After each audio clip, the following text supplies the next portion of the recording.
The invasion of the endless abyss has rendered survival contingent solely upon entering the realm of all realms to assume the role of a lord or a practitioner. Commander Jiang Yan of the Source Star Federation met his demise during a crucial battle due to intelligence failures and betrayal from allies. Awakening from an eternal slumber, he finds himself reborn on the eve of the game's launch a decade prior. This time, armed with the advantage of his past life's memories, he dares to confront even more formidable trials, aiming to acquire the most potent talents and units, and ascend to the pinnacle of all realms. Does the enemy vow to never surrender? Fear not. Cast his soul into the reincarnation pool to serve as sustenance for the birth of angels. Curse his flesh, transforming him into a specter to continue serving me. Master of the heavens, radiant lord, emperor of the undead, Jiang Yan, Chapter 1, Rebirth. In the year 3016 of the galactic calendar, the Source Star Federation was discovered and subsequently subsumed under the dominion of the advanced civilization, the Celestial Empire. The following year, the Federation was certified by the Imperial Assessment Team, officially becoming the 2868th secondary civilization of the Empire. By 3020, the Federation was coerced into participating in the Abyssal Resistance initiative launched by the Empire, sharing the burden of the Abyssal invasion. In 3037, the Abyss erupted, leading to a catastrophic defeat for the Federation. By the end of that year, the last deity of the Federation fell in the command department of the Federation's elite military academy, a student dormitory. A youthful boy with refined features abruptly sat up in bed, bewildered. Where am I? Wait, I'm not dead. Jiang Yan soon regained his composure, momentarily stunned, before he seemed to sense something, gazing out the window, in the azure sky. Vehicles imbued with a sense of advanced technology traversed. Media ships projected tales of heroism, painting a picture of prosperity. Breaking news. The war god, Du Changkong, has infiltrated the 27th layer of the Endless Abyss, successfully slaying the S-rank demon ghost I, securing the Federation a precious 100 survival points. In the 13th round of the Abyssal Trials, Lord Thunder, Zhang Daoyuan, leading his kin from the 23rd layer of the Endless Abyss, has vanquished an army of 73 million from the Abyss, ranking 17th among the myriad races of that layer, earning the Federation 70 survival points. The 9th batch of All Realms logins will commence tomorrow. The 13th round of the Abyssal Trials? The 9th batch of All Realms logins? What is happening? It should have already reached the 30th round of the Abyssal Trials. No, wasn't I obliterated by the Abyssal Demon in my divine realm? Could it be? As he surveyed his surroundings, Jiang Yan's heart raced with fervor, but he looked around, ultimately fixing his gaze on the crystal display on his wrist, an outdated model of the household I-type auxiliary intelligent life. Shao Dai, Jiang Yan called tentatively. Master, I am here. A butterfly-shaped phantom, no larger than a palm, appeared in response. What is today's date? March 6th, 3027, Master. 3027. 10 years ago. Jiang Yan's pupils constricted, disbelief washing over him. Suddenly, as if struck by a thought, his voice trembled. Connect to the official live broadcast channel of the North Sea. Switching to that channel now. The butterfly phantom gently flapped its wings, and a pale blue light screen emerged, linking to the North Sea channel. Jiang Yan focused intently. Above the tranquil sea surface, a radiant, multicolored barrier shimmered, with faint glimpses of spatial rifts within, measuring dozens of meters in length. Crimson mist oozed from the fissures, as if alive, battering against the barrier's edge.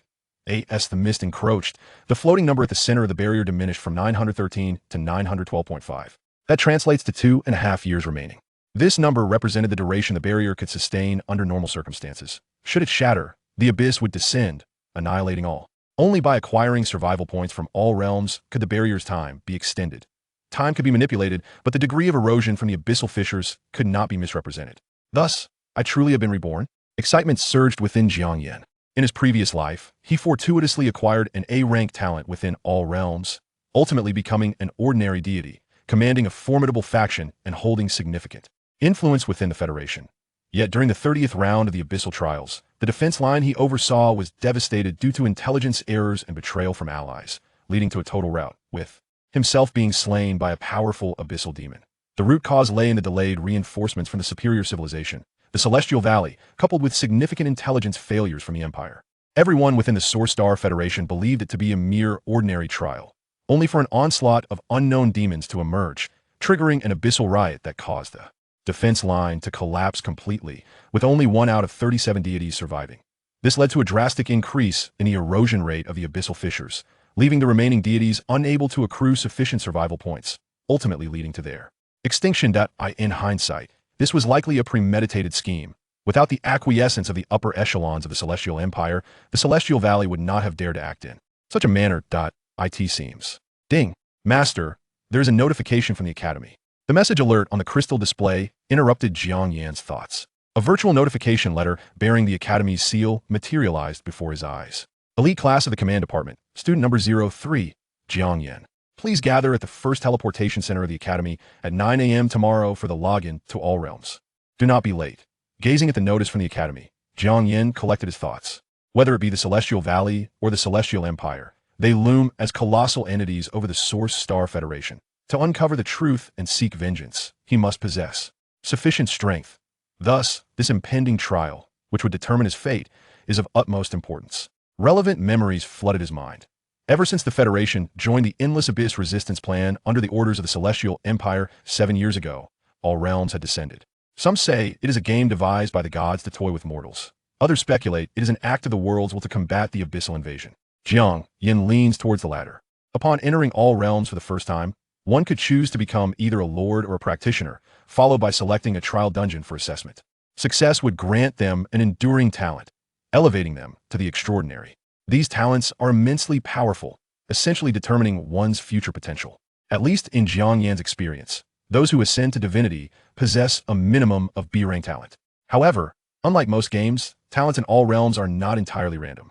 The novice trial dungeons are categorized into 8 levels: simple, normal, elite, hard, hero, desperate, hell, and sovereign, corresponding to D-rank through unique talents. Only by successfully completing the respective trials can one attain the corresponding level of enduring talent. Moreover, each individual is granted but a single opportunity to challenge. Upon failure, the only options remaining, aside from utilizing a scarce few precious items, are to serve as logistical support for the formidable extraordinary beings. This is particularly true for lords, where the difficulty of the assessment correlates with the strength of the chosen kin. Clearly, All Realms is designed to sift through adequately exceptional and fortunate talents to confront the abyss in his previous life. As a top student in the Command Department of the Federation Military Academy, Jiang Yan complied with the Academy's arrangement, opting for the hard level. Lord Dungeon. That time, he was randomly assigned to repel the weakened swarm. The task required him to lead an initial kin to establish a robust defensive line within 3 days, enduring an onslaught of 10 million jumping insects for 10 minutes without succumbing. The vastness of the insect swarm still sends shivers down Jiang Yan's spine. Within a minute, the painstakingly constructed fortifications were overrun, with over 90 of his subordinates perishing.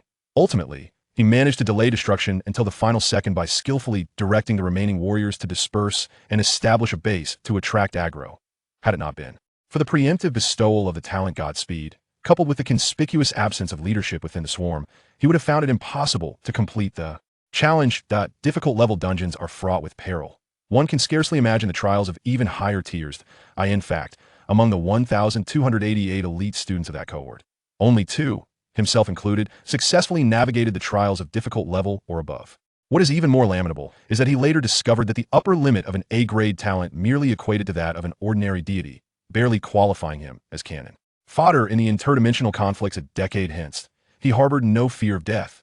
Yet, should he be granted a second chance at life, only to be swatted down by the abyssal demon god on the battlefield like a mere insect, shattering his divine realm, he would find it preferable to embrace suicide instead. Fortunately, fate has bestowed upon him an opportunity for rebirth. Chapter 2. The Realms. On the following morning, outside the Academy's primary teleportation center, the air was filled with enthusiastic greetings. Senior Jiang. Senior Jiang. Jiang Yan responded to each call, having spent the night calming his emotions after his rebirth. As a top-ranking student in the elite command class, he was quite popular within the Academy. Senior Jiang, you were phenomenal in the last virtual combat drill. I believe you will certainly make a remarkable impression in the realms this time. A round-faced junior waved her delicate fists, exuding an adorable charm. Thank you. I will do my utmost, Jiang Yan replied with a warm smile. Unlike the few high-ranking officials who succumbed to the corruption of power, the overwhelming majority hoped for the emergence of more exceptionally gifted lords or practitioners to maintain the stability of the Federation in the face of the abyssal threat. You are still as popular as ever, chimed a sweet voice, tinged with a hint of playfulness. Jiang Yan turned to see a girl in the Academy's standard uniform standing gracefully, her smile gentle. Li Miolin, he acknowledged. Recognizing her as a student from the ordinary Class 7 of the Command Department, the belle of the Academy, and his childhood friend. In his past life, the last image he beheld before his divine kingdom shattered was of this defenseless spiritual array master dashing towards him, tears streaming down her face. Why didn't you go in? Jiang Yan's lips curled slightly. I was waiting for you, Li Miolin replied, blinking as she tugged at Jiang Yan's sleeve. Let us go? The mobilization is about to begin. Without resistance, Jiang Yan followed her. According to his memories from his previous life, Li Miolin would fail the upcoming Lord assessment, after which her parents would spend a significant fortune to acquire a high-tier professional selection card for her. Her assessment would involve defending 6 machines responsible for gathering resources during the Jiqin mining operation, with a stipulation that losses could not exceed 2 machines. This primarily tested troop deployment and situation control, a task Jiang Yan could easily master. However, if he recalled correctly, Li Miolin ranked around 1280 in the Academy's standings. Such real-time strategy challenges lacked fixed strategies and required constant adjustments based on the unfolding scenario. With insufficient time for targeted simulation training, the likelihood of success was slim. Rather than adding undue pressure, it would be more beneficial to secure her a high-level professional card in the future. After a moment of contemplation, Jiang Yan abandoned the thought of revealing this in advance. Navigating through the crowd, the two settled in the auditorium, awaiting the commencement of the mobilization conference. Shortly thereafter, a sprightly elder clad in formal attire appeared on stage. Fu Zhongshan, the head of the command department and a demigod, commanded immediate silence in the auditorium. With a slight nod, the elder began, I shall refrain from reiterating the common knowledge regarding the realms. You are all elites of the Academy, enjoying the finest training and resources. Thus you must also shoulder the responsibility to confront greater challenges. His voice, though not booming, resonated clearly in every ear. With a wave of his hand, images appeared behind him. There were practitioners who, using their own bodies as bait, plunged into the throngs of abyssal creatures, meeting a gruesome end. Lords battled valiantly in besiegement until they were utterly exhausted, never retreating a single step. Furthermore, in the early days of the abyss's emergence, as the last bastions of survival dwindled and the barriers threatened to collapse, numerous forebears gallantly sacrificed themselves, detonating their divine realms to slay abyssal demons, granting the Federation a glimmer of hope. The slots for the realms are exceedingly precious. This time, the Federation has fewer than 3,000 slots available. Every one of you must give your all. The Academy requires you to choose the Lord's challenge. The situation on the abyssal battlefield grows increasingly dire, with our homeland under grave threat. Once the last bastions of survival are exhausted and the barriers shatter, the entire world will fall to the abyss. Now is your time to step forward. Tell me, do you wish to be cowards or heroes? Heroes. The resounding chorus echoed through the auditorium. The youthful faces of the students flushed with determination. Excellent. Now, confirm your tasks and proceed to the teleportation center for registration. Fu Zhongshan observed the spirited students, letting out a subtle sigh. Among the myriad races across the realms, some powerful races possessed innate extraordinary powers, easily thriving in the novice trials. While the potential of the Federation's humans was not weak, their initial combat abilities were nearly at the bottom, making the challenges far more arduous than those faced by the mightier races. Even among these elite students, few would likely succeed in trials beyond the ordinary level. Each individual had but one chance at assessment. While failure wouldn't lead to death, it could mean the loss of their opportunity to become extraordinary. Although the assessments for practitioners were significantly simpler than those for lords and had a much higher pass rate, the reality was that, seemingly equal, a lord with equivalent talent could easily vanquish thousands of practitioners in the later stages. The Federation faced the dual threats of the abyss and myriad races and required more powerful lords to sustain its defense. Ding ding. Suddenly, a series of notification sounds rang out, indicating that task information had been sent to each student's crystal display. Thank goodness, my task is to challenge the ordinary level lord mission. Li Miolin exclaimed with relief, her hand pressed against her chest, causing a ripple of excitement. What about you, Jiang Yan? She asked curiously, turning to him. Let us see. Jiang Yan replied, awakening his crystal butterfly, which displayed a message before him. Elite Class 1, Student Number 03, Jiang Yan. Task: complete the assessment for a Lord of difficulty level or higher. Compensation: Ordinary level Practitioner Selection Card, small. The Practitioner Selection Card allowed those who failed the assessment and lost their chance at becoming extraordinary to directly become practitioners, even if only at the ordinary level, making it exceptionally valuable. Naturally, such items were considered rare resources by the Academy and would only be used to compensate a select few of the most outstanding students. Oh my, a difficult level assessment. Do you feel confident? Li Miaolin's eyes flickered with a hint of anxiety. Don't worry, it will be fine. Remember, I am among the top 3 in the Academy's simulation competitions, Jiang Yan said with a smile. Upon hearing this, Li Miolin felt slightly reassured. Indeed, he was frighteningly strong in simulation battles. She remembered once cheating to boost her forces tenfold and still failing to defeat him. With that thought, Li Miolin stood up, shaking her fists. Then you better prepare well. If you fail, I'll be sure to laugh at you for the rest of your life. Jiang Yan chuckled and replied warmly. You should also prepare diligently. Absolutely. After bidding farewell to Li Miolin, Jiang Yan fell into contemplation. His concern was not for the difficult level assessment. With the memories of his previous life, it posed little challenge. Instead, he wrestled with the decision of whether to attempt a higher level challenge, brave, or even crisis level. Even with divine level insight, the pass rates for such assessments were exceedingly low, particularly in the case of the crisis level, where the chances were less than 1 in 10. Failure would mean losing the opportunity to become a powerful being. While he was confident in obtaining a high-level practitioner selection card, his potential was ultimately inferior to that of a lord. After a lengthy period of contemplation, visions of the terrifying abyssal demon that shattered his divine kingdom flashed through his mind, juxtaposed with the countless forebears who had gallantly sacrificed themselves. Jiang Yan let out a long sigh. Alas, if I do not dare to press forward, the final outcome will merely be a repetition of my past life. How can I speak of vengeance? Unfortunately, the time for rebirth was too close to the registration, leaving little room for elaborate planning. Chapter 3. Has a bug occurred? At the rear teleportation point of the auditorium stood a breathtaking structure. Its core resembles a ceaselessly shifting, luminous sphere, where searing flames and rushing waters intertwine and coexist without interference. One can distinctly perceive the traces of time lingering upon the surface of the sphere, obliterating all things while simultaneously ushering in new life.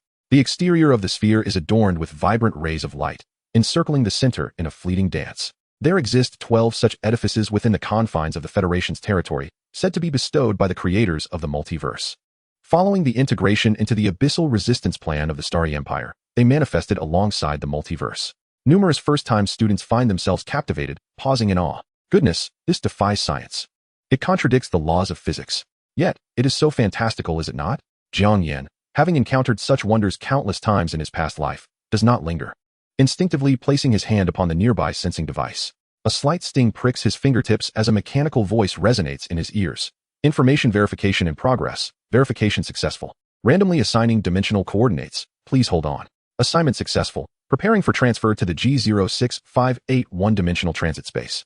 A beam of light descends from the sphere, enveloping Jiang Yan, who then vanishes without a trace. Welcome to the multiverse, Challenger. A stunningly beautiful woman, adorned in a resplendent crimson gown, appears before Jiang Yan. She gracefully raises her staff, allowing it to float in the air, her soft voice echoing, "You may address me as the guide." Greetings, esteemed guide. After acclimating to the dizziness of spatial transfer, Jiang Yan swiftly regains his composure. For reasons unknown, among the myriad realms, powerful races favor humanoid forms, and even the virtual intelligences of the multiverse are no exception. Challenger. Prior to officially entering the battlefield, I shall assist you in your novice trial. Please select your developmental path, lord or professional, the enchanting woman says with a smile. Esteemed guide, I wish to undertake the trial for the supreme level lord. Jiang Yan exhales deeply, speaking slowly. This decision comes after careful contemplation. Undoubtedly, no one can effectuate substantial interference in the novice trials of the multiverse, yet patterns have been discerned by subsequent generations. In his past life, with godlike prowess, he held significant authority within the Federation, accessing a wealth of classified information. Thus, if fortune favors him, a path to success may still exist. Firstly, the trials are correlated from simple to complex. For instance, in his past life, he drew a difficult level trial to withstand a minor insect horde, followed by a hero level trial to repel an initial insect swarm, and then a sovereign level trial against the origin level insect horde. According to intel from the deceased warriors, the conditions to clear the origin level insect horde are, within 10 days. Utilize all means to construct defensive fortifications and survive a 10-minute assault from a randomly selected insect hero leading 1 billion elite insect troops. The lineage he chose is the Fire Dragon, considered an exceedingly formidable epic lineage. The only unique talent he drew is the Assassin's Glory, capable of amplifying any attack's power by 1,000-fold.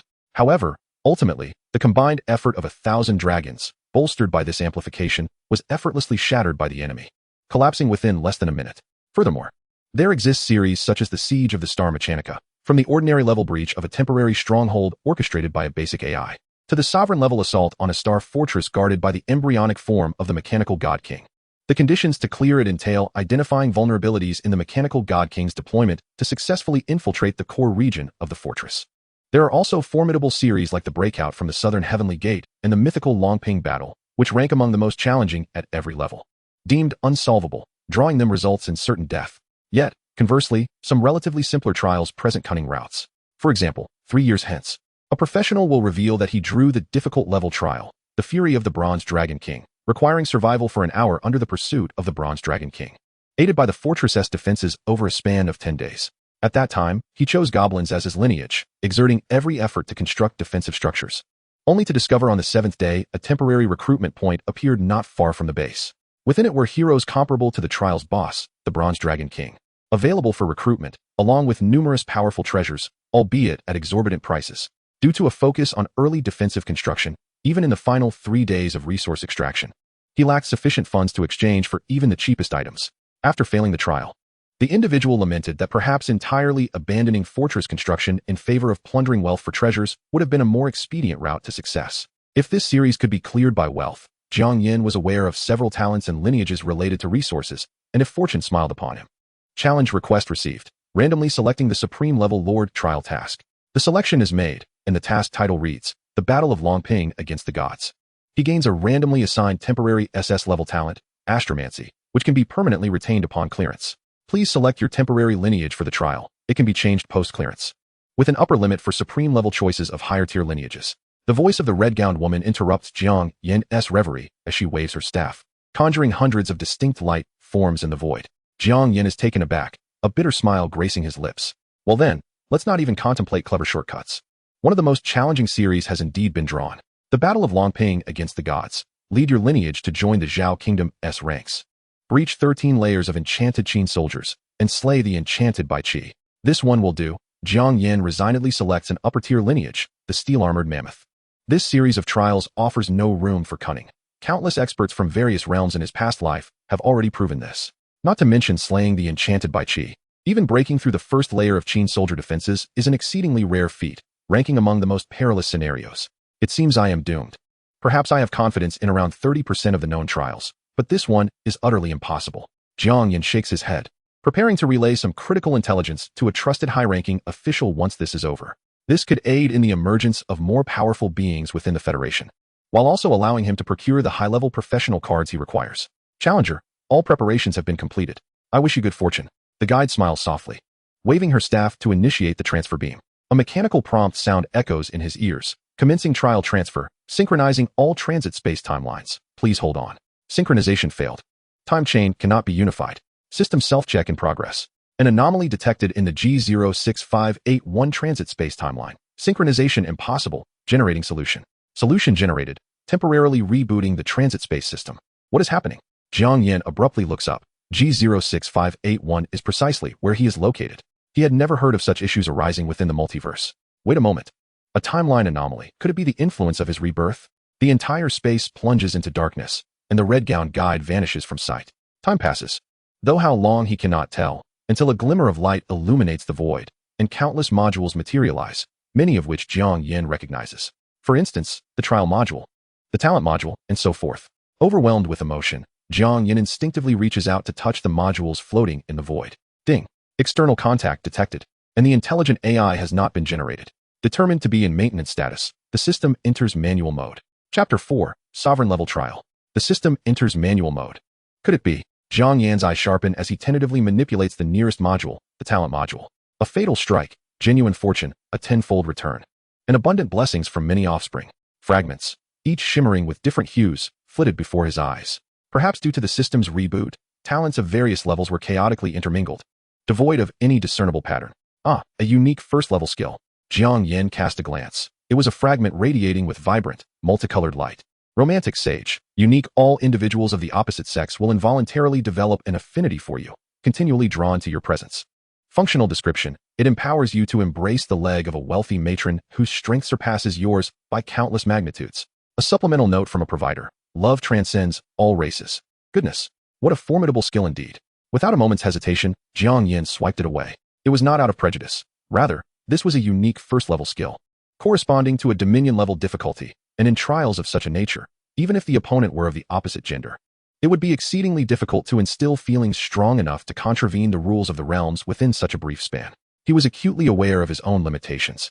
No being across the myriad realms had ever cleared a dominion-level dungeon, rendering it unnecessary to impose excessive challenges upon himself. He continued to swiftly sift through the fragments. The revival of the Scavenger King's might. Time ticked away, and Jiang Yan found himself hastening his pace, uncertain of when the system would stabilize. He had to seize this opportunity to discover a suitable SS-level talent. Found it. Jiang Yan's eyes brightened as a fragment glowing with crimson light appeared before him. Ultimate Awakening. SS level designate a specific type of creature or skill to advance one level. Each type of creature's skill can only be utilized once, with a cooldown of 1 hour. While this may not be the optimal solution, time was of the essence, leaving no room for further deliberation. Now came the moment of truth. Jiang Yan's heart raced uncontrollably as he grasped the talent fragment. A mechanical voice resonated in his ears. Manual selection successful, talent loading. Ultimate awakening, SS level. As expected, Jiang Yan felt a wave of relief wash over him as he quickly pushed the talent module aside and turned his attention to the dungeon module. His current task was to locate the Dragon King's Wrath series of dungeons, which, based on information compiled from his past life, should be the only known dungeon of lower difficulty that offered shortcuts. Unlike the talent module, the dungeon module lacked distinct color differentiation, with each segment appearing as though shielded from prying eyes, requiring one to tear through to ascertain the difficulty. Fortunately, the surface bore intricate designs, and with the aid of his past memories, he could barely decipher them. Gray floating boards were arranged in the void, stretching infinitely. Jiang Yan glanced quickly.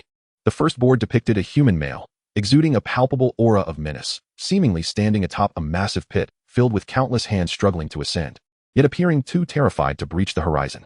The mythic version of the Longping battle series, Jiang Yan knew all too well about this infamous dungeon, which had extinguished the dreams of countless talented individuals across the realms. Without pausing, Jiang Yan swiftly continued to navigate through the boards. The plague of the undead and the endless tide of corpses. Just then, a familiar mechanical voice echoed. The system is nearing completion of self-diagnosis. 54. Oh no. Time is running out. Jiang Yan's heart raced as he exerted all his focus on the observation, his hands moving in tandem to swiftly sift through the dungeons. At that moment, a floating board emblazoned with a dragon caught his eye. The image depicted a massive dragon soaring through the sky, its great wings unfurled, exhaling flames as if to incinerate all in its path. The Dragon King's Wrath. Jiang Yan's spirits surged as he quickly dragged the board into view. Almost simultaneously, the dim space regained its illumination, revealing the ethereal figure of a breathtaking woman clad in a resplendent red gown. The novice trial dungeon has loaded successfully. Self-diagnosis complete. The system has rebooted, and the timeline has been unified. 2 notifications chimed almost in unison. That was close. He made it just in time. Let us hope it's not a dungeon below the difficulty level. However, he pondered whether the talent at the Dominion level would conflict with dungeons of varying difficulties.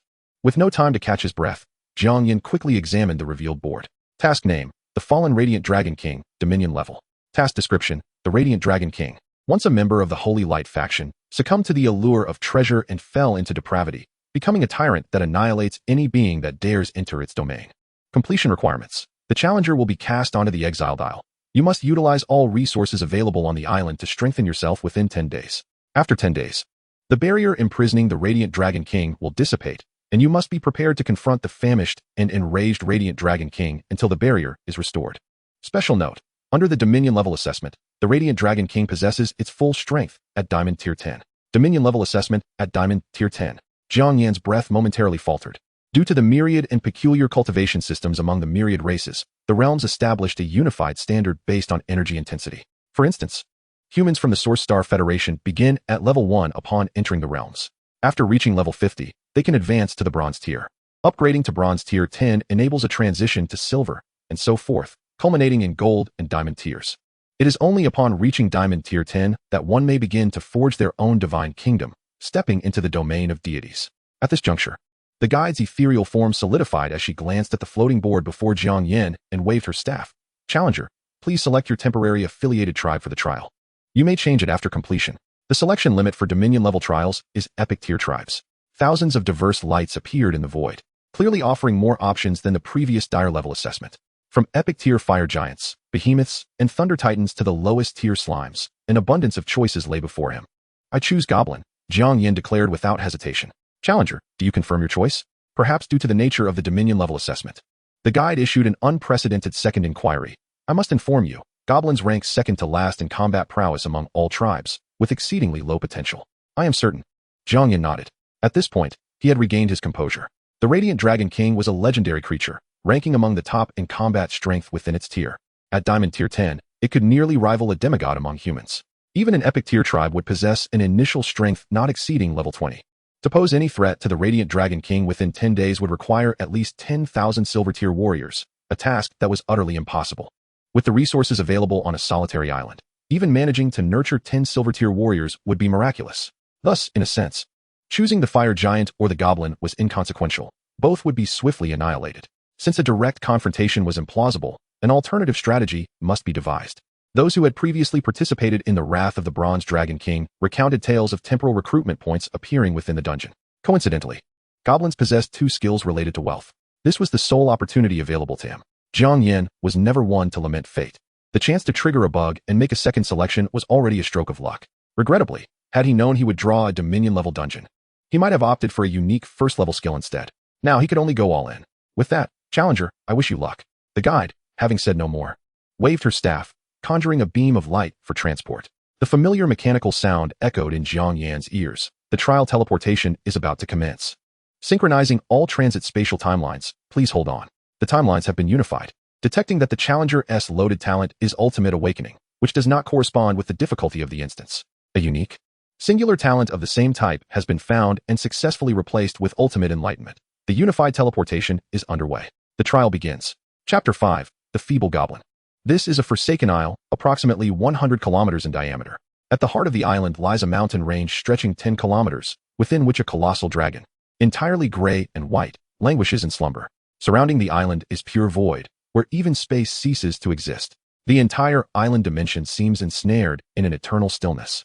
Until a certain moment, a beam of radiant light, shimmering with 7 colors, emerges from the void, cascading down towards a specific location on the island. The flora begins to sway in the wind, and life regains its vitality. Approximately 20 kilometers from the central mountain range, within a dilapidated outpost, Jiang Yan slowly opens his eyes. A group of diminutive creatures, their skin a deep shade of green and grotesque in appearance, excitedly dances around him, chattering incessantly. In an instant, Jiang Yan comprehends their language. The great deity has descended.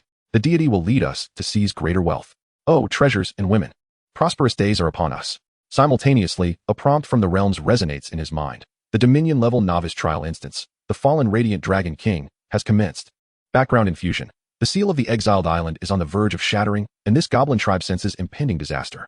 They have summoned you, a deity from another world, using their last treasures. Out of reverence for the deity, they will obey your commands. Please make good use of this to fulfill your task. It appears this will be his temporary kin, and indeed, as imagined, they are avaricious and lustful, cowardly towards the strong, ranking among the lowest of countless kin. Jiang Yan sighed, observing the still excited goblins, and gestured for silence. Remarkably, the previously boisterous goblins immediately fell silent, tilting their heads in a posture of listening. At least their intellect appears normal, capable of following orders. Jiang Yan felt a measure of comfort, and spoke. Which of you is the leader? An elderly goblin, with white hair and a tattered book cradled in his hands, stepped forward and prostrated on the ground. Great deity, I am Gob, the chieftain of this tribe. Jiang Yan's thoughts stirred, and relevant data materialized before his eyes. Race, goblin, low-tier kin. Occupation, goblin sorcerer. Level, 5, faith level, respect. Special skills, fireball, greed, plunder. Comprehensive combat power, 6, evaluation, extremely low combat potential, a typical example of being easily defeated by higher-tier opponents. Not recommended to waste resources on training. This evaluation is indeed difficult to digest. Jiang Yan shook his head. However, he harbored no expectations for their combat prowess. What mattered were those 2 talent skills. Greed. Goblins possess an unparalleled thirst for treasures, increasing the likelihood of discovering hidden wealth. Plunder. When attacking foes, there is a minuscule chance to seize one item of treasure from them. Jiang Yan surveyed the goblins. Besides the sorcerer chieftain, there were stone-throwing goblins, goblin warriors, and goblin assassins, each with an average combat power hovering around 5. Fortunately, they all possessed the skills of greed and plunder. The fallen Radiant Dragon King likely boasted a combat power of at least 30,000. Defeating it was utterly impossible. So he could only hope for the island's abundant resources. By the 7th day, when the temporary recruitment point appeared across dimensions, he needed sufficient wealth to exchange for treasures. With this in mind, Jiang Yan inquired, Gob, do you have any understanding of the island's conditions? Deity, the fallen magic dragon is about to break free from its seal. We are intimidated by the leaked dragon's might, too fearful to step outside the outpost. Knowing nothing of the island, the chieftain replied, his face a mask of terror as he hastily knelt. Jiang Yan nodded, refraining from reproach. The disparity in power was not merely vast, the difference in status was astronomical, and fear was a biological instinct. Now that I have descended, I shall protect you. Command you to swiftly investigate the distribution of resources and information about the monsters on the island. Later scholars would conclude that the kin within the realms were likely remnants of a long-destroyed epic. Appropriately leveraging the implanted background could significantly enhance their loyalty and initiative. As you command, great deity. Indeed, upon receiving the deity's verbal blessing, the goblin's expressions turned fervent, responding loudly in agreement. You will explore according to these routes, marking minerals, monsters, water sources, food, etc., while avoiding aggressive creatures. Jiang Yan selected several goblins with combat power above 6 to serve as captains and made arrangements. Initially, there were only 120 goblins. With the situation on the island still unclear, Jiang Yan needed to rely on them to gather sufficient intelligence. Hence, he could not afford to sacrifice them recklessly. Soon, 100 goblins split into 5 teams to embark on their explorations. The war fog on the virtual map provided by the realms dissipated as their progress continued. The remaining 20 goblins headed to the woods outside the outpost to fell trees, as they needed to construct a proper dwelling for the deity before nightfall. Watching the suddenly desolate and quiet central outpost, Jiang Yan finally had time to scrutinize his surroundings. Due to the novice trial, the initial base was exceedingly rudimentary. Aside from some dilapidated wooden shacks, there was only a transformation altar and a recruitment altar. The former could convert any energy-containing materials into soul crystals, the hard currency of the realms. Whether for base advancement or unit recruitment, it was indispensable. The latter could recruit already possessed kin using resources. With a thought, information materialized before him. Recruitment altar, primary, a universal building. Currently, it can recruit goblin units, with a 10 chance of mutation, randomly obtaining special professions such as goblin sorcerer, stone-throwing goblin, etc. Recruitment price, 1 soul crystal. Daily limit, 1,000. The prices seemed reasonable, but glancing at the resource panel where the soul crystal count was a glaring 0, Jiang Yan smiled wryly. It appeared he would have nothing to do until the reconnaissance teams returned. After a moment's contemplation, Jiang Yan opened the cross-server channel within the realm's interface. The options of leaderboard, combat power list, and regional communication channel materialized before him. The first 2 options were currently grayed out and unselectable. Only those who survived the trial could qualify for inclusion in the calculations. As for the regional communication channel, all races participating in this trial could enter, with each individual allowed to send 1 to 8 messages daily based on the trial's difficulty, mandatory real name entry. According to the realms, those who lurked in shadows were unworthy of extraordinary favor. At that moment, a lively discussion was underway. Xing Daorong, difficulty level, hard brothers, I drew the battle of Chongping, and my commander wants me to go down and duel by Qi. What should I do now? Lu Renjia, difficulty level, normal ISNT, that simple? Just chop off the commander's head, then kneel down, lamenting a life half-lived, regretting not meeting a wise ruler. The rest is self-explanatory, right? Pao Huai, difficulty level, normal. This is a once-in-a-lifetime opportunity. No need to fight small monsters, just take down the boss to clear the stage. The advantage is significant. I suggest you charge straight in. Zhang San, hero level, a few individuals upstairs, maliciously enticing those of lower intellect to ensure their failure in assessments is illegal. The internet is not a lawless land. Do you realize you have committed a crime? Amidst the heated debate among the individuals, a message materialized below. Jiang Yan, Dominion level, has joined the channel. Chapter 6, the singular skill. What the heck? What the heck? A big shot has arrived. It is my first encounter with a Dominion level expert in an assessment. After a brief pause, the entire chat interface began to scroll wildly. Jiang Yan, taken aback by the sudden commotion, quickly regained his composure. Although theoretically, various factions could dispatch numerous personnel to participate in high-level assessments to gather ample intelligence, the worlds would not allow such loopholes to be exploited. Each faction's world's login quota is allocated based on the severity of the abyssal rift's encroachment, with factions possessing more quotas needing to fend off greater abyssal incursions. It operates with an algorithm as precise as some specialized exploitation software.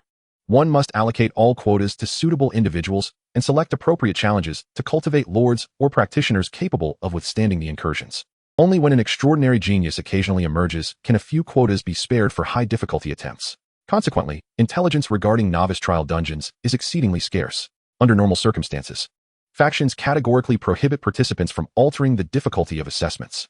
Jiang Yan slapped his forehead, feeling vexed. In his rebirth, he had been so preoccupied with recalling crucial information that he had overlooked this matter. Unauthorized alterations to difficulty could lead to a military tribunal. After a moment's contemplation, he sent a message in the chat box. Private message me regarding intelligence about the King of Dragon's Wrath, and we can exchange information. Although the probability of acquiring useful intelligence is quite low, it is always prudent to plant a seed of possibility. After briefly perusing the chat channel, Jiang Yan shifted his focus to the virtual map. Thanks to the goblin's relatively agile movements, the war fog surrounding the initial base within a 10-kilometer radius had dissipated, revealing various markers on the map. Fallen wolf warriors, barren exposed iron mines, small jungles inhabited by man-eating flowers. With each piece of feedback, Jiang Yan's heart sank further. Although he had not fully explored the area, it was evident that the entire island was sparsely populated with wandering monsters, and resources were alarmingly scarce. There was simply no viable path to acquire sufficient soul crystals. Truly, this was a dungeon of Dominion-level difficulty, remarkably ruthless. He remembered that during the difficult level assessments in his previous life, There had been 3 large or veins near the base, along with numerous wild monsters. Resources had never been lacking. Where else could one begin a combat scenario without even a mine to exploit? This was supposed to be one of the simplest series of dungeons. No wonder tales of anyone conquering Dominion level have never circulated throughout the myriad realms. Jiang Yan let out a bitter smile, glancing at his personal panel. Profession, Apprentice Lord. Level 1, not qualified for upgrades or class changes. Temporary affiliation, Goblin. Temporary talent, Ultimate elevation, singular level. Comprehensive combat power, 3. He could not even defeat a single goblin. Now, he could only hope that his singular level talent would yield some potential. With a thought, relevant information surfaced in his mind. Ultimate elevation. Singular level can permanently advance a specified skill, guaranteed to randomly trigger the effects of ultimate and elevation, with no cooldown. Currently usable up to 50 times per day, with the same skill usable only once. Jiang Yan pondered. The general effects of the talent aligned closely with his expectations. He had chosen goblins with the intention of upgrading their skills for more efficient wealth acquisition, but based on current intelligence, even a 1,000-fold enhancement would be futile. As for the 2 special effects, they would need to be tested to ascertain their nature. At that moment, 20 goblins responsible for logging returned in pairs, shouldering sturdy trees, ready to begin constructing a dwelling to honor the deities. Jiang Yan quickly intervened, instructing them to deposit the timber directly into the conversion altar. Even the smallest mosquito is still meat. Having been unaware of the island's conditions earlier, he could not afford to squander resources on unnecessary indulgences now. As the conversion array shimmered with light, 10 robust trees vanished into thin air. Soul Crystal 0001.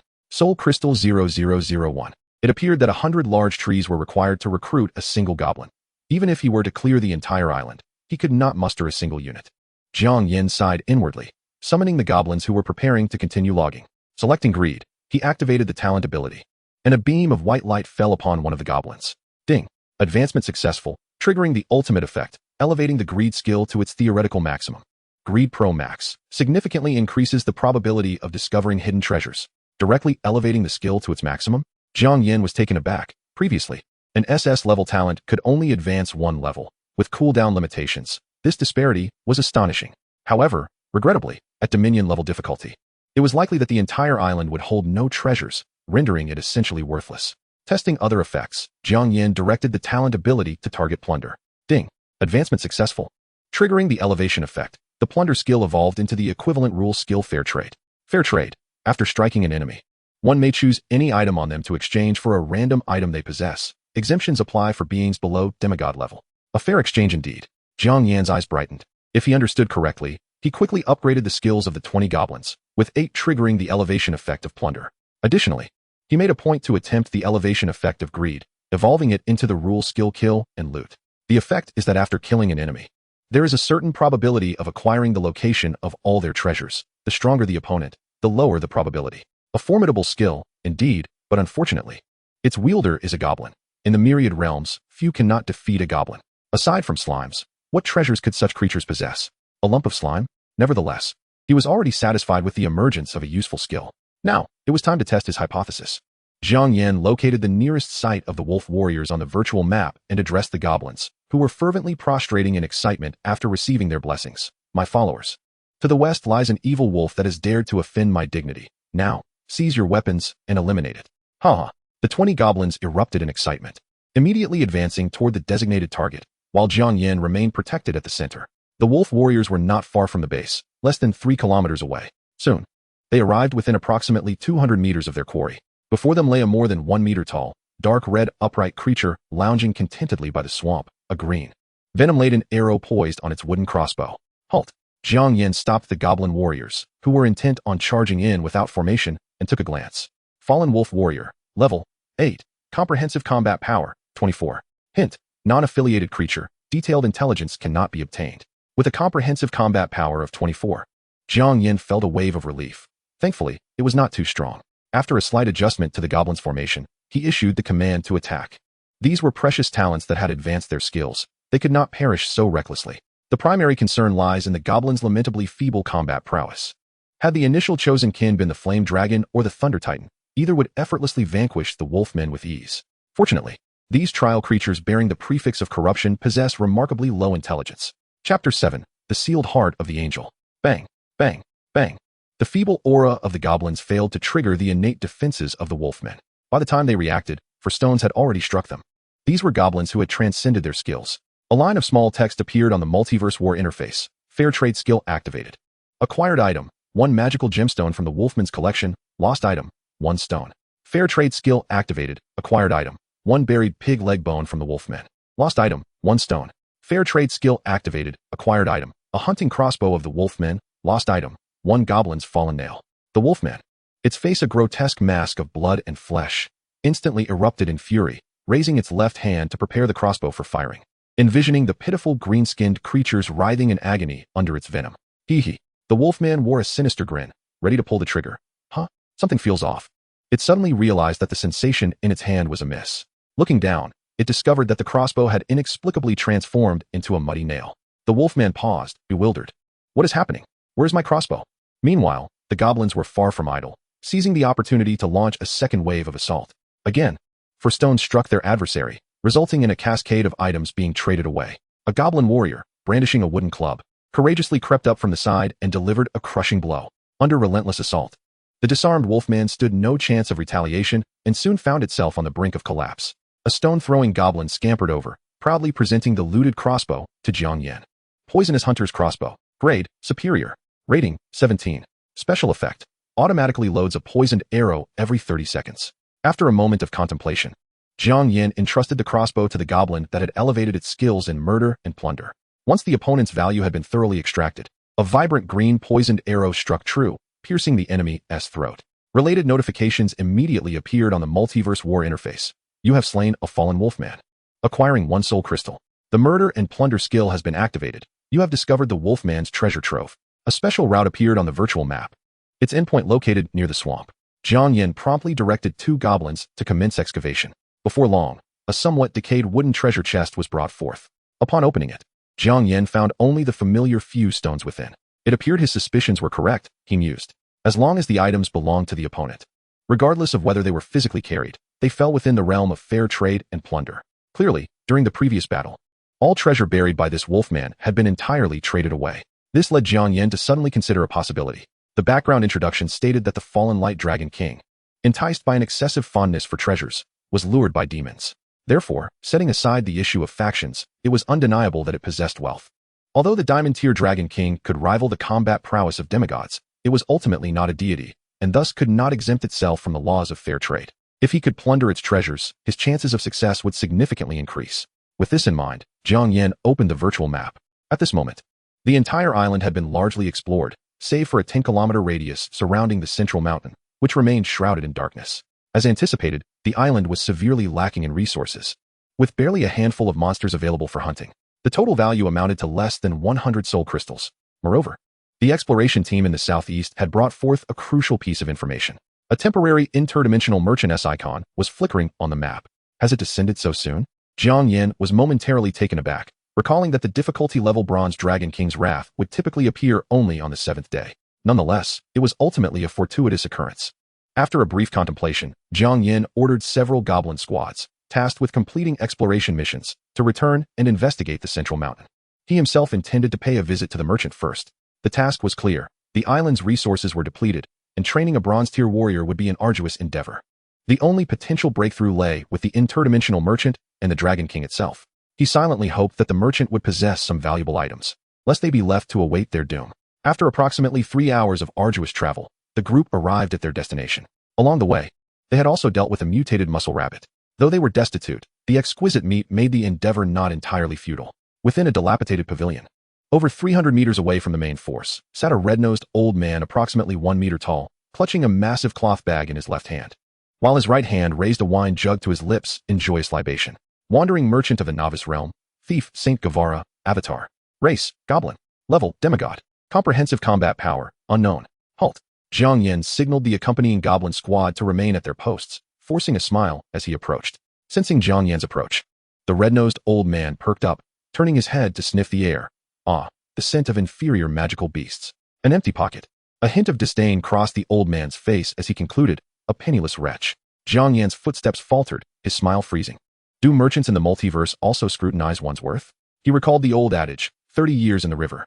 Jiang Yan's mind raced as he weighed the combat power of both parties, ultimately deciding to uphold the traditional virtues of the Federation, respect for the elderly and care for the young. thus granting the old man a reprieve. Reforming his smile, he replied, "You speak true, sir. As a newcomer, I am unaware of the ways here. Might you allow me to broaden my horizons?" "Oh." The red-nosed old man scrutinized Jiang Yan, somewhat taken aback. Though he was a pauper, it was refreshing to find him polite. "According to the multiverse trading rules, I shall grant you a glimpse." With a casual snap of his fingers, a list materialized before Jiang Yan's eyes. Item number 1, the sealed heart of the angel.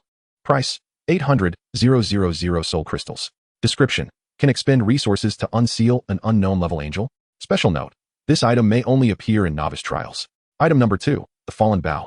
Quality, legendary. Price, 500,000 soul crystals. Item number 3, employment contract, great swordsman. Price, 350,000 soul crystals. Description, can permanently recruit 12 elite warriors of golden rank to serve you. Item number 99, basic promotion scroll. Price, 3,000 soul crystals. Description, extremely low probability of inducing beneficial mutations in lower tier kin. Good heavens. No wonder the information from his previous life described the participant in the dungeon as exorbitantly costly. The cheapest item demanded 3,000 soul crystals. Jiang Yan couldn't help but frown. Not to mention that the resources in the master level dungeon had been drastically diminished. Even under the conditions of his previous life in the difficult level dungeon, one could barely accumulate the minimum for the cheapest item after 10 days of intensive harvesting without spending a single crystal. What a pitiful situation this is. However, there was indeed a wealth of valuable items. In his previous life, as a god-tier powerhouse, the weapon he wielded was merely of perfect quality. As for the so-called sealed heart of the angel, he had never even heard of it. There exists a contract of employment, although it encompasses merely 12 golden tier warriors. Their skills, having been refined to the utmost, hold the potential to contend with the radiant sacred dragon king. Clearly, it is imperative to expedite the conquest of the island. Chapter 8, the radiant sacred dragon king. A blow struck the corrupted giant serpent, triggering the fair trade skill and obtaining the serpent's shed skin. The carnivorous flower colony was vanquished. The corrupted giant wolf was slain. The extraction of barren iron ore was successful. A series of notifications scrolled across the war interface. 2 days prior, after engaging with a transcendent merchant, Jiang Yan divided the goblin army into 3 groups to commence the extermination of the island's monstrous denizens. One must admit, the combat prowess of the goblins once again surpassed expectations. Bolstered by their numerical advantage and the enhancement of their skills, the other 2 groups suffered considerable losses. Aside from the squad he personally commanded, fortunately, the strength of the island's monsters was not particularly formidable, and after 2 days of effort, the clearing operation was finally completed. Currently, the main goblin forces were continuously transporting resources back to the base, depositing them into the transformation altar. Soul Crystal 01. Soul Crystal 05. The reserves of soul crystals steadily increased, ultimately culminating at 72 points, a figure considerably lower than anticipated. Jiang Yan approached the recruitment altar and activated the magical formation. Recruit 500 goblins. As the soul crystals were invested, countless arcane inscriptions flickered upon the altar. Following a dazzling flash of light, 500 goblins materialized at the heart of the base. Among them were 455 goblin warriors, 32 stone-throwing goblins, and 13 assassin goblins. They curiously surveyed their surroundings until they caught sight of Jiang Yan standing before them, at which point they hastily knelt, emitting sounds of reverence. Concurrently, an imperceptible yet profoundly potent force began to envelop Jiang Yan. Gently probing this intangible power, he could distinctly feel a multitude of chaotic thoughts coalescing within. I wish to be as handsome as the divine. Oh, may the deity bless me with a female werewolf. Goblins desire ample rears. Jiang Yan comprehended the essence of faith. This was one of the most crucial elements determining the strength of deities. If endowed with sufficient faith, a god could become virtually omnipotent. Alas, he had yet to complete his lordship class transition, let alone ascend to the divine realm. Utilizing the multiverse system to temporarily safeguard the faith, Jiang Yan began to upgrade the skills of the newly recruited goblins. Ding. Promotion successful, triggering sublimation effect. Ding. Promotion successful, triggering ultimate effect. After exhausting the daily quota of 50 uses, Jiang Yan finally paused. Including the goblins promoted over the last 2 days. A total of 69 now possessed the fair trade skill, 21 of whom had evolved from stone-throwing goblins. While other types of goblins could also pick up stones to attack, the stone-throwing goblins benefited from a passive skill, precision, enhancing both their accuracy and range significantly. Observing the verdant throng of goblins at the center of the base, Jiang Yan extinguished his thoughts of a pre-battle rally and ascended the hastily constructed platform, succinctly proclaiming, "The malevolent dragon of the central mountains has stolen the treasures of the gods. I shall lead you to vanquish the wicked dragon and divide the endless riches." Upon hearing this declaration, the goblins erupted into jubilant cheers. Long live the deity. In the central mountains, the former radiant sacred dragon king, Abalric, lay sprawled upon a vast expanse, basking in the rare afternoon sunlight. This was one of the few instances he could roam freely. Typically, this realm was frozen in time, only awakening when chosen ones from other worlds arrived for trials, allowing him brief respite from his eternal stasis. Thus, he found himself preoccupied. A missive inscribed in dragon script pierced the fabric of space, landing before him. The letter unfolded. Dear Abalric, my father wishes for me to wed the elder of the Earth Dragon clan, but you know that my heart truly belongs to you. If you are willing to marry me, please respond swiftly, and I shall summon boundless courage to resist and wait for you. Otherwise, Abalric promptly activated the dragon communication, a specialized tool crafted by a great dragon of their kin. Of course, my dear, since I encountered you, I have been unable to love another. I am more than willing to marry you. After meticulously reviewing his heartfelt confession, Abalric satisfiedly hit send. A large red exclamation mark appeared. Ding. Sending failed. You have been blocked. Oh no. Abalric suddenly realized that the message had been left unanswered for over a year. Due to the exceedingly low frequency of sovereign-level trials, typically, other testing realms would be unsealed 5 or 6 times before this one saw any activity. The prolonged stasis had caused him to miss a response from one of his beloved, wiping away 2 drops of dragon tears. He barely had time to grieve when another message hurtled towards him from beyond the heavens. Oh, it is a message from the lovely lady of the Purple Dragon clan. The 2 dragons had met through the Dragon Communications Shake feature, their correspondence blossoming into a fervent exchange. Recently, Abalric had proposed a face-to-face meeting, to which she had responded that she wished to see his holographic image first, assuring him that she was not one to judge merely by appearances, claiming she would love him regardless of his looks. Could it be that the lady agreed to meet? Abalric's heart surged with excitement, casting aside the lingering sadness, and opened the letter. I'm sorry, you're too ugly. Please do not contact me again. No. A roar reverberated throughout the mountains, as powerful dragon language magic shattered the surrounding rocks into fragments. It took a considerable amount of time for Abalric to regain his composure, scrutinizing his appearance.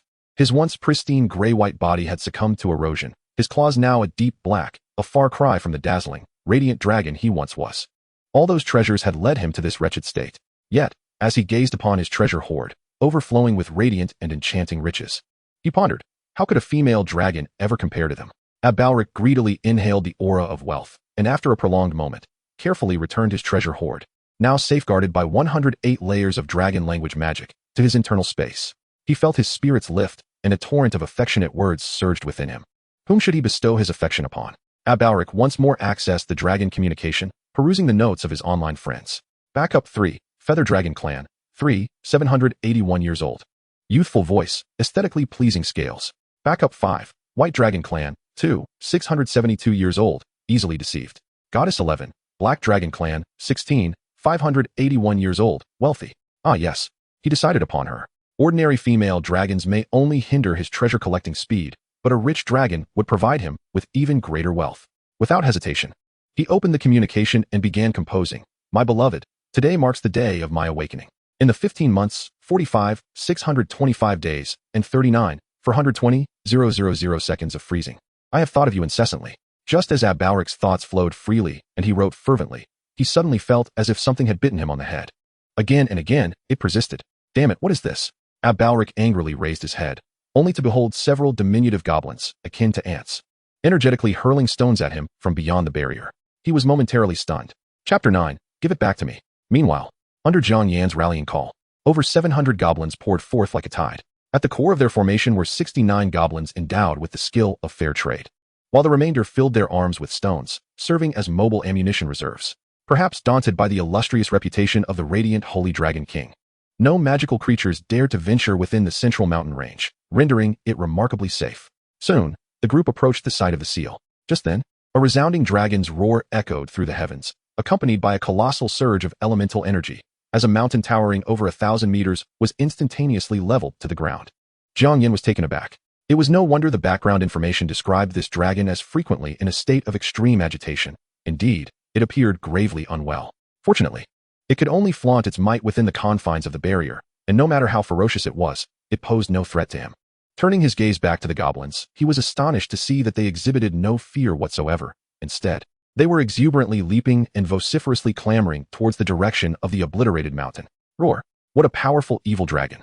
It must possess a treasure trove. Indeed, they exclaimed. Now that we have divine protection, it cannot harm us. The treasures belong to the goblins. Observing the animated chatter of the goblins, Jiang Yan felt a wave of relief wash over him. The power of faith was indeed formidable, capable of mitigating the innate fear lesser beings held towards their superiors. Moreover, the barrier had absorbed the residual effects of the dragon's language magic, leading the goblins to perceive it as a divine miracle, thus deepening their fervor. This was fortuitous, Jiang Yan mused, as he had initially harbored concerns that these creatures might hesitate to engage the radiant Holy Dragon King. Maintain formation, continue the advance. With a command, the troops pressed on, swiftly arriving at the location of the radiant Holy Dragon King. Separated by a translucent barrier, the two parties were less than 500 meters apart. Jiang Yan gazed curiously at the fallen radiant Holy Dragon King. Rank, Legendary, Level, Diamond Tier 10, Overall Combat Power, 48. 762. Note, non-affiliated beings cannot obtain detailed information. A combat power nearing 50,000. Jiang Yan inhaled sharply. This was not far off from the strength he had possessed at the pinnacle of demigodhood in his previous life. Truly, it was worthy of its legendary status. However, he was somewhat surprised to observe that, at such proximity, the creature displayed no reaction, instead lifting its dragon head to mutter incessantly into the void. Had it perhaps lost its mind? Jiang Yan certainly could not overlook such a once-in-a-lifetime opportunity, and promptly commanded the 69 goblins to disperse and launch an attack. Whoosh, whoosh, whoosh. Dozens of stones of varying sizes hurtled through the air. The barrier posed no hindrance to external attacks. Unfortunately, most of the stones either fell midway or veered off course, missing a target that spanned over 100 meters. Only one struck the dragon's head with precision. Jiang Yan, suppressing his urge to critique the goblin's combat prowess, focused intently on the world's war interface. The delightful message appeared as anticipated. Hit the fallen radiant Holy Dragon King. Fair trade skill activated. Obtained item. Dragon slaying greatsword X1. Lost item. Stone X1. A nearly 2-meter-long steel greatsword materialized abruptly in a basket behind one of the stone-throwing goblins. The razor-sharp blade punctured the basket, pinning the goblin beneath the scattered stones, causing it to flail in distress. Jiang Yan exhaled a long breath, his previously anxious heart finally at ease. He approached and grasped the sword's hilt, pulling with all his might. The greatsword remained immovable. It then dawned on him that his current combat power was inferior to that of a mere goblin. Jiang Yan's expression darkened as he silently invoked the temporary storage space. This was a paid service provided by Worlds, costing 1 soul crystal per hour. It was a steep price, yet unavoidable. He did not wish to become the subject of rumors claiming that even a deity could not lift a sword, as that would undermine faith. Locking his consciousness onto the long sword in the space, relevant information flooded into his mind. Dragon-slaying greatsword. Rank, exceptional. Enchantment effects, sharpness, armor piercing, overall rating, 387. Related tale, this sword belonged to a youth poisoned by the hero's chronicle, who foolishly sought to subdue the formidable radiant Holy Dragon King, a Balric, only to be slain by a mere spit from the latter, thus becoming a part of the Dragon King's collection. Exceptional rank. Jiang Yan's eyes sparkled. In Worlds, items were categorized into 8 tiers: common, fine, excellent, exceptional, perfect, epic, legendary, and artifact, with a rumored highest tier known as sovereign, though none had ever witnessed it.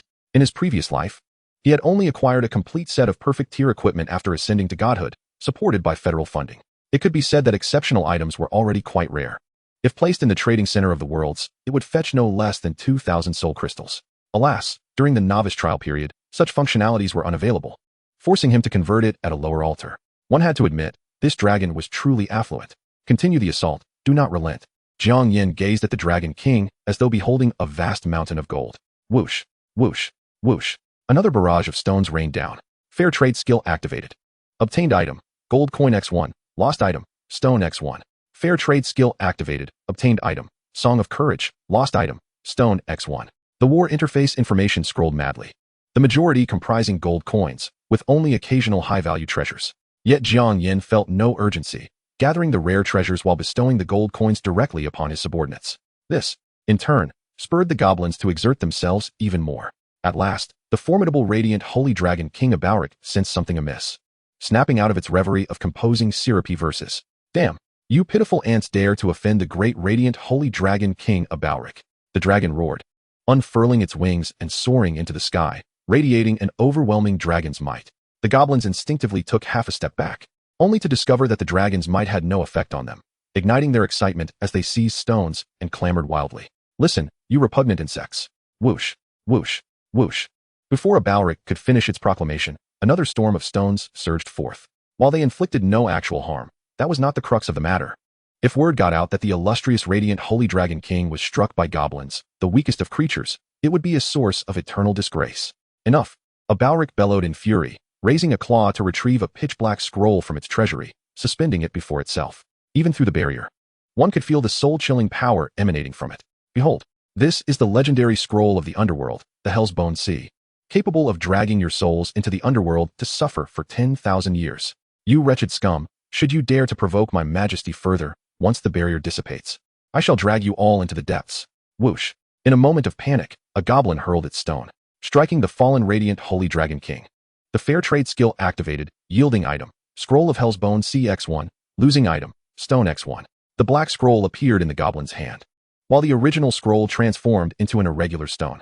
A Balric's gaze darted between the stone before it and the scroll in the goblin's possession, blinking in disbelief. My Hellsbone Sea, return it to me. A wailing cry echoed throughout the mountains. Chapter 10, A Bountiful Return. No, wait.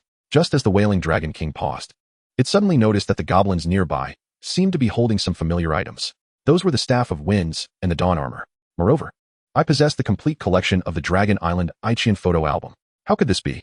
A flicker of panic flashed across Abalic's enormous dragon eyes. He momentarily forgot to flap his wings and hurriedly rummaged through his treasure trove. No, you wretched thieves. This is impossible. None of my 108 protective spells have failed. Enraged to the utmost, the Dragon King lost his sanity, soaring to the heavens, exuding a terrifying aura, muttering acceleration spells as he charged violently towards the goblin army. One could foresee that this strike would be cataclysmic, capable of shattering the heavens. Boom! With a resounding crash, the mighty Dragon King collided headfirst with the barrier, unable to suppress a howl of anguish. The pain was excruciating. Even with his draconic physique, he saw stars, helplessly descending to the ground. A perfect opportunity. Jiang Yan, witnessing this, was elated and immediately commanded a full-scale assault. At this moment, the nearest goblins were merely 200 meters away, and nearly every stone struck the vast dragon body with precision. The fair trade skill was triggered. Notifications from the war interface rolled in at an astonishing rate, with various treasures and gold almost piling into a small mountain. Truly a benevolent soul, Jiang Yan silently commended. Not only did the opponent gather a colossal treasure for him, but they also feared he would miss the chance and came crashing towards him. Such a selfless act can only be described in 6 words. Greatness. No further words needed. This grand feast lasted for over 3 hours. And when the opponent could no longer produce even a single gold coin, Jiang Yan reluctantly led the goblin army away. Glancing at the panel of his kin, he discovered that a portion of the goblin's faith had ascended from respect to fervor, significantly increasing the power of belief they provided. TSK. Indeed, wealth stirs the heart. Riches are the greatest faith. However, it is somewhat regrettable. The combat potential of the goblins is too low, destined to be replaced after the trial ends. Just as Jiang Yan and the goblins completely vanished, Abalik slowly opened his eyes and soared into the air. His gaze was long and contemplative, lacking any trace of anger. The tester this time seemed to possess a unique skill, having paid such a hefty price, perhaps. A barely discernible whisper faded into the gentle breeze. On the other side, at the dilapidated base, the goblins, laden with spoils, could not help but break into a strange dance, while Jiang Yan repeatedly reviewed the battle records, silently reflecting on gains and losses. This was a habit cultivated during his time at the academy. After each virtual battle, he would conduct a debriefing. Everything seemed to proceed too smoothly. The central mountain range spanned a radius of 10 kilometers, yet the dragon appeared in the area closest to the barrier. It could have easily flown deeper to evade the goblin's attacks. Jiang Yan furrowed his brow. This dragon was too accommodating, to the extent that some of his prepared tactics went unused. Could it be that creatures tainted by demonic energy lose their intellect? Nevertheless, the outcome was entirely favorable for him. No matter what schemes were in play, as long as one possessed sufficient strength, any situation could be effortlessly resolved. Just like the last battle before his fall in his previous life, where he and several colleagues made a desperate counterattack, meticulously orchestrating the encirclement of numerous abyss-infected foes, only to have the higher-ups abyss demon appear and sweep the battlefield clean. With a single strike, it shattered the divine realm and trampled the military formation, utterly crushing their hopes. The mere recollection of it incited despair within him. Jiang Yan sighed internally as he approached the transformation altar. A plethora of rare treasures spilled forth from his temporary storage space.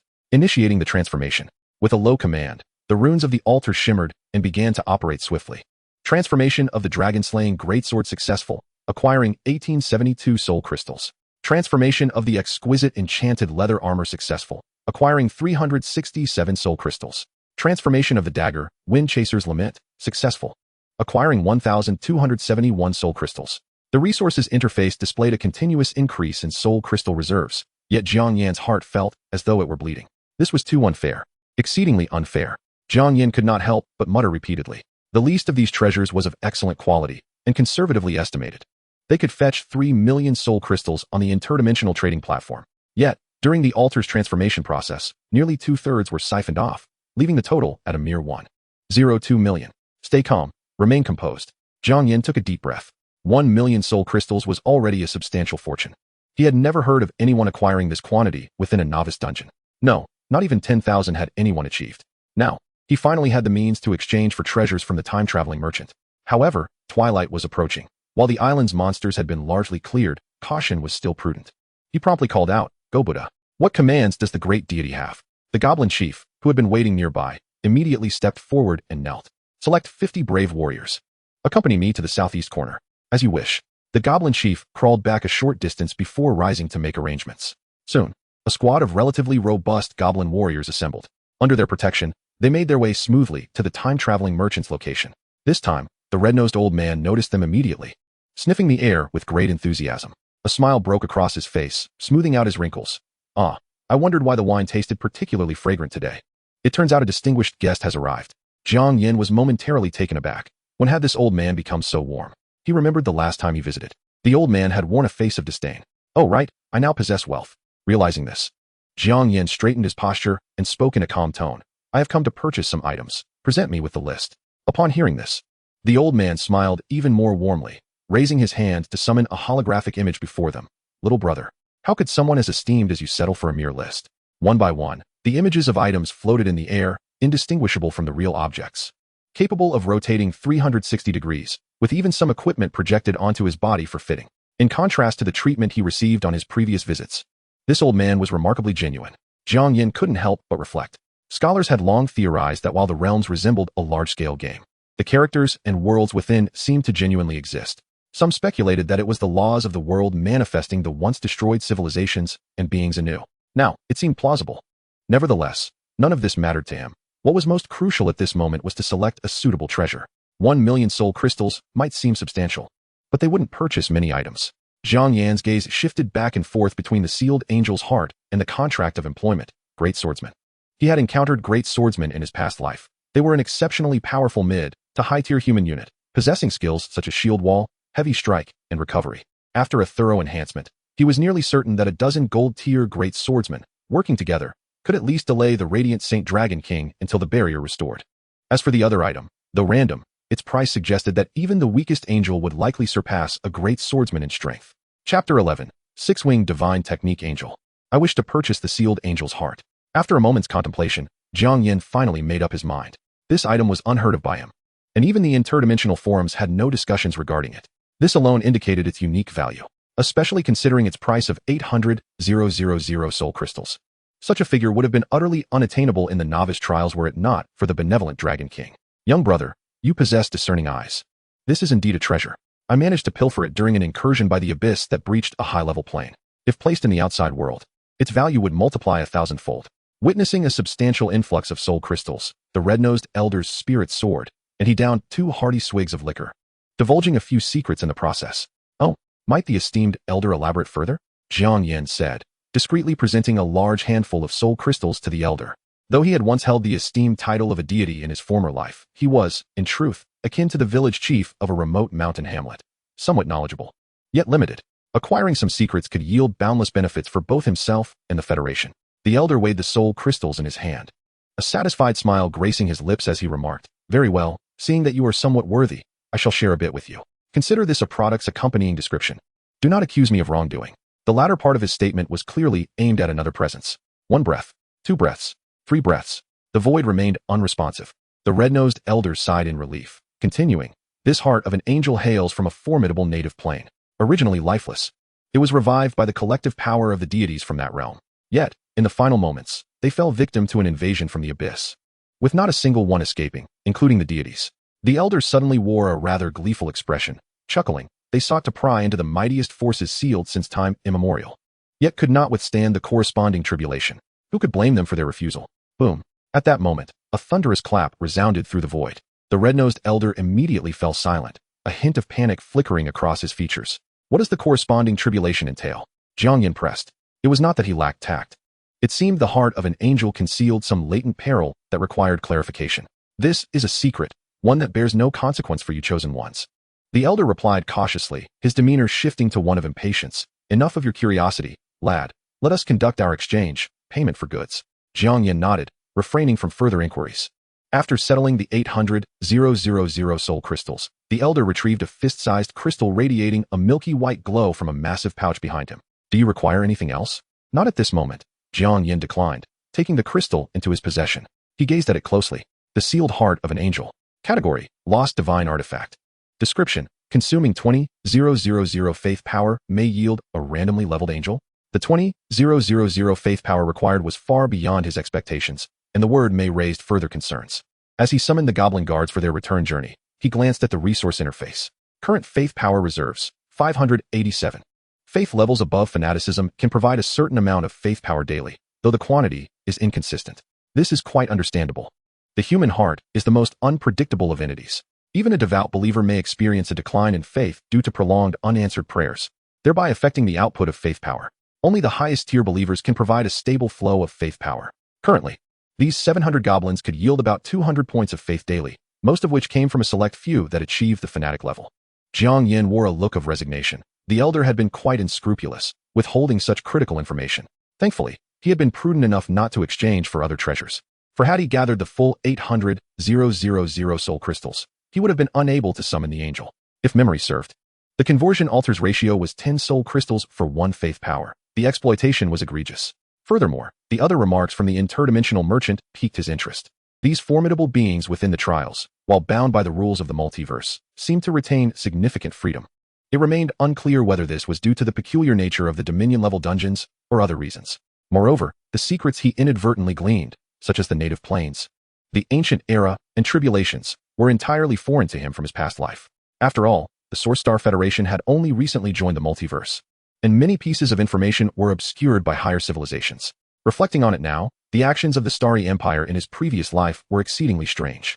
They consistently sought the aid of subordinate civilizations to fend off the abyssal invasion, while simultaneously restricting information from the multiverse to hinder others from growing stronger. Moreover, they deliberately delayed support, leading to the Federation's downfall. What advantage did this serve them? A raucous commotion interrupted Jiang Yan's thoughts. Looking up, he realized he had unknowingly returned to the base. The exuberant goblins were still reveling, tossing around the plundered gold coins around the bonfire. Were it not for the fact that all the monsters on the island had been cleared, they might not have noticed an ambush by abyssal creatures in a true battlefield. Jiang Yan heaved a sigh, choosing not to intervene. This was the very nature of the goblin race. They struggled to form a disciplined army. Many would rather opt for the weakest slimes than select goblins as their subordinates. He too intended to replace them after the trial concluded, though he lamented the loss of the powerful skill of fair trade. Navigating through the jubilant throng of goblins, Jiang Yan approached the conversion altar once more. Convert faith power. Nearly 200,000 soul crystals vanished in an instant, and the altar whirred back to life. Before long, the faith power reserves on the resource interface amounted to a full 20,000. Jiang Yan extracted the heart of an angel, inhaling deeply. Recruit.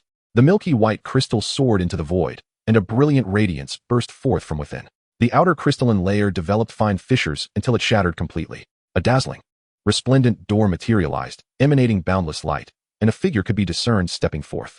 As the luminosity faded, a stunning young woman, approximately 1.7 meters tall, appeared before Jiang Yan. She possessed a slender figure, wielded a pale golden longsword, and her long hair cascaded to her waist. Her gaze was pure and celestial, and 3 pairs of pristine wings fluttered gently behind her. Upon seeing Jiang Yan, the maiden immediately tempered her aura, kneeling on one knee with a reverent expression. Holy Master, I thank you for granting me new life. Simultaneously, relevant data materialized in Jiang Yan's mind. Analia. Tier. Unique. Class. 6-winged divine angel. Level. Golden 10. Faith level. Blind. Everything you do is right, regardless of right or wrong. Special skills. Judgment of flames. Great prophecy. Gateway to heaven. Holy light divine arts. Overall rating. 99. 999. Special note. This is an exceedingly powerful being among the angelic race. Limited by your own weakness, her power remains at the pinnacle of gold. Please take heed of your dignity and strive to grow stronger. Chapter 12. Where your will points, there too does our long sword follow. Jiang Yan found himself momentarily stunned. In 2 lifetimes, he had never encountered such an extraordinary attribute. With a golden 10 level boasting a battle power score of 100,000. She was nearly on par with his own strength as a deity. This was an entity that should not exist within the novice trials, nor even within the upper 10 layers of the abyss. Unless, Connecting this to all that had transpired smoothly before, Jiang Yan suddenly considered a possibility, the luck of the multiverse. This was a piece of obscure information he had chanced upon in his past life. It is said that every individual possesses a hidden attribute upon logging in, namely, their fortune value. Among them, there are exceptional beings endowed with extraordinary luck, who receive various privileges within the realm of Du Jade. Take for instance the federal martial god, Du Changkong. He drew the warrior-level scenario of the Battle of Chongping.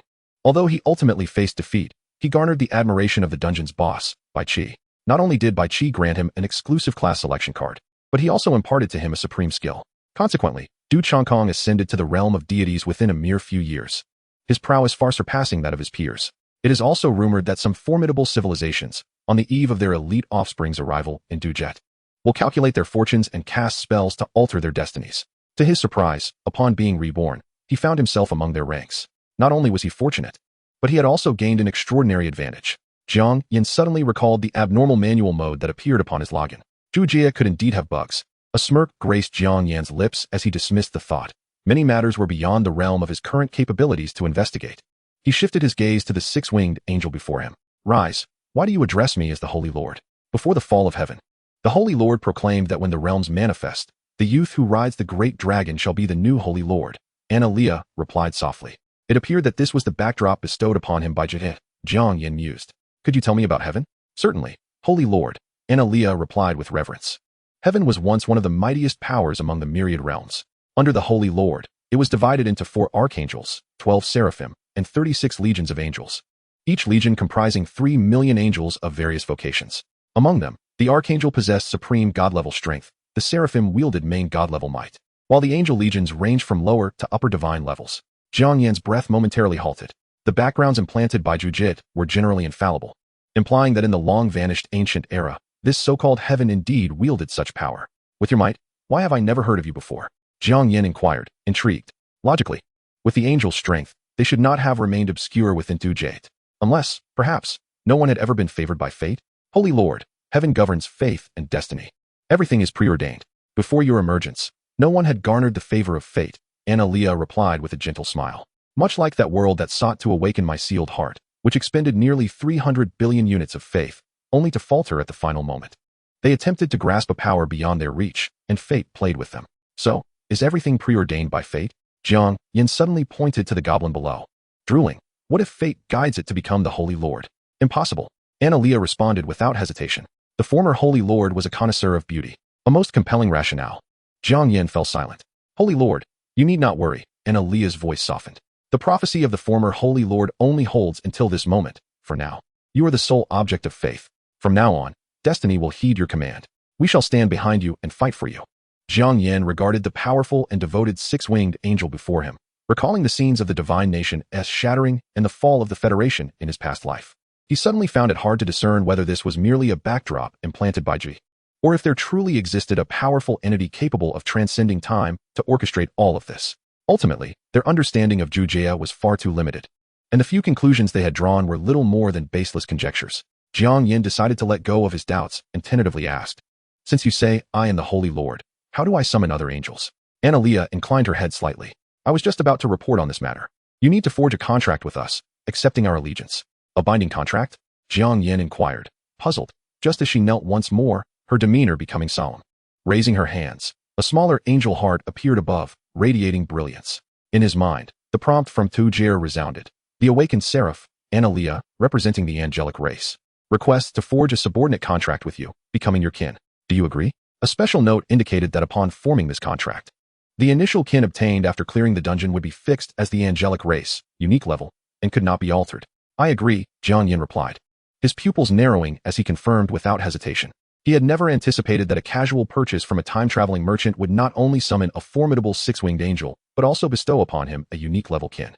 It was known that even after clearing a dominator-level dungeon, one could only choose to retain or randomly select from legendary or mythic kin. There was no reason to refuse.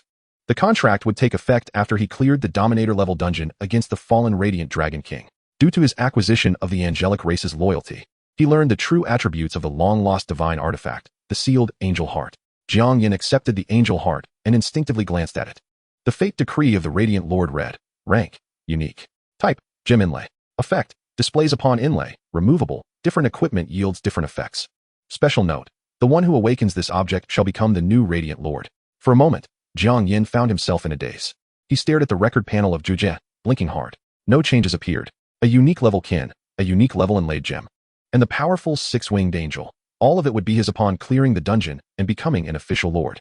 This was a perfect start, one that far surpassed his previous life. The only obstacle now was the impending attack of the Radiant Dragon King in a few days. Despite its previous displays of weakness, there was no doubt it was immensely powerful. Analea, is there a diamond-tier legendary dragon sealed within? Can you defeat it? Jiang Yan gazed at the half-kneeling maiden, gently raising his hand to signal her to rise. Although his attributes significantly surpassed hers, engaging in battle was not that simple. Just as a legendary mage with a battle power of 100,000 could still have a 0,001 chance of failing against an assassin with a battle power of 10,000, it was not a guaranteed win. Analea followed Jiang Yan's gaze. In her calm eyes, radiance flowed as if traversing the night and hills. Of course, Holy Lord. Where your will directs, there shall our swords follow. Chapter 13, The Great War. Time arrived at the close of the 10th day. Jiang Yan stood outside the mountain stronghold, gazing at the embers on the horizon. He refrained from taking any unnecessary actions. Both the dragon and the six-winged angel vastly exceeded this stage's capabilities. Any schemes held no significance in the face of absolute power. At this juncture, he felt that the Dominator-level dungeon tested luck more than his previous life as challenging dungeons, which had primarily tested strength. Perhaps the will of Zhujian had deemed that becoming an ordinary strong individual merely required effort, while ascending to the pinnacle of strength demanded a touch of luck. Holy Lord, you need not worry. A fallen dragon that strays from faith shall face judgment.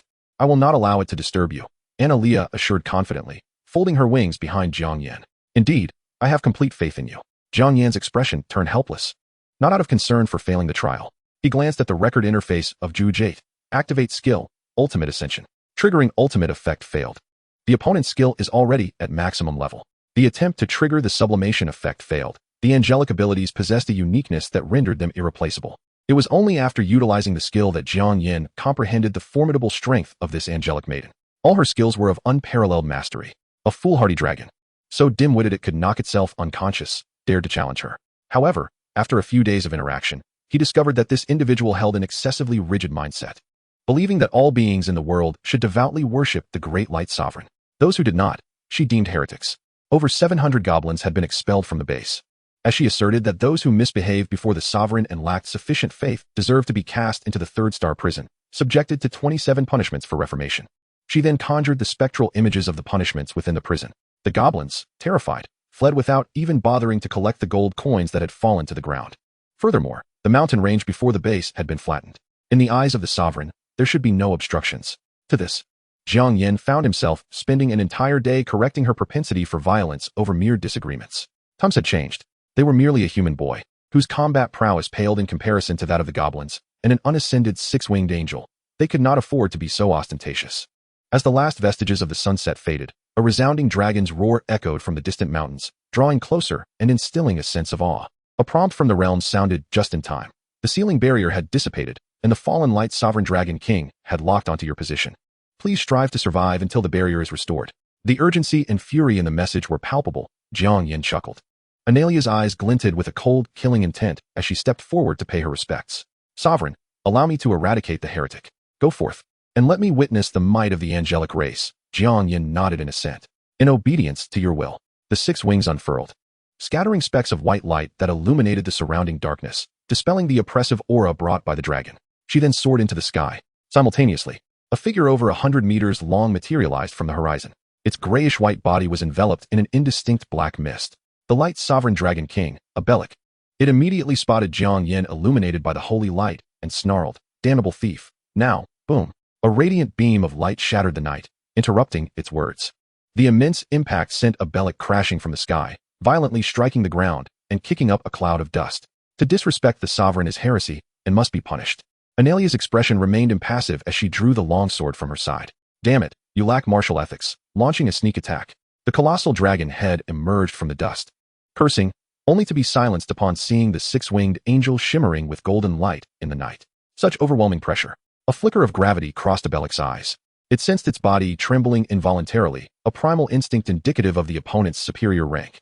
The power of the world empowers me.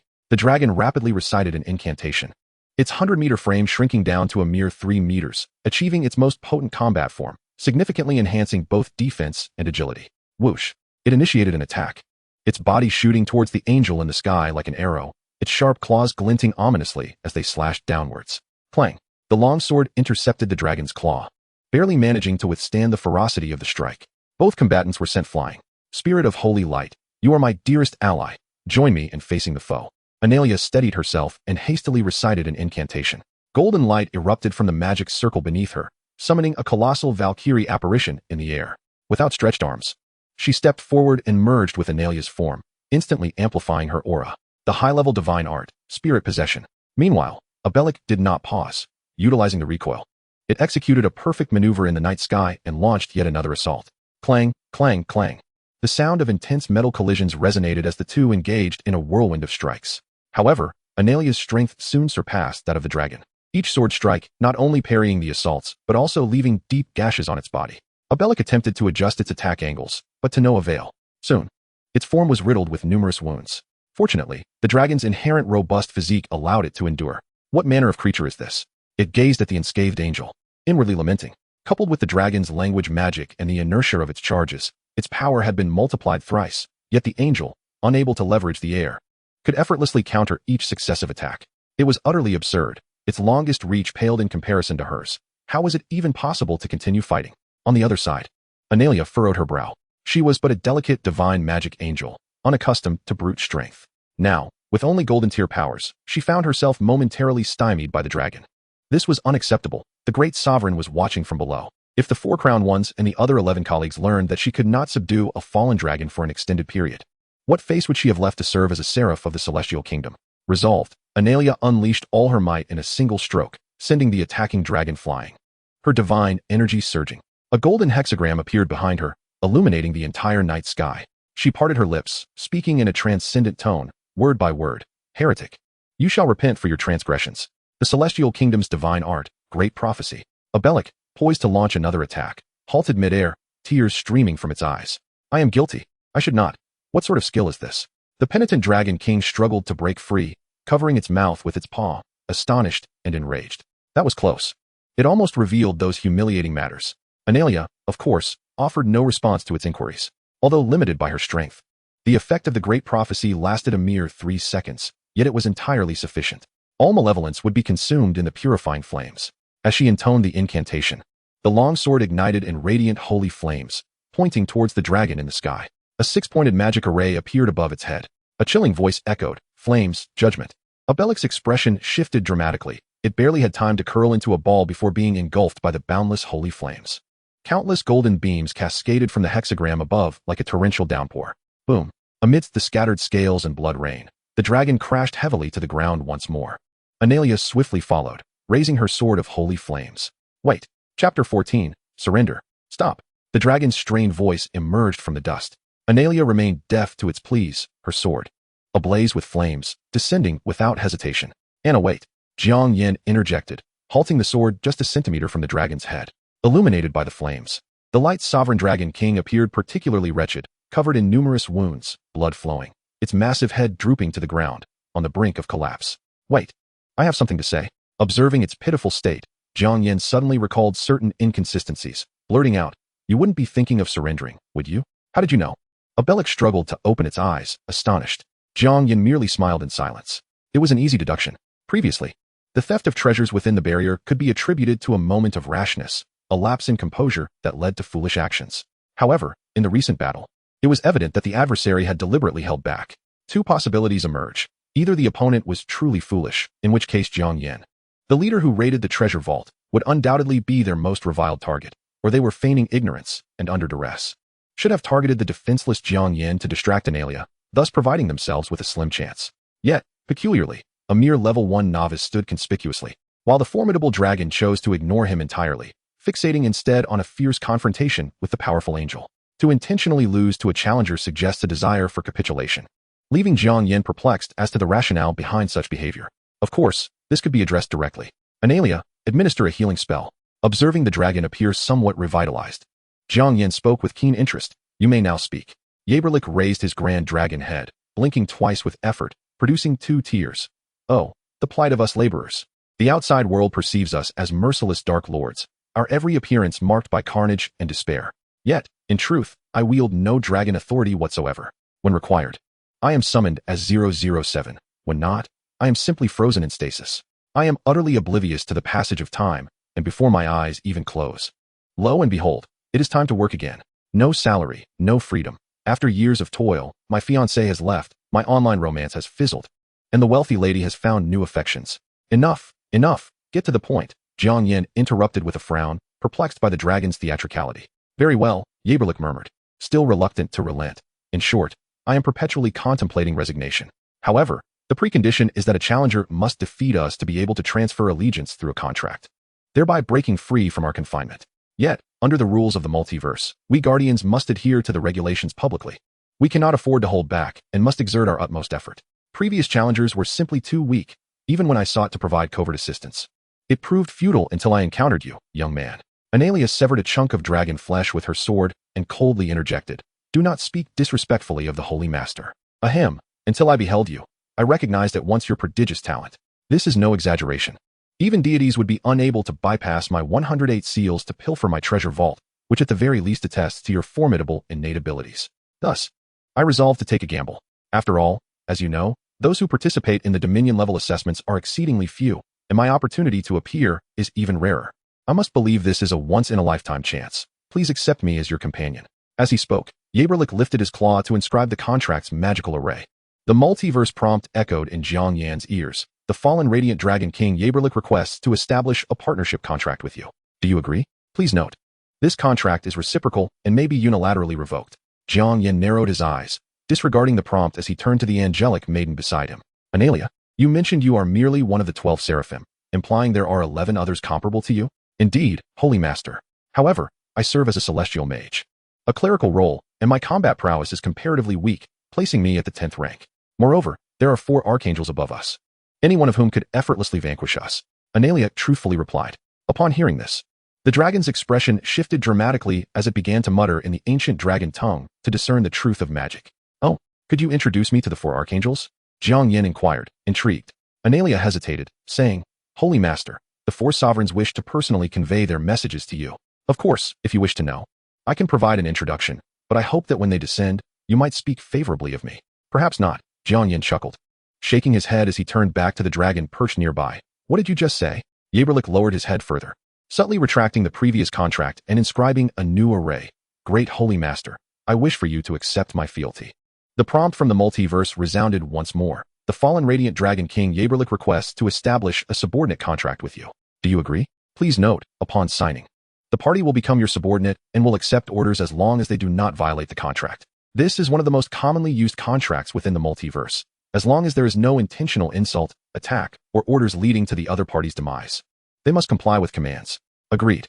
After a brief contemplation, Jiang Yan affixed his signature to the contract. This was a boss from a Dominion-level dungeon. Had fortune not summoned the angel, this cohort of challengers combined would not have sufficed to confront it. Simultaneously, the information about the dragon appeared on the multiverse panel. Yaberlik, rank, legendary. Profession, fallen dragon. Level, diamond, tier 10. Belief level, fear. Proficient skills, dragon breath, dragon language magic, dragon king physique. Overall rating, 43622. Special note, Yaberlik was originally proficient in holy light magic, but after his fall, he lost the favor of the light and can no longer wield related powers. Why has the rating decreased? Jiang Yan pondered momentarily before swiftly comprehending the situation. The entire treasure vault had been emptied, lacking certain equipment and items. His combat power naturally diminished. Analia, heal it, Jiang Yan commanded. Since they were now allies, it was inappropriate for Yaberlik to remain incapacitated. Analia nodded, sheathing her sword and reciting an incantation. Holy light, revive all things, heal. A robust beam of golden light descended from above, enveloping Yaberlik. Soon, the external wounds began to mend. Concurrently, the multiverse issued a notification. Please note, as the Guardian has been defeated, the dungeon of the fallen Radiant Dragon King will conclude in 1 hour. Following the dungeon's conclusion, the top 10,000 challengers in this region will qualify for entry into the Tower of Inheritance. Please prepare accordingly. Now it was just a matter of waiting for the conclusion. Jiang Yan exhaled a sigh of relief. Young master, I have something to report. We must hurry, or we will miss a great opportunity. At that moment, the healed Yaberlik seemed to recall something and spoke up. Chapter 15. I, the Radiant Holy Master, demand payment. Are you certain there exists such a rule? Jiang Yan asked, flabbergasted. Indeed, I have a dragon pen pal who is also a merchant wandering the multiverse. He informed me that one of the trading laws permits credit transactions, provided one has sufficient reputation and status, Yaberlik asserted confidently. Even if what you say is true, it appears none among us meet the criteria, Jiang Yan replied, shaking his head. Now it was Yaberlik's turn to be astonished. He pointed to himself with a dragon claw and declared loudly, "How could that be? I, the legendary radiant dragon king Yaberlik. My very name is worth 100 million soul crystals, not to mention this lady here, who is even more powerful than I." Yaberlik's voice suddenly dropped an octave as he glanced at the six-winged angel beside him, hesitantly uttering, "Pardon me, Your Excellency, does such a credit transaction conflict with your beliefs? The Holy Light created the world, and the Holy Master embodies the will of the Holy Light. All beings should offer their devout faith, which naturally includes possessions. And it is their honor," Analia replied with composure. "Indeed, it is their honor," Yaberlik eagerly echoed. Jiang Yan was momentarily taken aback. He gazed at the two individuals before him. One was a devout believer, recently awakened from an endless slumber, and the other was a formidable beast, long confined in a seal. What audacity did they possess to extend credit in the presence of a demigod? It is worth noting that this was a being who had become ensnared in the allure of wealth. However, considering the legendary bow and the contract capable of summoning warriors of golden caliber, well, at worst, he might suffer some embarrassment. Suddenly, Jiang Yan rose to his feet. "Let us not delay. Ablik, take us there at once." In the dilapidated pavilion at the northeastern corner of the island, the red-nosed old man manifested the soul crystals he had accrued, humming a cheerful tune as he counted them joyfully. 199, 920, 2001. I never anticipated that these trifles would fetch such a fortune. Yet, the fact that items can remain intact even amidst the apocalypse suggests some secrets. It hardly constitutes a scam for the buyer, as it aligns with the rules of trade. The world was on the brink of closure. It was nearly time for departure when, suddenly, the once exuberant time-traveling merchant's smile faltered. He looked skyward, sniffing the air, and his expression shifted dramatically. Oh no! The newcomers bear ill intent. He hurriedly tucked away the soul crystals, secured his wine flask, and hoisted a massive burlap sack, preparing to flee. Yet, he was already too late. A colossal dragon, measuring over 100 meters in length, and a stunning maiden with 6 wings confronted him in succession. Notably, another figure lurked behind a rock. The red-nosed old man sniffed the air and turned pale. What a cunning band of individuals. One was even hiding to ambush him. "Ablik, what are you plotting?" And you, hidden behind the stone, stepped forth. "Good day, sir." Jiang Yan awkwardly emerged from behind the rock. "It's you, lad. The stench of poverty. What business do you have here without wealth? Let me tell you, I am quite formidable." The red-nosed old man narrowed his eyes, warily clutching his burlap sack. Cough, cough. "Well, I lack experience in such matters. Could one of you demonstrate?" Jiang Yan raised his hands, glancing at the two. As the most devout follower, Analia would not overlook Jiang Yan's plea for assistance. She soared forward, stating calmly, "Weak little goblin. I, Analia, a disciple of the Radiant Lord and the 10th Seraphim of Heaven, master of celestial arts, hereby declare that your goods have been requisitioned. Be grateful for the blessings of the Holy Light." Oh, Jiang Yan's expression changed. This girl seemed to be living in the narrative crafted by the worlds. Her words were akin to, "Kneel before me, Emperor Qin, and pay your dues."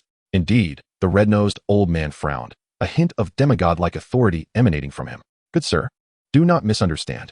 Our intent is merely to request credit." Jiang Yan, disregarding his prior embarrassment, quickly interjected. "Credit?" The red-nosed old man paused, scanning the two of them. One a level 1 apprentice lord, and the other, well, a high-tier life form, but without any renown in worlds. "You lack the qualifications for credit. What about me? I am Ablik, the radiant holy dragon king. Surely I am qualified." The dragon shrank in size and squeezed forward, puffing with pride. "You? I have heard of you, albeit faintly."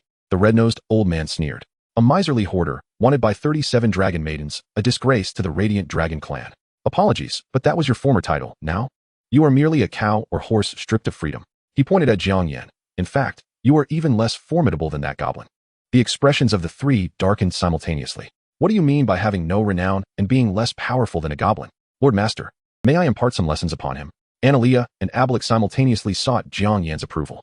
"Do not go too far. Well, at least leave him breathing." Jiang Yan acquiesced with a nod. "What do you intend to do?" "I am a demigod." The red-nosed old man retreated 2 steps, desperately trying to muster his aura. "A mere goblin demigod dares to insult the mighty holy dragon king. How utterly foolish." Ablik grinned menacingly, swinging his tail. "Ah!" The old man screamed, sent soaring into the air. Seeing this, Analia silently chanted a spell, conjuring a fist the size of a small mountain in the sky, which came crashing down. Oh, stop. Half an hour later. That will suffice." Jiang Yan observed the bruised and battered time-traveling merchant with contemplation.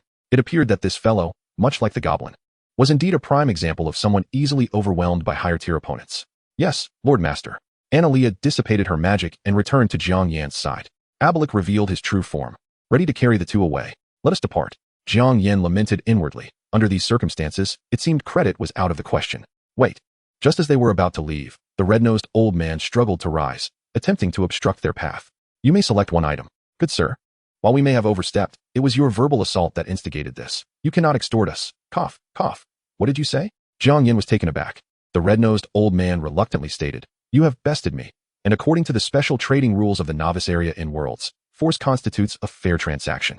He waved his hand, tossing a list to Jiang Yan, urging, Hurry and make your selection so you can leave. I have truly encountered misfortune in meeting such a perverse individual. A mere apprentice lord managing to secure the allegiance of the gatekeeper and possessing such a powerful family. Clearly, I must enhance my avatar's realm next time. Then I thank you. Good sir. Jiang Yan bowed respectfully, stating earnestly, This favor shall be remembered, and I shall repay it in kind. With that, he glanced at the list in his hand. As for what to choose, he had already contemplated it on his journey here. Facing the trials of the Tower of Heritage was imminent, and nothing was more crucial than immediate combat prowess. I choose the employment contract, Great Swordsman. Chapter 16, Recruitment. Congratulations, Challenger Jiang Yan, for successfully completing the Instance Wrath of the Fallen Dragon King, officially activating your lordship qualification. Your talents have been immensely enhanced, and you have obtained permanence. It has been detected that you have bound the heart of an angel, and the temporary goblin family has been released, granting you the unique first-tier family of the angel race, effective upon your formal entry into the Abyss. The regional leaderboard, overall leaderboard, trade center of the worlds, and the Worlds Forum have all been unlocked. Upon completing the Dominator level instance, you have gained 16 survival points. A cascade of notifications flooded in. Jiang Yan scrolled through the information box, locating the two most significant entries. Congratulations, you have become the first in this region's trial assessment, earning the qualification to challenge the Tower of Heritage. Would you like to teleport immediately? No. Please prepare swiftly. A forced teleportation will occur in 30 minutes.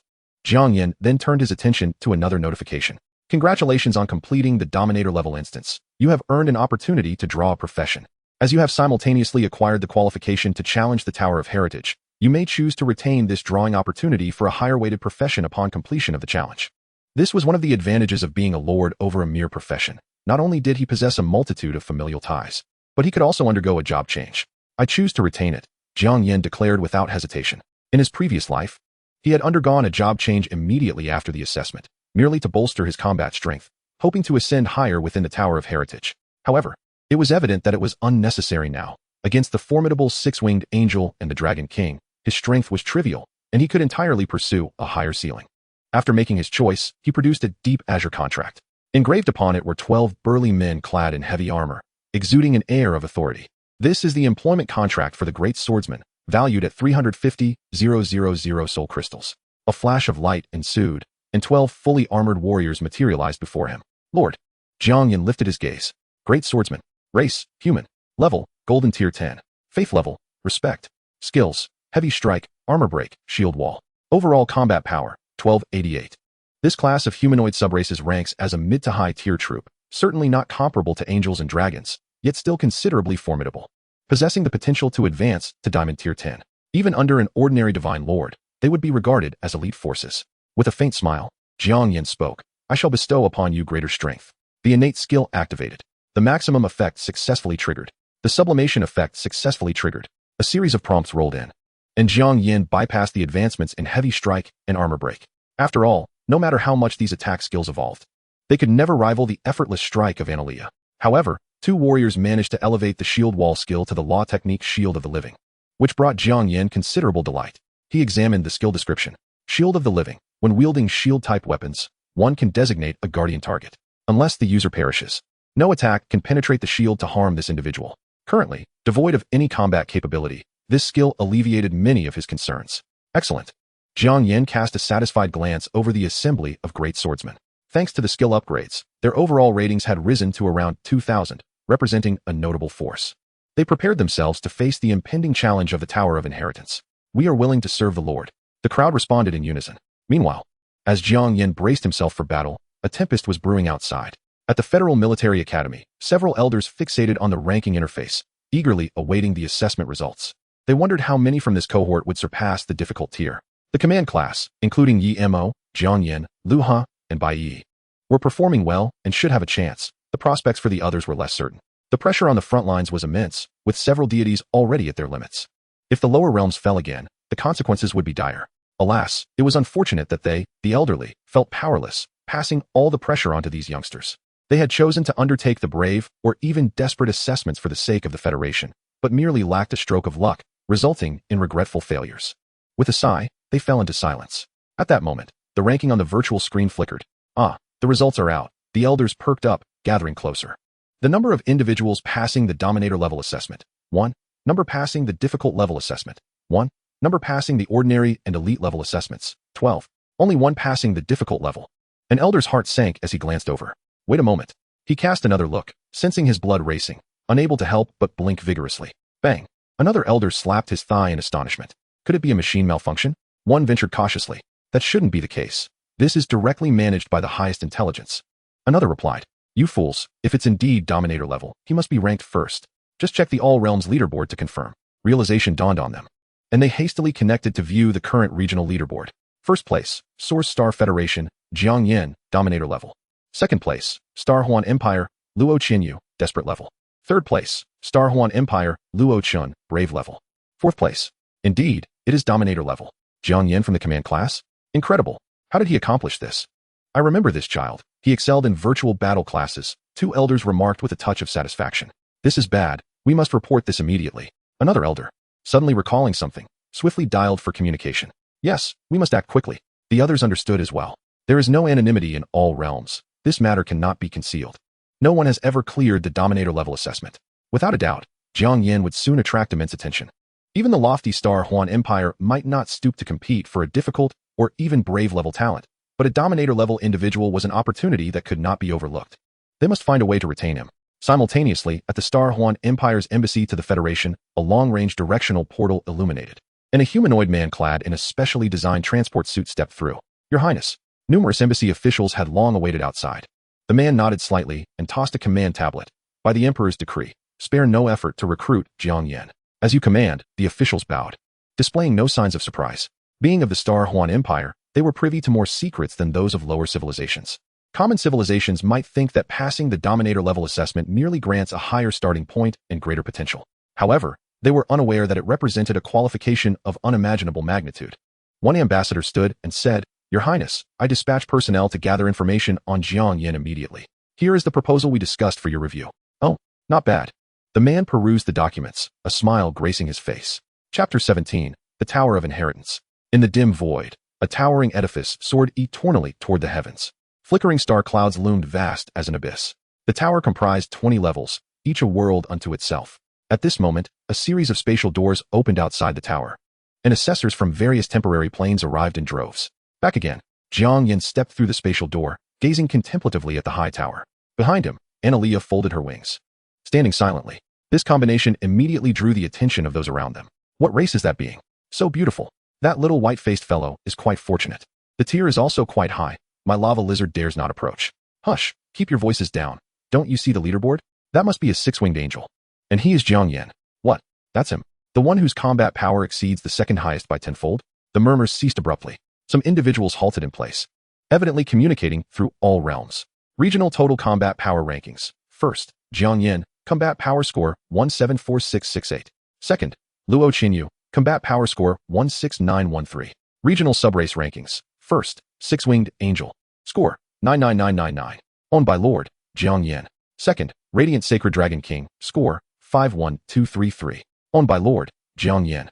Third, Two-Headed Demon Bear, score 3722. Owned by Lord Sikalos. Fourth. Quickly, the relevant information spread among the crowd. Most instinctively kept their distance from Jiang Yan, their eyes filled with curiosity. They were not simpletons, having distinguished themselves from millions of assessors. Although they primarily hailed from advanced civilizations, and Jiang Yan was merely a native of a secondary civilization, such status was trivial for those who had passed the All Realms assessment. Naturally, those with inflated self-importance were never in short supply. A giant from the giant race, with a snake coiled around his shoulder, strode boldly to Jiang Yan's front, blocking his path. Hey, I am Ronatask, the young clan leader of the Nebula Valley tribe. If I recall correctly, your Source Star Federation falls directly under our jurisdiction. What is it?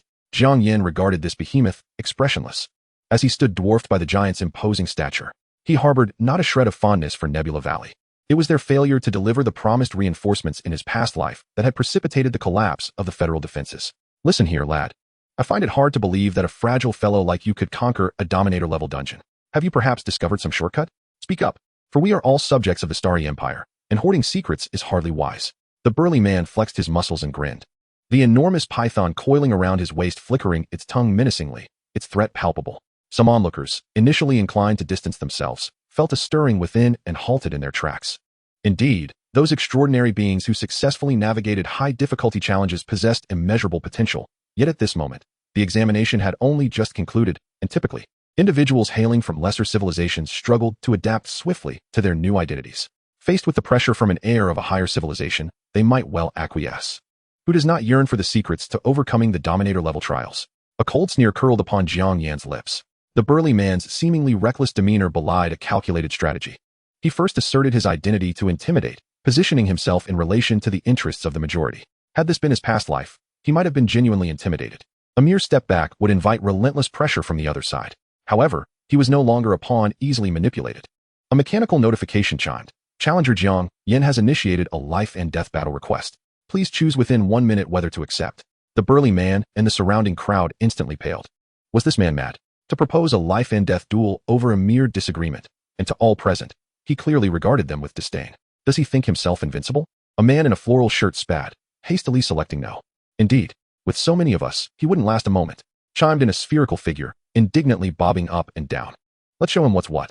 Another individual sneered, retreating into the crowd to incite further unrest. Yet, despite their bluster, the life and death duel remained uninitiated until the countdown concluded. Absurd. This was the novice zone, with a power rating exceeding 170,000. An ordinary deity would barely match that. Frankly, the combined might of all present would be annihilated in an instant. If you dare not accept, then be gone, Jiang Yan declared coolly, striding directly towards the imposing figure blocking his path. As they were about to collide, Annalia's wings fluttered lightly, as if brushing aside refuse, sending the burly man stumbling aside. The burly man's composure faltered, and he could not suppress a threat. Don't think that passing the Dominator level makes you invincible. You're merely a second-tier civilization. Jiang Yan halted, his gaze sincere. You should be grateful that we cannot attack one another here. However, should you utter another word, I would not hesitate to track you to your abyssal world and send you to meet Satan. The burly man's face flushed crimson, his mouth opened. Yet he dared not continue his tirade. Times had changed. In the past, such a subordinate civilization could be easily obliterated with a fleet dispatched in retaliation. Yet since the abyss emerged and the multiverse arrived, the technological weapons and cultivation laws of the real world appeared utterly ineffective against the beings of the abyss and the multiverse. In other words, to slay an extraordinary being now necessitated utilizing powers acquired from the multiverse. Though the Tusk tribe boasted numerous divine warriors, they were ensnared on the battlefield of the abyss. And moreover, the laws of the Starry Empire forbade warfare between subordinate civilizations. They could only swallow their pride. After all, 30 years of hardship was nothing. It was inconsequential. The burly man pondered Jiang Yan's potential, his expression darkening further. Had he simply walked away? The man in the floral shirt watched Jiang Yan enter the Tower of Inheritance, pushing his way through the crowd. Had it not been for my 2 flying wolves suffering from an upset stomach last night, I would have taught him a lesson. He added, were it not for the laws of the Starry Empire prohibiting unwarranted warfare, I would not have spared him. The burly man hastily interjected to defend himself. Exactly. Several others who had come to their senses chimed in. While making empty threats post factum was childish, the earlier incident had been an embarrassment. They were all individuals of standing and needed to salvage their dignity. With a little editing and perhaps some hired support, who could claim to have been humiliated? A disdainful snort echoed from the rear. Who dares? Step forward if you wish to die. The crowd turned their angry gazes. Jiang Yan had been one thing, but for someone who had passed the Dominator-level examination to tread upon their heads was intolerable. I speak the truth. Does anyone have an objection? A girl in a pale yellow gown, flanked by several companions, stepped forward. Her features were exquisite, her demeanor regal, and a faint star-shaped mark glimmered on her forehead, a symbol of the royal family of the Starry Empire. The crowd's expressions shifted dramatically, and they forced smiles. Your Highness, the Princess, we pay our respects to Your Highness. Although the advanced civilizations had loosened their grip on lesser civilizations in the present world, this did not extend to the Starry Empire, the first civilization in this star domain to encounter the multiverse. The girl scoffed disdainfully, stepping past the crowd with determination. That fellow appears to possess some intrigue. A glimmer of curiosity flickered in her eyes as she unhesitatingly entered the Tower of Inheritance. Chapter 18, the first level. Challenger. Welcome to the Lord's Side Tower of Inheritance. This tower comprises 20 levels, with difficulty increasing with each tier. You will face an array of formidable monsters in varying numbers. Vanquish them to ascend to the next level. The total number of troops utilized cannot exceed 50. Completing the 19th level grants a modest amount of survival points and rare occupational rewards. Completing the 1019th level yields survival points and legendary occupational rewards. Completing the 20th level bestows a significant quantity of survival points and mythic level occupational rewards. The challenge of the first level, the webbed world, will commence in 5 minutes. Please prepare accordingly. Release. The emblem of the laws coalesced into a military insignia in Jiang Yan's grasp, radiating brilliance. A dragon and 12 golden-level great swordsmen materialized before him. This was the foundational skill of war summoning, mastered by all who transitioned to the Lord class, employed for the temporary storage of troops. Abelric, you shall lead the assault for the first 10 levels. Anya, you will strategize from the center. As for the rest of you, position yourselves according to my markings and ensure no monster approaches. Understood. Abelric manifested his 100-meter-long true form, spiraling in the air. Analea sheathed her longsword, revealing a golden sacred tome in her hands. The 12 great swordsmen formed a nearly circular battle formation, shielding Jiang Yan at the center. 2 of the most robust swordsmen raised their shields, 2 soul links cascading down upon Jiang Yan. This was the enhanced skill of the shield wall, shield of the living. With this, they were assured of victory. Soon, approximately a kilometer away, hundreds of spiders the size of water tanks emerged. They moved swiftly, their fearsome mandibles and multitude of eyes evoking dread. These were the broodmother spiders, capable not only of spraying venom, but also of spawning several smaller spiders upon their demise. Before their infamous reputation spread, countless lords had met their end at their fangs. In his previous life, Jiang Yan had barely succeeded by leveraging his exceptional speed and the mobility of his centaur archers. Yet this time, it seemed excessively effortless. Abelric folded his wings and swooped low, a fierce gale sending the arachnids sprawling. Tremble, wretches, beneath the mighty radiant Saint Dragon King. Abelric exhaled with fervor, unleashing torrents of dragon fire that reduced the broodmother spiders to mere ashes, leaving even the younglings no chance to emerge. In stark contrast to the formidable dragon, these arachnids appeared pitifully weak. Before long, virtually none remained. Spare one alive, but ensure it suffers no harm, Jiang Yan commanded, a thought stirring within him. Yes, my lord, came the obedient reply. Abelric descended beside the last surviving broodmother spider, retracting his sharp claws, and gingerly grasped a leg before soaring back. Anna, can you immobilize it? He inquired. Of course, my lord, Anna replied, nodding as she unfurled the sacred tome and began to chant. When the holy light rages, the winds are stilled. A radiant beam descended, ensnaring the previously thrashing spider in an invisible chain, rendering it instantly subdued. Jiang Yan retrieved the dagger he had pilfered from the goblin assassin and approached, plunging it downwards. Clang. The blade failed to penetrate. The broodmother spider rotated its eyes, as if mocking him silently. Abelric wore an odd expression, his claws clasped tightly over his mouth. Jiang Yan felt a pang of annoyance at having forgotten his lack of class advancement. You have received the blessing of holy magic, significantly enhancing all attributes. The voice of the multiverse chimed in his ears. My lord, give it another try, Anna encouraged gently. The angel's support was indeed invaluable. Jiang Yan grasped the dagger once more and struck again. Once more he commanded. Thud. The exterior armor was of moderate strength, withstanding about 100 megapascals. The abdomen's defenses were weak. The left side of the chest appeared vulnerable, exhibiting a vigorous reaction upon impact. The leg's chitin was notably hard, making it difficult for ordinary weapons to sever. Shield 1, try snapping off a leg to test its toxicity, Jiang Yan instructed. Moments later, he sheathed the dagger and summoned a great swordsman. For convenience, he referred to the 12 individuals as Shield 1 through Shield 12. Yes, my lord, the swordsman replied, stepping forward to break off a segment of the spider's leg, piercing its tip into the skin, and assessing. There is mild toxicity, acting swiftly. It can be disregarded by those of bronze rank and above, while lower ranks will be affected by paralysis, which can accumulate. Jiang Yan nodded, meticulously documenting the data obtained. Given that only the top 10,000 in each cohort could enter the Tower of Legacy, pertinent information was predominantly monopolized by powerful factions. The Federation, as a secondary civilization, had only procured a scant 15 layers of summarized intelligence at a hefty price. Detailed information was simply not for sale by those forces. In his previous life, he had lacked the strength to pursue this knowledge. Now, with ample resources at his disposal, he intended to create a comprehensive strategy. This would not only provide future challengers from the Federation a greater chance of ascending the tower, but would also allow selective sales to other civilizations for profit. Now, we come to the most crucial step. Anna, may I borrow your angelic sword? Certainly, my lord, Anna replied, removing her sword and handing it over. Jiang Yan etched several lines upon the spider's body with the dagger, then took the angelic sword to commence dissection. Soon, the organs, venom sacs, and various other components were extracted and neatly arranged nearby. My lord, how come you are so adept at this? Abilic inquired, gazing at the grim fate of the broodmother spider. Oh, I took an elective course on the dissection of aberrant creatures. I find the anatomy of those unknown yet powerful beings quite fascinating, Jiang Yan responded without looking back. Abilic shivered, realizing that he, a mere weak dragon battered by a six-winged angel, hardly belonged to the realm of the unknown and powerful. This sword is quite impressive. After a while, Jiang Yan surveyed his handiwork with satisfaction. It is nearly complete. Let us proceed to the next layer. With that, he delivered a decisive blow, ending the breath of the nearly lifeless broodmother spider. Simultaneously, a grand door slowly materialized in the center of the trial ground. Accompanied by the familiar prompt, the first layer of the Tower of Legacy has been cleared, granting 1 survival point and 1 occupational reward weight, to be distributed collectively after settlement. Let us go. Jiang Yan inhaled deeply, leading the way through the portal. An entirely different scene unfolded before them. Resembling a world akin to a prison, iron pillars descended from the heavens, enclosing everyone within a 5-kilometer perimeter. A deathmatch world, Jiang Yan mused, a hint of regret in his heart. In his previous life, he had faltered here. This challenge posed too great a constraint on his innate speed and the prowess of his centaur archerkin, leaving no room for maneuver. The second layer's challenge in the deathmatch world will commence in 5 minutes.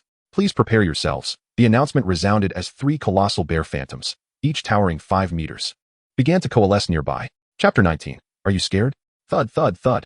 The 3 mountainous bears approached, each step causing the very ground to tremble. The overwhelming pressure coupled with the confined space was enough to instill despair in most challengers. However, for Jiang Yan, it was nothing to fear. Capture one of them, he ordered. Right away, Abilic responded, expanding his form once more and charging forward. The 100-meter-long dragon soared through the skies, rendering the once mighty magical bears as insignificant as ants in his presence. The weight of their inferior status caused them to tremble instinctively. They halted their charge, leaning forward slightly, baring their sharp teeth and roaring defiantly. Roar. They were attempting to bolster their courage, fearing the loss of their will to attack. How rude. Abilic bellowed in indignation. As a noble dragon, he could not tolerate these lowly beasts daring to roar at him. He swelled his cheeks, lowered his fearsome head, and unleashed a thunderous dragon's roar. The 3 bears were overwhelmed by a brutal, tyrannical aura emanating from the apex of the food chain. Thud. Unable to suppress their primal fear any longer, their legs buckled, and they collapsed to the ground. Abilic chuckled disdainfully, raising his claw to smite 2 of them into a pulp before seizing the last one to return for a report. Jiang Yan, who had been observing, felt a complex mix of emotions. The magical bears that had once rendered him powerless in his previous life were so effortlessly dispatched now. In truth, their combat prowess was not weak. Their overall rating should hover around 1,000. Combined, they could potentially rival a golden tier 10th level swordsman. Yet, facing a dragon was clearly an insurmountable challenge for them. Thud. The remaining bear, cast to the ground, attempted to resist, but was swiftly ensnared by Anna's binding spell. Jiang Yan once more drew his dagger, commencing his examination of the creature. Its hide boasted remarkable defensive capabilities, impervious to ordinary weaponry. The eyes and snout were notably vulnerable. Marked as weaknesses, static vision was subpar, while magical defenses were normal. The tests proceeded methodically, with Anna occasionally casting healing spells to repeat the assessments. Suddenly, Jiang Yan swung the angelic sword, severing one of the bear's paws, and quipped, "Does anyone know how to cook bear paws? I find myself rather peckish." During the prior trials, there had been scant suitable magical beasts on the island, and he had not filled his belly. Now, confronted with such fresh game, hunger gnawed at him. Anna and Abilic exchanged glances, realizing this exceeded their capabilities. "My lord, I once served in the cooking brigade," one of the swordsmen said, a hint of excitement in his expression. "Oh, splendid. I entrust it to you," Jiang Yan responded, patting the man's shoulder in surprise. He had not anticipated that these soldiers would possess such diverse talents. The great swordsman first set aside his armor to avoid hindering his movements. He drew forth his finely crafted steel sword, meticulously cleaning the fur and nails before rinsing them with the water flask he carried. "Lady Analea, would you be so kind as to ignite a flame?" A shaft of holy light descended, and azure-white flames ignited from the void. The flames, imbued with the essence of holy light, were remarkable, eliminating the need for any additional seasoning. As the swordsman marveled, he retrieved several small vials from his pocket, pouring out spices and applying them evenly. He carefully seared the bear paw's skin over the flames until the fat began to ooze, then sprinkled a layer of powder before continuing to roast it. An exquisite aroma wafted through the air, causing even Analea to steal a few glances. After half an hour, the cooking was complete. The swordsman sliced off a generous piece of the bear paw and presented it to Jiang Yan. "Delightful," he exclaimed, taking a hearty bite. Feeling a surge of strength coursing through him. "You all can share the rest. I'll dissect what's left and then venture to the next layer." Jiang Yan grasped his long sword in one hand while gnawing on the bear paw with the other, approaching the one-armed demon bear to commence his work. "What a pity there isn't enough time," This piece of meat looks quite tender. I'll take it with me for a hot pot when I return to the Federation. The giant bear's pupils constricted violently as it watched this seemingly feeble creature consume its flesh while dissecting its body, evaluating which part was more delectable. Fear, humiliation, and agony intertwined within its mind, culminating in a sudden, muffled groan before it ceased to breathe. It was dead. The dragon Abalric's faith level in you has increased, currently standing at awe. All monsters in the second layer have been vanquished, granting 1 survival point and a career reward weight of 1. Challengers are urged to proceed to the third layer promptly. 2 notifications echoed simultaneously, causing Jiang Yan to momentarily freeze, losing control of the angelic holy sword, which pierced through the giant bear's carcass. What just happened? How did it die? I haven't even killed it. Abalric, who had been observing intently, felt a jolt in his heart, lowering his dragon head even further. It was utterly cruel. Not only was the opponent dead, but the swordsman had also thrust a sword into its body in a fit of rage. Forget it. The essential data has been gathered. Let us move on to the next layer. Jiang Yan, somewhat dispirited, tossed the long sword back to Analea and beckoned everyone to rise and enter the grand door. If memory serves, the monsters in the third layer are 100 armored scorpions. Only a few from the Federation have ever made it this far, and he had never witnessed it himself in his past life. As per usual, leave me 2 alive, eliminate the rest. At your service, Great Master. Abalric surged forward with exceptional vigor. The fourth layer, the realm of the Eye of Magic, necessitates dealing with 200 large eyes that can emit corrosive rays. Oh, Master. I accidentally exerted too much force and crushed one. No matter. By the way, Analea, do you know resurrection spells? I apologize, Holy Master. Resurrection spells are the domain of healing angels. I only possess some basic restoration spells. Very well. Jiang Yan chuckled helplessly. It seems I need to dissect a few more. After all, the information from living specimens is far more accurate. Thus, amidst an unrelenting advance, they effortlessly arrived at the 10th layer. The entire realm resembled a vast garden, brimming with verdant grass and vibrant flowers, with a central spring where birds occasionally flitted about in play. This was the highest level attained within the dominion of the Starry Empire, a layer that no one had previously managed to traverse, with scant information available. Undoubtedly, if a detailed strategy could be devised, various factions would be eager to pay a handsome price for it. For merely passing through this layer, one could conservatively obtain legendary grade professions or related items. The world of life sacrifice will commence in 5 minutes in this layer, which features a boss battle. The Guardian is a unique being from the Lost World. Please proceed with caution. Abalric, you shall take the lead. Analea, be prepared to support with holy magic. Yes. Holy Master. The group's expressions turned serious as Abalric transformed into his strongest battle state, soaring to the forefront. Chapter 20, Causal Skills. Children, welcome to the Garden of Life. An elderly lady with kind features emerged from around the corner of the trees, stooped, and carrying a watering can. She appeared rather unremarkable. Master? Abalric turned to Jiang Yan. If she were a fearsome monster, he would have engaged her immediately. Yet in this scenario, he hesitated. Jiang Yan subtly shook his head. Since she seemed capable of communication, it was an opportune moment to extract some intelligence. He held an undeniable advantage in combat strength and feared no upheaval. 2 great swordsmen raised their shields, quietly binding their skills to Jiang Yan. Child, there is no need to be alarmed. It has been many years since anyone reached this layer. The old woman waved her hand dismissively, with a dragon and a host of formidable guardians. Along with a high-tier being I have never seen before, I have no desire to engage in combat. Jiang Yan, somewhat perplexed by her intentions, probed cautiously. So, Elder, what is your meaning? Upon hearing his inquiry, the old woman chuckled. How about this? You accompany me for a chat, and I will allow you to pass to the next layer. Sound fair? What topics does the Elder wish to discuss? Jiang Yan narrowed his eyes, nearly certain that her intentions were not benign. The rules of the realms did not permit guardians to allow passage so easily. The old lady's gaze shifted to Analea. Young girl, your standing seems to surpass even that of the dragon. Could you share your origins with this old woman? Analea shot her a blank stare, remaining silent, her hand resting on the angelic holy sword. As a top-tier being of the holy light, she could perceive an undercurrent of darkness and decay emanating from the old woman, despite her facade of civility. Had it not been for the Holy Master's desire for information, she would have already cleaved this world in twain. A fleeting flash of anger crossed the old woman's eyes, quickly replaced by a forced smile as she sighed. I merely haven't encountered a living person in far too long, and wished for some conversation. You truly need to be so tense. She continued, directing her gaze back to the formidable swordsman ahead, her demeanor nostalgic. What a fine warrior you are, if I am not mistaken. You must hail from the Silver Radiance Empire, once an immensely powerful force.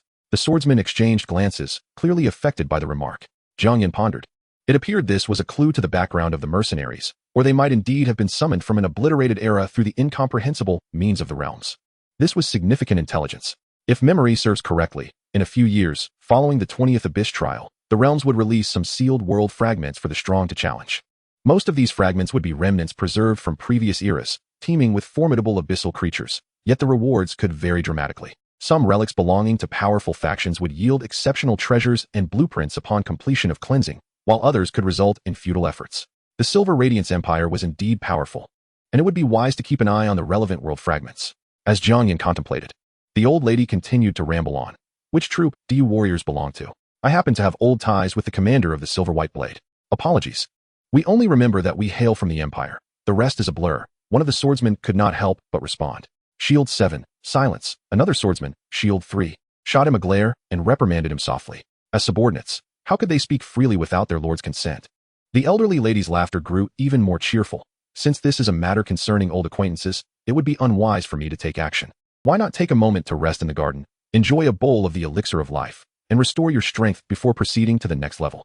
As she spoke, she produced a stack of small bowls and gestured towards the spring, saying, "This is a rare treasure that can rejuvenate your spirit and stamina." "No, thank you," Jiang Yan politely declined. "If possible, could you please open the door to the next level for us? We have already delayed long enough." The lady appeared somewhat disappointed, glancing at the towering swordsman ahead. However, following the recent events, it was evident that no one dared to speak freely. They merely shook their heads in unison. Alas, the lady's expression gradually darkened, her laughter turning sharp. "What a pity, only 3 of you, still far too few," she chuckled. It seemed the time had come to reveal her true nature. Jiang Yan sneered coldly, preparing to signal a Burlick to attack, when he suddenly felt a powerful pang in his heart. 3 streams of gray energy materialized, varying in size, with 2 of the larger ones hurtling towards Shield 3 and Shield 7. They remained on high alert, shouting as they swung their swords. However, their efforts were futile. The gray energy effortlessly shattered their finely crafted swords, colliding with them and reducing the 2 armored swordsmen to mere fragments, their blood seeping into the ground, vanishing without a trace. The remaining stream of energy surged directly towards Jiang Yan. The angelic maiden behind him unfurled her wings to shield Jiang Yan. Yet, the gray energy seemed to dissipate like air, passing through her wings and lunging toward Jiang Yan's chest. "This is bad. It's a causality-based skill." Anna Lia's pupils constricted sharply, as a golden hexagram appeared behind her, ready to unleash a grand prophecy spell, but it was evidently too late. Meanwhile, Jiang Yan observed the approaching gray energy, unable to react in time. Even the golden tier swordsman could not evade it, let alone him, an ordinary person now. At the moment of impending contact, the gray energy appeared to be drawn by an unseen force, abruptly veering off and splitting into 2 streams that charged towards Shield 1 and Shield 2. Bang! 2 resounding impacts echoed as the 2 swordsmen were sent flying several meters away. The ability known as Shield Guardian activated, while wielding a shield-type weapon. The user could designate a guardian subject. Unless the user perished, no attack could breach the shield to harm that individual. All malevolence would dissipate, and causality would be rendered void. At that moment, an ethereal voice resonated as Anna Lia's grand prophecy was finally complete. Invisible ripples spread from the magic array throughout the entire dimension. It was as if the world was being torn apart. The once vibrant landscape began to collapse. The emerald grass transformed into crimson flesh, and towering trees became withered forms. The central spring morphed into thick, dark red blood, with countless decaying remains piled above, surrounded by bizarre sigils. This was the true nature of the world. "Impossible. How could you break my barrier?" The guardian's chilling laughter abruptly ceased, and he stared in shock at the 6-winged angel hovering above like a deity. Anna, a Burlick, eliminated. Jiang Yan, having narrowly escaped the calamity, ordered without hesitation. He had almost lost his life. Chapter 21, A Shift in Mindset. A Burlick charged forward without hesitation. Tendrils composed of flesh rapidly sprouted from the ground, attempting to ensnare him. Yet, it was futile. Long before entering the Tower of Inheritance, Jiang Yan had elevated his abilities to their utmost potential, although he had not triggered a new ability. His Dragon King physique skill had reached its pinnacle, and his combat rating had surged to over 50,000, nearly doubling his raw power. With a mere flick of his body, he shattered the encroaching tendrils. Damn it! Damn it! Damn it! The elderly lady watched in fury as the colossal dragon wreaked havoc. Her wrinkled skin suddenly split open, and a monstrous entity composed of flesh erupted from within her. In mere seconds, it grew to a height of several meters. Its lower half fused with the earth. 8 thick arms extended from its back, attempting to thwart the dragon's assault. A Burlick showed no signs of retreat, unleashing streams of dragon breath while his razor-sharp claws struck out in rapid succession, tearing the 8 arms to shreds. However, the flesh on the ground writhed and reformed into new arms, once again blocking his path. It was evident that this creature could manipulate the power of the entire world. The 2 combatants found themselves locked in a stalemate. Despite a Burlick's might, he struggled to break through the relentless tide of tendrils. "Get back! A cold voice resonated from behind. Analia floated in the void, her killing intent palpable. Raising her angelic sword, endless flames ignited upon its blade. Flames of judgment. With a single swing, a golden beam of light pierced the heavens. A Burlick instinctively sidestepped. In the next moment, the fiery sword beam incinerated the fleshly arms, causing the ground to evaporate beneath it. No, I refuse to accept this. The monster's expression twisted in terror as it desperately summoned more tendrils in a futile attempt to obstruct Analia. It had hoped to rapidly eliminate the 12 swordsmen following the death of their leader, harnessing their power to slay the dragon, and then concentrating the world's energy to eliminate that high-tier unknown being. However, it never anticipated that the adversaries would survive a causality-based skill, throwing all its plans into disarray. From that moment onward, the outcome was sealed. The golden sword beam obliterated all flesh, and with relentless momentum, cleaved the creature in two, reducing it to ash. Analia offered no further glance, descending from the air to kneel before Jiang Yan, her knee touching the ground. My lord, I failed in my duty to protect. Please, punish me. Her face was etched with remorse. Had it not been for the timely activation of Shield Guardian, her lord would have been assassinated right before her eyes, a mistake that was utterly unforgivable. In the past, the lightest punishment would have been the revocation of her seraphim status. The 21st level guardian, the blood demon priest, has been defeated. You have gained 10 survival points and a profession reward weight of 10, which will be distributed uniformly after the challenge concludes. Ignoring the notification that echoed in his ears, Jiang Yan gazed at the angelic maiden, whose face had paled from overexertion, and stepped forward to help her up, releasing a gentle sigh. Rise, this is not your fault, it is my error. Jiang Yan walked over to the two fallen swordsmen. Bowing apologetically, I am sorry that my poor decision led to the demise of these valiant warriors. My lord, you are too harsh on yourself. Our duty is to protect you, especially from that monster. The remaining swordsmen responded promptly, their expressions tinged with sorrow. Jiang Yan shook his head in silence. This life had been far too smooth. He had breezed through the highest level dungeon without much effort, acquiring the allegiance of powerful angels and dragons. Such ease had fostered a sense of arrogance within him, causing him to lose the necessary vigilance and respect. In other words, he had become complacent. Reflecting on the situation, it was clear that the monster had been attempting to lower their guard since its emergence, guiding them into conversation. The ones attacked were precisely those who had spoken, himself. Shield 3 and Shield 7. It could be inferred that its causality-based ability likely allowed it to directly target any being that made noise within its domain, with its power presumably linked to the strength of the targeted individual. Fortunately, his personal strength was nearly non-existent, which allowed him to be thwarted by two great swordsmen who unleashed their skills. While this was indeed somewhat unexpected, it did not absolve him of responsibility.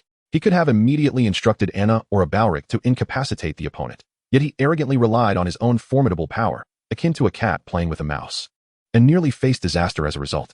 Such an error must never be repeated, Jiang Yan silently vowed. The myriad special abilities across the realms were far too numerous.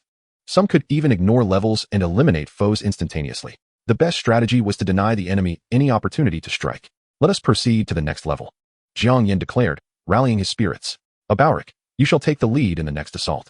Anna, refrain from engaging for now and focus on recuperating. Anna Lily nodded quietly. Currently, she was only at the golden 10th tier, having unleashed both the great prophecy and flame judgment in a fit of rage earlier had indeed taken its toll. Fear not, my master, leave it to me, a Balric boisterously proclaimed. He was not burdened by significant energy expenditure, primarily relying on close-quarters combat, and the prior foes had not been particularly strong. The dragon's inherent regenerative abilities were more than sufficient to sustain him through the battle. Onward. The group stepped into the light portal. The challenge of the 11th layer, the Thunder Hell, will commence in 5 minutes. Participants, please prepare yourselves. 32 colossal creatures crackling with electricity appeared in the distance. They were golden tier thunder titans, and Jiang Yan breathed a sigh of relief upon seeing them. Although formidable, they lacked any peculiar abilities, making them far easier to contend with than the adversary from the previous layer. Give it your all, Jiang Yan commanded. A Balric nodded and let out a mighty roar as he charged forward. Half an hour later, the lightning subsided, and the 11th layer was conquered. The 12th and 13th layers followed suit.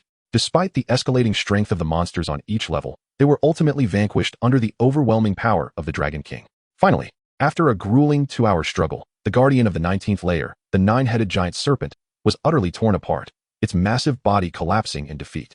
A Balric, lacking in poise, collapsed to the ground, panting heavily, until Anna Lily cast 2 recovery spells to revive him. Well done.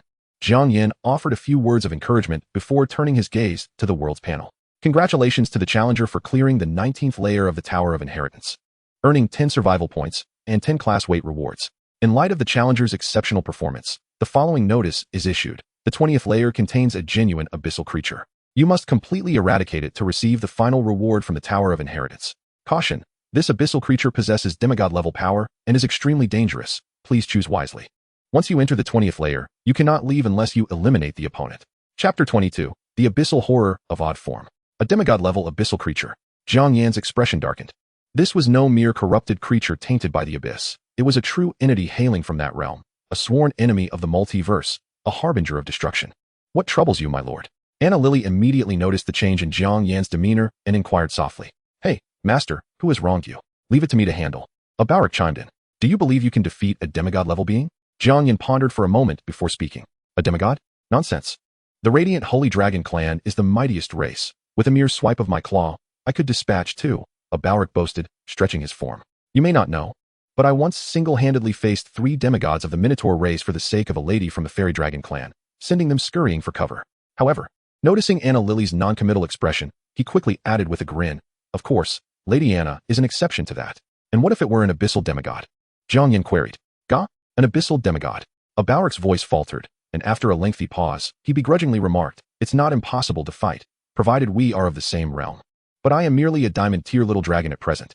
I understand, Jiang Yan nodded, aligning with his expectations.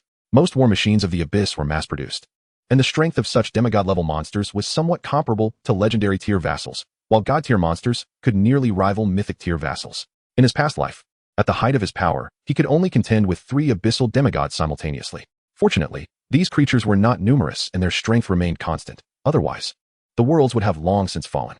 Let us retreat, Jiang Yan decided swiftly after weighing their respective strengths. Reaching this point had already exceeded his expectations. As a lord, he was not overly reliant on his class, and achieving a legendary or mythic class transition was still feasible. My lord, Anna Lily suddenly called out to Jiang Yan, hesitatingly suggesting, I may have a way to deal with it. Oh, I hope it's not some life-burning forbidden technique. That would be absolutely unacceptable, Jiang Yan chuckled. Not at all. As one of the 12 seraphim, I can invoke the gate of heaven to summon angelic spirits. If I can gather 36 angelic spirits to form an angelic battle formation, I can summon a shadow of one of the archangels, Anna Lily explained.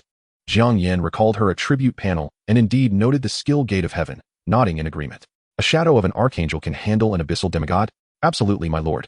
A mere assembly line creature like that could be effortlessly dispatched by any archangel, even one at the golden level, Anna Lily replied with unwavering reverence. But what is the catch? With my current power, I can only summon 1 angelic spirit per minute while maintaining the gate of heaven. Thus, I can provide only limited range spell support.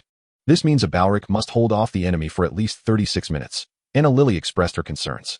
I see. Jiang Yan turned to a Bauric. What say you? If it's too much, we can withdraw. Do not feel pressured. Not a problem. A Bauric gritted his teeth. Fortunately, my master has upgraded my Dragon King body to its highest tier, and with Lady Anna's assistance, I should be able to hold out for at least half an hour. What are our chances? 70%. Good, Jiang Yan nodded. From previous trials, he recognized that a Bauric was not as carefree as he appeared in matters of life and death. He would not jest. Given that a Bauric claimed a 70% chance, Jiang Yan felt confident that their actual odds were at least 90. 90% is worth the gamble. Anna, having made his decision, Jiang Yan manifested all remaining soul crystals and handed them to the angelic maiden. This will aid in restoring your magical energy. Understood. A tome imbued with divine aura materialized in Anna Lily's hands. Spirit of holy light, may I share your power. As she chanted the incantation, beams of light enveloped them. Simultaneously, the panel began to scroll rapidly. You have received the Advanced Light Magic Holy Light Protection, increasing defense by 30. You have received the Advanced Light Magic Spirit of Light, increasing strength by 30. You have received. Your combat score has risen by 27 points, lasting for 1 hour. 17 enhancement spells cascaded upon them.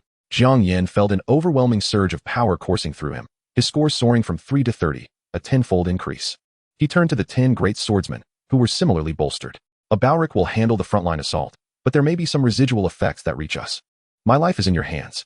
Rest assured, my lord. The crowd felt an overwhelming surge of power, instantly filled with confidence. Let us embark. This time, Abalik led the way as they stepped through the central teleportation gate, entering the 20th layer.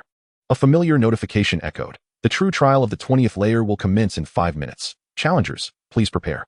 In the distance, a colossal creature, resembling the behemoth, was frozen in place. Its silhouette was adorned with sharp spikes on its back, and its arms bore razor-like blades. Its muscular form writhed as if alive, emanating an aura of terror. However, Jiang Yan felt a sense of relief upon seeing it. He was all too familiar with this creature. One of the primary adversaries he had faced in his previous life, the Abyssal Horror. Though formidable, it was a war machine driven solely by brute strength, lacking any special abilities and not particularly intelligent. Ablik, this is the abyssal horror. Any piece of flesh from it can adapt to the needs of battle, transforming into arms, mouths, or weapons like swords. Be cautious, Jiang Yan warned. Fear not, master. Allow me to show it a taste of my power first, Ablik replied, entering combat mode and beginning to chant strange syllables, unleashing a dragon language spell. Meanwhile, Analea gracefully ascended into the air, drawing forth her pale golden angelic sword and thrusting it into the void. Countless beams of light surged from the sword, intertwining to form a massive magical array. In the name of the seraphim, let the gate of heaven descend, Analea called out, and a dazzling, radiant door shimmered into existence at the center of the array, ascending as if surrounded by countless angels singing praises in unison. The overwhelming aura of sanctity instantaneously dispelled the nearby chaotic abyssal energy. A four-winged angel gradually materialized, offering a distant salute to Jiang Yan before soaring toward one end of the array to commence her fervent prayers. Chapter 23, The Crucial Moment. The freeze in time and space gradually dissipated, and a dark, corrosive power began to awaken. I am the Holy Dragon King of Light. Dare the beast leave its name? Ablik boldly confronted the creature. Food, it intoned with a low, raspy voice, its crimson eyes flaring open as two beams of bloodlight shot forth. What an impolite creature. Ablik muttered under his breath, sidestepping the attack. He had intended to stall for time with some clever words. Fortunately, he had prepared in advance. Veil of Shadows, activate. He swiftly recited the incantation, and four ominous arrays rose around the abyssal horror, their lights merging into one, enveloping the beast within. This ability, acquired after his fall, combined dragon language magic with demonic arts, capable of generating a vast illusion. In an instant, the abyssal horror, which had been poised to pounce, halted, revealing a sinister smile. Kill, kill. Its flesh writhed as sharp blades extended from its arms, swiftly slashing at everything around. Rocks and vegetation were reduced to fragments, yet it seemed unsatisfied, and several more arms sprouted from its abdomen, wreaking havoc on all it beheld. Ablik's expression grew grave. Typically, the illusions created by the Veil of Shadows would manifest as a boundless, lightless world, continuously releasing a toxic mist that corroded the mind, rendering one immobile until the array was broken. However, this abyssal creature was far too powerful. The toxic mist proved ineffective against it, as it indiscriminately obliterated the surrounding landscape. Should the foundation of the array be lost, everything would have to rely solely on his own magical power for manifestation, which could not sustain itself for long. Damn it! Ablik roared, dispelling the array and charging forward, his dragon tail snapping violently. The abyssal horror, just emerging from the illusion, was caught off guard and sent flying. Without allowing it a moment to recover, Ablik pursued, his sharp claws and teeth striking in unison, leaving hundreds of wounds across the beast's massive form before swiftly turning to deliver another tail swipe. This time, however, upon impact, the flesh of the abyssal horror caved in, forming countless sharp teeth that clamped down on his tail, while several robust arms seized him. This is bad. Ablik's heart raced. If captured, even his fully realized dragon form would be torn to shreds. Gritting his teeth, he prepared to sever that portion of flesh. Freeze! A resonant, ethereal voice echoed. The abyssal horror paused imperceptibly, and Ablik seized the opportunity to retract his tail and retreat rapidly. Behind him, Analea made her move. However, the power of her great prophecy spell was contingent upon the words spoken and the magical energy expended, and given the creature's immense strength, it only managed to hold it for a fleeting moment. The disparity in power was overwhelming. Ablik gasped heavily in midair, his tail scales shattered, blood seeping profusely. In contrast, the creature's wounds, just inflicted, were already healing, and it charged again to launch another assault.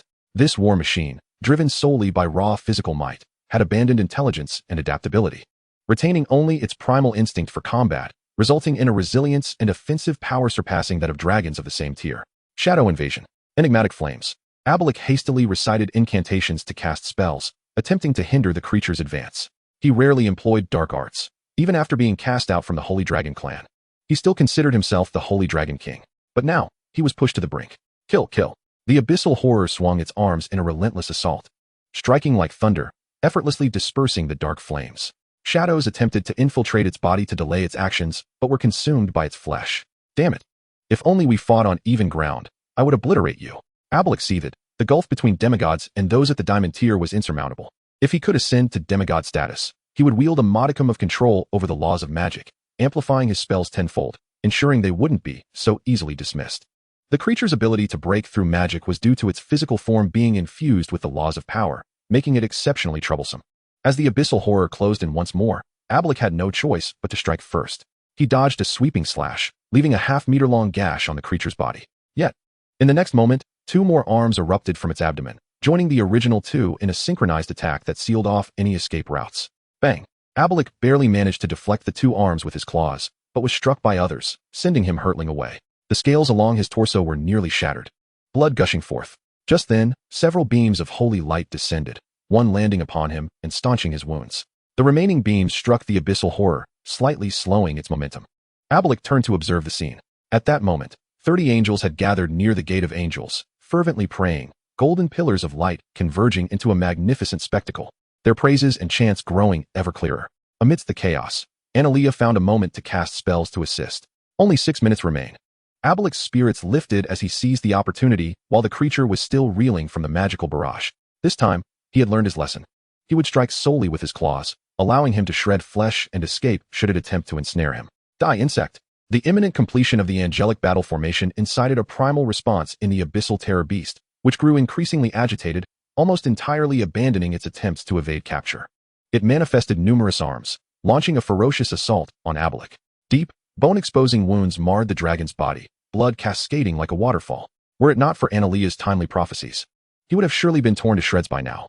At this moment, he had reached his limit, and the excessive blood loss had rendered him sluggish. The abyssal terror beast seized the opportunity, two of its arms suddenly extending to grip the dragon tightly, while another transformed into a razor-sharp blade, poised to cleave him in half. Just then, the 35th angel had scarcely come into being, and the magical array was on the verge of reaching its limits. Analea had to exert herself to the utmost. Am I to perish? In that fleeting moment, Abelik regained a brief clarity, acutely aware of the impending strike's power, which was certain to sever him in twain. Damn it! I haven't yet confessed to the fairy dragon, nor have I fully courted that purple dragon lady. Shield 1. Skill lock, Abelik. Jiang Yan's clear voice resonated. An invisible law descended, abruptly halting the deadly blade that was about to strike the giant dragon, sending the abyssal terror beast hurtling toward Shield 1. Simultaneously, Shield 2 had already positioned itself from another angle, activating its skill just as the attack was about to land on Shield 1. Guided by the law, the abyssal terror beast was yanked back once more, its furious roars proving futile. As the back and forth unfolded, time quietly slipped away. The 36th angelic spirit emerged from the portal. The final missing piece was now complete, and countless beams of golden light shot skyward. The angelic battle formation had come into being. Chapter 24, just for a glance. The dim world was transformed into a brightness akin to day. At the convergence of myriad streams of light, a spectral figure of a woman wielding a staff slowly emerged. Clad in pure white, her demeanor was gentle, and her eyes seemed to encompass a profound compassion and empathy for all existence. Most significantly, 12 wings fluttered gently behind her. Your Grace, Ifina. All the angels, including Analea, bowed in unison. There is no need for such formalities. The woman smiled softly, gently pausing with her staff. An invisible ripple spread forth. The abyssal terror beast, hurtling toward Shield 2, was instantly frozen midair. Abelik, covered in wounds, was restored to his former glory in an instant. Saintess. Having completed these feats, she stepped forward to stand before Jiang Yan, bowing slightly. Who are you? Jiang Yan asked, his expression somewhat peculiar.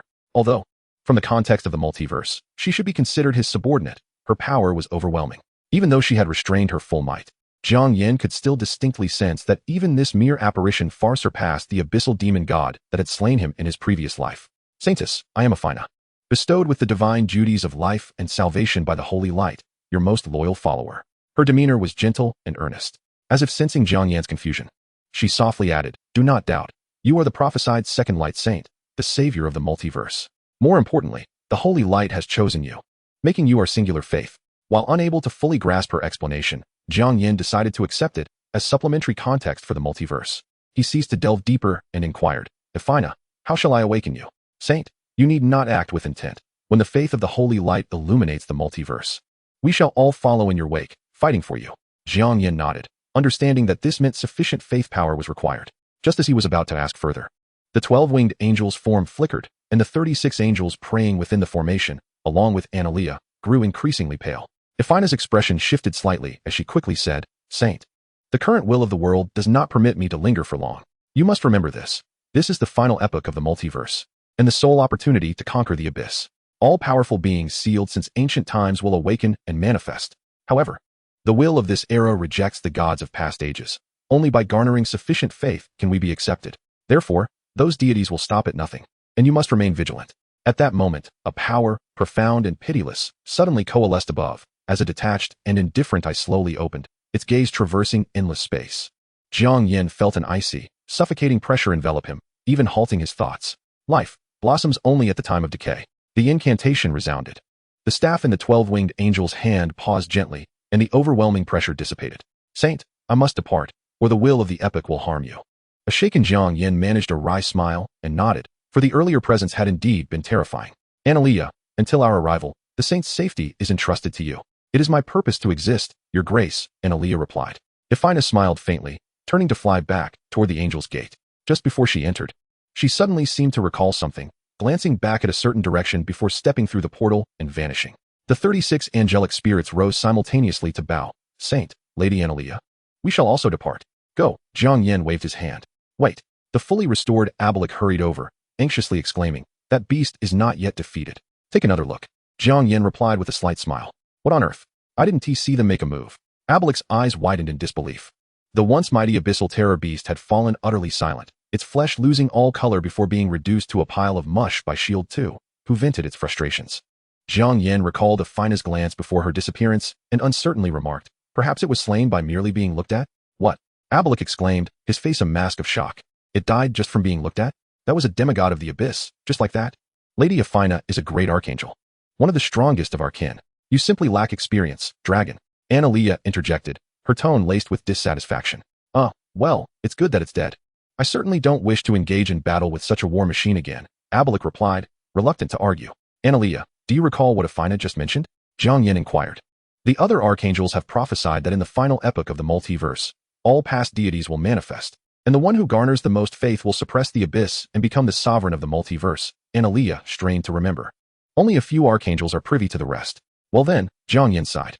He had little faith that such powerful deities would engage in amicable negotiations to allocate shares of faith. Undoubtedly, once these beings manifested, conflict was inevitable. The threat of the abyss was already formidable enough, and now with the emergence of a cadre of ancient deities, the prospect was daunting. Especially as he was now regarded as the light saint revered by the angelic race, war seemed unavoidable. Shaking his head slightly, Jiang Yan resolved not to dwell on it further. The most pressing matter was to revel in the fruits of victory. The 20th layer of the Tower of Legacy was a level that had likely never been reached since the inception of the multiverse. Had it not been for the summoning of Ifina, the combined might of the 6-winged angels and the dragon would have been insufficient to contend with the abyssal terror beast.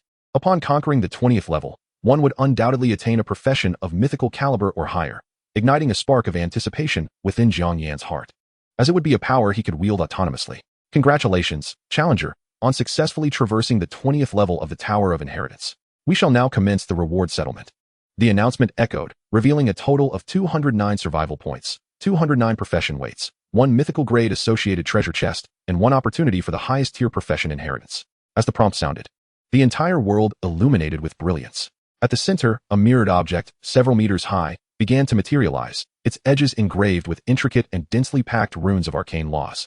Please place your hand upon the source mirror, and it shall align you with the most suitable inheritance based on the traits you exhibited during your journey through the Tower of Inheritance. Special reminder, your inheritance will be matched within the realm of the mythical grade professions. Jiang Yan, filled with excitement, stepped forward and gently placed his hand upon the mirror as instructed. Chapter 25, The Undying Emperor? Detection in progress. Please wait. The mirror plunged into darkness. Abelric could not help but interject. Master, what kind of profession do you believe you will acquire? Naturally. The Holy Master will obtain a top-tier profession of the Holy Light. I wager it will be the Lord of Radiance, or perhaps a Holy Light inheritor. Though it may seem somewhat unworthy, it will have to suffice for now. Once paradise regains its former glory, the combined might of the 4 sovereigns will allow the Holy Master to reclaim the power of the Radiant Lord, Analea proclaimed with pride. Indeed, and furthermore, our Lord is humble, just, brave, and wise, qualities that are highly favored by the Holy Light. Several great swordsmen chimed in, joining the revelry. Jiang Yan recalled what Ifina had previously said. The Holy Light has chosen you, and he couldn't help but smile subtly. It should be so. Detection complete. Now commencing the collection of factors for matching. At that moment, various images began to manifest upon the surface of the mirror. In the first scene, Jiang Yan wielded a dagger, deftly extracting the innards of a helpless spider that lay paralyzed. I find the anatomy of those unknown yet formidable beings rather intriguing. In the second scene, he munched on a crispy, oily bear paw with one hand while clutching an angelic sword in the other, standing atop the massive bear, slicing off a tender piece of meat amidst its fearful gaze. This piece of meat looks quite delectable. I shall take it with me to enjoy a hot pot upon returning to the Federation. The third scene revealed an elderly lady with a kind face, her expression one of sheer terror, While Jiang Yan stood opposite her, his countenance darkened. A cold voice emanated, "Kill her." No. Jiang Yan could barely contain himself. This mirror spirit of the Tower of Inheritance is maliciously editing the footage. Such slander. Yet, the mirror spirit paid no heed to his protests. The images continued, ultimately lingering on the shattered remains of a deep abyssal beast. Assessment complete. You are ferocious, ruthless, and indifferent to life, capable of striking down even the weak and frail without hesitation. Therefore, the extracted traits are cruel, sinister, twisted, and composed.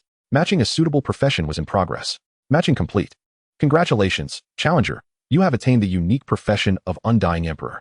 Without any reaction time, a dark beam of light descended from above, enveloping Jiang Yan entirely. The essence of the laws of death began to saturate the space. The 10 great swordsmen stood in stunned silence, rendered speechless. Abelric wore an expression of as expected, his fear deepening within. Meanwhile, Analea stood nearby, her brow furrowed in contemplation, lost in thought. An hour passed, then 10 hours. After a full 2 days, the black beam gradually faded, and Jiang Yan slowly opened his eyes. The surrounding guardians approached him. "Master," Abelric began to speak. But upon locking eyes with Jiang Yan, he felt an overwhelming chill and authority wash over him, as if he were amidst a mountain of corpses. He instinctively took 2 steps back. "What is it?" Jiang Yan, regaining his senses, touched his face, puzzled by their reactions. Nothing. Congratulations, Master. On acquiring such a formidable inheritance, Abelric blinked vigorously, realizing the previous scene had vanished. "Saint Master." Jiang Yan turned to find Analea gazing intently at him, causing him to feel a twinge of guilt. The angels had referred to him as the Radiant Lord, yet he had now transitioned into the Undying Emperor. This situation was unprecedented in both his lives, leaving him at a loss for explanation, especially since matters of faith were profoundly serious and complex. "Ahem, allow me to explain." Anna Jiang Yan began hesitantly. "Saint Master, I fully understand. My heart still leans towards you understand. What do you comprehend?" Jiang Yan was taken aback. But Analea's gaze suddenly turned filled with reverence. "I have heard of a powerful figure in ancient mythology who vowed that hell would not be empty until he attained Buddhahood. I always believed it was merely a legendary tale. However, your actions today, Saint Master, are no less extraordinary. The Undying Emperor is the most sinister and ruthless profession, spreading death indiscriminately, leaving no bones unturned. Such power, in the hands of anyone but you, would spell disaster for the entire world. I can only lament for you, as accepting this malevolent power must weigh heavily upon your heart, which yearns for the light." Looking at Analea's sincere demeanor, Jiang Yan fell silent for a moment before nodding in acknowledgement. "Indeed, as the Radiant Lord, such evil power shall never taint my heart. I shall master it, conquer it, and purify it with the holy light. Yet, this path is destined to be fraught with challenges. Will you aid me, Anna?" "I will," Analea responded, her expression fervent and resolute. "Wherever your will leads, there shall my blade follow. We shall eternally tread in your footsteps, Saint Master." Jiang Yan turned away, exhaling deeply.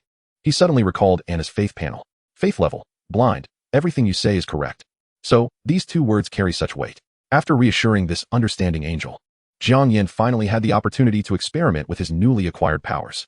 His panel had undergone a complete transformation, alongside the original Lord interface. A separate profession interface now appeared. Undying Emperor. Level, unique. Exclusive skill 1, necromantic domination. Highest priority manipulation of all deceased beings within a certain range, generating or transforming them into undead creatures. Exclusive skill 2, imperial presence.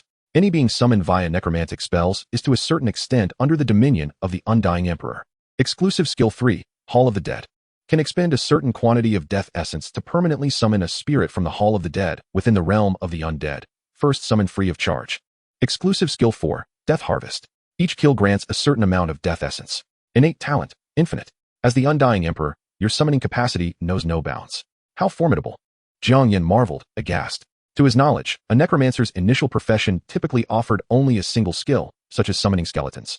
To attain higher tier skills required advancement. Moreover, he had witnessed a god-tier necromancer unleash their full power, summoning nearly 10,000 skeletal warriors.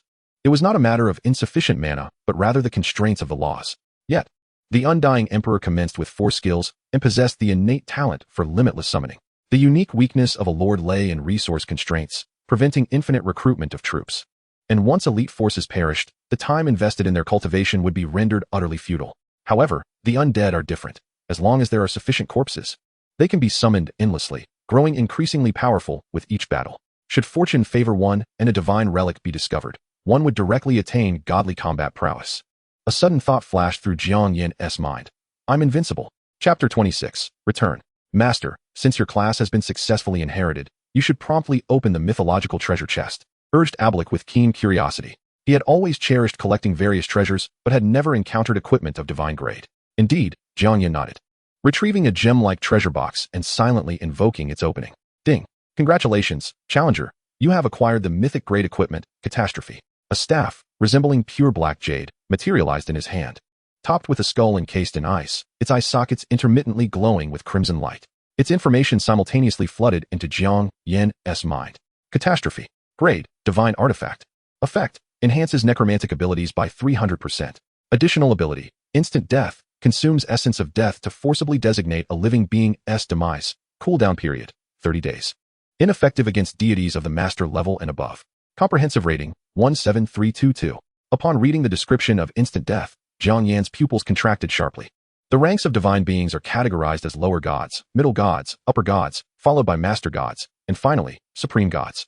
The fact that it is ineffective against master gods and above implies that it can annihilate ordinary divine beings.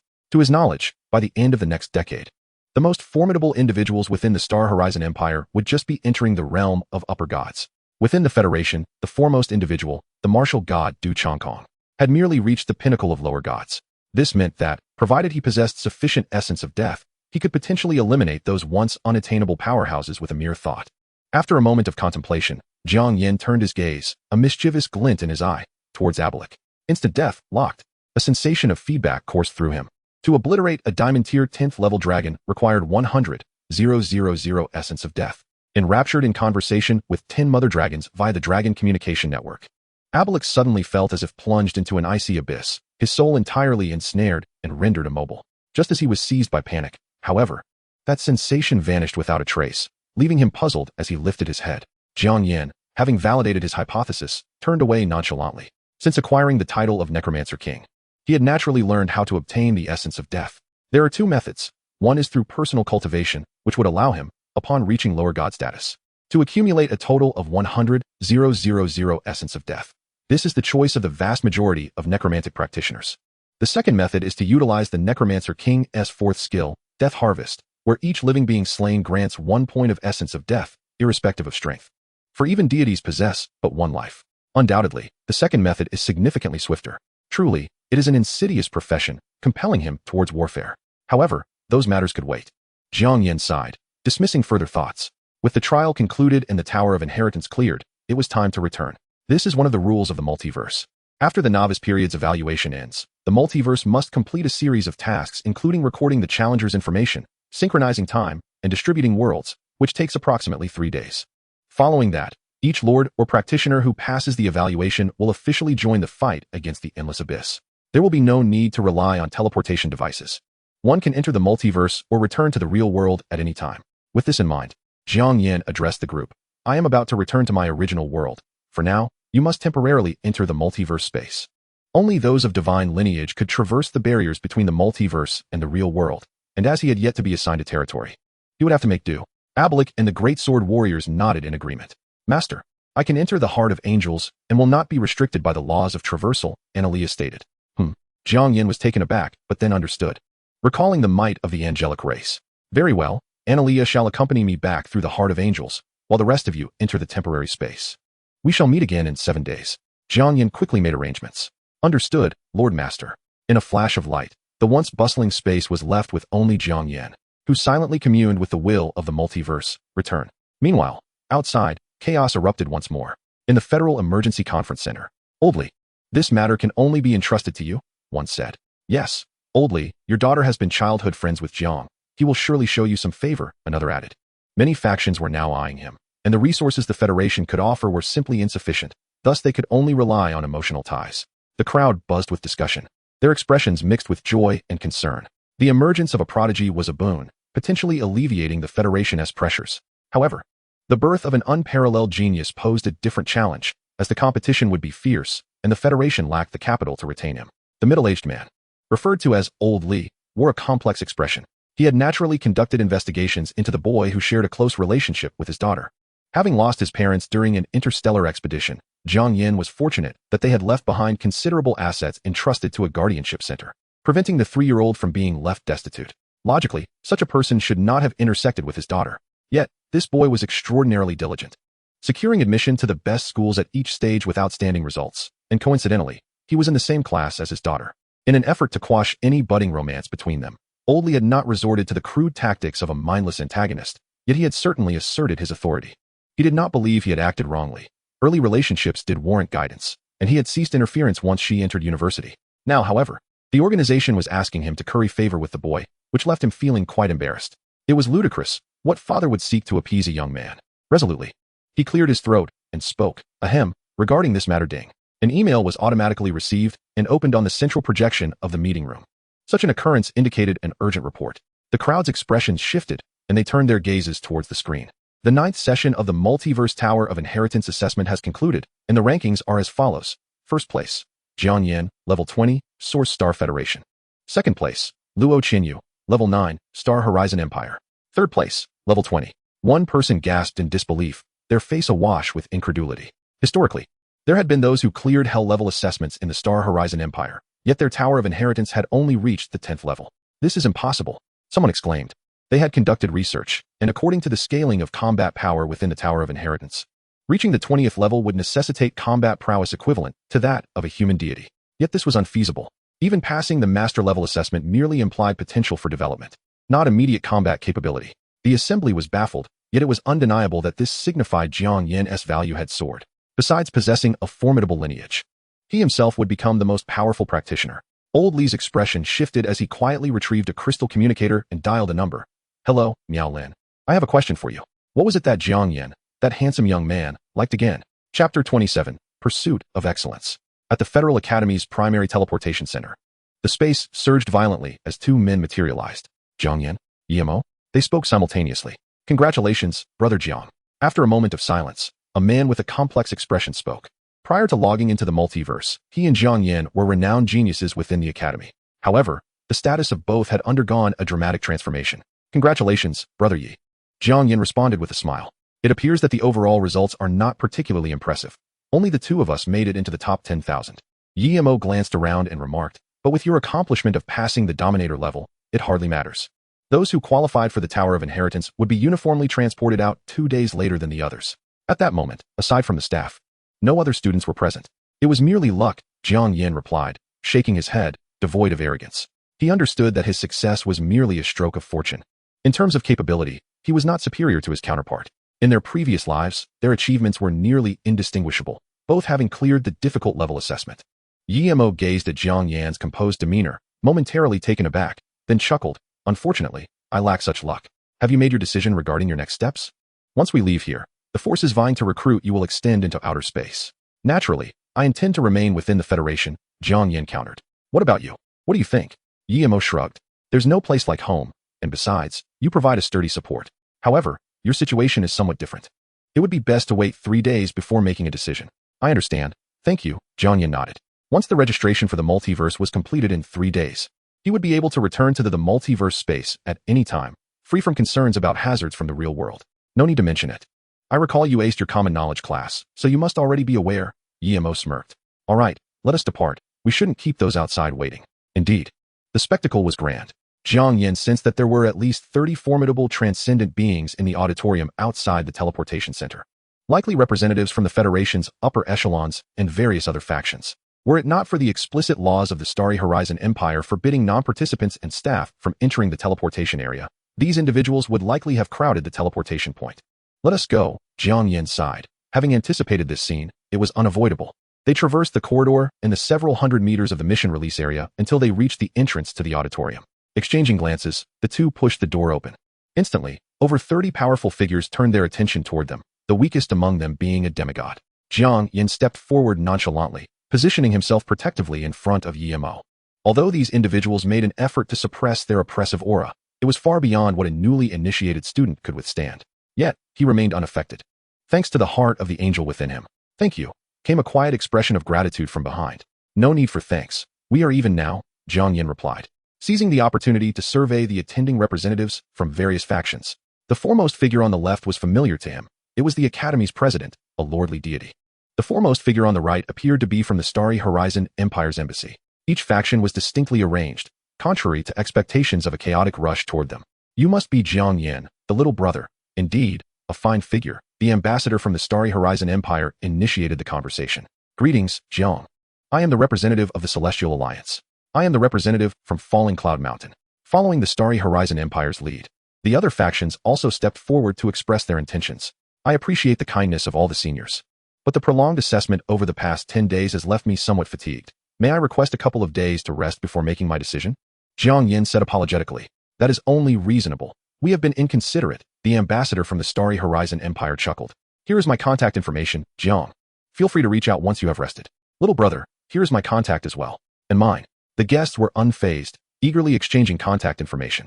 Historically, most geniuses preferred to discuss terms only after ensuring their safety, and their purpose for attending today was merely to establish rapport. After all, Jiang Yan was the only individual in the history of the Starry Horizon Empire to have passed the Dominator level assessment and reached the 20th level of the Tower of Inheritance. The inherent value of his achievements and the intelligence regarding how he succeeded were immeasurable. Thus, many factions sent their most adept elites, approaching not with coercive tactics or arrogance, but with sophistication. Meanwhile, Yemo appeared somewhat helpless. In previous times, as a successful candidate in the difficult level assessment and among the top 10,000, he would have garnered attention from various factions, rather than being so thoroughly overlooked. Approximately an hour later, after all contact details had been exchanged, the factions began to depart. Jiang Yan exhaled deeply, pressed his somewhat stiff smile, and turned to the elderly figure who had remained silent until now, respectfully addressing, President. Yemo quickly followed suit. Calling out, President. Jiang Yan held deep respect for the Academy's president, not only for his role as an educator, but also because many of the elite class students, including himself, had been admitted through his exceptional judgment, reportedly displacing numerous children of the elite class in the process. You two have performed admirably. The elderly man remarked with a contented expression. The higher-ups specifically summoned me to retain both of you. However, I will only do two things in my life, fight and teach. I cannot engage in the business of coercing others to make decisions. He continued, at your age, you should be enjoying the best time of your life, dating, gathering with friends for virtual battles, or piloting starships at breakneck speeds. We old-timers are still around. And under no circumstances should we transfer the burden onto you. The elderly man chuckled. So pursue your aspirations. The Academy will always be your home. President. Enough. The old man waved his hand. For these next few days, aside from me, Elder Du and Elder Zhang, along with several divine-level experts, will be stationed nearby.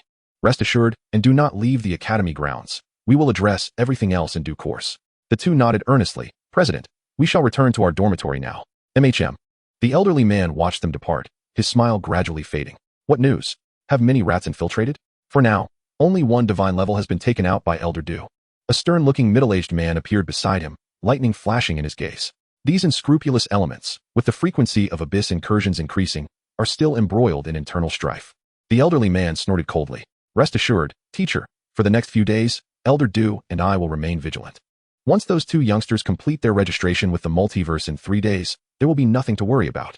The middle-aged man rubbed his temples, saying, however, the pressure from the abyss is becoming increasingly overwhelming. While Elder Du is formidable, he is but one man, and I am starting to feel the strain. I wonder if that young fellow will choose to stay. Chapter 28. The Starry Horizon Empire's Recruitment. 3 days later, Jiang Yan awoke from his meditation. An indistinct connection resonated from a distant time and space.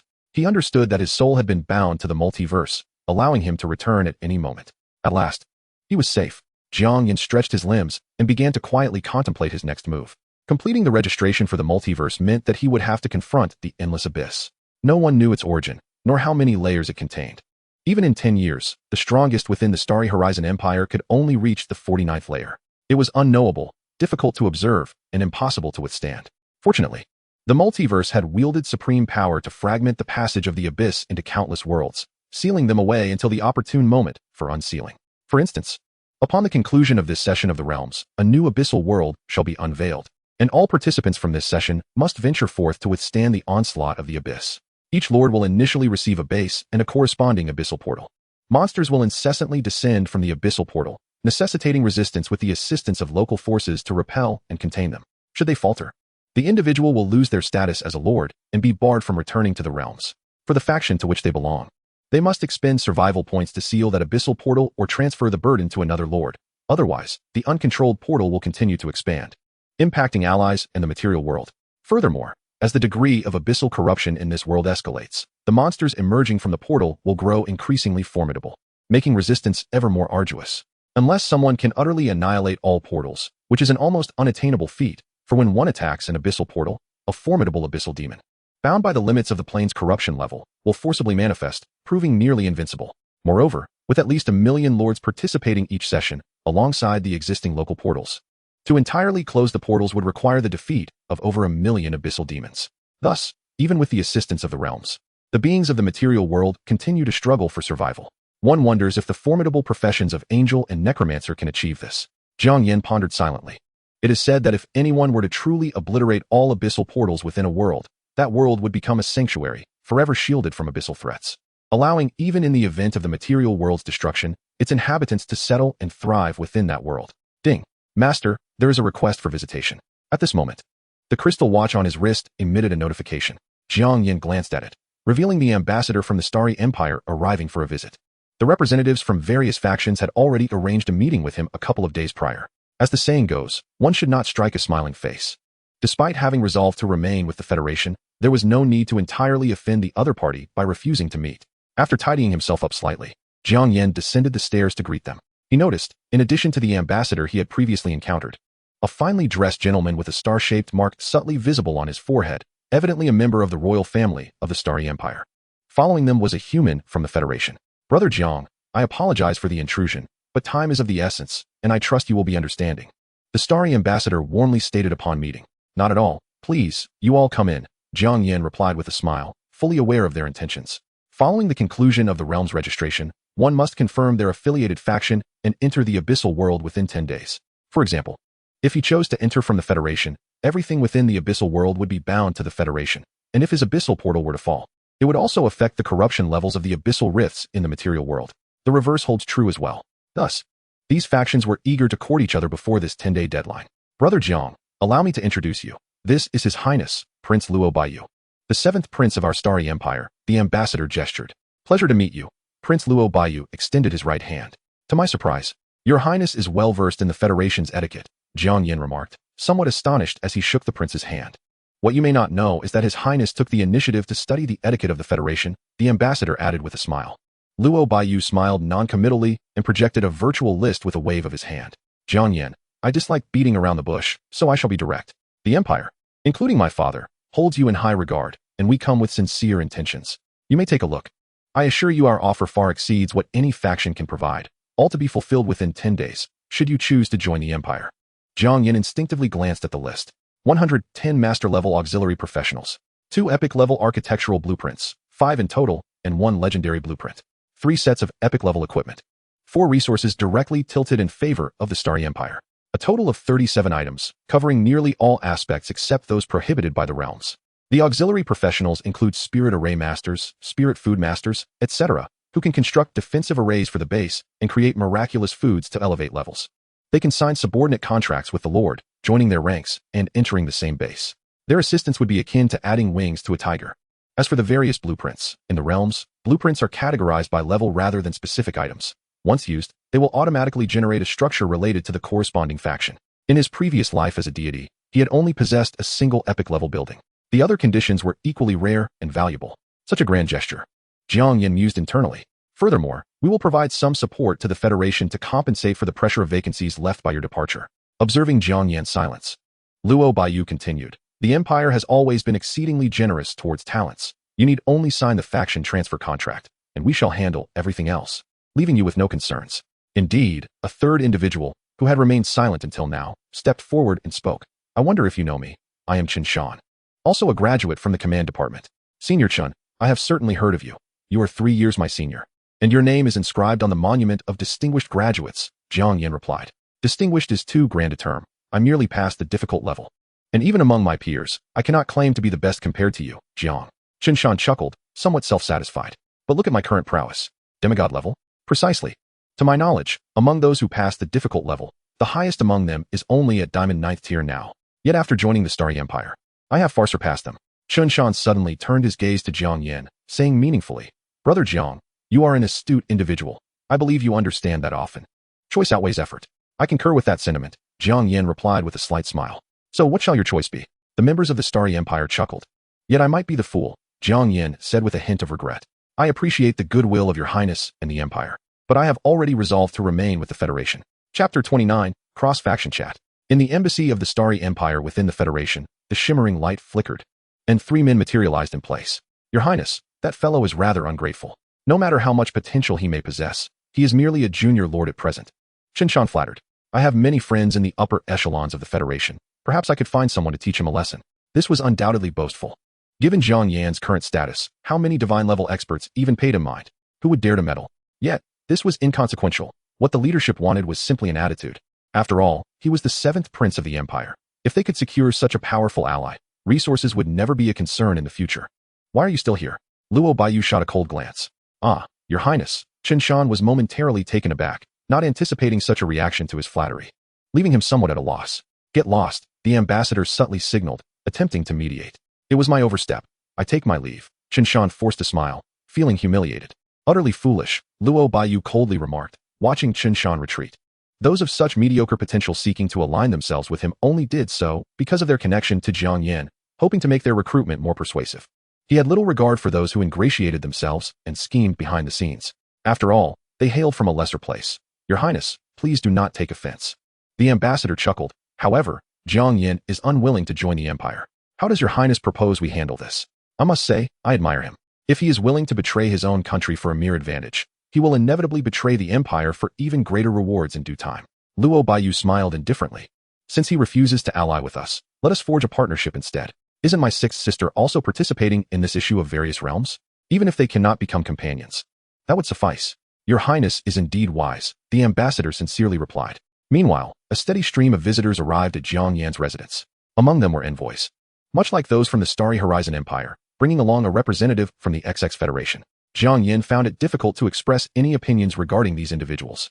However, he reflected upon the turbulence that would arise in various realms a decade hence, when the abyss would erupt in chaos. While small factions like the Federation might find themselves on shaky ground, each individual fought valiantly for their country and their cause, dying with dignity. In contrast, those who sought refuge with other powers might fare better in times of peace, but would be the first to be abandoned during turmoil, meeting their end in ignominy. Each person has their own aspirations, and there is no need for further words. Jiang Yan sighed, rising to seek the headmaster. He had managed to handle these factions adequately and was now ready to prepare for various realms. Before I go, I must contact Miolin. It will be a long time before we meet again. As he pondered, Jiang Yan approached the door and, with a casual glance, noticed 2 figures standing downstairs on the surveillance monitor. Oh, Jiang Yan's expression turned peculiar. Below the independent dormitory, a middle-aged man in formal attire asked, somewhat awkwardly, Miolin, do you think my outfit is too formal? I wouldn't want to frighten Xiao Jiang. Not at all, Li Miolin chuckled. Dad, what's gotten into you today? Don't you often say you would break that little rascal's legs if you saw him? A true man must be adaptable, the man replied, somewhat begrudgingly. By the way, does Xiao Jiang really like this gift? Is it too childish? He glanced at the 2 large boxes of figurines he was holding, his mouth twitching slightly. Perhaps I should add 2 cases of cigarettes? No need. He doesn't smoke. Li Miolin waved her hand dismissively. When he is not in class or engaged in simulated battles, he loves staying in his dormitory tinkering with those anime items. He will definitely appreciate it. Is that so? The man pondered. All right, Dad, instead of fretting over this, we should ensure they prepare more substantial benefits, Li Miolin said, tapping her forehead in exasperation. The man smiled wryly. The resources we have are naturally arranged according to the highest standards, but we cannot possibly compare with those major powers. That is why the leaders sent me to sound them out. Ding dong, ding dong. Seeing her father still hesitating, Li Miolin rolled her eyes and pressed the doorbell. Oh, Miolin, you. The man hurriedly straightened his clothes. After a moment of footsteps, the door swung open. Oh, Uncle Li Miolin, what brings you here? Please come in. Jiang Yan quickly welcomed the 2 inside. Ahem, Jiang Yan. I happened to be nearby for some business, and Miolin insisted on coming to find you. Even insisting I accompany her. I hope we are not interrupting? Not at all. I am delighted to have you both here. Uncle Li, just call me Xiao Jiang. Jiang Yan replied with a smile, though he cast a curious glance at the girl beside him. To his surprise, Li Miolin winked at him slyly. Jiang Yan was momentarily taken aback, then suddenly enlightened. Given their formal attire and their arrival together as father and daughter, it was clear they were here to assess him. His smile grew even warmer. Please, Uncle Li, take a seat. Would you like something to drink? Just tea. Thank you. Jiang Yan nodded and was about to rise to prepare the tea when Li Miolin pulled him back. You two chat. I'll handle this. Moving aside, she skillfully opened a drawer and retrieved the tea canister. Miolin, do you come here often? The man raised an eyebrow, observing his daughter's familiarity with the surroundings. Uncle, I can explain. Jiang Yan straightened up, his expression flustered.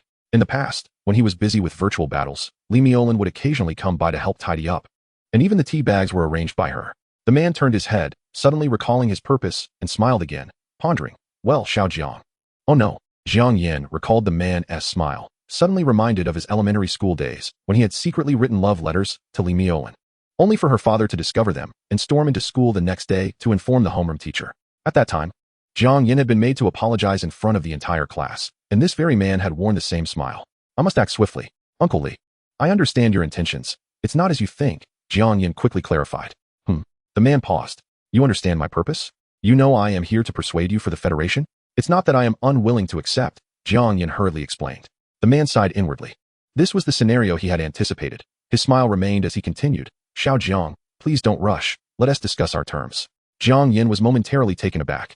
Then, filled with joy, the willingness to propose terms indicated a readiness to accept him, a clear sign of intent. He straightened his posture and said earnestly, Uncle, please. Whatever the terms may be, I am open to them. The man felt a chill in his heart. Indeed, the conditions offered by those major powers far exceeded what the Federation could provide, so naturally, he was not overly concerned with what the Federation had to offer. Thus, he attempted to negotiate. Xiao Jiang, the terms may not be comparable to theirs, but, not at all, Uncle Li, Jiang Yan interjected in astonishment. Miolin is the best in my eyes. How could it possibly compare to anyone else? What does this have to do with Miolin?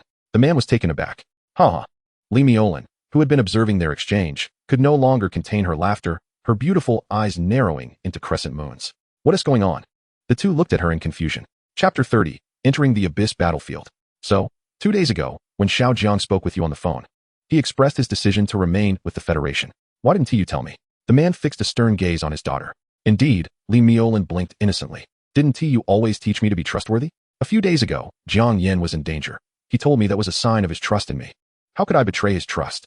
You. The man shook his head and turned away, chuckling bitterly. Looks like I've become a source of amusement for you, Xiao Jiang. Not at all. So, Uncle, you're here today to inquire about my plans? Jiang Yan's expression grew slightly helpless. He had assumed Li Miolin would have informed them, so he hadn't considered this aspect at all. Indeed, the man's demeanor turned serious as he continued. Xiao Jiang, you are the most gifted and promising lord in history. The Federation truly hopes you will stay. However, I must make it clear, the Federation's foundation pales in comparison to those powers. Even if we were to exhaust our resources, our support would not measure up to theirs. You must think carefully. There is no need for consideration, Uncle Li. Jiang Yan's expression remained calm. I will remain with the Federation. Why? Must one always justify remaining in their homeland? Though many powers were courteous in this life, he had not forgotten that in his past life, he had perished due to the delays in Nebula Valley and the false intelligence from the Starry Horizon Empire. For now, he would play along because he lacked strength, but once he grew stronger, he would seek the truth and demand justice. Moreover, Jiang Yan glanced at the girl beside him. In his previous life, when he was killed by the demon god, this array master, who should have been safe in the rear, had been the first to rush out in tears. The man fell silent for a moment before breaking into a smile. Rising to his feet, he handed over the 2 bags of absurd gifts to Jiang Yan, saying, These are chosen by Miolin. I wonder if they will suit your taste. Jiang Yan paused for a moment, then broke into a smile. Of course. 2 days later, at the Federal Comprehensive Affairs Center of the Multiverse. Director, did you call for me? An elderly gentleman with a vigorous demeanor turned around, a hint of mirth in his eyes. You've arrived. When you send a message, how could I dare not come? Jiang Yan jested. You rascal, the elder chuckled, retrieving a spatial storage box and tossing it to Jiang Yan. This was supposed to be given to you a couple of days ago, but something took a bit longer. Take a look. Also, the high-level auxiliary job card you specifically requested for that girl from the Li family has already been handed over to her. It is the highest level available in the federal stock. Thank you, Director. Jiang Yan did not feign modesty or decline. He genuinely required resources to expedite his initial development. A brief inspection revealed a thoughtfully attached inventory list. 5 rare blueprints, 1 epic blueprint, 1 employment contract, dwarven construction team, 1 perfect grade equipment, the glorious heavy armor set, 1 heart of a lower-level demon god. In total, there were 17 items, significantly fewer than what the Starry Empire could offer. Yet Jiang Yan understood that this was the federal government's utmost limit, surpassing the treatment he received after ascending to godhood in his previous life. Moreover, it included a heart of a lower-level demon god. No wonder the director mentioned it took some time. This item could only be preserved for 10 days and is worth 10,000 soul crystals, being the sole type of soul crystal resource permitted within the multiverse. For a novice lord, it was more precious than anything else. After all, abyssal demon gods were not easily slain throughout the federal realm and the entire Nebula Valley territory. It was likely only the martial god Du Changkong, who had received teachings from Bai Qi, could accomplish such a feat. Grateful, Jiang Yan promptly said. Please extend my thanks to that esteemed individual. The elder smiled. Old Du has high hopes for you. He wishes for your swift growth. he is not a lord. And while he can handle some assassination tasks, it does not affect the overall battle situation. Additionally, 6 proficient auxiliary professionals have already signed contracts. They will appear once you enter the abyss. Upon saying this, the elder's expression turned grave. Make sure to keep the items secure. Your foundational course performance has been excellent, so I shall refrain from reiterating common knowledge. However, there are certain circumstances you need to be aware of in advance. Director, please go on. Jiang Yan stood attentively, listening earnestly. In this session of the Abyssal World, the Federal has been assigned a total of 21 quotas, precisely corresponding to the 21 lords born this cycle. However, apart from you and Yemo, the rest are essentially novice lords. Based on past experiences, they rarely survive the 3rd round of Abyssal Upheaval. At that time, their Abyssal passage will have 2 options, either freeze at the survival points or pass the burden onto others. The elder's expression bore a hint of regret. The Federal's survival points, even counting the portion you earn, are in short supply. If you are able at that time, I hope you can shoulder some of the pressure. Of course, it is my duty, Jiang Yan replied earnestly. In truth, this was indeed the case in his previous life. The remaining 19 lords did not endure past the 3rd round, and their territories were entirely overrun. Back then, he and Yemo were merely in the difficult tier, unable to alleviate the pressure, forcing the Federal to draw from its stock of survival points, resulting in increasingly dire circumstances thereafter. The elder nodded in appreciation. However, be sure to act within your means. Your development is of utmost importance. With that, he continued, there is little else to discuss. Your identity information has been fully recorded, and upon entry, you will be automatically assigned to the Federal faction. Once you have settled matters here, you can communicate with the multiverse on your own. Understood. Jiang Yan pondered for a moment, realizing there was nothing else requiring his attention, and thus excused himself from the director, returning to his dormitory. Upon entering the multiverse, with a mere thought, the tenuous bond felt as if it tightened like a rope. When Jiang Yan opened his eyes again, he found himself in a brightly illuminated, ethereal expanse. The familiar notification tone echoed. The current abyssal world will commence in synchronization with the timelines of various realms, with an estimated wait time of 30 minutes. Please hold on. This was the marvel of the multiverse. Challengers could enter at any time within these 10 days, and upon entry, only a half-hour wait was required. Ultimately, on the morning of the 11th day, they would all be simultaneously transported to the abyssal battlefield. With a bit of time left, Jiang Yan opened the multiverse forum page. His post regarding the strategy for the Tower of Inheritance had accumulated over 300 million comments. The strategies for the first 5 floors were free, while the subsequent content was restricted. He planned to exchange some valuable items from various factions after a while. Such crucial intelligence was worth the price of several legendary blueprints. After all, the newly emerging abyssal battlefield would not allow the external trade of soul crystals for a year, even if he were offered numerous blueprints now. He could not construct anything in a short time without soul crystals. After briefly responding to some valuable comments, he realized time was running out. Soon, Jiang Yan felt the space darken, plunging him into a state between dreams and wakefulness. A mechanical voice announced, the timelines have been unified. Proceeding to the Abyss Fragment World Number 037. Challengers, war is about to commence. Chapter 31, The Nation of Faith. World Number 037 has officially unsealed. The Abyssal Passage has descended. Initial Abyssal Erosion level of this world, Level 1. The first round of the Abyssal Upheaval will commence in 10 days. Please strive to survive. In a corner of a vast, boundless continent, a peculiar base appeared quietly. To the left, it was adorned with flowers, fountains, pristine statues, and countless beautiful angelic apparitions singing praises in the air. To the right, however, lay a dismal sight, filled with death, skeletal remains, and decaying limbs. The two realms were sharply contrasted, each occupying its own territory, as if a fusion of heaven and hell. Jiang Yan slowly opened his eyes, startled by the scene before him. The initial base would generate based on the patronage and one's own profession. Had it truly merged angels and the undead? At that moment, the guiding voice of the multiverse resonated. Please name your base. Jiang Yan pondered briefly. Let us call it Sanctum of Spirits. Naming successful. Congratulations on officially becoming a lord. Your nation of faith has sensed the establishment of Sanctum of Spirits and will soon send representatives to contact you. You can view the data of this nation in the classification panel. Nation of Faith. Jiang Yan fell into contemplation. Functionally, this nation of faith resembled a novice protection mechanism. Each lord corresponded to a nation of faith, which would strive to resist the abyssal onslaught during the first 10 days. Then, on the 10th day of the abyssal upheaval, the strongest of this nation would sacrificially offer the majority of its citizens to perish alongside a demigod-level abyssal demon general. The remaining few citizens would join the lord after they vanquished the remaining abyssal monsters, becoming the first batch of followers and townsfolk.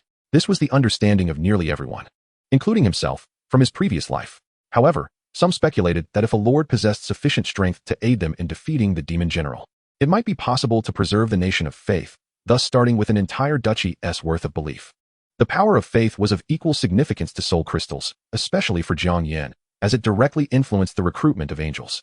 He gazed at the initial structures provided by Sanctum of Spirits, which manifested as a magnificent and resplendent gate, where countless angelic silhouettes could be faintly seen offering their praises within. Gate of Heaven. Exclusive structure, capable of recruiting angels. Rarity, unique. Level, 1, 0 to 10 million. Currently recruitable, 2-winged angels, type random. Required resources, 5,000 faith power. Current faith power balance, 1377. Gazing at these figures, Jiang Yan felt a twinge of headache. The majority of troop types could be recruited using soul crystals, yet angels required faith, which proved to be considerably more challenging in the early stages. Perhaps I should consult everyone for some good strategies, Jiang Yan pondered, summoning Abelic and others from the military insignia, as well as Analea from the Heart of Angels. Your Grace, the Lord of the Holy Master. Everyone respectfully exclaimed. There's no need for such formality. Jiang Yan waved his hand, sharing the current predicament with them. My lord, while I am not adept at spreading faith, I can sense numerous monsters and mineral veins nearby. Allow me to eliminate them and seize their treasures. Abelic's eyes gleamed with anticipation. Go ahead, Jiang Yan nodded after a moment of contemplation. Slaying monsters would yield soul crystals, treasures, and experience, essentials for the development of the Holy Spirit City. My lord, I sense that in a town over 100 kilometers away, there are some believers, though their faith lacks fervor. Please permit me to enlighten them, Analea said, attuning herself to the surroundings. There's no rush, Jiang Yan mused, opening the panel for the town. Harmank Duchy. Affiliated faction, Holy Spirit City. Area, 17,200 square kilometers. Total population, 10 million.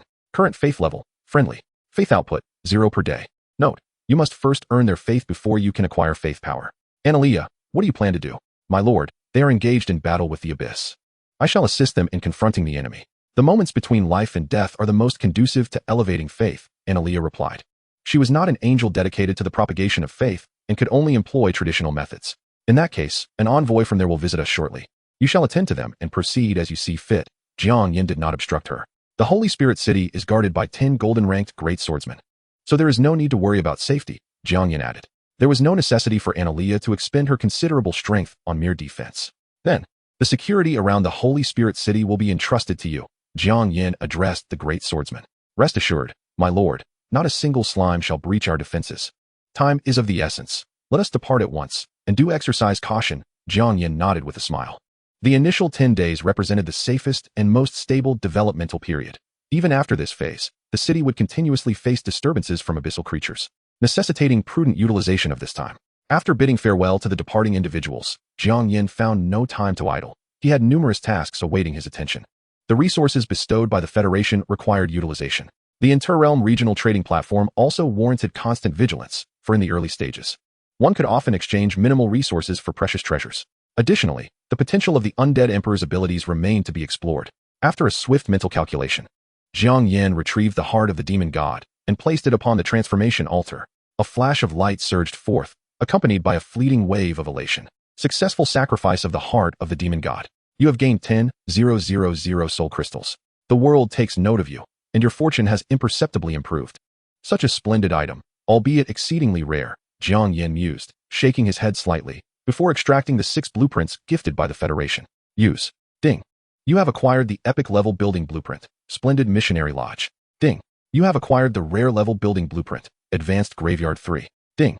You have acquired the rare level building blueprint, Armless Archangel 2. 6 blueprints, shimmering with a faint phosphorescence, appeared in his grasp, and Jiang Yan scrutinized them. Splendid Missionary Lodge, one of the lower-tier subordinate buildings of heaven, capable of recruiting holy light missionaries and holy light spreaders. Construction requires 2,000 soul crystals. With a natural build time of 15 days, utilizing building-type troops can greatly reduce construction time. Advanced Graveyard, a foundational building of the Undead realm, capable of generating a moderate quantity of well-preserved skeletons each natural day. Construction requires 1,000 soul crystals, with a time frame of 10 days. Armless Archangel, a decorative building of heaven, slightly enhancing the happiness and faith of the populace within its vicinity. Requires 500 soul crystals, with a construction time of 3 days. Not bad. All are useful blueprints. Jiang Yan nodded in satisfaction. He proceeded to utilize the employment contract, Dwarven Building Team, and the 6 auxiliary contracts. With a ripple in the fabric of space, 28 robust dwarves and 6 auxiliary professionals materialized before him. Greetings, Lord. They all bowed. Welcome to the Holy Spirit City. Jiang Yan offered a slight smile, tinged with apology. Time is of the essence. I may need you to commence work immediately. Chapter 32, The calamity approaches. Abelix slayed 103 monsters, acquiring 200 soul crystals, 1320 experience, and several materials and treasures. Analea defeated 32 abyssal creatures, earning 513 soul crystals and 900 experience. The faith of the Harmank Duchy experienced a slight elevation. Jiang Yan beheld the information relayed through the interrealm panel, unable to suppress a smile of happiness. The Lord can share a fraction of the experience gained from subordinates' kills, thanks to the efforts of Analea and the dragon. I have already ascended to level 10 within just one day. Both of them are exceedingly formidable for this period.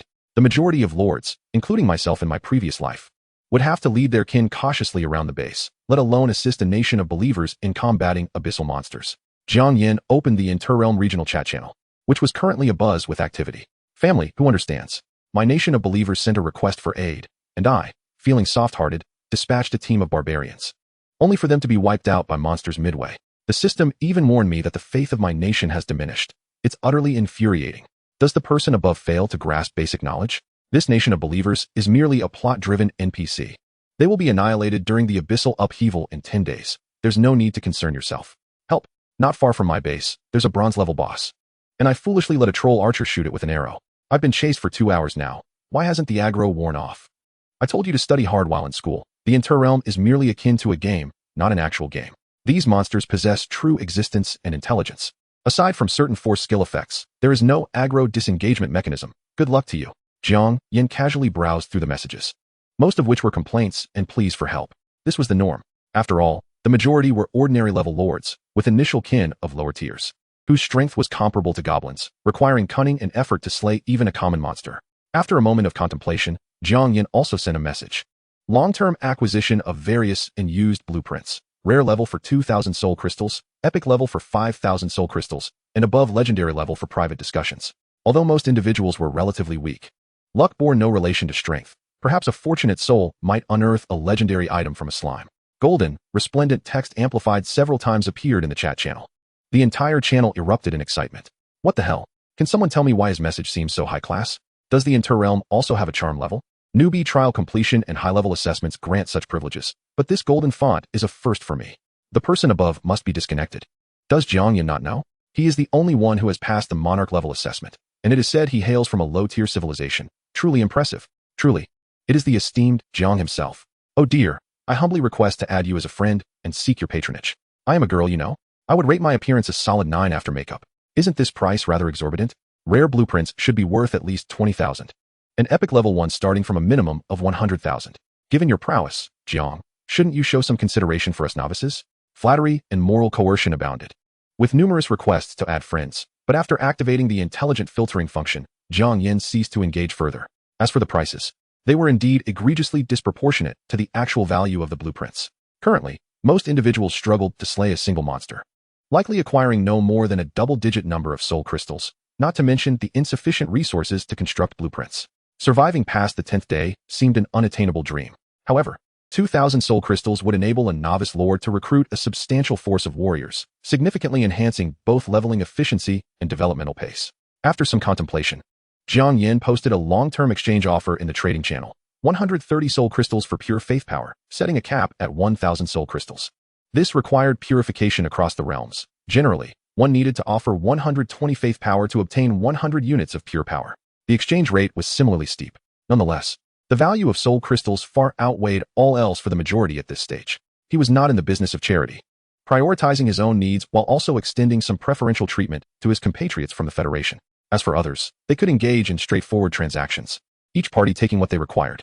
Indeed, merely a minute after posting, the offer for 1,000 soul crystals was completely consumed, netting him 30,000 pure faith power. He proceeded to recruit 6 angels. Arriving before the Gate of Angels, Jiang Yan unhesitatingly expended the faith power he had just acquired. A brilliant light flickered, and 6 pale golden orbs surged forth from the celestial portal. Moments later, 6 angels, approximately 1.5 meters tall, with 2 wings protruding from their backs, materialized before him. Their features were exquisite, clad in uniform armor, each adorned with a silver longsword at their waist, exuding a gallant demeanor. Great Lord, we thank you for granting us new life. Just like the initial encounter with Analea, the angels knelt before Jiang Yan, pledging their devout loyalty. Rise, he commanded. Their appearances were remarkably similar, suggesting they shared the same role. Jiang Yan focused his thoughts and examined their information. 2-winged angel, rank, unique class, 2-winged battle angel level, 30 faith level, blind faith special skills, holy light judgment, angelic battle formation overall rating, 1000 impressive.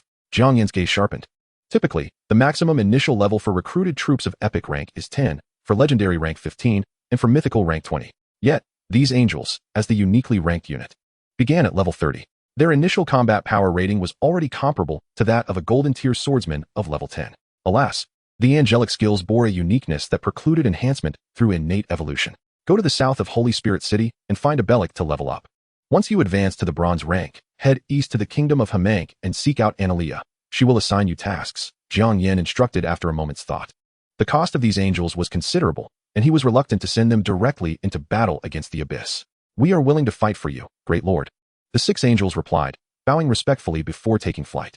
Watching them depart, Jiang Yan furrowed his brow, pondering a dilemma. Although the angels were formidable, their cost was prohibitively high. Assembling a 1,000-strong angelic squad before the onset of the first abyssal upheaval seemed implausible, while this contingent would suffice to weather the storm. Preserving the entirety of the faithful nation against a full-scale abyssal assault would likely incur significant losses. Therefore, he required a sufficient number of low-cost expendables to fulfill this role. With a flick of his wrist, a jet-black staff materialized in his hand, its top adorned with a frozen skull that appeared almost lifelike. A legendary-grade staff. The Plague of the Undead. What could be more fitting for this role than the Calamity of the Undead? Chapter 33, The Necromancer's Hall.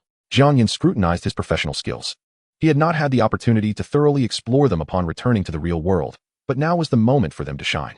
The graveyard was not yet completed, and there were currently no suitable skeletons or corpses available for summoning. The only option was the third skill, the Necromancer's Hall. This could consume a certain amount of death essence to permanently summon a spirit from the Necromancer's Hall. The first summon was free. Curious about what kind of spirit he might summon, Jiang Yan felt a thrill of anticipation. In my name, I grant you permission to awaken from your slumber. Gripping the staff of the Plague of the Undead, he recited the incantation, and in an instant, his consciousness seemed to traverse infinite space, arriving within a dimly lit solemn hall. Within, countless beings were seated, though they could not be called living, as they emitted no signs of life, resembling ancient, enduring corpses. A skeletal wizard encased in ice, a horned demon brandishing a staff, a headless terror knight, an eerie green light streaked past, and finally settled upon the figure of a female corpse clad in dark purple leather armor.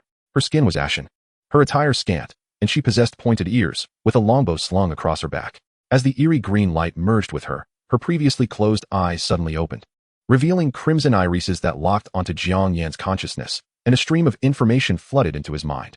Sheena, rank, unique class, Dark Ranger level, golden tier, level 10 faith level, loyal special skills, undead arrow, curse mark, life sacrifice, silence mark overall rating, 60173. Simultaneously, Jiang Yan felt a jolt of consciousness, and when clarity returned, he found himself within Holy Spirit City, the archer kneeling before him. Emperor, I respond to your call.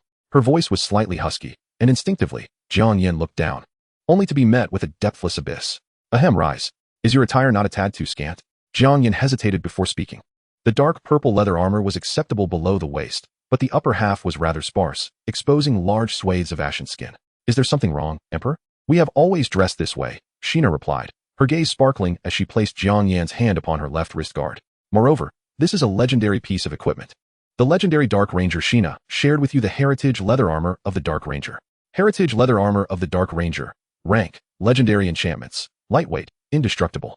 Self-repairing attached skills, source of darkness, will of heritage overall rating, 3940. Related achievements. This is the ancestral equipment of the Dark Ranger clan, unusable by outsiders. While wearing this armor, one automatically masters all combat techniques of the Dark Ranger clan. Truly a legendary grade piece of equipment. Jiang Yan instinctively withdrew his hand, noting how this spirit from the realm of the undead seemed significantly bolder compared to Analea. Furthermore, her strength exceeded his expectations, far surpassing that of a Bellic.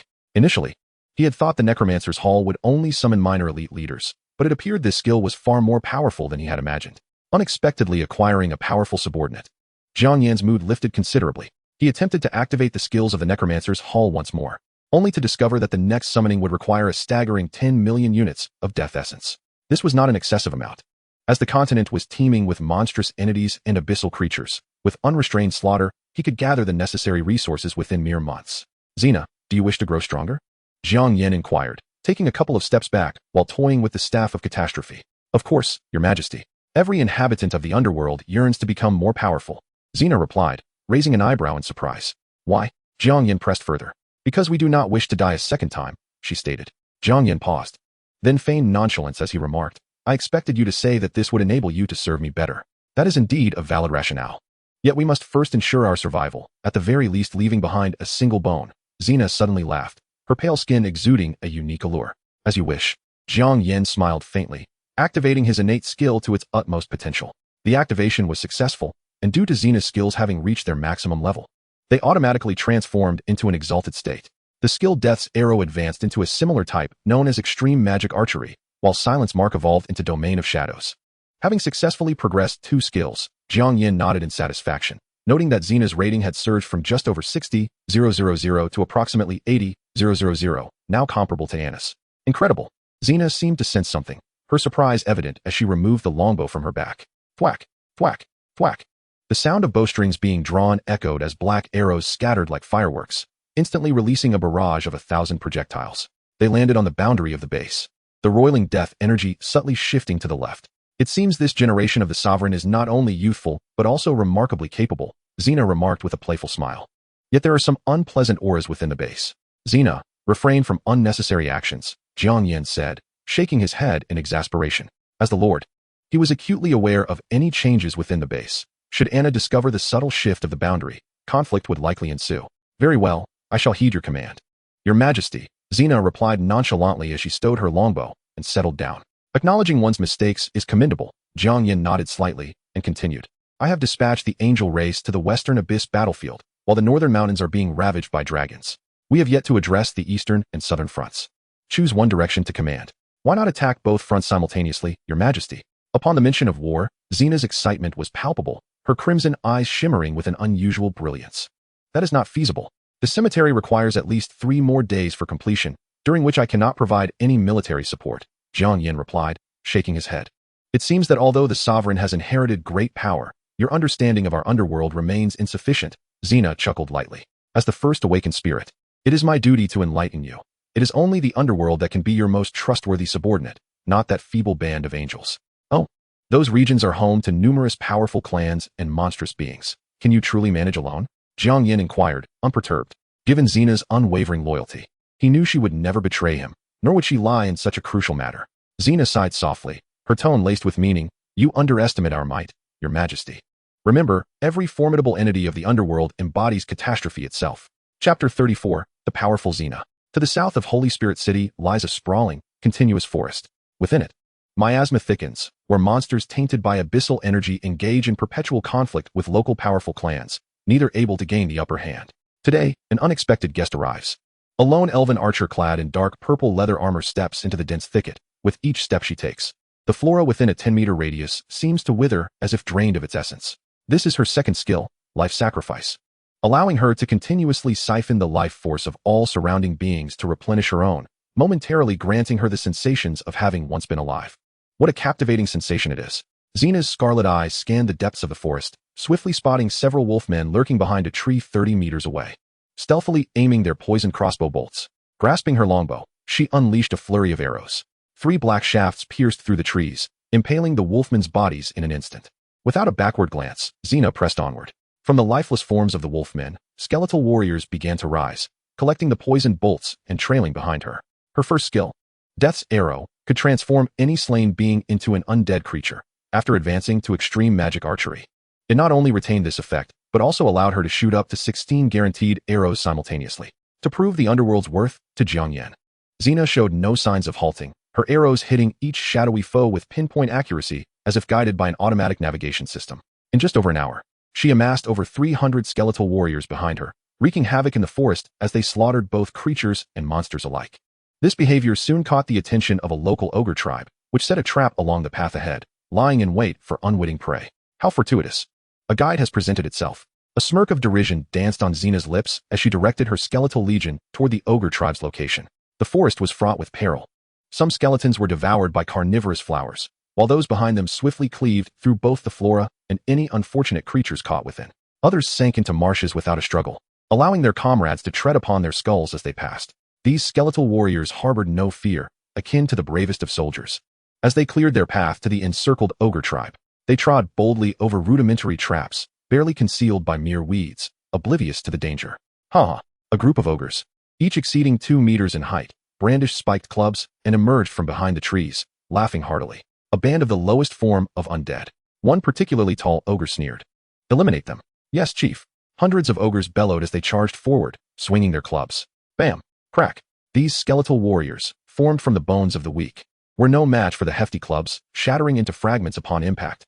Their desperate strikes against the ogre's thick, coarse skin left only superficial wounds. Within 5 minutes, over 300 skeletal warriors had been decimated, leaving behind a field of shattered bones. Only one unfortunate skeleton had been killed amidst the onslaught, while the rest were merely lightly injured. Yet Xena remained unfazed, her crimson gaze fixated on the particularly tall ogre, a wicked smile creeping onto her lips. Found you. These undead creatures were truly worthless, devoid of treasure and barely capable of providing sustenance. They were a waste of her time. The ogre chieftain spat in disdain, preparing to signal his kin to leave when an overwhelming sense of dread washed over him. Instinctively, he glanced northward, where a pair of crimson eyes imprinted themselves upon his consciousness. This was his final moment of awareness. Curse Mark, Xena's second skill, could forcibly control any non-special entity below the divine tier, with limits and numbers increasing with her strength. The ogre chieftain was merely an ordinary life form of silver rank, lacking even the qualifications to resist. With a series of shuffling footsteps, Xena emerged slowly from the rear. Oh, there's another enemy. Looks like it's fit for consumption. The surrounding ogres revealed their savage grins, ready to advance, only to be halted by the chieftain's command. Stop, you fools. The grotesquely ugly ogre chieftain scampered before Xena like a trained lapdog, prostrating himself on the ground. Master, what is happening? Why is the chieftain groveling before mere sustenance? He has forsaken the honor of our kind, and is unworthy to remain our leader. Let us eliminate him as well. The surrounding ogres exchanged glances, but soon their expressions shifted to one of greed. If they could dispose of the chieftain, they would feast upon the delicacies he had hoarded. It appears your kin wished to kill you, Xena observed with keen interest, surveying the inferior beings before her. Master, please allow me to eradicate them, the chieftain implored, lifting his head in supplication. A closer inspection revealed intricate magical sigils flickering in his eyes. No need. They make excellent materials for skeleton warriors. Thud, thud, thud. The bowstrings vibrated as dark arrows rained down like a tempest, striking true into the hearts of each ogre. Ah! Cries of agony echoed as they flailed their clubs in a futile attempt to retaliate, yet none even reached within 10 meters of Xena before collapsing. Soon, a multitude of skeleton warriors, their bones far sturdier than those of their predecessors, arose from the fallen corpses, picking up the clubs and standing silently, awaiting orders. Summon all your kin, Xena commanded coldly. This was her rationale for sparing the ogre chieftain. Aimless searching could not match the efficiency of gathering for a single decisive strike. She sensed a distasteful presence thousands of kilometers to the west, a being even more formidable than herself, and she needed to demonstrate her worth swiftly. Without hesitation, the chieftain removed the bone whistle from around his neck and began to blow it forcefully as he walked. The sound, accompanied by a unique magical resonance, spread outwards. In less than an hour, Xena perceived thousands of ogres converging from all directions. Are these all your kin? Xena inquired. Yes, master. The whistle I blew can only be played in dire circumstances. All capable of moving must heed its call and come to the designated location. The chieftain replied with a look of satisfaction, eager for praise. You have done well. I shall reward you with eternal servitude. With a swift motion, a black arrow pierced the chieftain's chest, and from his lifeless body, an exceptionally tall skeleton rose, quietly stepping aside. Despicable, heartless, and ruthless, Xena remarked, her expression impassive as she drew her bow once more, aiming at the approaching ogres. From the moment I became a wight, I understood the path I must tread. Amidst the deluge of black arrows, the cries of the dying gradually subsided, and thousands of pristine white skeletons began to rise. Chapter 35, Show of Wealth. Xena killed 109 ogres, gaining 188 soul crystals and 2,180 experience. Xena killed 3,434 ogres, gaining 6,780 soul crystals and 68,680 experience. Xena killed the ogre chieftain. Your reputation has slightly increased, and you have received a bronze advancement token. What is happening? Jiang Yan, supervising the dwarf team constructing the cemetery, stared in astonishment at the war panel, where notifications incessantly chimed. In just one day's time, what had she accomplished to annihilate an entire tribe? So formidable was she. In merely 3 days, thanks to several capable subordinates, he had ascended to level 32, and his internal magical energy had multiplied several times over. Eagerly, Jiang Yan opened the war interface, astonished to discover that nearly 1/10 of the vast dark forest to the south had been explored. The entire map was densely populated with skeleton soldiers of varying sizes, rampaging through the jungle without restraint, overwhelming any enemies they encountered. Moreover, where Xena passed, not a blade of grass remained. Flora and fauna were drained of vitality, and various beings were slain, transforming into skeleton warriors, growing in number without any pressure for resupply. It finally dawned on him that every powerful entity of the undead represented a harbinger of disaster. At this rate, it was highly probable that the dark forest would be fully explored before the impending abyssal upheaval. Jiang Yan experienced a sudden epiphany. The unique first-class job he gained from the 20th floor of the Tower of Legacy might endow him with a force rivaling that of the heavens. Though their individual combat strength paled in comparison to angels, they required no resources and only grew stronger with each battle. If the two forces were to cooperate, would they not be invincible? My lord, I have matters to report, a support class individual sprinted over, interrupting Jiang Yan's reverie. This was one of the 6 professionals gifted by the Federation, 2 spirit array masters, 2 spirit botanists, a spirit chef, and a spirit alchemist. He was one of the spirit botanists. What is it, Xuanming? Jiang Yan inquired. My lord, the spirit fields within Holy Spirit City have been fully cultivated. Here is the planting plan we devised. Do you see anything that needs to be added? Xuanming presented a list. Jiang Yan glanced over it. Half was for consumption. Despite the unique energy-absorbing capabilities of angels and the life-draining nature of the undead, he and his other subordinates still required sustenance. The other half comprised items for alchemy or decoration, as the powerful spirit alchemist could concoct various potions with special effects. Excellent, quite comprehensive. I shall procure a batch first. And for those not available on the platform, I will have them gathered during their monster hunts. After a moment's contemplation, Jiang Yan opened the World Regional Trading Center. Now that he had a surplus of soul crystals, he could exchange for some faith power. Crystalline root seedlings 10, price 20 soul crystals. Wind cutting grass seedlings 10. Price 10 soul crystals. Holy Spirit flower seeds 20, price 30 soul crystals. As it was still the early stages of development, most lords had little use for these spirit plants, while the demand for soul crystals remained high. Thus, prices were not steep. Jiang Yan spent less than 1,000 soul crystals to gather nearly everything he needed. After handing over the various spirit plant seedlings and seeds to Xuanming, Jiang Yan glanced at the blueprint trading panel, noticing that no one had sent any trade requests yet.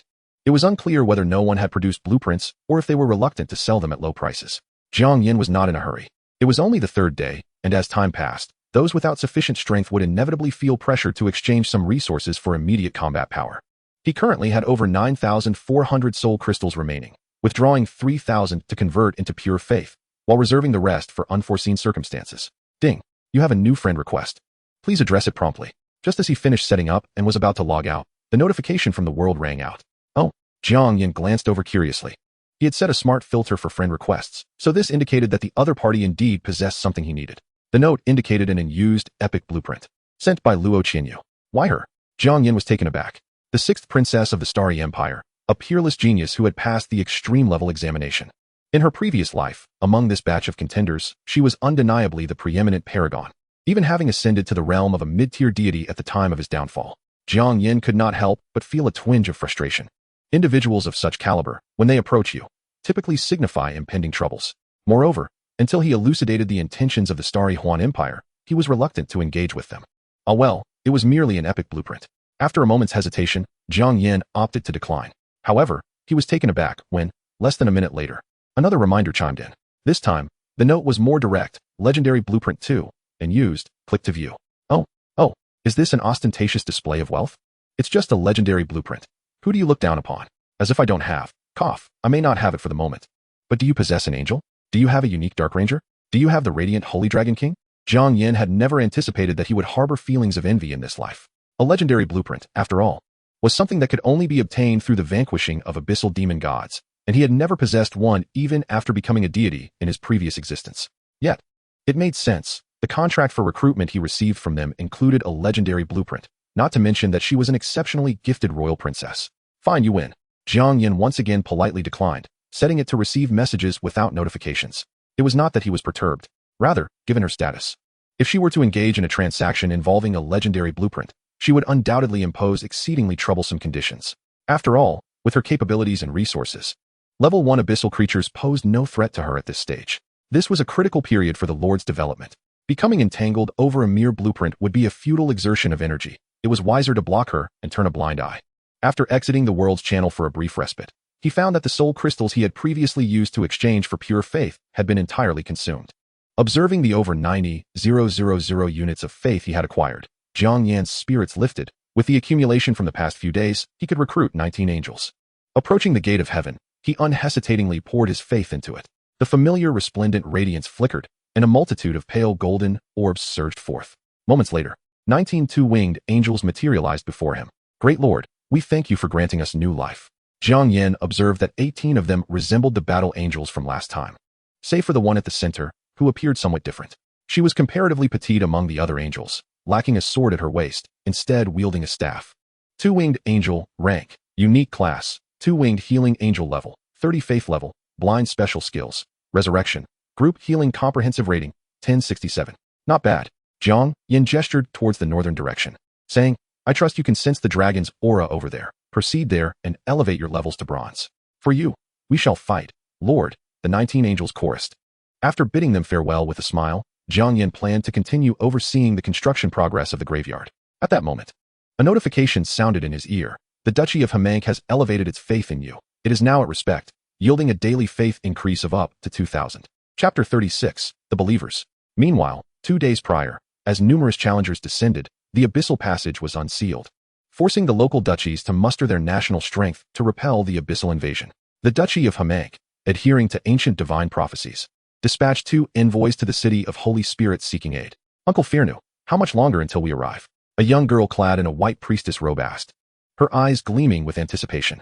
Soon, Princess Ilea, replied a middle-aged man in armor, who, with a swift stroke of his sword, dispatched 2 obstructive monsters, adding, we just need to cross this forest. Wonderful. We are saved. The girl exclaimed excitedly, murmuring, the abyss cannot be obliterated. Darkness shall return. On the day the barrier shatters, the gods will descend upon the city of miracles. That is our only hope, and only the devout shall attain redemption. The deities will surely aid us in resealing the abyss. The middle-aged man sighed as he observed the exuberant girl. This was a passage from a prophecy propagated by the Church of the Gods. Yet, in truth, prior to the Duchy of Hamank, at least a dozen nations had already succumbed beneath the abyss. If the deities were as benevolent and powerful as the prophecy claimed, how could those nations have perished? He held no hope in his heart, but he was compelled to come, not out of foolishness, but sheer helplessness. Let us proceed, Princess. We must reach our destination before nightfall.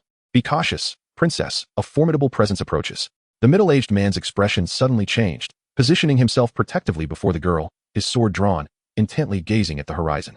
A blinding light, akin to the sun, swiftly traversed half the forest and landed before the two. As the brilliance faded, a breathtaking 6-winged angel appeared in the void. It was Annalea. Are you the pilgrims from the Duchy of Hamank? Who are you, and from whence do you come? The middle-aged man eyed her warily. He had never heard of a deity personally greeting their followers. Annalea's demeanor turned icy. She was not one of those amiable preaching angels. Aside from the Lord and the 4 sovereigns, no one had the right to question her. Are you a deity? At that moment, the girl stepped forward, her expression fervent as she bowed respectfully. Princess, it is fine, Uncle Firnu. I can sense her connection to the deities of the church, the girl interjected. The middle-aged man was taken aback. He understood that the Church of the Gods was an extraordinary organization that emerged whenever a duchy was established. It mandated that each king must bear a child as a priest. In ordinary times, it had no fixed object of worship, merely a vague concept of the gods. Only when the abyss appeared did the church manifest specific divine figures. Ilea, as the sole priestess, clearly could not be mistaken. Firnu quickly sheathed his weapon and bowed, saying, I was unaware of your divine presence. I beg your pardon for any offense. Annalea's gaze lingered on the girl, her expression softening slightly. You are indeed a devout follower. I am not a deity. I am merely a follower of the Lord. The Lord is already aware of your intentions and has sent me to you. So you truly come to save us? The girl's excitement heightened. The holy light shall protect every devout believer. Annalea nodded gently. Splendid. Dear envoy, if I may be so bold, which deity has descended this time? It is the creator of all, the master of the gods, the wielder of holy light. The omniscient and omnipotent radiant Lord, Annalea stated without hesitation. At the moment her words fell, the statues of the deities within all the halls of the Church of the Gods in the Duchy of Hamank gradually came into clarity, revealing Jiang Yan's likeness. Ilea and Firnu gasped in astonishment, mouths agape. Although they could not fully comprehend this series of titles, one resonated clearly with them, the Master of the Gods. That was the most potent deity in the legends of the Church of the Gods, possessing incomprehensible might. They exchanged glances, excitement evident on their faces. The duchy was saved. I can sense the abyssal presence wreaking havoc. I must proceed ahead to fulfill the Lord's commission. Annalea gazed into the distance, the holy light enveloping her once more. Farewell, dear envoy. Ilea maintained the ceremonial decorum until Annalea vanished from sight. Uncle Firnu, it appears that the biographies of the church are indeed true. The deities are undeniably gentle and benevolent, showing compassion towards all living beings. Indeed, let us extol the greatness of the radiant Lord. The middle-aged man spoke earnestly. So, Shall we proceed to the city of the Holy Spirit to pay our respects to the divine as initially planned? Or, no, we must first return to the duchy, Ilya interjected resolutely. The envoy has made it abundantly clear. The holy light will protect every devout believer. I must ensure that everyone becomes a follower of the Lord. Meanwhile, in a border town of the Duchy of Hamank, a group of young soldiers clad in tattered armor, their youth still apparent, gathered at the village entrance. They bore anxious expressions, their hands trembling slightly as they clutched their weapons. Can the knights truly defeat those monsters? One of them whispered, unable to contain his fear. I don't know, but if they fail to hold them off, we are doomed. They will win. They must win. Since the abyssal invasion began, the border guards had been utterly annihilated in less than 2 hours. The kingdom urgently dispatched the 3rd to 6th Night orders to establish a defensive line. All citizens over the age of 14 were mandated to take up arms in resistance. The kingdom had already resolved to abandon the outskirts, relocating all citizens to cities guarded by magical arrays. But the efficiency of the teleportation arrays was limited, requiring time.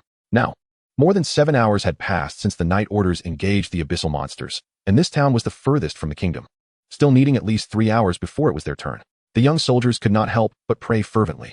Within the village, the elderly, weak, women, and children huddled together outside the teleportation array, filled with trepidation. An hour passed, then 2 hours, as the villagers felt a slight easing of their anxiety. News had come through a teleportation sigil that it would soon be their turn. But just then, a faint roar and tremors of the ground reached their ears. In the distant sky, dark figures emerged like a rising tide, becoming increasingly distinct. Their mottled black and red skin, for sharp claws, and bodies covered in horrifying spikes were visible, and one could even see the drool dripping from their gaping, blood-stained maws. A sharp-eyed soldier's expression changed dramatically, and he cried out in terror, "Enemy attack! It's the crawlers, they're everywhere." In that moment, despair engulfed everyone. If even the well-equipped knights of the kingdom were no match for these monsters, what could they possibly do? No, we cannot stand a chance. A relatively well-equipped soldier trembled as he took a step back. He was the captain of this small squad. But his position was merely due to his sister's marriage to a nobleman in the city. It did not signify the strength or courage befitting a guard captain. What a joke. Those monsters are impossible to defeat. He swallowed hard as he watched the abyssal creatures draw closer, suddenly turning and fleeing. He ran away? Damn it. The captain just fled? Save your breath. Without the teleportation array activated, he can't escape. He'll meet his end sooner or later. A slightly older soldier interrupted, his face etched with despair. We are all going to die. The clear sounds of hissing echoed in their ears. The monsters were now perilously close to the town's gates.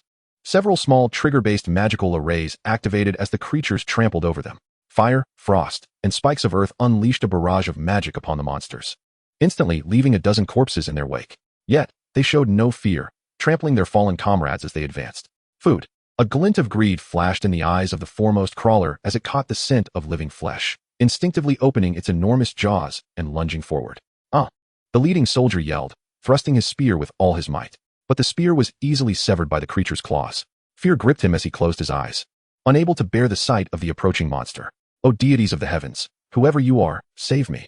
I vow to become your devoted follower for eternity. Praying with sincerity, he silently prayed in his heart. Flames of judgment. A cold voice resonated from afar, and he instinctively opened his eyes to witness an unforgettable scene. An immense sea of flames erupted from the void, and countless pillars of sacred light descended from the heavens. The fearsome abyssal monsters, on the verge of tearing them apart, writhed in agony, large swathes of them turning to ash. The radiant Lord shall protect every devout believer, echoed the cold voice once more. The soldiers turned to look back, and amidst the dazzling light, a breathtaking six-winged angel descended slowly. The deities have truly appeared, murmured the soldiers, who had survived the ordeal, their expressions turning increasingly fervent. Great radiant Lord, please save us. The villagers behind them all prostrated themselves on the ground. Analia sensed that the monsters were still pouring forth from the abyssal portal. Fortunately, the current level of abyssal corruption was only level 1, and their strength was not particularly formidable. The previous night orders had already dealt with most of the creatures. It was merely a matter of stalling until the teleportation array was ready. However, it was evident that she could not single-handedly safeguard the entire village. She began to chant softly, "Holy light, bestow upon your followers the strength to vanquish the wicked." The high-level holy light magic, holy light blessing, emanated gentle rays of illumination upon the crowd. Some individuals found themselves enveloped in translucent holy light armor, their weapons ignited with sacred flames, and even their strength significantly enhanced. Haha, I've attained the power of a senior warrior, thanks to the great radiant Lord. One soldier exclaimed excitedly, "Come forth, you monsters." The enhancement in their abilities surged forth in abundance of courage within them. Why haven't I changed at all? This is unfair. Another soldier, filled with jealousy, shouted as he looked around. The least among them wielded weapons imbued with holy flames. The holy light only favors its believers. Heretics shall be purified. Analia cast a cold glance at the soldier who had cried out injustice. The man felt as though he had plunged into an icy abyss and wisely fell silent. At this moment, as the energy of the flames of judgment gradually waned, countless crawlers charged forward once more. Kill. A soldier mustered his courage and thrust his spear. The crawler attempted to repeat its previous tactic, aiming to sever the spear with its claws, but before it could close in, it was engulfed by the burning holy flames. Unable to change its approach, and was pierced directly through the head in a single blow. The soldier was taken aback for a moment, then elated. I am invincible. I am invincible. Praise the radiant Lord. Others witnessed this scene, their faith deepening, and several more received the blessings of the holy light. They surged forward to engage the crawlers in a fierce battle. The crawlers, at a level 1 state of corruption, possessed a strength of approximately level 20 to 30, comparable to the soldiers who had reached senior warrior status after receiving the holy light's boost. However, their holy light armor rendered them immune to the monster's damage, and their weapons, ablaze with holy flames, could vanquish their foes in an instant. For a time, they managed to suppress the monsters despite being outnumbered. Yet Analia did not allow herself to relax.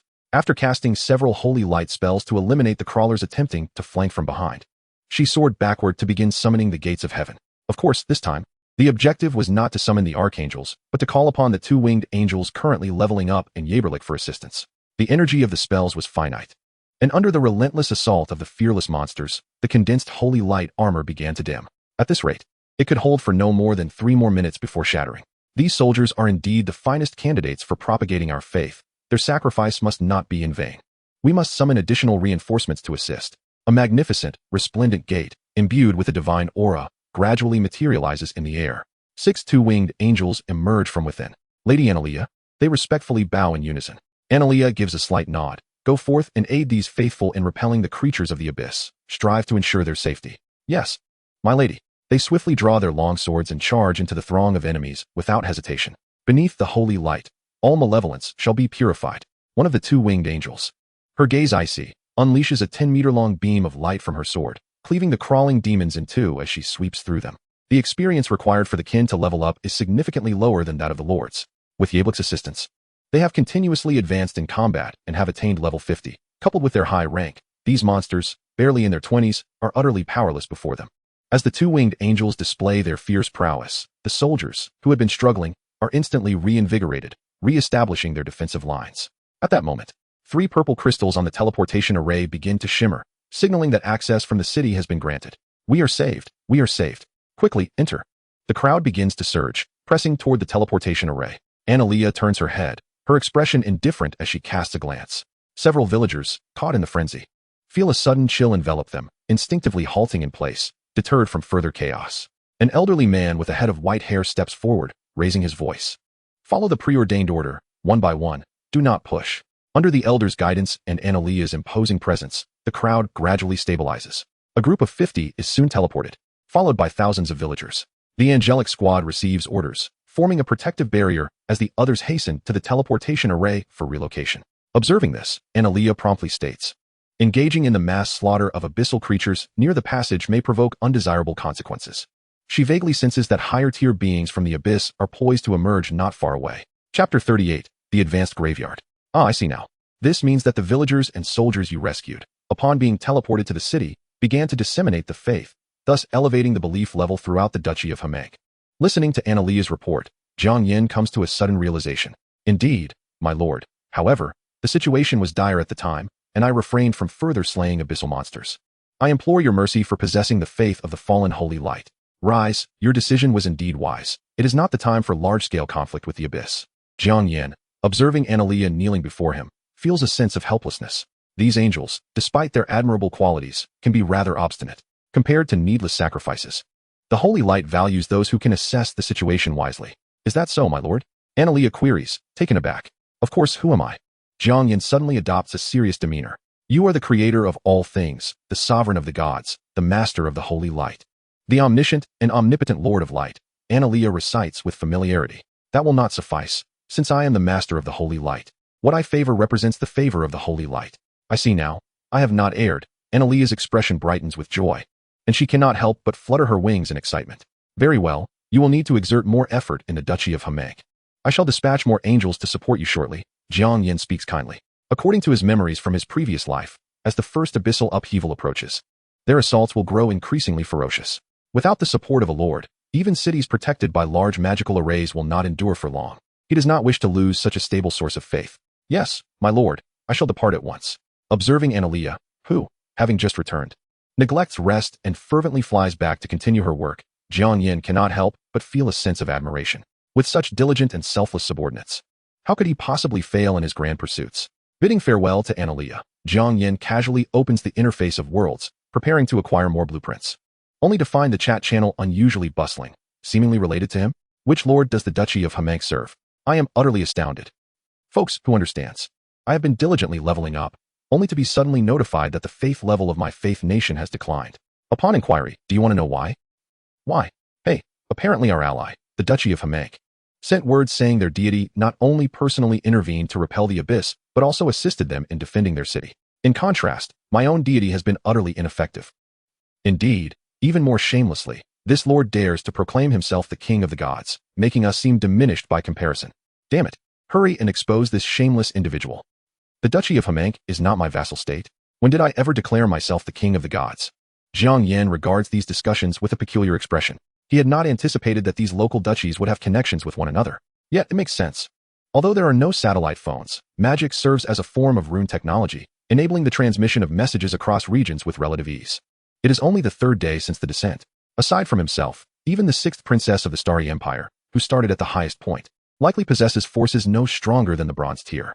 Most common lords' armies are merely at levels 20 to 30, and traversing the forest to reach the duchy is already a challenge, let alone providing support against the abyss.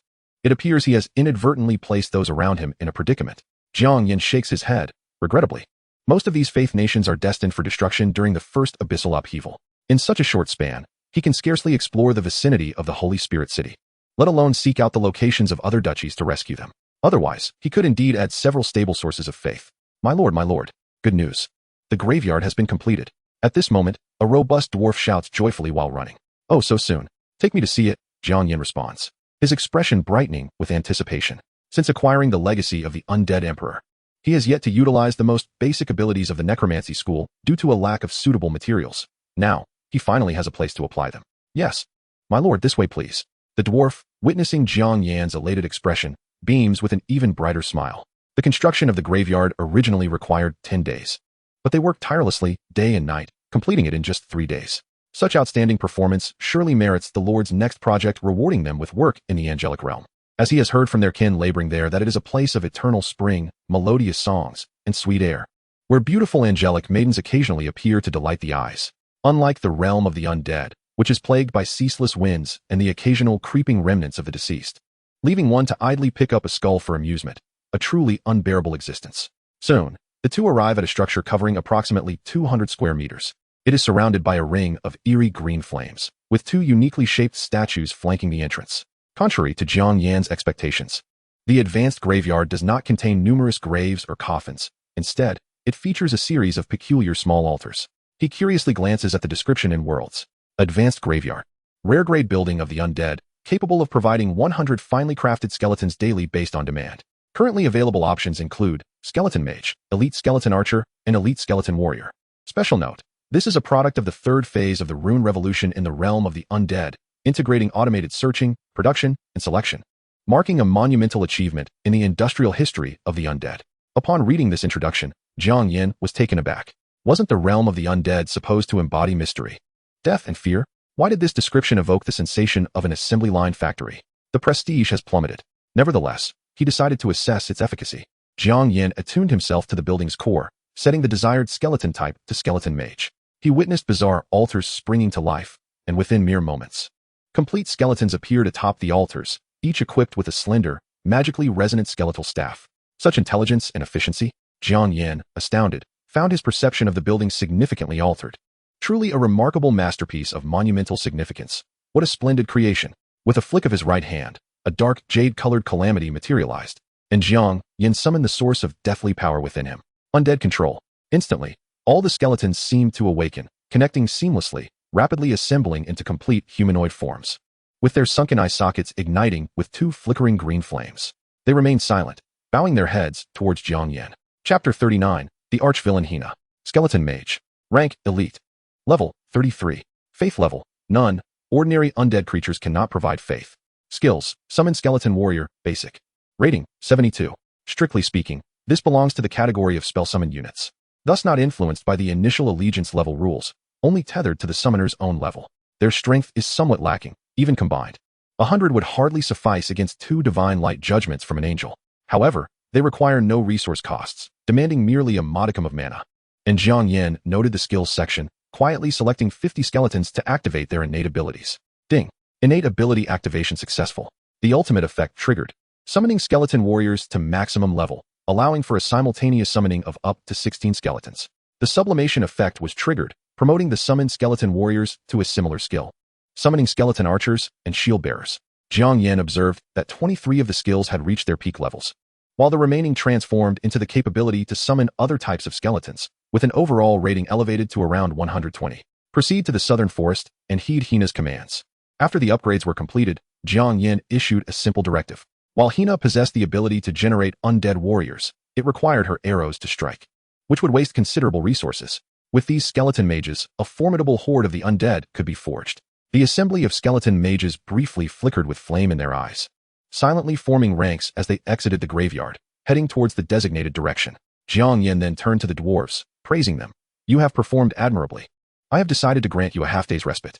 I will instruct the spirit chef to brew a batch of fine spirits as a reward for you. Furthermore, in light of your exceptional performance, I have resolved. Observing the dwarves' eager expressions, Jiang Yan deliberately paused before smiling. I have decided to elevate you to the chief construction team of the Undead District in Holy Spirit City, specifically tasked with the construction of the Undead District.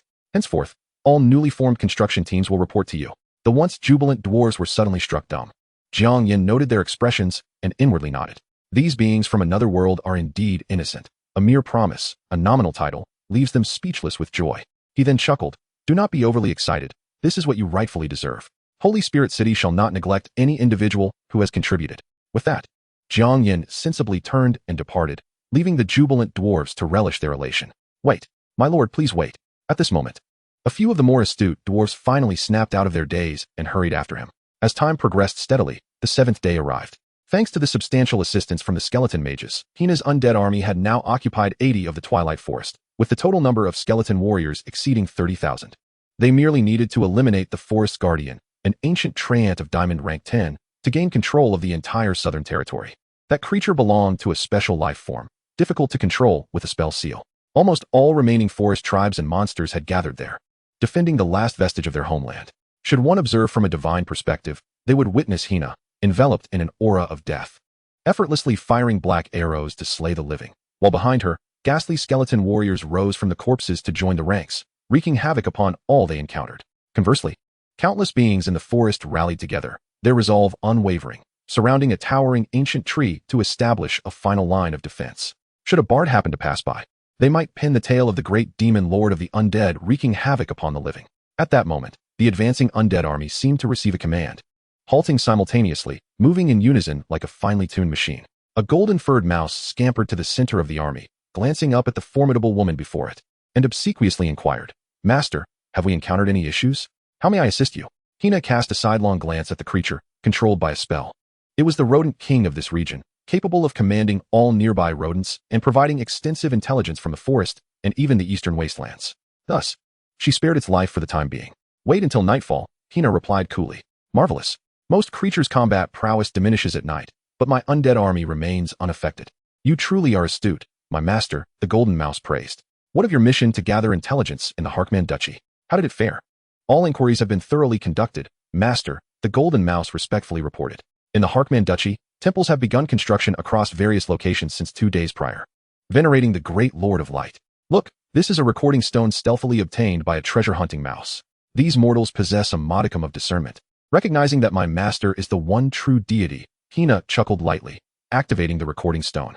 A grand and resplendent hall materialized on the screen, prominently featuring a statue strikingly similar to Jiang Yan, with a smaller statue of a maiden adorned with 6 wings positioned to the left, as numerous citizens fervently worshipped. Crack. The recording stone was crushed. Hina's smile instantly froze. On what grounds does that avian creature appear in the temple? Are you referring to the winged being? That is known as an angel, the golden mouse explained with surprise. Master, She has gained considerable acclaim for rescuing multitudes and assisting in repelling abyssal monsters. The people there refer to her as the foremost envoy under the Lord of Light. Silence, fool, Hina replied, her expression devoid of emotion. A host of foolish mortals. What right does that winged being have to claim the title of foremost? Only I am worthy to be the chief envoy beneath the Emperor's command. Indeed, I concur. The Golden Mouse, realizing the implication, said indignantly, Master, shall I arrange for my subordinates to destroy her statue? Bang. The Golden Mouse was sent flying. Impudence. The sanctity of the Emperor's statue is not to be desecrated. Hina's gaze turned icy. Though she detested those winged beings, the dignity of the undead Emperor was not to be trifled with. Yes, Master, I understand my transgressions. The Golden Mouse repeatedly bowed in apology.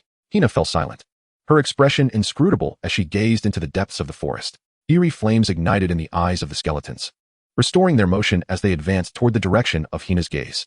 Initially, she had intended to exploit the advantages of the undead creatures in the cover of night to minimize losses in preparation for the conquest of the eastern wastelands. However, that insufferable woman bound for the Duchy of Hamank seemed to be thriving, and if this swayed the Emperor's favor toward the celestial faction, it would spell disaster. She needed to swiftly demonstrate her worth. Hina's crimson eyes flickered with determination. In the realm of the undead, when had they ever feared casualties? As the sun dipped low in the west, the dying rays of light carved a perfect median between the two factions. One side was bathed in dappled shadows, reminiscent of valiant warriors from fairy tales who faced death without trepidation. The other lay shrouded in the dark embrace of the trees, akin to demons descending upon the night. Mighty undead, dare you step forth for parley? I am the guardian of this forest. Why do you invade our home without cause? A dry voice echoed from a towering tree, its bark parting to reveal a gaping mouth-like fissure. Kill, Hina commanded coldly from behind, paying no heed to the adversary's words. How absurd. Did the realm of the undead require justification for their invasions?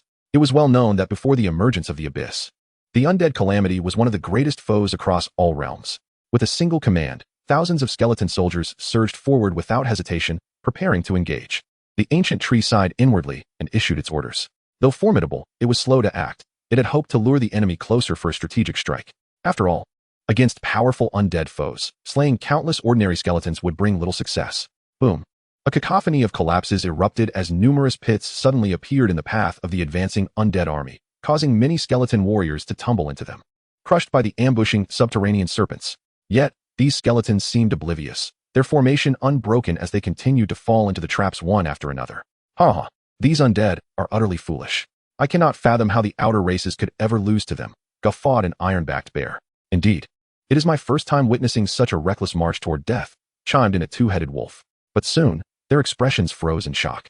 As more skeletons plunged into the pits, the once easy slaughter by the serpents began to falter. Even as the serpents swallowed the skeletons halfway, the undead continued to wield their bone blades in defiance. The serpents found their mobility increasingly restricted, their wounds multiplying. Ultimately, when the 17th skeleton joined the fray, the blood loss rendered the serpents incapable of resistance, and they were torn into chunks. The remaining skeletons struggled to extricate themselves from the giant pit, advancing onward, their blood-stained bones reminiscent of demons from the underworld. Even more despairing, as a skeletal mage wielding a bone staff cast a spell, several skeleton warriors emerged from the serpent's carcass, joining the battle. The comrades who had just fought side by side swiftly became foes. This scene left the creatures, who had seldom encountered the undead, dumbfounded. Only when the skeleton warriors were nearly upon them did they snap out of their stupor and hastily retaliate. Eliminate these vile creatures. For our homeland. The native warriors of the forest shouted to rally themselves, launching a counterattack. Armored rhinos, emboldened by their formidable defenses, charged heedlessly into the ranks of skeletons, scattering them in disarray, with many fragile bones crushed underfoot. However, as they pressed deeper, the density of skeletons increased, their momentum spent, forcing them to halt. Countless bone blades stabbed at their tough hides, leaving only white marks on most, though some pierced the vulnerable folds of skin. Blood holes emerged, and in pain, the armored rhinos flailed wildly, tossing nearby skeleton warriors aside. Yet, it was a futile struggle. Blood continued to flow, and the armored rhinos gradually weakened. Under the skeletal mage's spell, another wave of skeleton warriors rose from the fallen bodies, rejoining the battle. On another front, a horde of wolf-like archers found themselves in a frustrating standoff with the archers hidden among the skeleton ranks. Their poisoned arrows, while not particularly powerful, relied mainly on toxins for victory. Yet, they were thwarted by the skeletons. The arrows either passed through the gaps in their bones or failed to penetrate.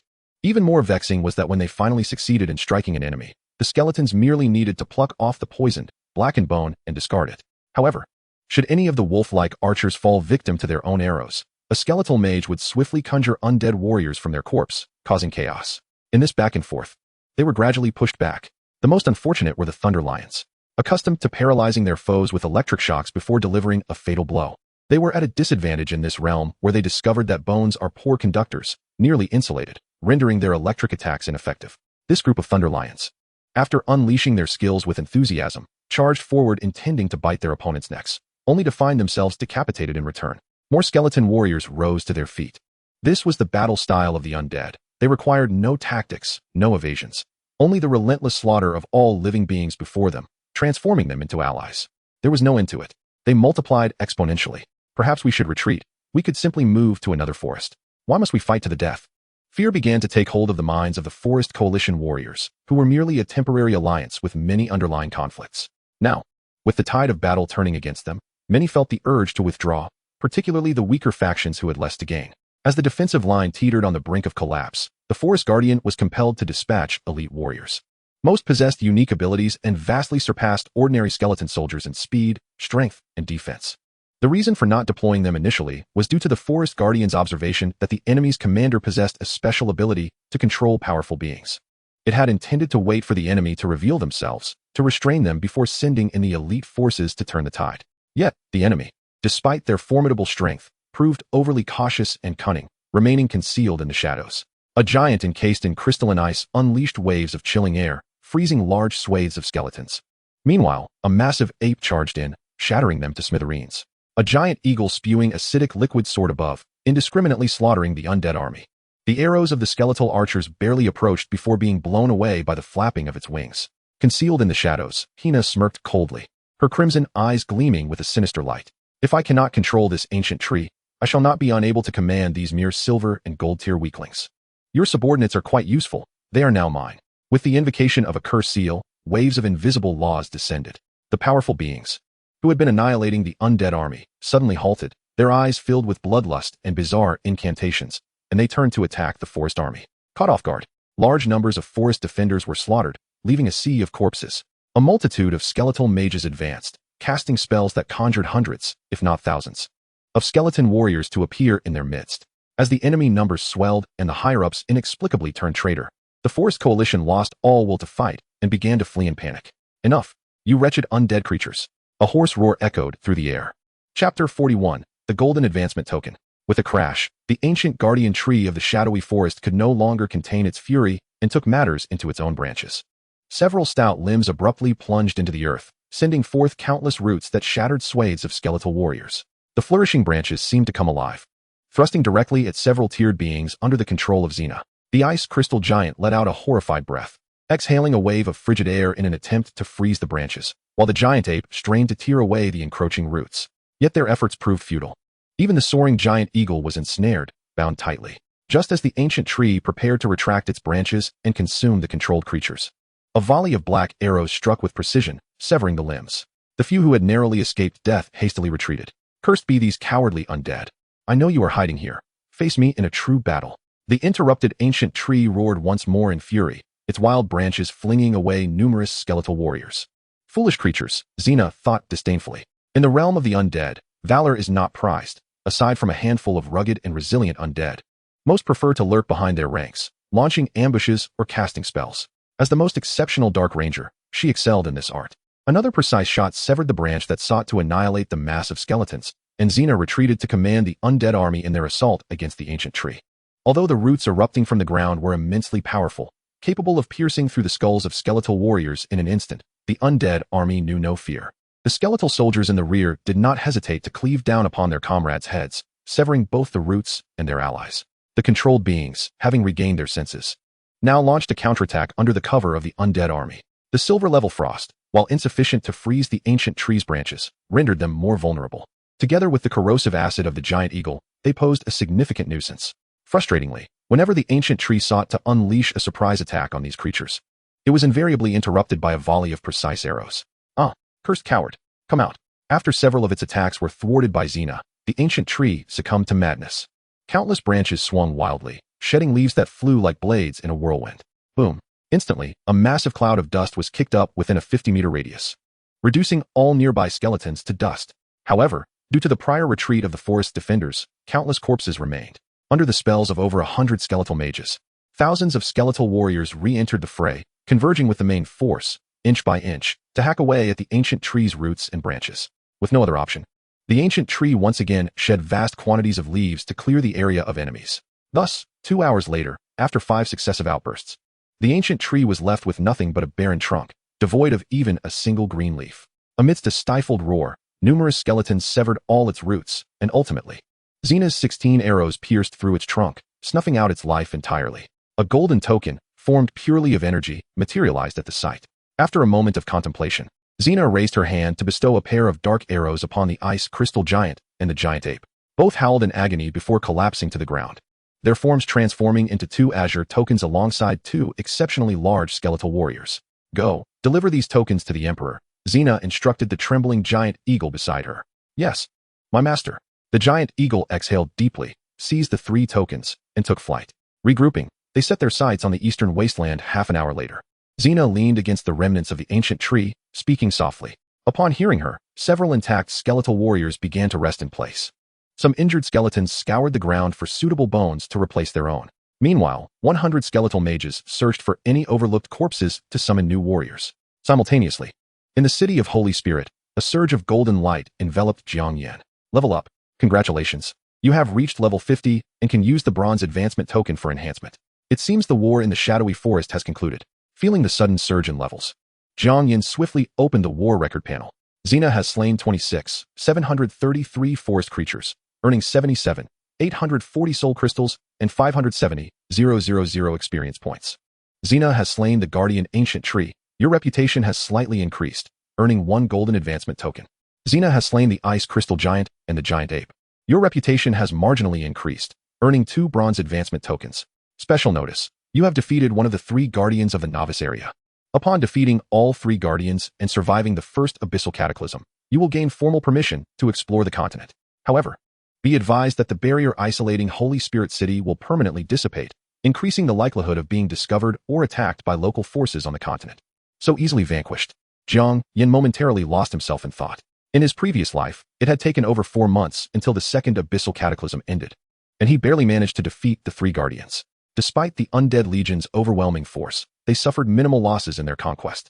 In truth, the shadowy forest was rife with miasma, venomous creatures, and swamps, not to mention the heavily armored guardians. It was exceedingly challenging for ordinary troops to survive therein, let alone advance swiftly. A bountiful harvest indeed. Jiang Yan gazed at the resource panel, nearly 80,000 soul crystals, which could be exchanged for over 2 million faith power in the current market. This meant he could hatch over 400 angels, significantly increasing the odds of preserving the Duchy of Hamank.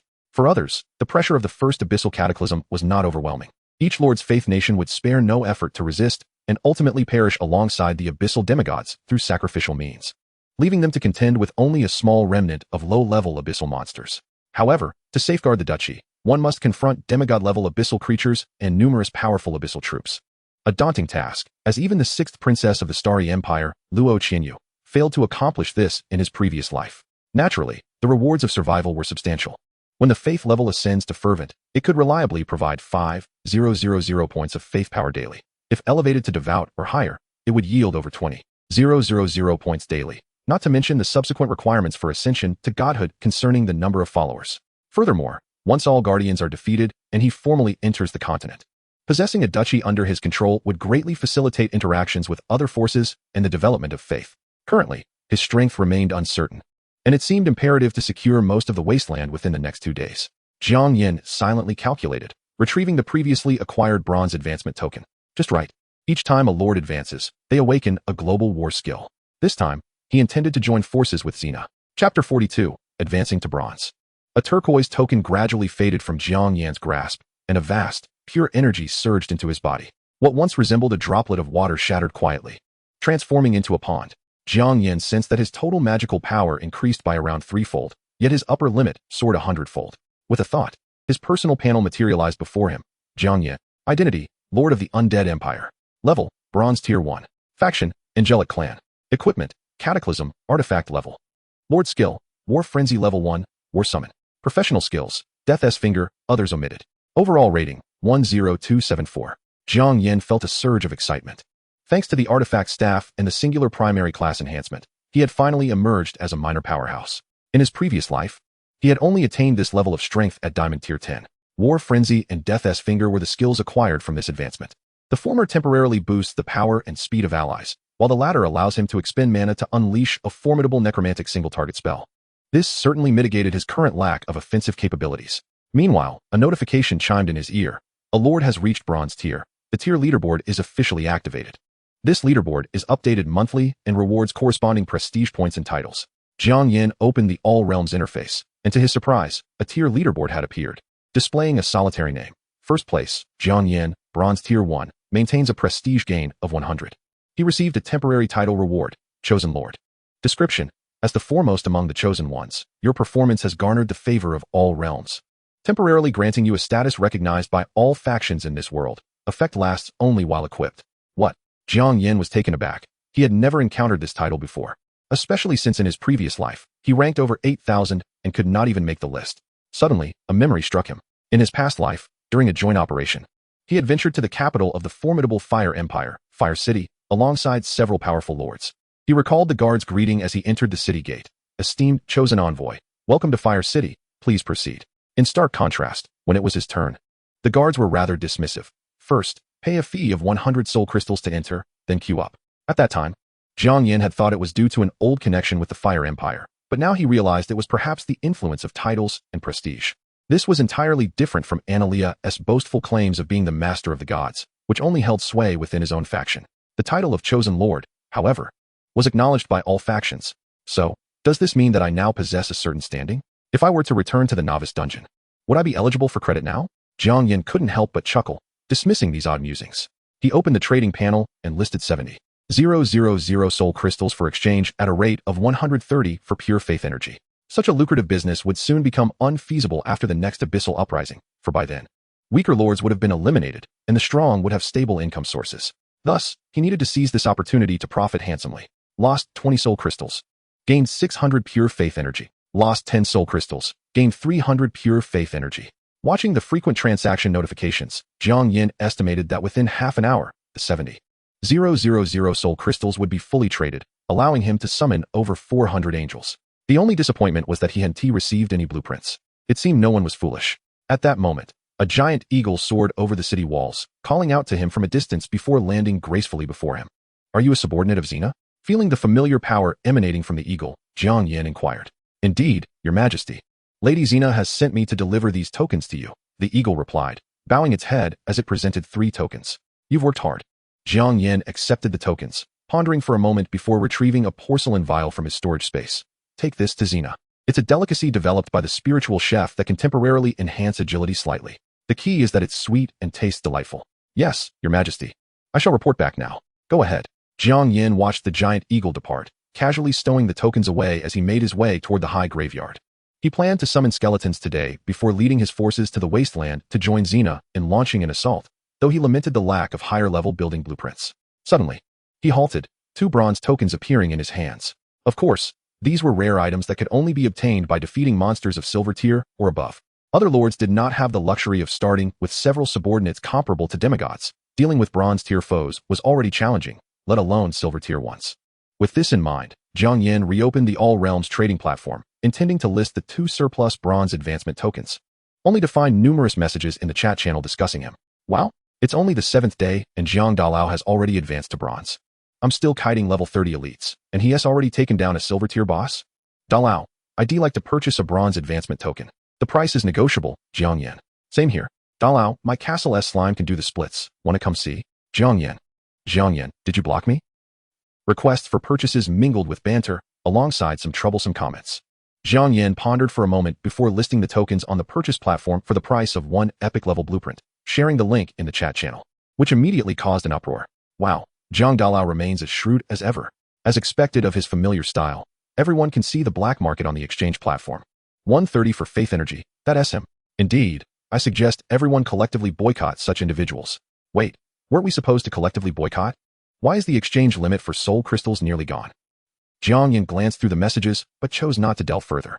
At this stage, he was the only one able to obtain advancement tokens. After all, Those silver-tier bosses were predominantly the leaders of various local factions, commanding large numbers of elite warriors. To defeat them would require at least diamond-tier strength. For now, he decided to let the situation unfold. Meanwhile, in the dark forest, "Master, I have returned." The giant eagle descended. "Have you delivered the items?" Xena asked absently, a longbow having mysteriously appeared in her hand. The eagle shivered slightly, speaking rapidly. "Yes, master." The emperor was very pleased. He said you are indeed his most favored subordinate, far superior to those bird folk. He also mentioned you have worked hard and entrusted me with this specially developed delicacy to lift your spirits. As it spoke, the eagle carefully produced the still warm porcelain vial from its wings. "Oh, did the emperor really say that?" Xena replied, a bemused smile on her lips. "Yes, the emperor specifically requested that this delicacy be sweet, hoping that it would keep your spirits high." Xena placed a morsel in her mouth, a subtle smile gracing her lips. "It is indeed quite sweet." She glanced at the giant eagle, which was shivering and bowing its head, and discreetly lowered her longbow. "Well, it's merely a silver-tier creature. It bears little burden of souls. I shall keep it, for as a commander, I occasionally need to hear different perspectives." The giant eagle felt an overwhelming sense of relief wash over it, letting out a deep sigh as it bowed its head even lower. Not far away, a golden-furred mouse watched the giant eagle with a grave expression. "This is bad. I've encountered a formidable opponent." Chapter 43. Preparations for the expedition. On the morning of the 8th day, a message echoed across the entire region. The first abyssal uprising is imminent. The level of abyssal energy leakage is increasing, and the probability of encountering powerful corrupted creatures will significantly rise. Please exercise caution. Before the gates of heaven, Jiang Yan hesitated momentarily, choosing to ignore the surroundings. This was merely a repetition of experiences from his previous life. The only difference was an increase in the difficulty of resource acquisition in the wild, which had little impact on him, and perhaps even offered some advantages. After all, it had become significantly more challenging to venture deep into those areas to vanquish silver bosses, thereby enhancing the value of the bronze advancement medallion. Recruit. With a mere thought, too, 1 million units of faith power dissipated. In an instant, the entire gates of heaven trembled violently, erupting in an unprecedented brilliance of radiant light, as swathes of soft golden orbs spewed forth, nearly engulfing all nearby space. Jiang Yan watched this spectacle with a sense of exhilaration. A total of 420 angels had manifested, their combat prowess sufficient to face any forthcoming challenges. Subsequently, he could confidently amass 10 million units of faith power to upgrade the gates of heaven. Soon, as the golden light faded, numerous angels adorned with 2 snow-white wings appeared in place. Most were clad in uniform armor, with long swords at their waists, though a few exhibited slight variations. "Thank you, Holy Master, for granting us new life," they chorused, their voices resonating loudly enough to draw the attention of the nearby dwarves at work. "Arise," Jiang Yan commanded, his gaze sweeping over them, and he understood instantly. There were 405 battle angels, 5 healing angels, 8 divine magic angels, and 2 rare preaching angels. These angels shared similar attributes, differing only in their specialized skills. Aside from the previously encountered types, the divine magic angels bore a resemblance to Analea, wielding swords and holy texts, proficient in various offensive and supportive holy light spells. The preaching angels appeared the most unique, cradling a holy text in their hands with reverence.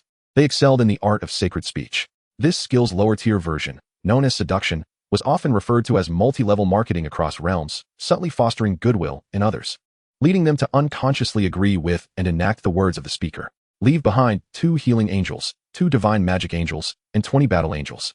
The rest shall proceed directly to the west towards the Duchy of Hamag, where I will have Analea send reinforcements to expedite their advancement to bronze tier and above. Jiang Yan contemplated for a moment before deciding against sending them to Yabalik. Given the increased frequency of mutated creatures in the wild, the front line, with its fortified defenses, might be safer, and this large contingent of angels could not be easily managed by a single dragon. "For you, we shall fight, Holy Master." The multitude of angels bowed once more before forming a neat line and soaring westward, leaving only a small contingent behind. After a brief pause, Jiang Yan ventured into the necromancer's half, summoning 100 elite skeletal archers. Alongside 2 specially skilled greatsword warriors, this constituted the army he intended to take on this expedition. With his necromantic dominion ability, he could continuously replenish his ranks by slaying enemies. Destination: the wasteland. Let us depart. A uniquely composed army surged forth from the city of holy spirits toward the east. Meanwhile, on the southern side of a resplendent city, amidst a mirrored forest, stood a noble-looking young girl clad in a pale yellow gown atop a land dragon, her brow furrowed in concern. Before her, over 20 robust land dragons clashed with a horde of ogres, each dragon bearing a heavily armored knight, wielding a spear nearly 3 meters long, skillfully dispatching foes with precision. Why are there so many of these wretched creatures? They seem endless. Luo Qinyu muttered in frustration, striking her staff against the land dragon beneath her. Boom. Suddenly, a resounding crash echoed as a land dragon knight was sent flying along with his mount. Had it not been for the quick reflexes of nearby allies, the outcome could have been dire. Luo Qinyu observed a particularly towering ogre swinging a massive club to repel several others, retreating back into the forest, while the remaining ogres howled and fled. They're running again. This accursed creature. How can a silver-tier boss possess such intelligence? Luo Qinyu begrudgingly called for a retreat. She had faced this ogre tribe numerous times. Each encounter saw their chieftain ambushing her and retreating at the first sign of danger, resulting in the loss of 2 land dragon knights. Pursuing them was out of the question. The forest's dense trees and miasma rendered it unsuitable for land dragon knights to maneuver effectively. It seems I have no choice but to purchase that insufferable creature's bronze medallion, especially after being blacklisted. Reluctantly, Luo Qinyu accessed the Interrealm Trading Center. Given her status, she was well aware of the advantages of the tier ranking system. Her elders had repeatedly advised her to maintain a position within the top 3. It's just an epic blueprint. I might as well trade them all. This way, no one will pose a threat to me in the near future. Luo Qinyu swiftly resolved, retrieving 2 blueprints to place in the interrealm space and selecting trade. She had an abundance of such items and felt no remorse. After completing the assessment, in addition to her share as a royal descendant, she also received additional resources from various noble elders, and she possessed 3 legendary blueprints, let alone epic ones. Regrettably, the first legendary blueprint yielded a profession-related structure, which required advancement to unlock its full potential. Otherwise, there was no reason to acquire that loathsome creature's item. Luo Qinyu gazed at the bronze medallion in her hand and sighed softly. Her kin were epic-tier land dragon knights.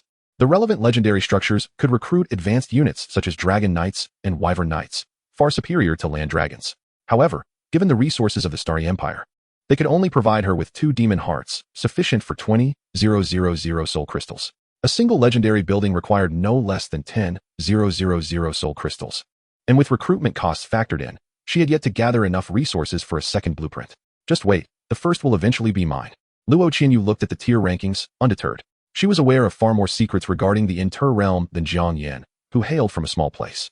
On the other side, some of the top-ranking lords, having just failed in their attempts to conquer a boss, returned to their bases in disarray. Among them, several affluent individuals, unwilling to relent, retrieved an epic blueprint and accessed the Interrealm Trading Center to purchase the bronze medallion Jiang Yan had posted.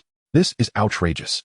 This item is practically worthless in the long run, completely oversaturated, yet they dare sell it at the price of an epic blueprint?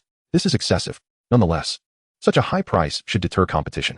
Wait, weren't we supposed to resist Jiang Yan together? What about my bronze medallion? Chapter 44, The Mutated Scorpion King. Those who stray from the glory of the Master shall surely be purified. Holy Light's judgment. Holy Light, heed my prayer, heal all wounds. On the eastern wasteland of the City of Holy Spirits, over 20 angels surrounded a band of marauders numbering in the hundreds. This was nearly a one-sided massacre.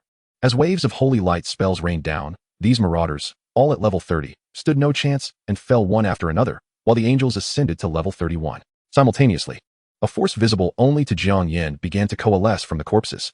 Death Harvest activated successfully. Death Source increased by 106. Well done, Jiang Yan praised, genuinely satisfied. The angels conducted their killings with such finesse, leaving no dismembered limbs scattered about, nor a single drop of blood splattered. This greatly facilitated his process of transforming the bodies. It is our honor to serve the Holy Master. The multitude of angels excitedly flapped their wings, then dispersed cautiously to maintain their guard around him. Jiang Yan smiled faintly as he stepped forward, the staff of calamity in his hand glowing with an ominous light. Necromantic domination, activate. At his command, over 100 corpses of bandits, along with their steeds, stirred to life simultaneously. They clumsily rose from the ground, remounting their horses in a manner so synchronized it appeared orchestrated, their only discernible change being the vacant, soulless gaze in their eyes. As one of the innate abilities of the Necromancer King, necromantic domination is the pinnacle of summoning spells, allowing the complete control of any corpse, transcending mere bones. With a 300% amplification from the calamity, Jiang Yan felt that his magical energy had only diminished by a tenth, signifying that he could summon nearly 1,000 ordinary undead at once. Advance. With Jiang Yan's command, the horde of bandits commenced a steady march forward. The monsters of the wasteland seemed less dense than those of the forest. After traversing over 100 kilometers, they encountered merely 3 waves of foes. The first 2 waves consisted of more bandits, who, upon spotting their comrades, approached out of curiosity, only to be permanently retained in the thrall of death. The third wave revealed 3 bronze-grade lizards, which were slain by the angels and subsequently became the mounts for Jiang Yan and 2 great swordsmen. My lord, I must admit, This creature is quite sturdy, Shield One remarked cautiously as he mounted the lizard. Upon realizing it bore no ill effects, he brightened considerably. Indeed, my sword barely pierced its hide, Shield Two chimed in excitedly. After all, their combined weight, including armor and weapons, exceeded 800 pounds, making it rare for an ordinary mount to bear such a load. Their earlier attempt to ride the undead horses had resulted in them collapsing under the weight. Jiang Yan, however, wore a somewhat gloomy expression. As the mightiest lord of the realm, the legendary luminary sovereign, it was rather disheartening to be seen riding a deceased lizard. He mused that perhaps he should have summoned a Bellic, but then sighed, contemplating whether he could even ask the multitude of angels, who stood reverently at a mere 1.5 meters tall, if they could ride as well. The thought was too awkward to voice. Let us continue onward toward the center, he finally decided after a brief respite. Jiang Yan, with reluctance, ascended the lizard and issued the order. He sensed a powerful surge of energy emanating from that direction, likely the stronghold of the Guardian. From the map, he observed that the undead army led by Xena was engaged in combat with it. The main force began to move again, this time with over 400 bandits at the forefront, creating a formidable presence that prompted no monsters to dare challenge them. Soon, they arrived at an expanse of sandy terrain. Proceed with caution. I recall there is a small boss in this vicinity. Jiang Yan cautioned the angels and the two great swordsmen. The loss of ordinary undead was inconsequential, but these two could not afford to perish. Understood, Sovereign, the angels responded, a faint glow enveloping them, while the swordsmen unsheathed their shields, activating their skills. The group slowed their pace, advancing with utmost care. However, after traversing approximately 5 kilometers, an unexpected disturbance arose. The ground beneath the feet of the undead bandit army suddenly caved in, a section several dozen meters in diameter collapsing. A number of bandits fell into the chasm, severing communication with the rest. The army quickly scattered, fixating on the surging sands of the depression. Suddenly, a metallic-tailed creature shot forth like a bolt of lightning, aiming its stinger, glimmering with a ghostly green poison, toward the angels hovering above. The alert angels swung their swords, imbued with holy light, to deflect the attack. The resounding clash echoed, as the once invincible angelic sword was violently repelled. The green stinger narrowly grazing the arm of a two-winged angel. In an instant, her skin darkened to a sickly hue, and she plummeted from the sky. O faithful disciples, within the embrace of holy light, we shall achieve eternal life. A powerful chant erupted, as a radiant beam of white light enveloped the descending angel. Under the divine radiance, the fallen angel opened her eyes anew, her wings fluttering to stabilize her descent. It was the work of two healing angels. Jiang Yan, urging his lizard to retreat several paces, gazed at the depression with a grave expression. Something is amiss. A level 40 angel has been slain in an instant. This was no ordinary silver-grade boss's power.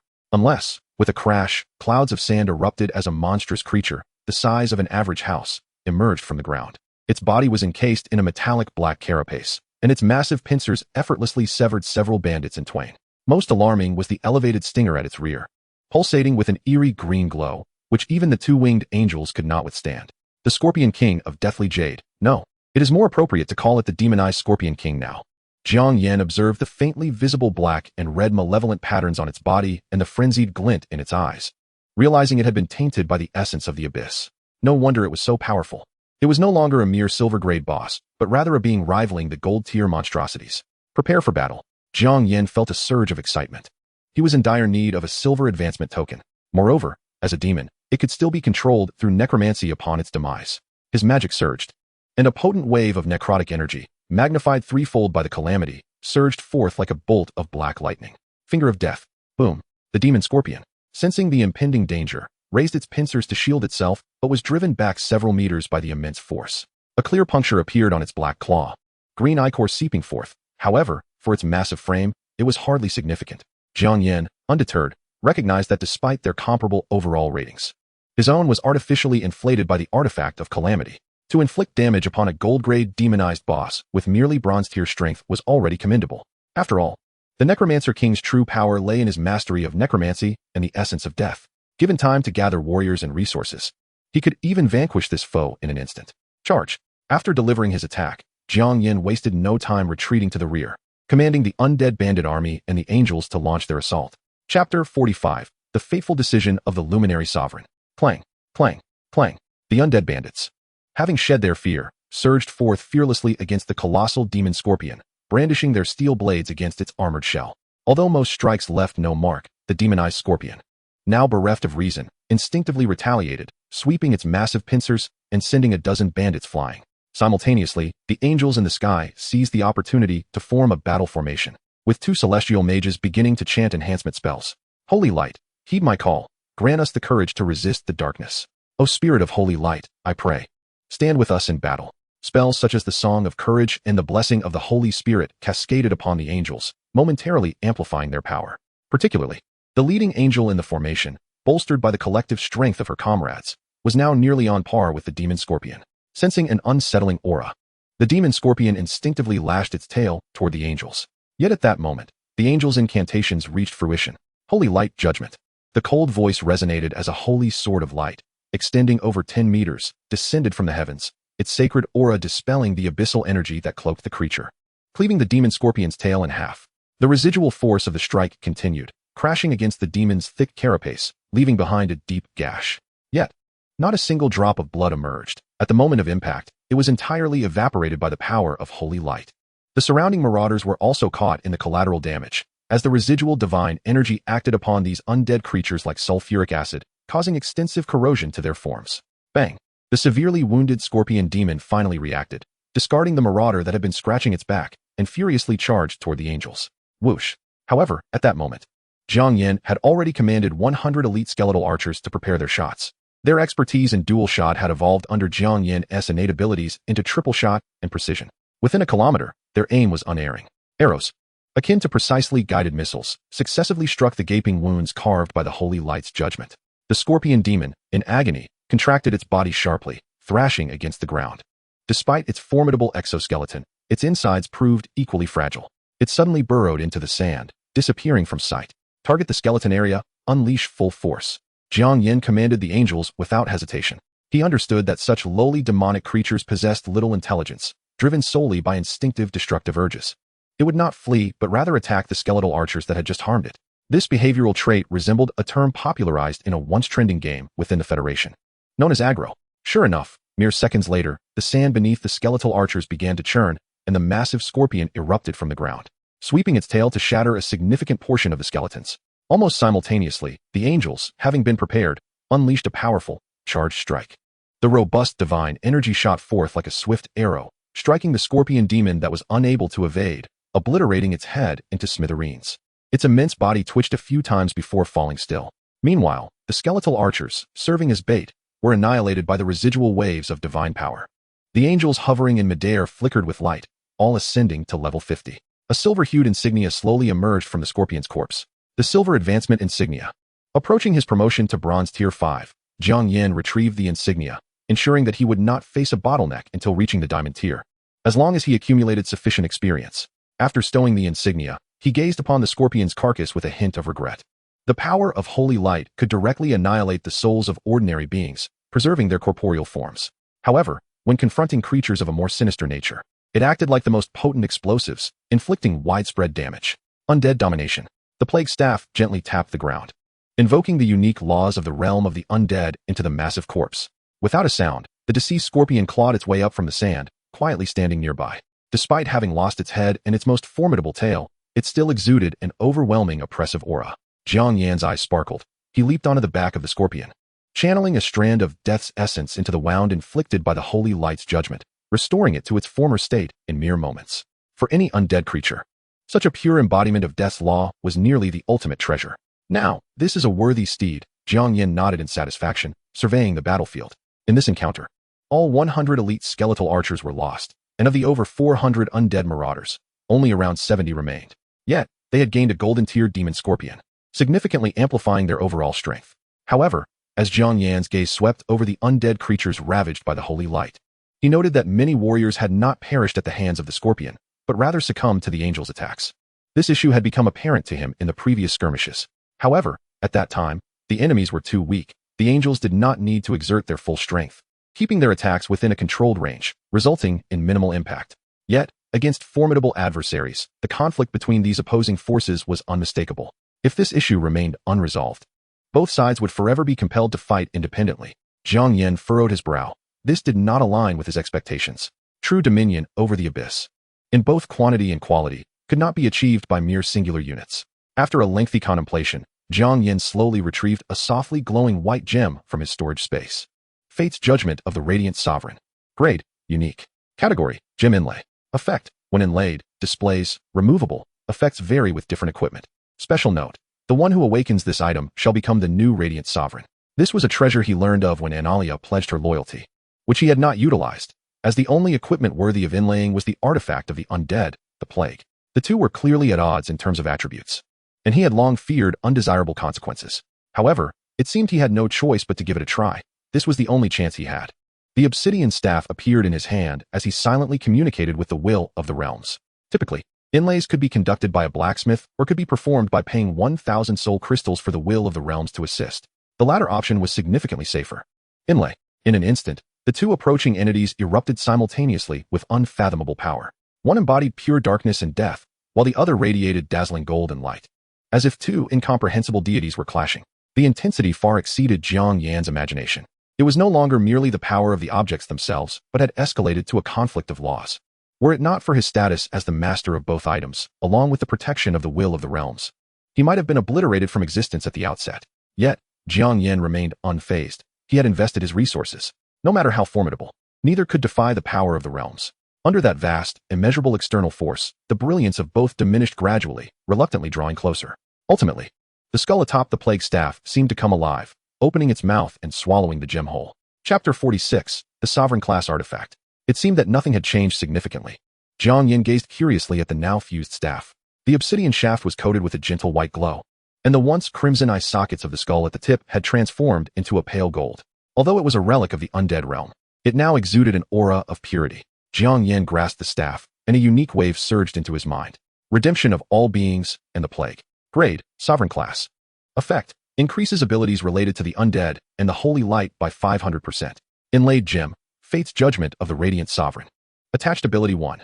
Instant Death. Consumes Death's essence to forcibly designate one living being for death. Cooldown of 30 days. Ineffective against entities of divine rank or higher. Can shorten cooldown by expending soul crystals. Attached ability 2. Blessing of Holy Light. Undead beings summoned through this artifact will gain affinity for divine spells. Attached ability 3. Choice. When releasing offensive spells through this artifact, a random activation of an equally powerful holy or undead attack spell will occur. Overall rating: 29,666. Special note: the bearer of this artifact is the new Radiant Sovereign and the Undead Emperor, soulbound. Observing the description, Jiang Yan involuntarily tightened his grip on the staff. A sovereign class artifact. A presence that had only appeared in scattered texts. Jiang Yan never anticipated that two conflicting attribute items would merge so perfectly. This investment of 1,000 soul crystals was indeed worthwhile.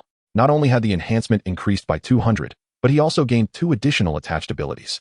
One perfectly resolved the conflict between angels and the undead, while the other significantly bolstered his personal combat prowess. 2 spells with a 500-fold amplification equate to a 10-fold increase. According to the theory of the canyon, if the enemy is not enhanced, it is tantamount to being weakened. Thus, in the exchange, one gains an outright lead of 20 times. How could one possibly lose under such circumstances? Jiang Yan suddenly felt invigorated, eager to seek out a monster for a one-on-one duel. The Guardian of the Wasteland. He promptly opened the map panel and discovered that the army of the undead, led by Xena, had already breached the outer perimeter of the central region and was embroiled in a fierce battle with the creatures and the Guardian of the Wasteland. You must wait for me, Jiang Yan mused, realizing for the first time that having such capable subordinates might not be entirely beneficial, as it rendered him devoid of any sense of participation. Without delay, he commanded, set forth, at full speed. The colossal demon scorpion took the lead, flanked by over 20 angelic guardians, with 3 lizardmen and horse raiders closely trailing behind. These subordinates were either mindless undead, blindly devoted angels, or lethargic swordsmen reclining on lizards. Thus no one voiced any objections to rushing to the next battle immediately after the last.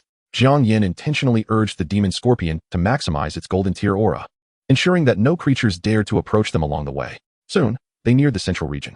No wonder I sensed a scarcity of wasteland creatures. They have all congregated here. Jiang Yan gazed at the ground, littered with an abundance of flesh and bones, and suddenly understood. Clearly, they had all answered the call of the Guardian of the Wasteland to resist Xena's army of the undead.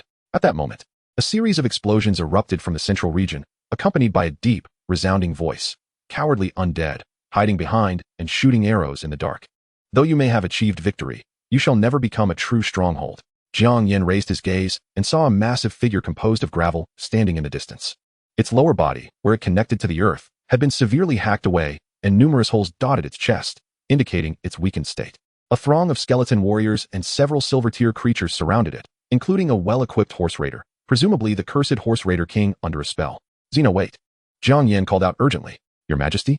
Xena, who was just about to leap into the air and unleash a barrage of arrows to finish her opponent, paused slightly. Landing gracefully and smiling. What brings you here?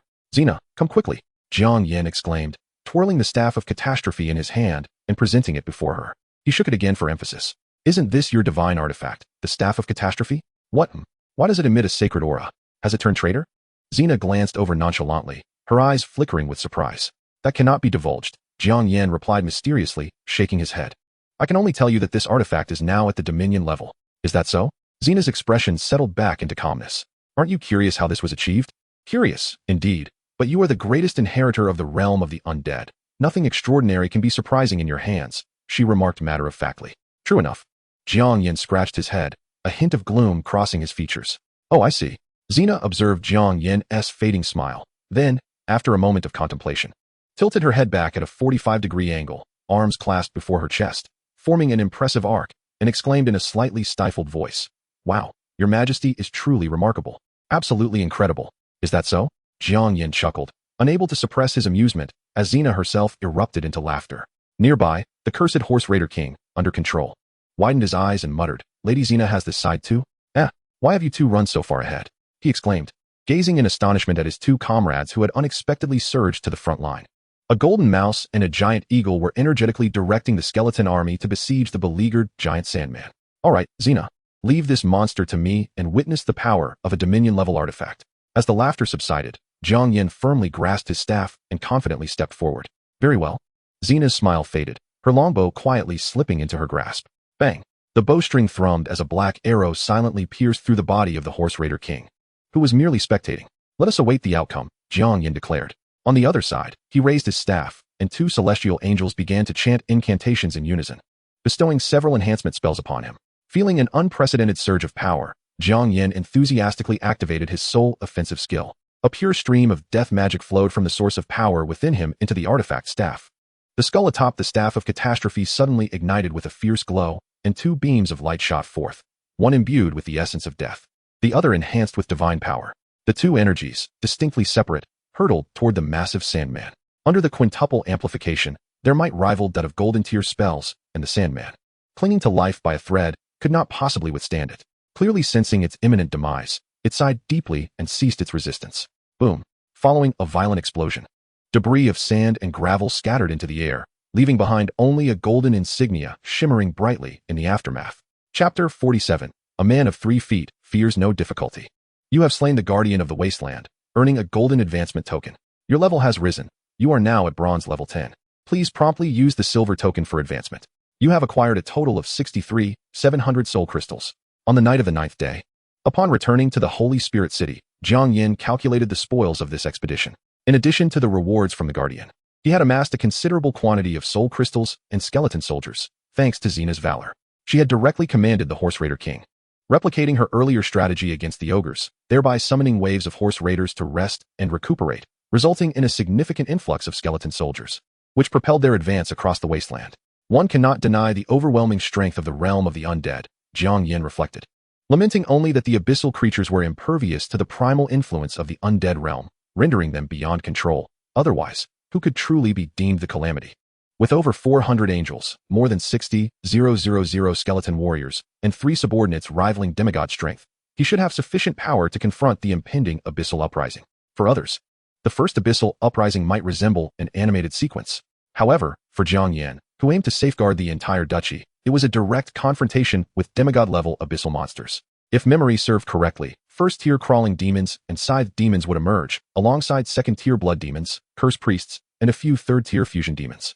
Of course, there would also be the formidable boss, a unique abyssal demigod. Compared to the bizarre entities encountered in the Tower of Inheritance, these unique beings were far more challenging to deal with, often possessing special abilities derived from the abyss, capable of contending with foes significantly stronger than themselves. In his past life, Jiang Yan lacked the strength to intervene in battles between abyssal demigods and the duchy's most powerful beings, and thus remained oblivious to their unique capabilities. This was the only potential risk. However, one could not anticipate every eventuality, and Jiang Yan remained unconcerned. He retrieved the silver advancement token. Enhancing his strength was always prudent.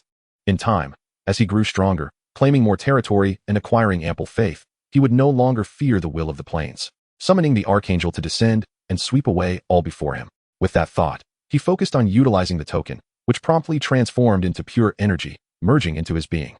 The once pawn-sized source of power continually expanded under this overwhelming energy, ultimately transforming into a gently flowing stream that encircled the golden heart of the angel. You have successfully advanced to Silver Tier 1. From now on, your clan's maximum limit can exceed that of a demigod. Jiang Yan's gaze shifted to the second system notification. No wonder Anna had slain so many abyssal monsters, and Xena had taken down 2 guardians without leveling up. It was evidently constrained by the Lord's own rank. Suddenly, he recalled the introduction upon Annalia's appearance. She is an exceedingly powerful being among the angelic race. Her strength stalling at the pinnacle of gold due to your frailty. Do take care to enhance your strength swiftly. So it was indeed he who had been holding them back. Jiang Yan sighed softly. However, this was a piece of good news. If he could break through to Diamond Tier or above in this battle, his chances against the abyssal demigods would be significantly bolstered. Additionally, after ascending to Silver Tier, he awakened 2 new skills. One was the Lord's skill, Warm Mastery, which enabled him to temporarily gain the vision and perception of any ally. The other was the professional skill, Hand of the Divine, which allowed him to consume death essence to randomly grasp an uncontained corpse in the multiverse space, with level randomized.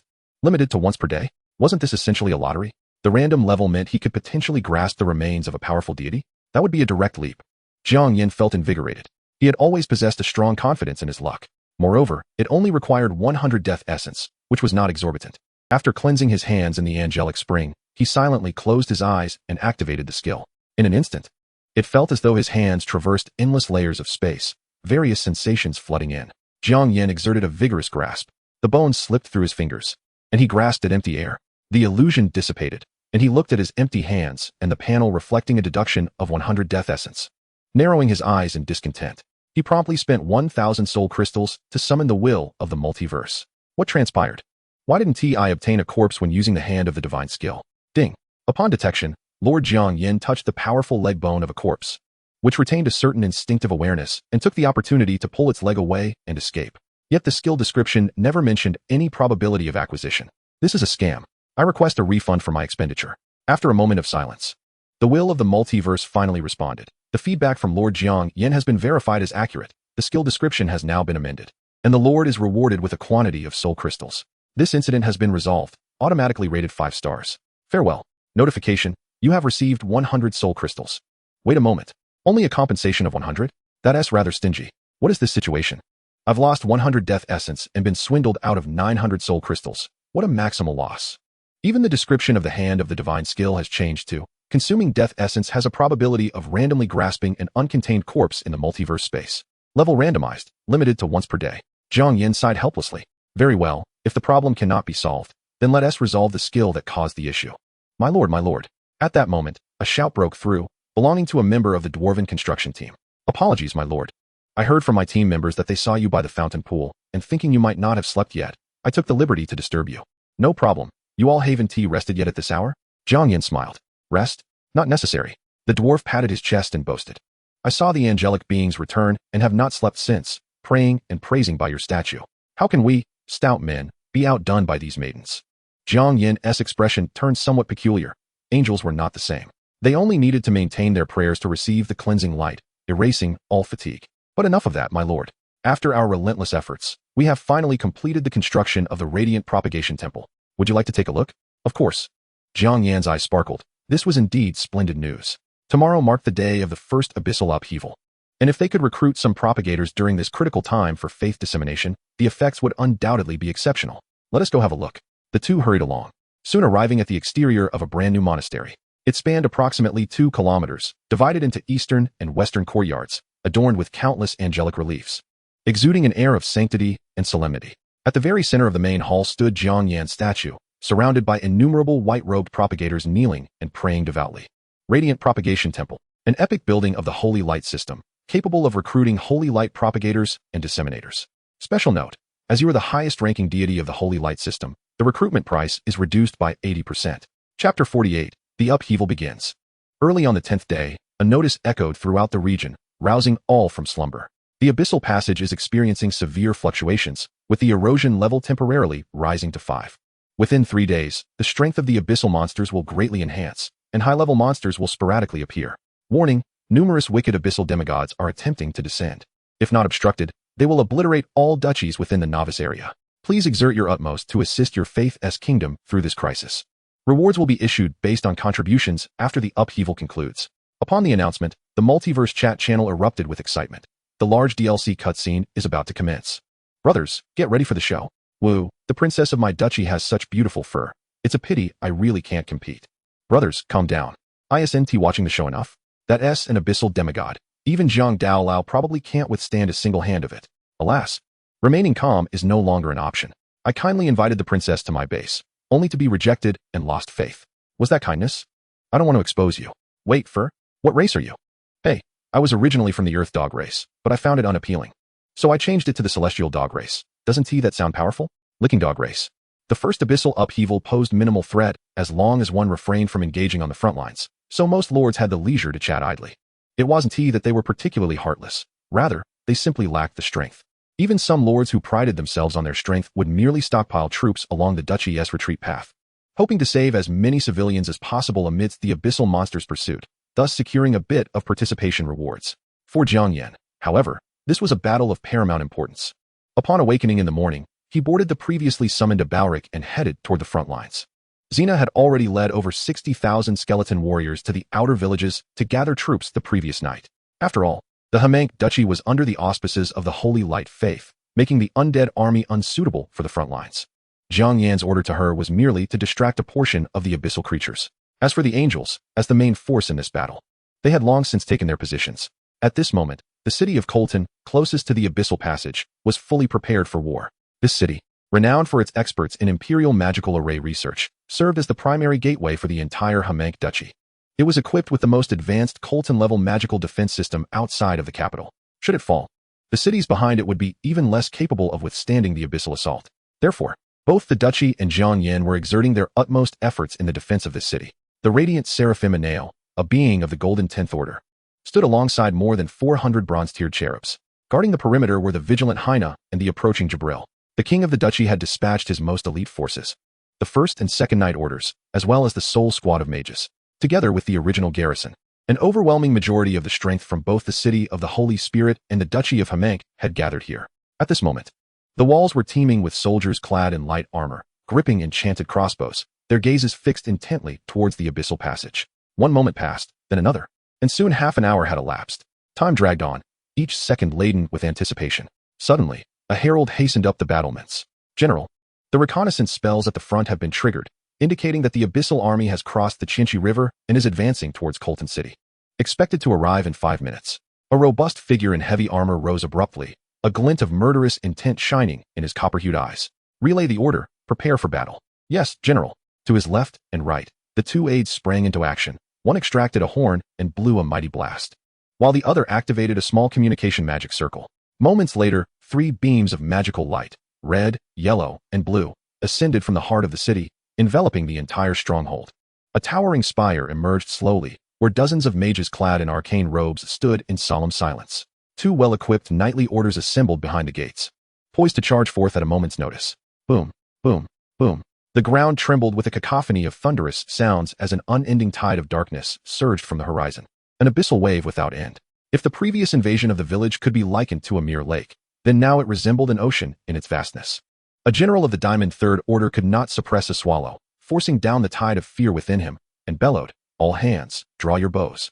With a synchronized rustle, the entire garrison raised their enchanted longbows, taut and ready. However, a closer inspection revealed their hands trembling ever so slightly.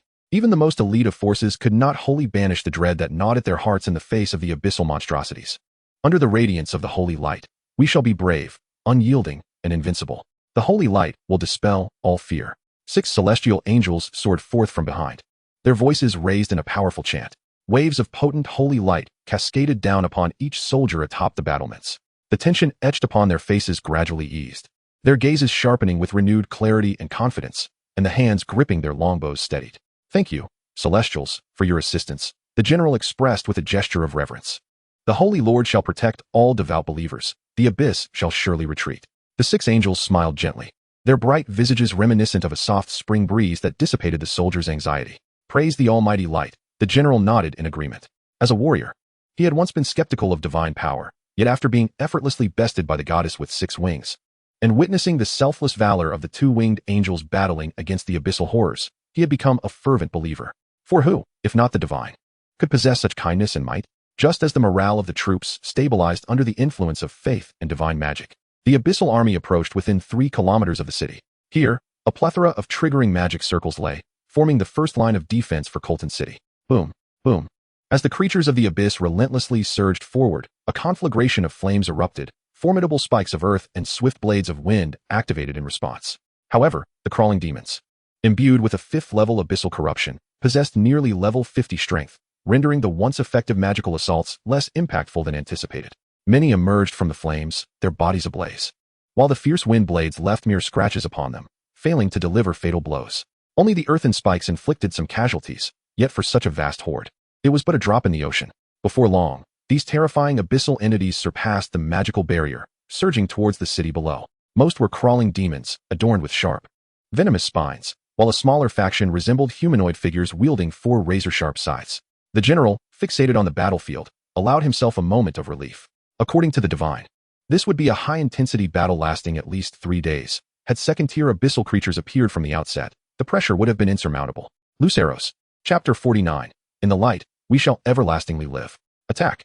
With a commanding shout, arrows already knocked and drawn rained down like a torrential downpour. Each arrow was an enchanted explosive flame arrow, detonating upon contact with the enemy. Boom.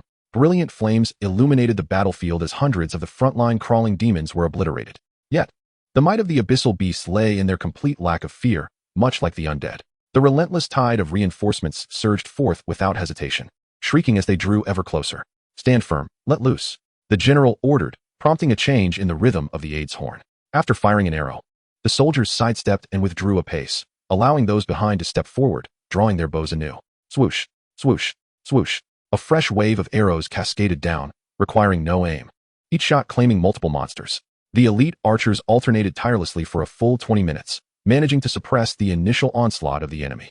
However, the expressions of the defenders upon the battlements grew increasingly grave. The reason was simple. Hamank was but a small duchy, and even with the full might of the nation, they had produced less than 1 million of these strategic explosive flame arrows. A third had already been expended in the recent defense, and the war had only just begun. A reserve must be maintained for emergencies. The archers retreated 5 steps, switching to steel arrows, while the city defenders advanced, preparing for combat. A squad of armored soldiers swiftly shifted positions, pairing up, one wielding a half-man-high steel shield, while the other brandished a 2-meter-long iron spear, with a melee cleaver strapped to their backs. It must be acknowledged that these faithful nations possessed considerable combat strength, potentially rivaling that of a demigod-tier lord. No wonder they had managed to annihilate the invaders during the first abyssal uprising. Below the walls, with the suppression of the enchanted arrows lifted, the abyssal army quickly surged to the city gates. Their grotesque visages, greedy and malevolent eyes, and jagged, tooth-filled maws were all too clear. Had it not been for the recent magical enhancements from the celestial angels, it was likely that a significant portion of the defenders would have already succumbed to fear. The crawling demons charged unhesitatingly towards the city gates, but in the next instant, a flash of yellow light erupted, sending dozens of creatures hurtling through the air. Simultaneously, a fiery serpent materialized from thin air, sweeping across the airborne monsters, instantly reducing them to ashes. This was the Colton-level magical defense system, a harmonious amalgamation of wind, fire, and earth magics. The earth magic reinforced the walls against destruction, the wind magic created turbulence to hinder aerial advances, and the fire magic summoned serpents to strike. It stood as one of the duchy's most remarkable achievements. Its only drawback was the extreme energy consumption required for its operation, with vast amounts of soul crystals being burned every second. Particularly, the more intense the assault, the greater the energy expenditure. The defending general was acutely aware of this principle. Thus, the fiery serpents responsible for the assault appeared only momentarily before vanishing, with the primary energy of the formation devoted to defense. After several probing attacks, the abyssal monsters discerned the vulnerabilities in the magical defense system. As long as they refrained from directly assaulting the walls, the retaliatory magic would not trigger. They began to scale the walls with great speed. The scythe-wielding demons, with their 4 powerful arms, surged downward with tremendous force, propelled by the recoil as they leapt towards the battlements. Fortunately, their numbers were not overwhelming, and the vigilant shield-bearers quickly raised their shields to deflect the oncoming slashes, while the spearmen behind seized the opportunity to pierce through the skull of one foe, sending it tumbling down. The archers at the rear continuously readied their bows in a valiant defense. However, the efficacy of ordinary arrows against the abyssal monstrosities proved insufficient. one scythe demon, riddled with arrows, fell on the battlements, yet continued to writhe and screech as it crawled towards the defenders. A few soldiers rushed forward to draw their machetes and dispatch it. At that moment, a multitude of crawling fiends had already scaled the walls, drastically increasing the pressure on the defenders. A shield bearer struck down one of the crawling demons with great force, only to be met with a lethal slash from a leaping scythe demon that severed his throat, allowing other creatures to swiftly clamber through the breach. The city's defense forces resolutely held their ground, refraining from recklessness, while the second squad of archers drew their blades to cleanse the battlements of the demonic horde. The general leapt forward, wielding a massive axe that cleaved through a dozen monsters, simultaneously bellowing commands. A portion of the archers relinquished their bows, drawing their long knives instead, charging forward with a fierce determination to staunch the breach. However, this reprieve was fleeting, as several defensive points soon succumbed to further breaches, with an influx of monsters overwhelming the city's defenders, resulting in significant casualties. The assistant, blowing the horn once more, initiated a new melody. The previous fire serpents re-emerged, swiftly sweeping across the walls and incinerating the climbing fiends to ashes. Meanwhile, the celestial beings, having previously unleashed a plethora of supportive spells, began to regain their magical energy and commenced chanting incantations anew. Waves of holy light, in concert with the defenders on the walls, obliterated the isolated demons that had ventured too far into their ranks. Seizing a moment of respite, for angels wielding staves ascended into the sky, their expressions imbued with compassion. O faithful believers, in the embrace of the holy light, we shall attain everlasting life. Amidst their fervent chants, white motes of light cascaded down, reviving the fallen warriors who opened their eyes in astonishment, struggling to rise once more. Was I not dead? Have we been resurrected? Ha ha ha, if we can return from death, what is there to fear? The soldiers, astonished, gingerly touched their mending wounds, their expressions gradually shifting to a fervent zeal. Several celestial beings discreetly floated behind the healing angels, supporting their weary forms. Despite the defenders generally being of levels 30 to 40, resurrecting over 100 had depleted the mana of the only bronze-tier healing angels. The Holy Lord will protect every devout believer. After uttering this with pale faces, the angels hastily descended to pray for the restoration of their power. Praise the angels. Praise the Holy Lord.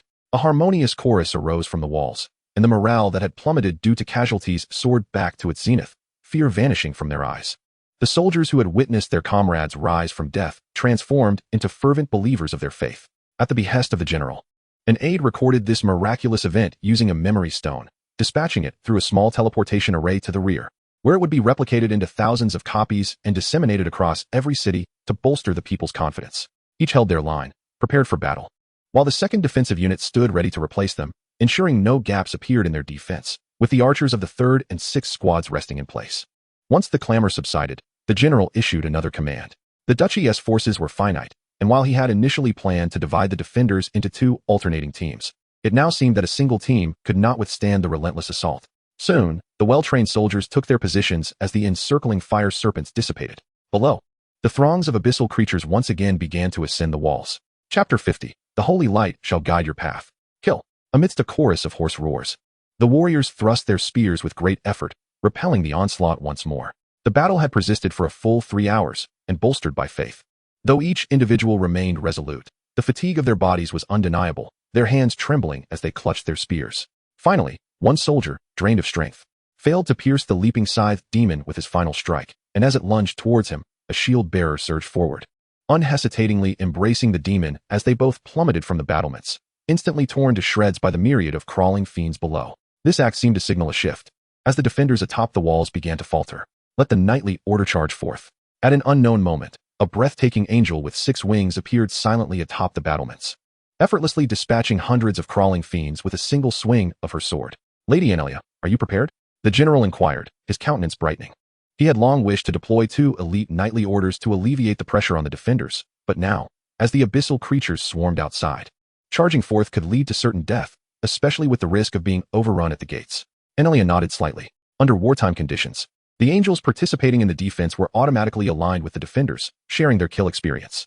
To allow the lower-leveled angels to grow as much as possible, they had delayed their intervention until now. In the heat of battle, the 400 battle angels had generally risen to at least bronze tier 5, with some even advancing to silver, ready to engage. Excellent. Relay the orders. The 1st and 2nd knightly orders are to prepare for deployment. The general commanded without hesitation to his aide. The sound of resonant horns filled the air. Behind the gates, 2 well-equipped divisions stood ready, each comprising 10,000 troops, with an average combat strength nearing level 50. Above them soared the two-winged angels, forming a battle formation, enveloped in a dense aura of holy light. Anelia ascended slowly into the air, her long sword wreathed in holy flames, raised high. Under the holy light, all evil shall perish. Inferno, judgment. With a chilling voice, a resplendent golden beam descended from the heavens, sweeping towards the abyssal fiends at the gates. Every creature touched by this divine power was instantly cleaved in two, and the blazing holy flames seemed to be the bane of evil, leaving them no chance of escaping their fate of incineration. In an instant, a clear path extending hundreds of meters appeared at the once crowded gates. The commanding officers of the defenders, sensing the opportunity, immediately swung open the gates. Hundreds of angels surged forth, uniting their holy power to dissolve the multitude of creatures attempting to encroach from the sides. The holy light shall guide your path. In the sky, Anelia, surrounded by holy light, resembled a deity. She gently waved her hand, showering endless radiance upon the knightly order members, invigorating their spirits. Follow the guidance of the holy light. Charge. Kill.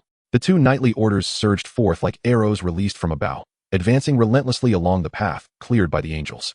Together with the elite knights, the once disorganized horde of fiends was swiftly scattered, as the lances brimming with fighting spirit struck true, each blow claiming a crawling demon. Whenever the number of surrounding creatures exceeded a threshold, the battle angels above would unite to unleash a divine judgment, obliterating them entirely. In that moment, the combined forces of the sacred spirit city and the duchy of Harmank successfully stemmed the tide of the abyssal invasion. Observing this, Anelia in the sky let out a sigh of relief and descended upon the battlements to commence her prayers for restoration. Even though she had ascended to diamond rank amidst the previous high-intensity warfare, simultaneously empowering 20,000 warriors, even the simplest of encouragement spells had nearly drained her magical energy. Time ticked away relentlessly. The chaotic slaughter persisted from the light of day into the dusk. The battlefield resembled an unceasing meat grinder, reaping lives from both sides. The carcasses of crawling demons had piled into small mountains, while both elite knight orders had suffered thousands of casualties. Even the two-winged angels had fallen several times, only to be resurrected in the nick of time. Each face bore an unmistakable expression of profound fatigue, should darkness envelop the land entirely. The casualties would likely escalate drastically due to limited visibility. What is happening?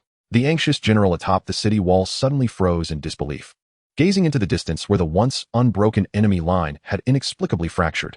Their reinforcements had vanished? Let it be. Anariel opened her eyes and calmly declared, "Someone has obstructed them. We shall not witness a resolution within at least 8 hours. It would be prudent to seize this opportunity to rest." 8 hours. Praise the great Lord of Light. The general's spirit soared, and he rapidly instructed his aide, "Quickly, relay the message. Our enemies are in retreat." A rhythmic blast of horns echoed across the battlefield. A commander from the Knight Order, upon hearing the sound, valiantly dispatched the last of the crawling demons attacking him, only to be astonished by the sight of the enemy's support indeed having ceased. At some point, the relentless tide of monsters had dissipated. "Their support has faltered, brothers. Charge with me. Victory awaits us." The commander shouted with exhilaration. Soldiers paused to glance back, their weary faces suddenly illuminated with joy, as if their once numb limbs had been revitalized. "Indeed, it is true. We shall triumph. Let us slay them." Engaging in combat against an endless foe was a vastly different notion than contending with a finite one. Though numerous magical creatures still roamed the battlefield, the morale of the elite knights surged, and they fought with renewed vigor. After 2 exhaustive hours, the final demon was vanquished. The weary warriors had no time to celebrate. The general's orders echoed for an immediate return to the city to recuperate and cherish this hard-earned respite. Clad in white robes, a procession of priests entered the makeshift infirmary, beginning to employ healing spells on the wounded. At the forefront stood a youthful and striking figure, radiating an undeniable elegance and nobility, Princess Elia of the Duchy. The soldiers recognized her instantly, their expressions shifting to one of panic and uncertainty. "Your Highness, you must not trouble yourself." "Indeed, Your Highness, it is too much for us." The young woman offered a gentle smile, her demeanor earnest as she diligently cast healing spells. "You fight valiantly for this nation. You are warriors, heroes. It is my honor to heal you. Under the sacred light, there is no distinction between highborn and lowly. We are all devotees of the Lord." Chapter 51. The Destiny of the Duchy. If pressure dissipates without reason, it is certain that someone bears the burden for you. Just as the defenders of Colton City exhaled in relief, having achieved a moment of tranquility, a great battle erupted silently in the night. Sina stood atop the roof of a dilapidated house, arms crossed, her crimson eyes reflecting a hint of melancholy. "Master, shall we not assist?" A massive eagle flapped its wings, eager for action. "If you seek death, go ahead. I shall not stop you," Sina replied coldly. The eagle, thwarted, sulkily settled aside. "Hey, foolish bird. Can you not see that the master is in a foul mood? Do you still dare provoke her?" chided a golden mouse with a smirk. "Why not? Isn't intercepting the abyssal army the Emperor's command? The eagle questioned, confused, as it recalled how eager Sina had been regarding matters concerning Jiang Yan. So you are foolish. What is the Emperor's command? To hold them for 8 hours. Now look below. The eagle peered down. Countless skeleton soldiers engaged in a bloody battle against the abyssal monsters, relying on the formidable skeletal remains of the fallen champions for support, while the golden-tiered demonized scorpion wreaked havoc like a battlefield deity. At this rate of attrition, the over 60,000 skeleton soldiers, without reinforcements and fighting to the last, would likely be annihilated within 10 hours. This exceeded expectations, rendering further action unnecessary.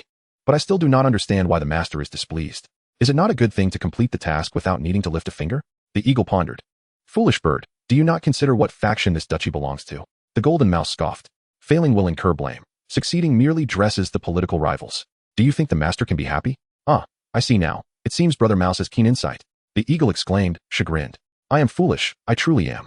I only knew this was the Emperor's order, forgetting the enmity between the bird folk of the light faction and the master's allegiance to the undead faction. Now the master must sacrifice her subordinates to buy time for them. It is no wonder she is unhappy. This acknowledgement pleased the golden mouse, who squinted approvingly. Well, you are not so dim-witted after all. Alas, those birdfolk are truly not good beings, the eagle concluded indignantly. Meanwhile, Sina, with an impassive expression, cast a glance and could not resist reaching for the longbow at her back. Two fools, babbling nonsense. As one of the spirits of the necromancer's palace, she was not so superficial. What faction is adversarial? Contributing to their aid is but a minuscule factor. These abyssal beings cannot be transformed into undead nor controlled by curses. What could she, a mere archer, accomplish? Moreover, being so close to the abyssal portal, should her power exceed limits and provoke the premature arrival of formidable entities, it could jeopardize the Emperor's plans. As for sacrificing a few subordinates, it was the least of her concerns. Given a populated area, she could recreate an army of 100,000 undead within a day. However, they were correct about one thing. Those birdfolk were not virtuous beings. They were fit only to serve as instruments for managing faith on behalf of the Emperor. True territorial expansion must be conducted by our undead realm. The Emperor undoubtedly understood this. Otherwise, he would not have entrusted her with the most arduous tasks. Sina cautiously retrieved a small candy from a white porcelain vial in her inner pocket, placing it in her mouth, and immediately felt her spirits lift. She turned her gaze to the skeleton legion, which was being thoroughly suppressed by the abyssal army, her brow slightly furrowing. Very well, for the Emperor's sake. Let her buy a little time for those useless birdfolk. With bow in hand, she suppressed her power to the 10th tier of bronze, sending 16 black arrows with pinpoint accuracy into the vital points of the monsters, harvesting lives like a merciless reaper. With Sina's intervention, the rate of the undead army's collapse significantly slowed, particularly that demonized giant scorpion, amidst a battlefield where the average strength was less than bronze, was akin to a god of war. With each strike of its colossal pincers, it could annihilate throngs of crawling demons. A golden powerhouse, terrifying indeed. It was not until 11 hours later, as the first rays of morning light cascaded down, that over 20,000 of the steadfast undead remained standing. Yet at that moment, Sina's expression shifted. She gazed toward the abyssal portal, where two entirely new kinds of monsters quietly emerged. One bore strange blood-red runes etched upon its face, each of its furry palms clutching a translucent crystal. They hurled the crystals into the air, and immediately, the blood coursing through the bodies of the crawling undead surged upwards as if drawn by an unseen force. The crystals, saturated with blood, transformed into a vibrant crimson hue, unleashing beams of sanguine energy towards the skeletal army, each strike capable of annihilating several skeletons in an instant. Another entity, cloaked in voluminous black robes, clutched a statue fashioned from flesh and blood, bowing before it with each step, with every kneel. A cluster of skeletons from the nearby undead legion would suddenly collapse to the ground. These were second-tier abyssal creatures, blood demons, and cursed priests. It was time to retreat. Hina decisively issued the withdrawal order, summoning the demonic giant scorpion back. To confront these second-tier monstrosities, she would need to unleash her full might. A move that could potentially provoke the premature arrival of third-tier fiends or even abyssal demigods. The time for delay had more than sufficed. There was no need to take further risks. After Hina and her companions departed, the 2/3 of the skeletal warriors, now bereft of leadership and numerous formidable allies, succumbed within less than an hour under the onslaught of the blood demons and cursed priests. The vast abyssal army surged forth towards Colton City. Meanwhile, in a concealed chamber beneath the palace of the Duchy of Hamank, a colossal ice crystal encasing an elderly man began to dissipate under the influence of a magical array. King Zulin Hamank stood below, his demeanor reverent as he awaited the awakening. After an indeterminate span of time, the elder slowly opened his eyes, casting a tranquil gaze around before finally resting it upon the king. How many generations have passed since I last beheld my descendants? Esteemed ancestor, I am your 13th descendant. Zulin Hamek, the king replied, his voice brimming with excitement. For this was a demigod, the founding emperor of the Duchy of Hamek. So much time has elapsed. The elder sighed softly. This eternal frost-binding array is a divine creation, only to be undone upon the arrival of the abyss. Does this imply that the abyss has once again invaded? Indeed, ancestor. 10 days ago, the sealed passageway to the abyss re-emerged. 10 days, you say? It appears the time has come for me to fulfill my destiny, the elder murmured, gazing thoughtfully at Zulin. As the current king, you should be aware of our clan's sacred mission. Of course, ancestor. We must await the arrival of a true deity, who will guide us to vanquish the abyss and liberate the Hamank lineage from its eternal curse. Precisely. I can sense the imminent descent of the abyssal demon general, a terrifying entity beyond our capacity to contend with. Like my forebears, I shall activate the terminal array, sacrificing my life and that of 80% of our people to summon the will of the realms, ensuring our mutual destruction to preserve the ember of the duchy. The elder's expression turned somber. Before I depart this world, I shall impart my power to you. You must remain here in quietude until the abyssal passage is sealed once more, or until the false gods have perished or departed, at which point you will rise anew to establish our nation upon this land, awaiting the arrival of the prophesied true deity. Wait, ancestor, Zulin interjected suddenly. Perhaps this time, you need not make that sacrifice. The true deity has already arrived. Chapter 52, The Origin of the Holy Dragon King. Your warriors have bravely slain numerous abyssal creatures, earning 100,000 soul crystals and 100 prestige. Rewards will be distributed after the conclusion of the abyssal insurrection, with potential multipliers based on your performance in battle. Continue to strive. Special reminder. Due to your valorous conduct in this battle, the founding emperor of the Duchy of Hamek, the demigod Adon Hamek, has temporarily abandoned his sacrificial plan and will personally come to meet your forces. Above the clouds, standing upon the back of a colossal dragon, Jiang Yan narrowed his eyes at the notifications that had arrived. The first two were as he had anticipated. In his previous life, he had employed the Edge OB technique to ambush several isolated abyssal squads, ultimately achieving a performance score of 117. In this life, he was directly resisting the invasion of the abyss. He could easily secure a score of 3 to 4 times that, resulting in a substantial bounty of soul crystals, paving the way for the upgrade of the gates of paradise. As for the third notification, he had previously speculated. In his past life, at this juncture, the duchy had already lost half its territory, and the demigod had been compelled to sacrifice citizens to repel the abyss, resulting in mutual destruction with the demon general. Yet now, Colton City had not fallen, and the abyssal forces were held at bay. There was no reason for the enemy to resort to such drastic measures. Thus, they would likely come to assess his strength. If they deemed it sufficient to withstand the abyss, they would join the battle. If not, they would retreat to sacrifice. This was indeed promising news, Jiang Yan contemplated. Analea had now ascended to the 3rd tier of diamonds, her strength far surpassing that of ordinary demigods, which should instill confidence in the adversary. Moreover, with Ablik by their side, the 3 of them combined would render even the mightiest abyssal demigod powerless. This was a secure strategy. Master, it seems the abyssal army is approaching. Shall we descend? Ablik suddenly inquired. Jiang Yan looked down and chuckled. Hina executed her task splendidly. She has managed to delay them for a full 12 hours. Let us not descend just yet. I have faith in Analea's capabilities. Jiang Yan gently shook his head, relishing his role as a deity. The later he appeared, the better. Yes, master. Abalik's eyes darted around before adding, this skirmish is indeed trivial for Lady Analea. Meanwhile, upon the walls of Colton City, Analea, facing the heavens in prayer, suddenly opened her eyes and gently unfurled her wings. Are they coming, holy envoy? A nearby general, roused from feigned slumber, inquired urgently. Analea nodded slightly. Relay the command. Prepare for battle. Upon hearing this, the general swiftly dispatched orders. The aides on standby sounded the battle horn. Tricolored magical shields illuminated in succession. The soldiers, who had been resting in their armor atop the walls, swiftly rose, checking their weapons before taking their positions. The logistics and support teams also sprang into action. Holy Envoy, we are immensely grateful. Thanks to those brothers who held back the abyssal army, we have no knowledge of their condition, the general remarked, observing the revitalized and agile soldiers. The past 10 hours of rest had been crucial for them. Do not concern yourself. They are merely a band of unseemly fiends. With dawn's light, they shall disperse. Analea replied, her brows slightly furrowed.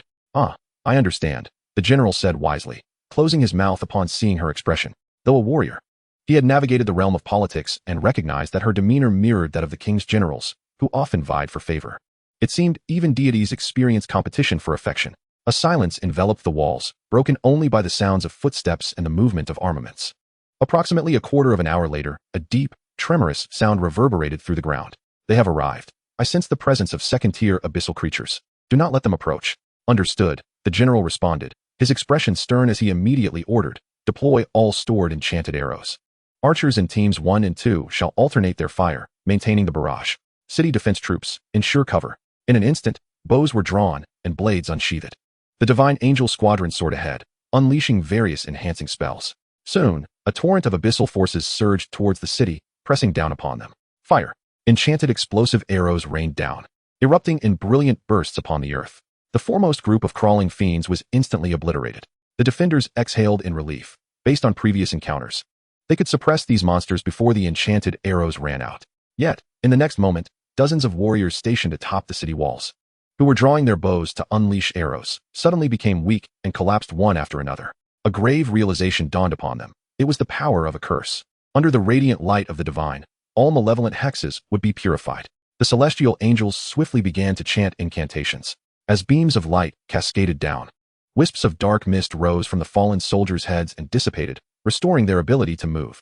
Seizing the opportunity created amidst the downpour of arrows, several blood demons, shielded by crawling monsters, had approached within a kilometer of the city. The blood-red crystals suspended above their heads emitted countless beams that swept toward the battlements.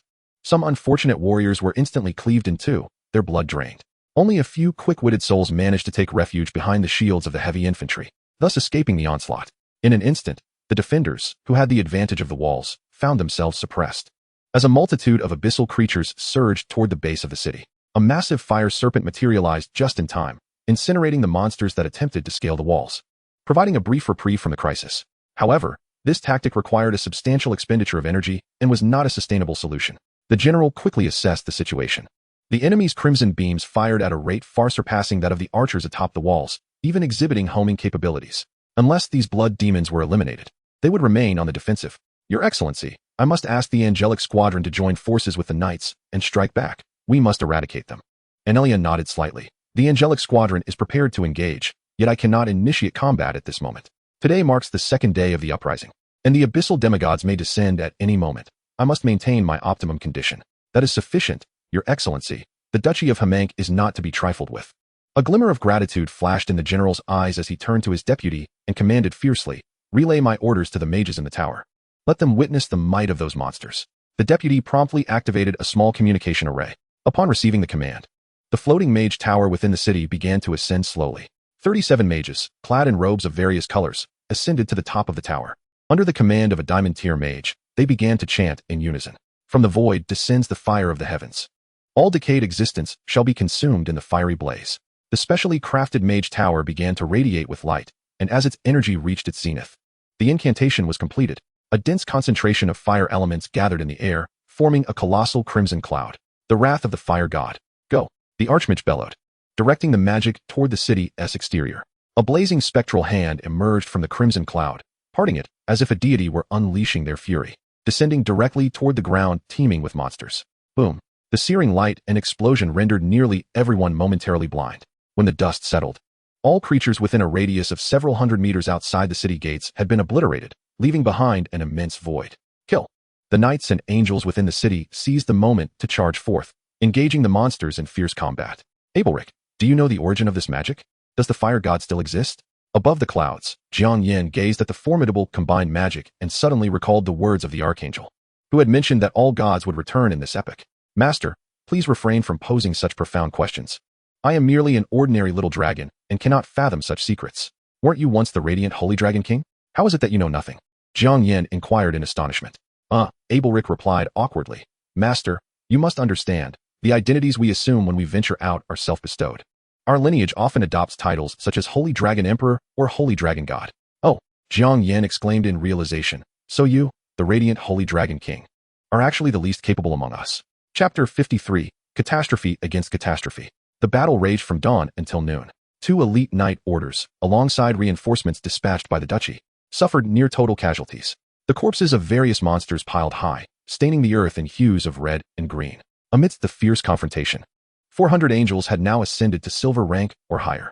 They plunged deep into the enemy ranks, valiantly slaying one second-tier demon after another. Yet, despite the angels' formidable power, which far exceeded their tier, they occasionally succumbed to exhaustion under the debilitating spells of the cursed priests. Another angel fell, struck by a spell that immobilized her in midair. She managed to slay 3 encroaching crawling demons with her sword, only to be ambushed from behind by the rays of a blood demon, piercing her through. The holy light shall cleanse all malevolence. O devout followers, within the holy light, we shall ultimately attain eternal life. 2 spells descended almost simultaneously. One transformed into a blazing holy flame, reducing the encroaching monsters to ashes, while the other enveloped the fallen angel, reviving her. This timely intervention from the supportive celestial and healing angels saved their beleaguered companion.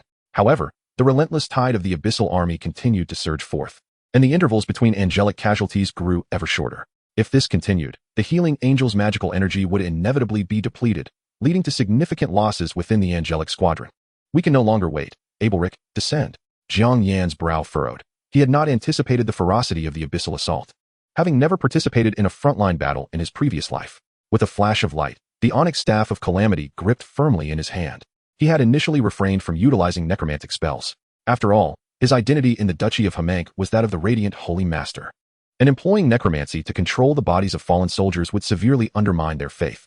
Yet now, as he observed the increasingly perilous plight of the angels, those most loyal followers who had only ever looked upon him with reverence and engaged in fervent prayer, he thought, to hell with faith, let it fall as it may. Now is the time for me to fulfill my duties as the radiant Holy Master.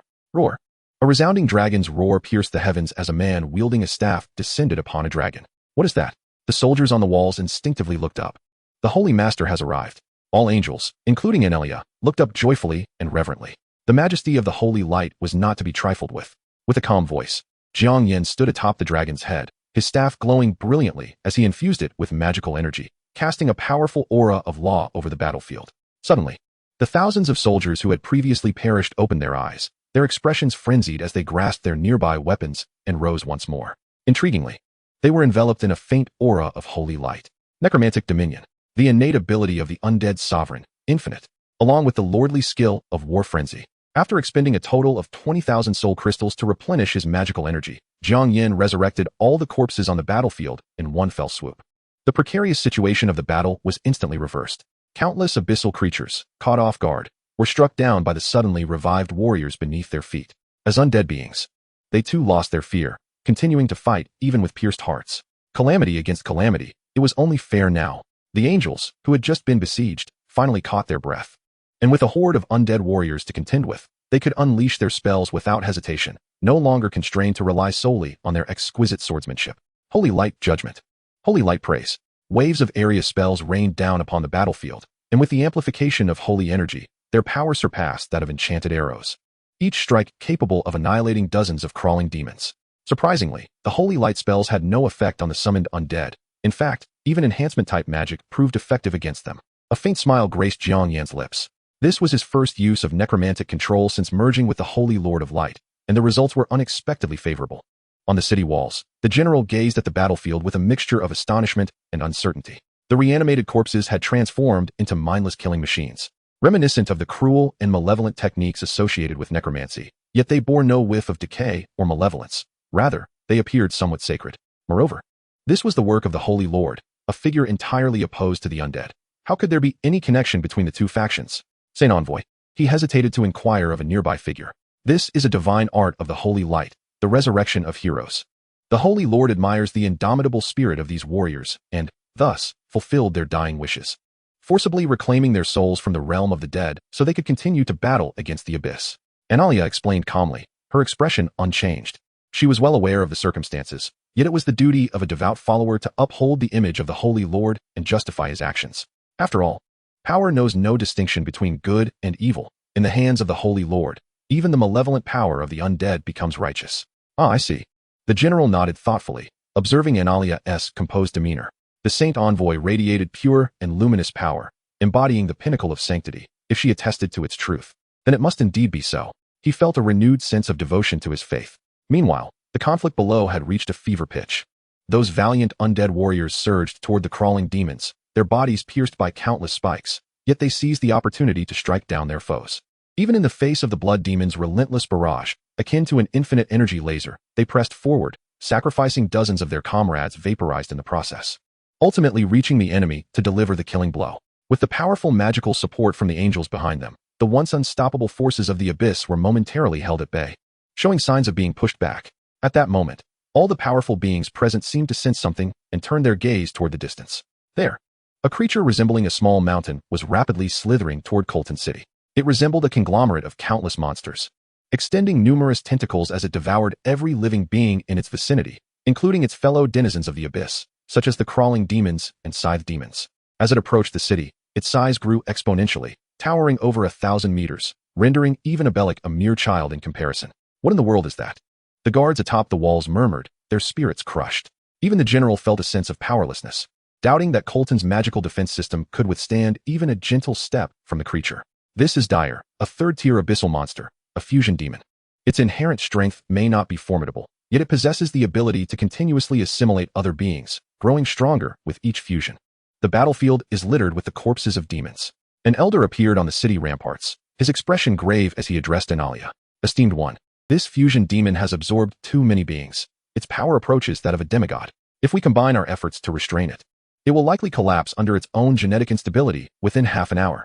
There is no need for that. The Holy Lord will intervene, Analia replied, her gaze lingering on Jiang Yan with a hint of hesitation. That young friend of yours?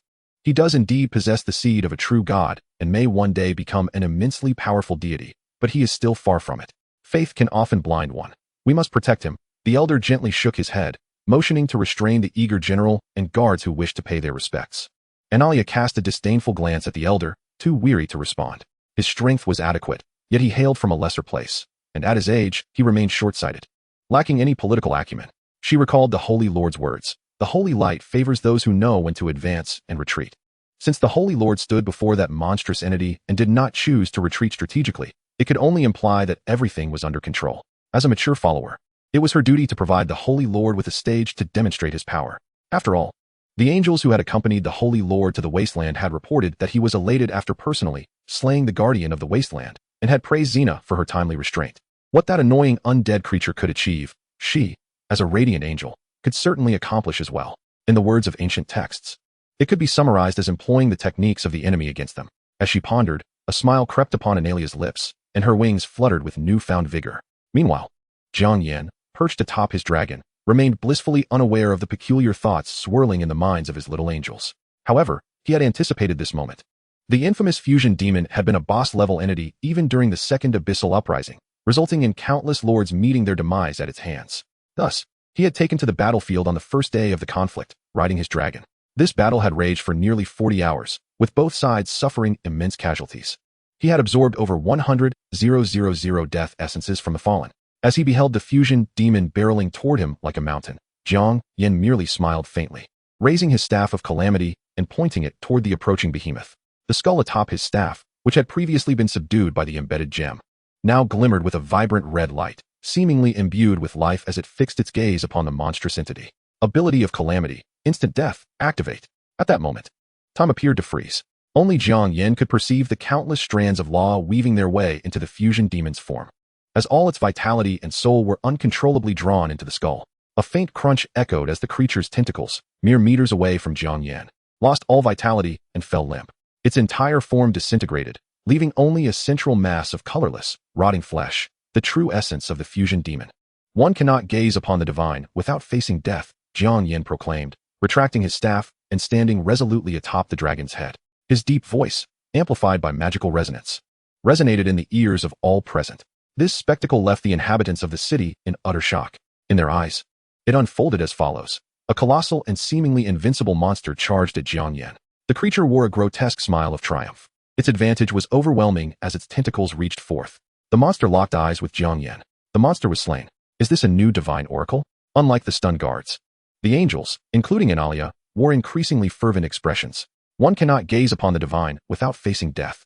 One cannot gaze upon the divine. They chanted these words repeatedly. Pure and devout. Jiang Yan suddenly sensed an ineffable law coalescing slowly under the influence of faith, though it remained far from fully formed. Yet the sensation was unmistakably akin to the divine arts wielded by the angels. Could it be? A bold hypothesis flickered through his mind. Perhaps the divine arts now circulating among the realms were once the utterances of mighty deities, ultimately transforming into spells that obeyed their words through the boundless power of faith. However, such speculation could only be validated upon reaching the realm of divinity. At this moment, the previously stunned soldiers were roused from their stupor by the angel's resounding cry. Unconsciously, they began to shout in unison, "Praise the great Lord of Light! Praise the omniscient and omnipotent Lord of Light!" These words, which they had often heard during the angels' prayers, had once seemed to them the delusions of fanatics. Yet now, they found themselves believers. Jiang Yan, sensing the surge of faith around him, felt a surge of joy in his heart. He realized he was becoming increasingly adept at embodying the role of the Lord of Light. Abelric, shrink your form. We shall descend, Jiang Yan commanded.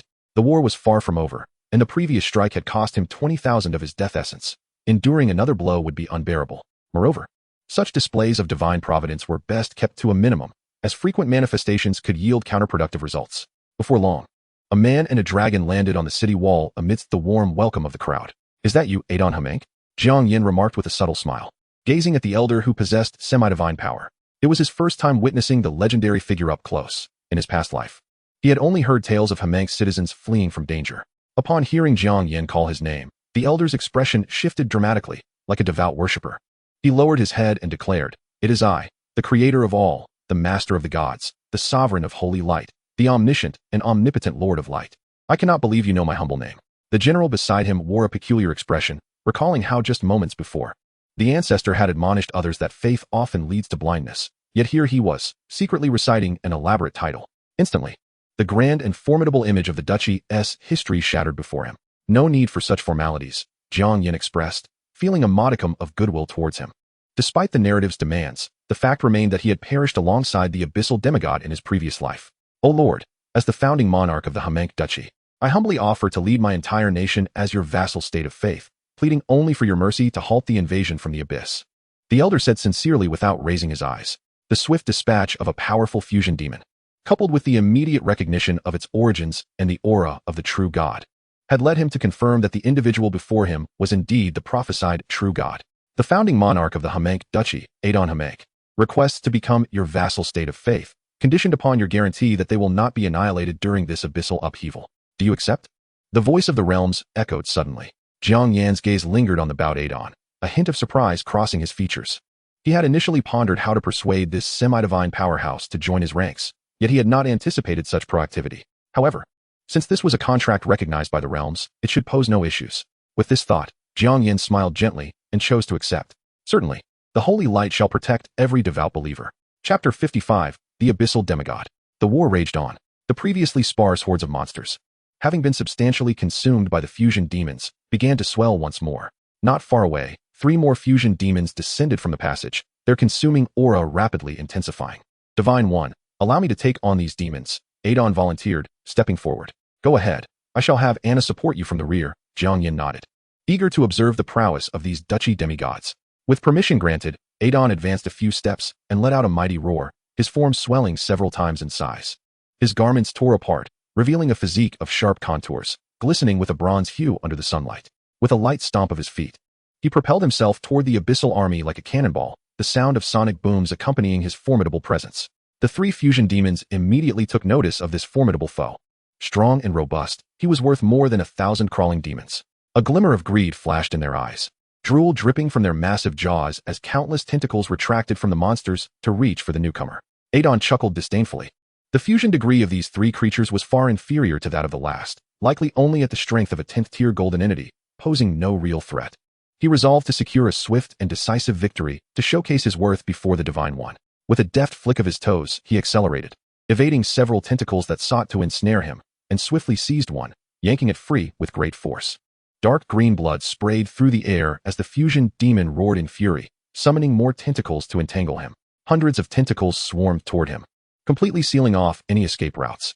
Resolute, Adon ceased his evasions. A flash of light from his storage ring summoned a colossal black sword, 3 meters in height, into his grasp. Break! In that moment, the power befitting a semi-divine being was laid bare. The sword, imbued with the forces of law, cleaved heavily through the tentacle barrier as if slicing through vegetables, leaving a gash meters long across the demon's body below. The severely wounded fusion demon hastily consumed surrounding crawling demons in a desperate bid to mend its injuries. Yet Adon granted it no respite, swinging the massive sword with vigor, piercing directly through the demon's form and severing a substantial portion of its flesh. In a flash, he appeared before the demon, channeling immense power into his fist, and struck at its core with a sudden blow. A resounding explosion echoed, reminiscent of a balloon bursting, as the fusion demon's true body, hidden deep within layers of flesh, was obliterated by the strike enhanced by the law of power. The once mighty form collapsed, lifeless and limp, like a puddle of mud. Seizing the moment, Adon propelled himself toward the remaining 2 demons, vaporizing the dark green blood that coated him. Who knew you were such a violent old man? Jiang Yan remarked with a laugh from the city wall. Abelric, what do you think your chances are against him? 50-50, but only for now, Abelric replied, somewhat haughtily. I can feel my impending breakthrough. Once I step into the semi-divine realm and master the laws of power, I could take on 10 such elders. Oh? Jiang Yan inquired with curiosity. Would you be able to defeat Anna in your semi-divine state? The orderly fluttering of wings paused slightly as a piercing gaze turned toward him. Abelric shivered, hastily smiling. How could that be possible? Before Lady Anna, I lack even the courage to strike. Wasn't it just that one time you were beaten? Jiang Yan chuckled at the dragon's timidness. Just as the conversation progressed, the last fusion demon collapsed with a thud. Adon sheathed his great sword, evaporated the blood from his body, and returned to the city wall, donning a fresh set of garments. Divine One, I have fulfilled my duty. Well done. Recover your strength swiftly. Jiang Yan's gaze drifted toward the horizon. The reinforcements behind the abyssal army had begun to dwindle as the undead army, in alliance with the angels, gained absolute advantage. This indicated that the passage was accumulating energy to summon even more formidable beings. The abyssal demigod was about to descend. Jiang Yan pondered the nature of this peculiar entity. With 3 semi-divine powers present, he felt no fear of failure. However, peculiar entities often possessed extraordinary abilities that could turn the tide in a dire situation, and losing one of them would be a considerable setback. He could only hope it would be a type he had encountered before, one that he could handle. The 4 figures, 3 individuals, and 1 dragon, stood quietly on the city wall. Approximately half an hour later, they all sensed a shift in the air. It has come. A powerful oppressive force approached from afar, significantly stronger than Adon, yet lacking the overwhelming pressure of the abyssal beast from the Tower of Inheritance. After all, when disregarding special abilities, the raw capabilities of the peculiar entities were most formidable. Soon, a humanoid figure clad in the garb of a sorcerer emerged on the horizon. An unsettling grin adorned his face, and his asymmetrical eyes scrutinized the combatants with an unexpected detachment, refraining from immediate engagement. He appeared incongruous among the instinctual abyssal creatures, embodying an unknown species that retained a semblance of intelligence. Jiang Yan furrowed his brow. This was the most troublesome kind of monster. He promptly recalled the angelic squad still outside the city and commanded, together, now. It was the Holy Lord. The 3 complied, soaring into action. A juvenile dragon, a nearly deceased elder, and a remnant of a lost race. The intriguing sorcerer mused, his voice rasping like blades upon stone. Let us engage directly. Do not squander words with him. Jiang Yan interjected coldly. He had previously suffered in the Tower of Legacy, and when confronted with such an unknown entity, the wisest course was to deny it the opportunity to cast spells. At his command, the group unhesitatingly launched their assault. Aiden bellowed, his newly donned attire once again bursting apart as he charged forward, wielding a 3-meter-long black greatsword. Spirit of holy light, you are my dearest ally. Let us vanquish our foes together. Analea swiftly intoned an incantation, conjuring the enormous specter of a Valkyrie, stepping forward to merge with the angelic form. The high-tier divine spell, Spirit of Holy Light, imbued her with formidable power. Yablik, already in his most compact and potent battle form, took to the skies, swinging his dragon tail with tremendous force. How uncouth to charge forth shouting and shedding garments, the sorcerer remarked, his brow furrowing. With a swift flick of his fingers, he unleashed a dense blood mist shield. The greatsword and dragon tail struck simultaneously against the blood mist, leaving profound indentations but failing to penetrate, ultimately repelling them. The sorcerer did not pursue. Instead, he manipulated the blood in the air, intricately crafting a sinister, diminutive magical array. Then, with a swift motion, he sliced open his own flesh, extracting pulsating clumps of blood and flesh, arranging them upon the array. Sacrifice. Chapter 56. The Holy Lord of Light? No, I am the Lord of the Undead. Sacrifice. Just as the abyssal sorcerer's spell neared completion, a golden longsword ignited and holy flames hurtled toward him. The protective blood mist hissed like water droplets meeting scorching heat, evaporating in an instant. Not on my watch. The abyssal sorcerer's expression darkened as a chunk of flesh exploded from his right arm, transforming into a blood arrow aimed at his adversary. At this moment, Analea had ascended to diamond rank 7, her power nearly rivaling that of a demigod from the abyss.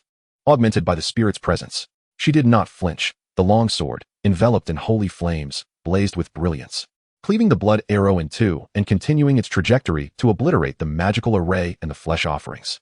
The sorcerer was compelled to sacrifice 2 more clumps of flesh from his legs, forming a large shield to withstand the divine might of the 6-winged angel.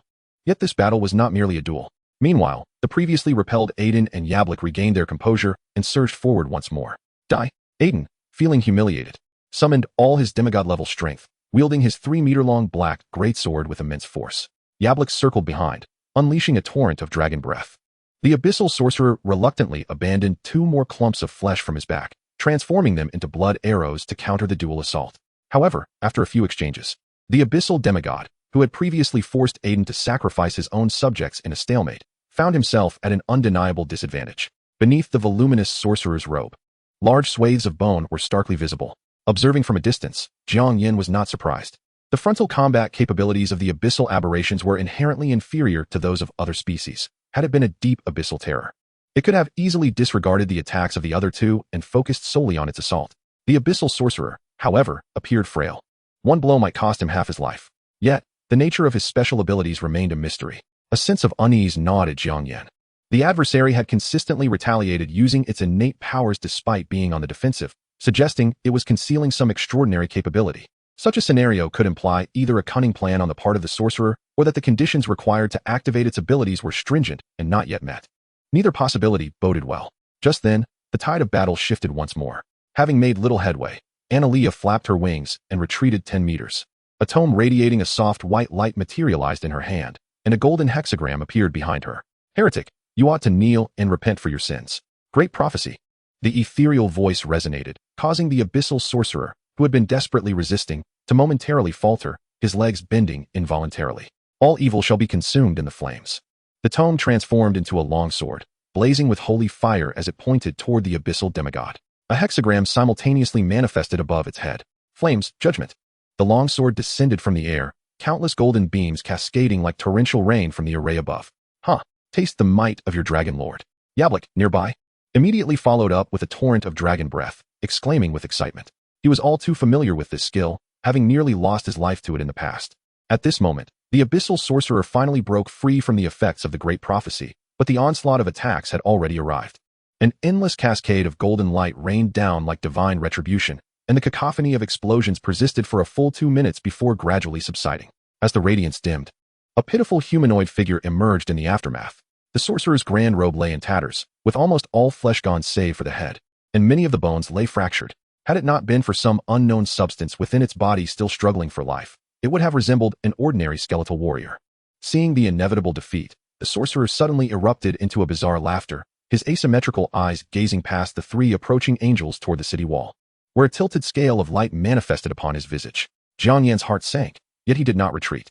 He had exercised sufficient caution, denying the sorcerer any opportunity for dialogue, launching an all-out assault while sheltering behind the magical defenses of Colton City. If such a strategy allowed him to be attacked, retreating would be futile. Moreover, at that moment, he represented the divine. To be driven back by the gaze of an evil entity would leave an indelible stain upon his honor.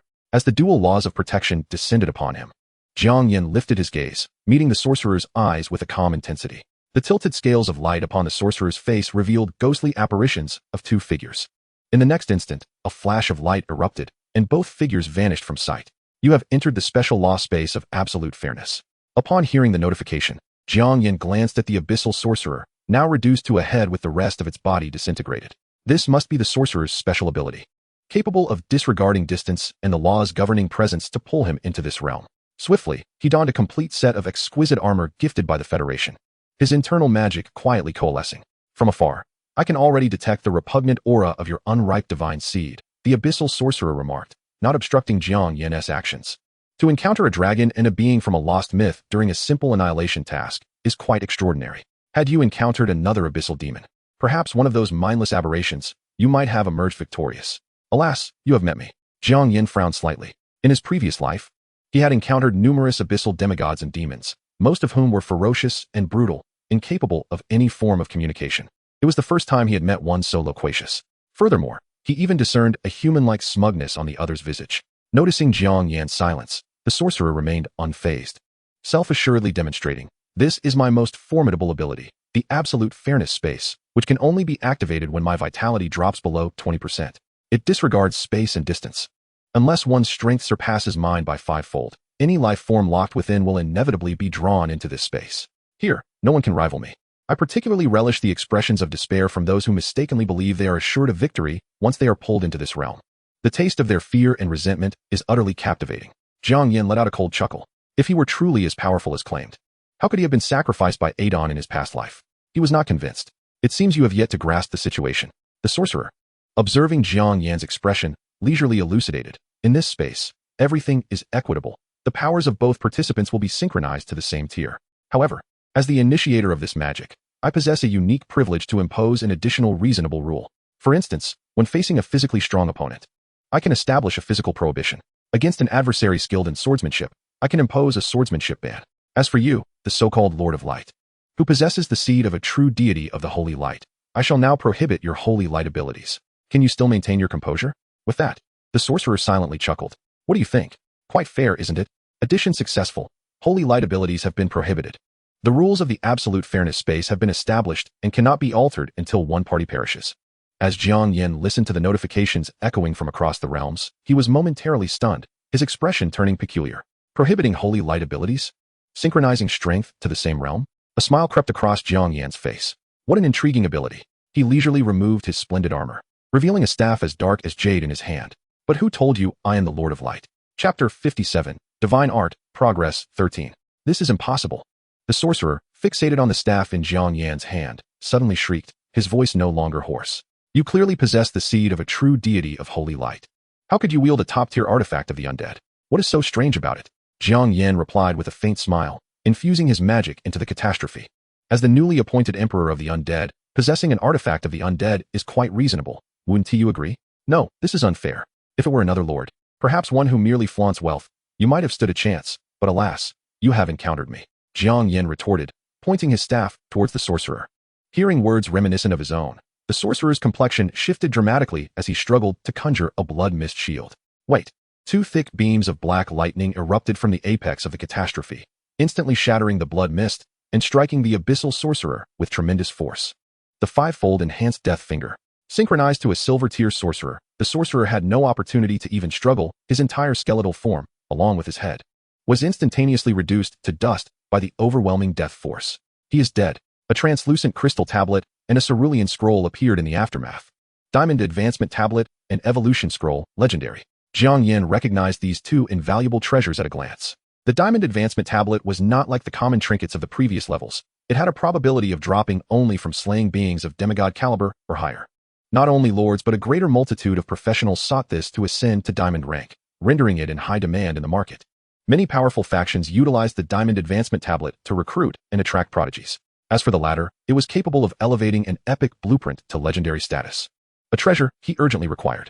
He did not expect this abyssal demigod to bestow such a grand gift upon him. Jiang Yan stepped forward to collect the two items, a broader smile gracing his face. At that moment, the space suddenly trembled. Due to the death of one party, the absolute fairness space is about to conclude. You will return to the original world in 3 seconds.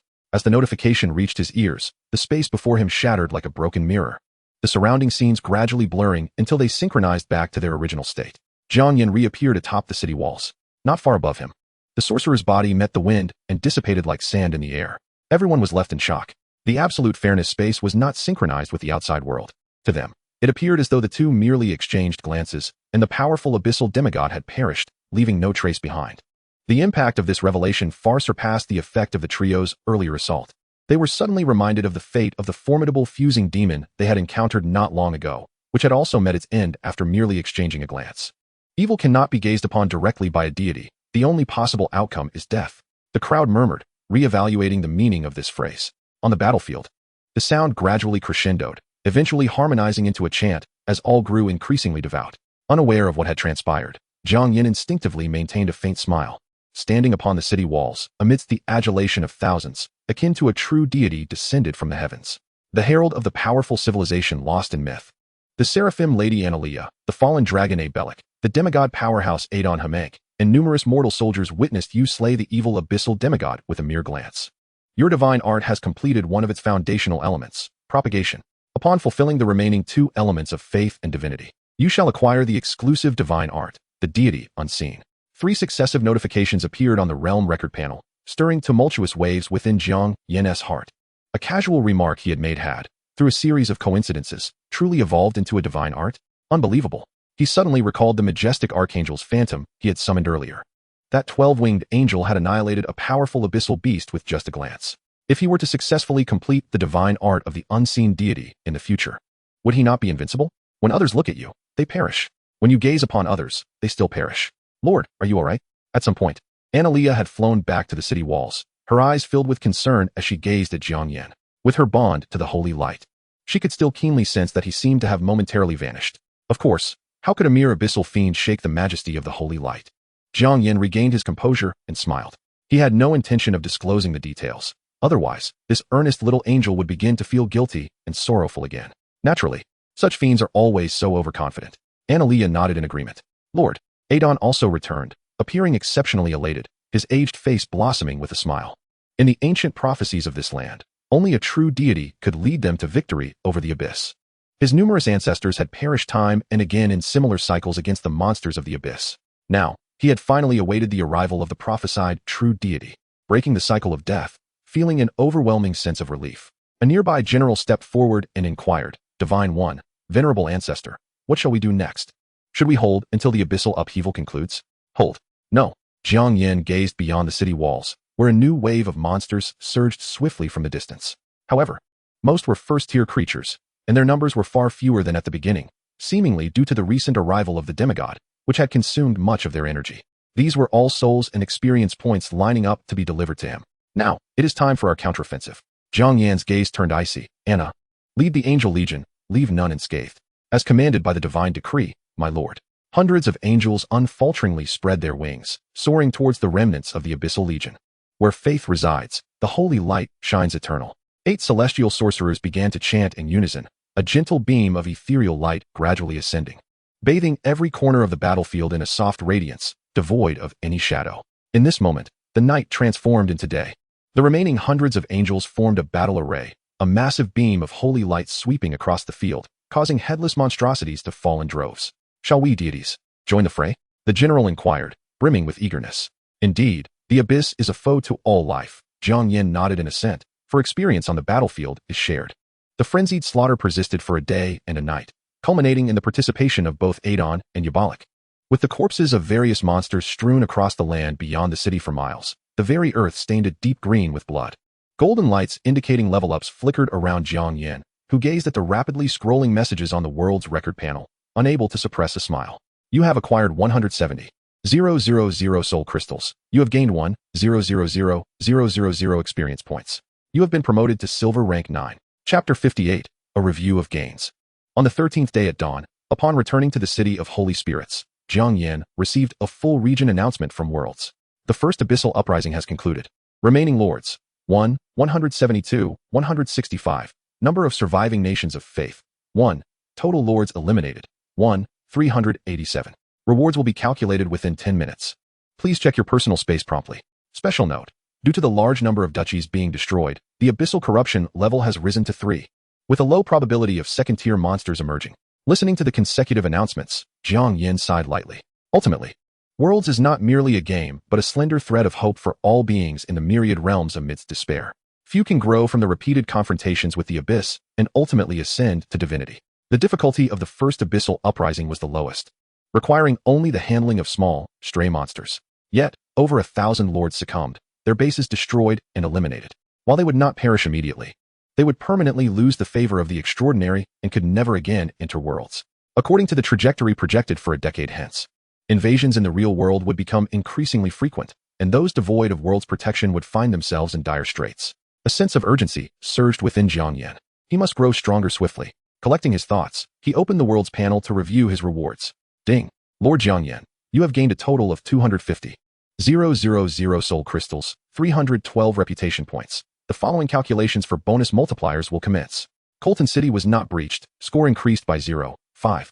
The Duchy S Royal City did not fall, score increased by 0.5. The area of destroyed cities was less than 20, score increased by 1. The casualty rate among civilians was below 80, score increased by 1. Defeated abyssal demigods, score increased by 2. Total score, 5. You ultimately acquired 1,250,000 soul crystals and 1,560 reputation points. You have completed the contract with the Hamank Duchy. From now on, you shall become the sole deity of the Hamank Duchy, with faith rising to devout, granting you a daily influx of 20,000 faith power. Your performance has garnered the recognition of the demigod Adon Hamank, who now becomes your follower.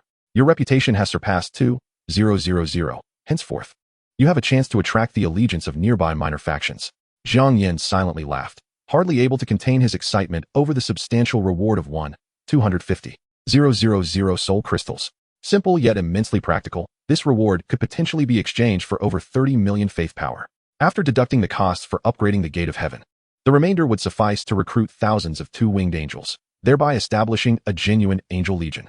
With this thought, he promptly listed 1,000,000 soul crystals at a rate of 130.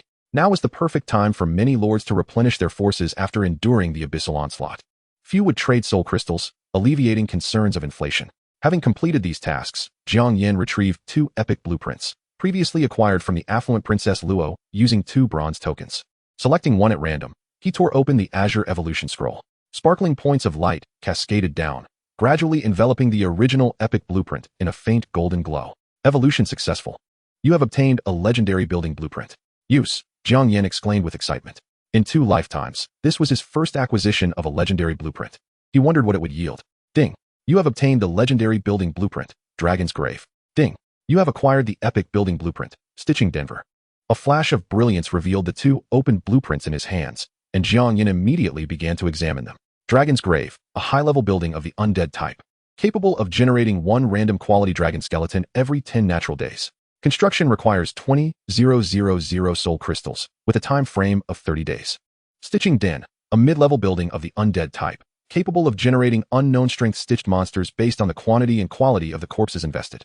Construction requires 500 soul crystals, with a time frame of 15 days.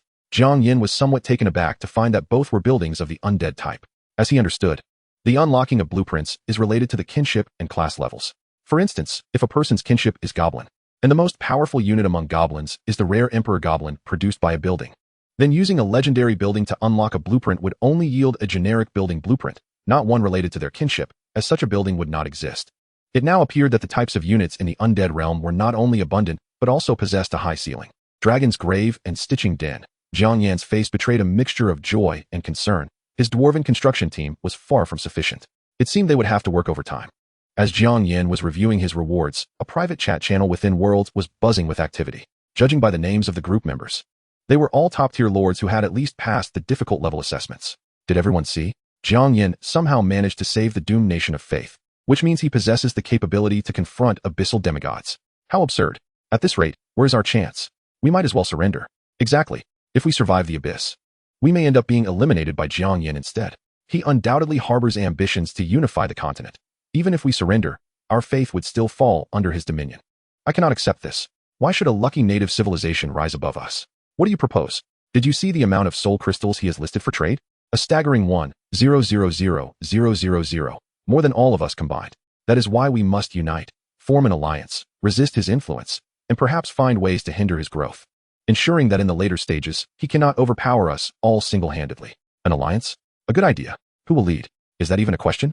It must be the 6th princess. Only her status is worthy of the role. Indeed, only Her Highness the 6th princess is qualified to lead. In a luxurious stronghold, Luo Qinyu gazed at the multitude of messages on her screen, feeling an overwhelming sense of frustration. She comprehended the intentions of those individuals. Although this continent was vast, the faith was ultimately finite. The more territory Jiang Yan claimed for himself, the less would remain for others.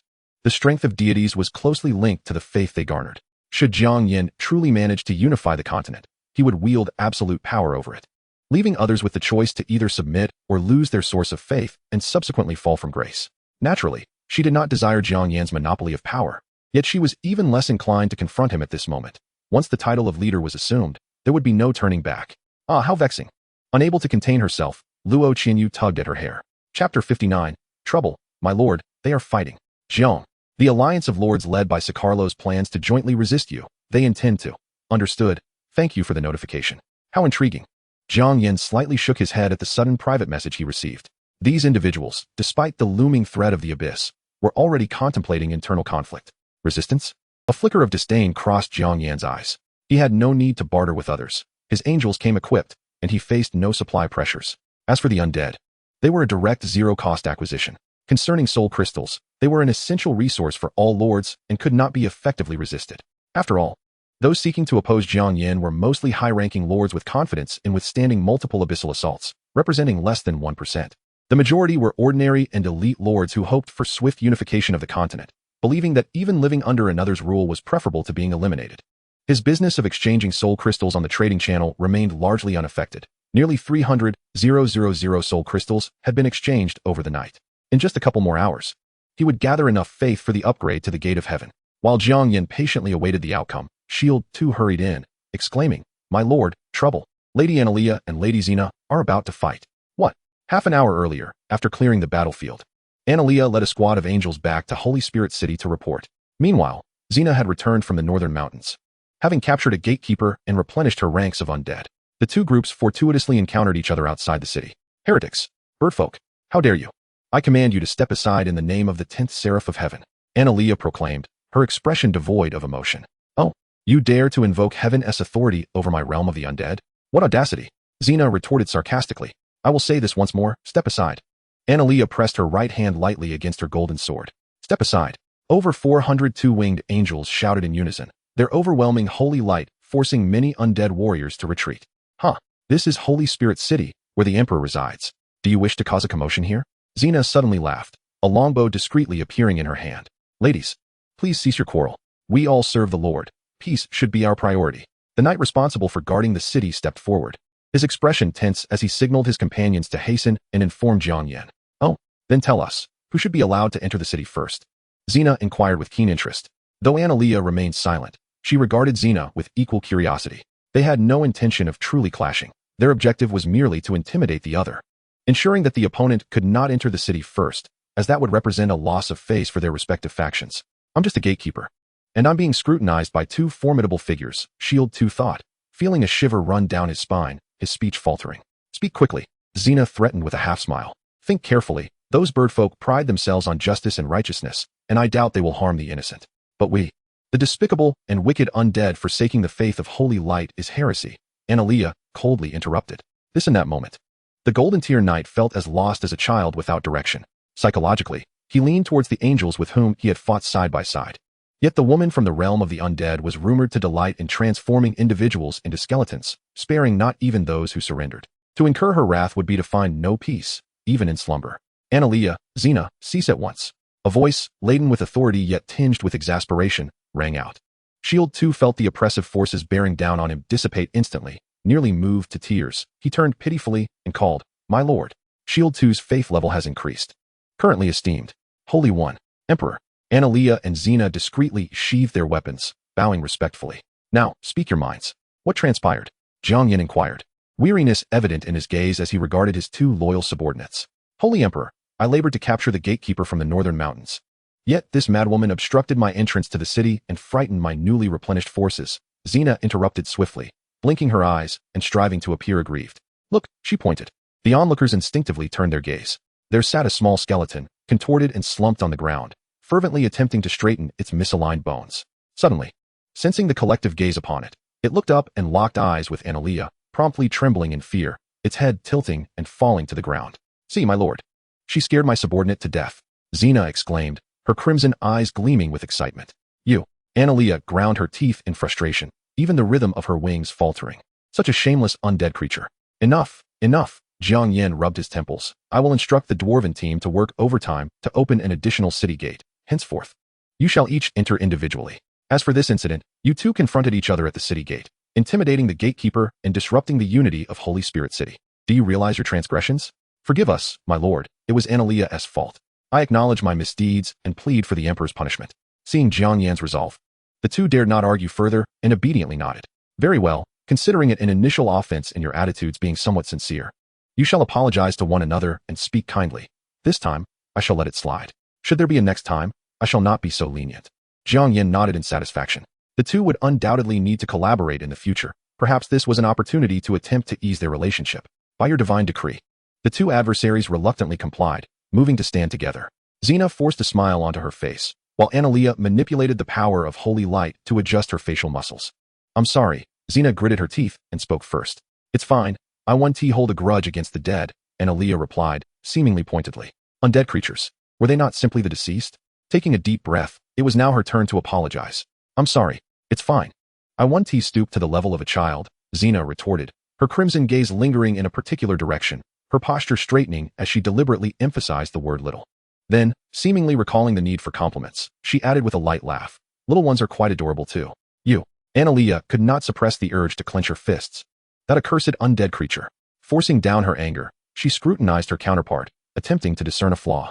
Suddenly, Her eyes sparkled. Indeed, she was fairer. Oh, how she envied her sister, who required no night attire for missions. Standing in the darkness, no one could distinguish her, a true master of ambush.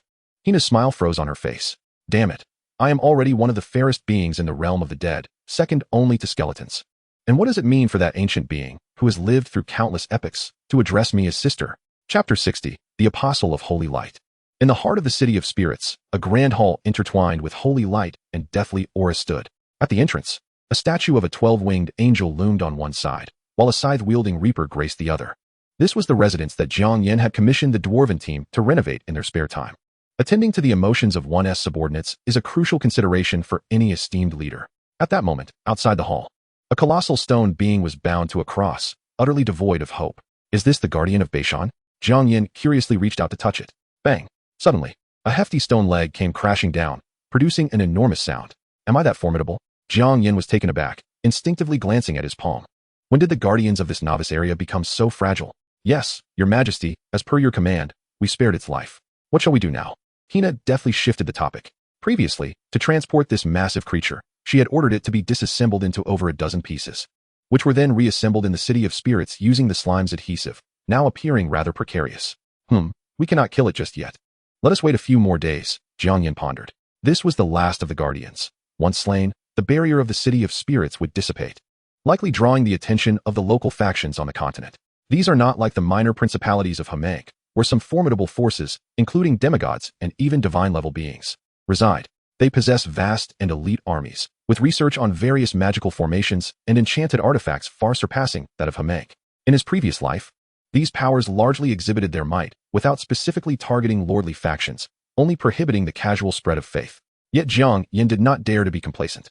The disparity in strength had been monumental in his past life. The powerful would not hesitate to occasionally show mercy to mere ants. However, if these ants possessed potential that far exceeded theirs, the question of whether they would remain benevolent was less certain. At the very least, some means of self-preservation was necessary. First, he needed to seize the opportunity presented by defeating the abyssal tide to enhance, or, at the very least, stabilize his faith at a level of fervor. This was of utmost importance. This was a world where deities reigned supreme. The struggle for land, resources, and population fundamentally centered around the quest for greater faith. Establishing a devout initial principality would be invaluable for the subsequent dissemination of faith, waging wars, and assimilating other citizens. And without a doubt, the most suitable candidate for this task was Anna. Jiang Yan instinctively called out, "Your Holiness, I am here." Upon hearing the call, Annalia's spirits visibly lifted, and she joyfully fluttered her wings. Lead the angelic squad to rest in the city for the night. Return to the Hamank Principality tomorrow to further solidify faith. I will recruit some apostles to assist you later. Jiang Yan hesitated but eventually amended his statement.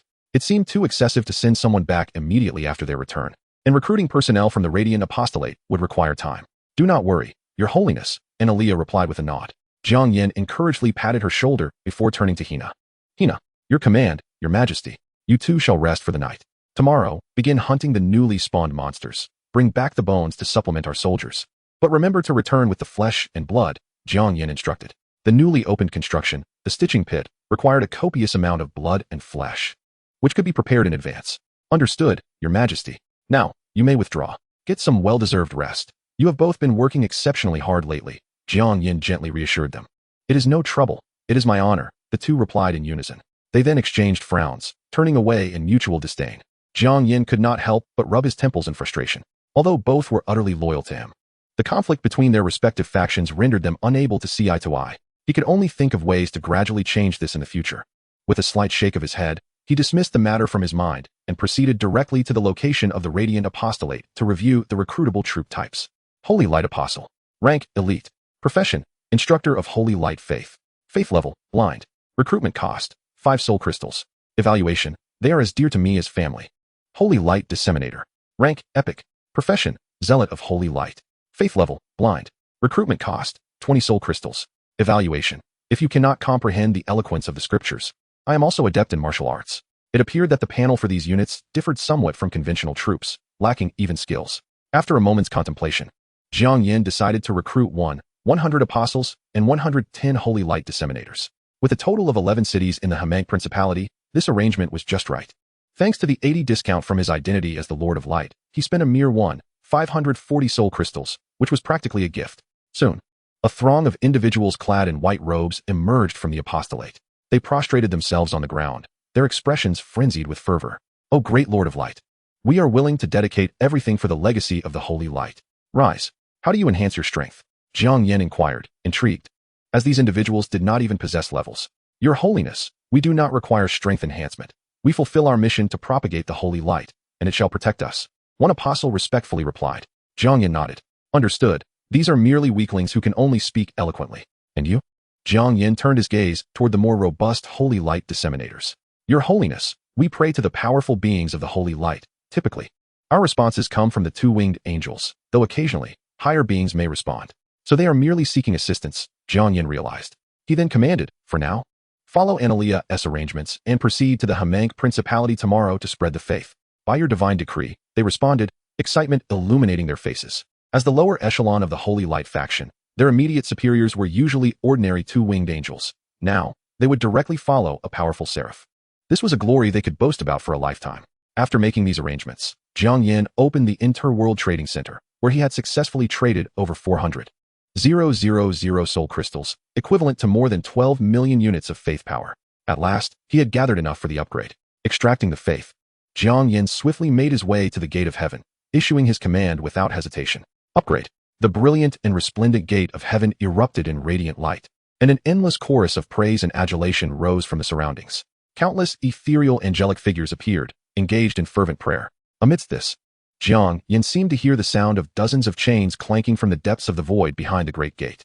Under the influence of an immense and pure force of faith, 2 chains quietly shattered. Upgrade complete. As the notification from the interworld echoed, all illusions vanished. Jiang Yan focused his gaze. Gate of Heaven. Exclusive structure, capable of recruiting angels. Rank, unique. Level, 2, 0, 100 million. Currently recruitable, 2 winged angels. 4 winged angels. 1 4-winged angel can be recruited for every 500 2-winged angels. Unlocking new functionality. The baptism of souls allows for the conversion of a faithful follower into an angel by consuming soul fragments. The more devoted the belief, the more fragments invested, the mightier the resulting angel. Ah, how intriguing, Jiang Yan's gaze sharpened. It seems I must inform Xena. In the future, when vanquishing foes, we must not only leave behind bones, but ensure no souls escape our grasp. Chapter 61, The Spread of Faith. 2 days later, with Analia leading a multitude of angels and missionaries into the principality, the fervent campaign of faith commenced in earnest. At this moment, within a modest residence in the capital of the Hamank Principality, a pair of well-dressed parents wore expressions of deep concern. "Father, the situation is as such. This rebellious child is impervious to reason," they lamented. "Understood. I shall speak with him," nodded the missionary clad in white robes, his demeanor gentle. "You needn't waste your efforts. Father, I am grateful to the divine for the peace bestowed upon this nation, yet I cannot pledge my faith to him," declared a resolute boy of about 15 or 16 years. "Child, I comprehend your feelings. No, you do not understand." The boy suddenly became animated, exclaiming, "I am unlike others. I possess a natural resistance to magic and cannot learn any spells. I once prayed to the gods, but received no response. Eventually, I realized that so-called miracles are merely the powerful applications of magic, and the gods cannot resolve my plight. Therefore, why should I worship them? I shall forge a new path on my own." "My dear boy, I recognize your urgency, but please, calm yourself," the missionary replied, his smile still gentle and unhurried. "Have you ever heard of science?" "Science? What is that?" The boy and his parents were taken aback simultaneously. "The Lord has shown mercy to all creatures. And at the dawn of creation, countless paths to strength were left behind, with science being among the fairest." The missionary gestured towards an empty tin bucket in the corner of the room. "Might I borrow this for a moment?" "Of course, father." The man of the house stepped forward to retrieve it. "Child, to help you grasp this concept more intuitively, I will explain, and you shall perform the actions." "All right." The boy shrugged, a flicker of curiosity in his eyes. "First, pour a little clear water into it." "Yes, that is sufficient." "Next, place it over the fire to heat until the water boils." After a brief moment, the missionary continued, "Now, carefully remove it, as it will be hot. You must now take a basin of cold water and pour it over the bucket." The boy, puzzled, complied, then inquired with impatience, "Father, what does this accomplish? What is the point?" Boom. A thunderous sound startled him, and he looked up to see the stout tin bucket crushed in the middle. What on earth just happened? The boy exclaimed, astonished, having felt no trace of magical energy. This is the fundamental application of atmospheric pressure. Once you understand its principles, anyone can achieve it. The missionary explained while drawing 2 arrows on a piece of paper. "Observe, these are 2 ordinary arrows. Now, let us take a transparent glass filled with water and place it in front of us. Oh, the arrows have reversed direction. Is this an illusion?" The boy was taken aback, his mind racing with thoughts of how such applications could create effects akin to magical illusions. No, this is the principle of light refraction. The missionary clarified, these are merely simple applications of science. Should you delve deeper, even an ordinary person could create weapons capable of catastrophic destruction. Is that truly possible? Indeed. The followers of the holy light do not deceive. Then how can I acquire such knowledge? The boy asked with a glimmer of hope in his eyes. Look around. The missionary smiled subtly, gesturing to the flowing water, the trees, and all of creation. Science is hidden in every aspect of this world. If you are sufficiently devout, the holy light will guide you to uncover its secrets. In another town within the principality, at the execution ground, the condemned criminal Adoru was charged with robbery, murder, incitement of rebellion, and forced examination of women, all verified, and thus deserving of multiple penalties. A middle-aged man dressed as a judge declared with authority, I hereby announce the immediate execution of death penalty number 7. Upon hearing this, 2 soldiers swiftly escorted the criminal to the iron frame and bound him in a cruciform position. Death penalty number 7 is a punishment for severely culpable offenders, involving 2 sharp spears piercing from head to foot. Wait, you cannot punish me. Adoru suddenly cried out. I have reformed and now devoutly believe in the holy light. How can you treat a true believer of the divine in such a manner without fear of divine retribution? The judge hesitated slightly. Following the retreat of the abyss and the Hamank royal family's proclamation of the holy light as the sole deity of the principality, the power of the divine had ascended above all else, preventing even the emperor from casually dealing with a follower, let alone himself. Seeing this, Adoru grew more emboldened, shouting, Release me at once. I must go to the temple to pray. Can you bear the consequences of delaying me? Your Honor. Just then, a missionary clad in white emerged from the crowd of onlookers. Father, the middle-aged man sighed with relief, rising to perform a gesture of respect for the church, inquiring, What do you suggest we do? May I ask him a few questions? The missionary replied gently, Certainly, you may proceed. Are you a follower of the Holy Lord? The missionary approached Adoru. Yes, Father. Under the radiance of the holy light, I abhor my former self.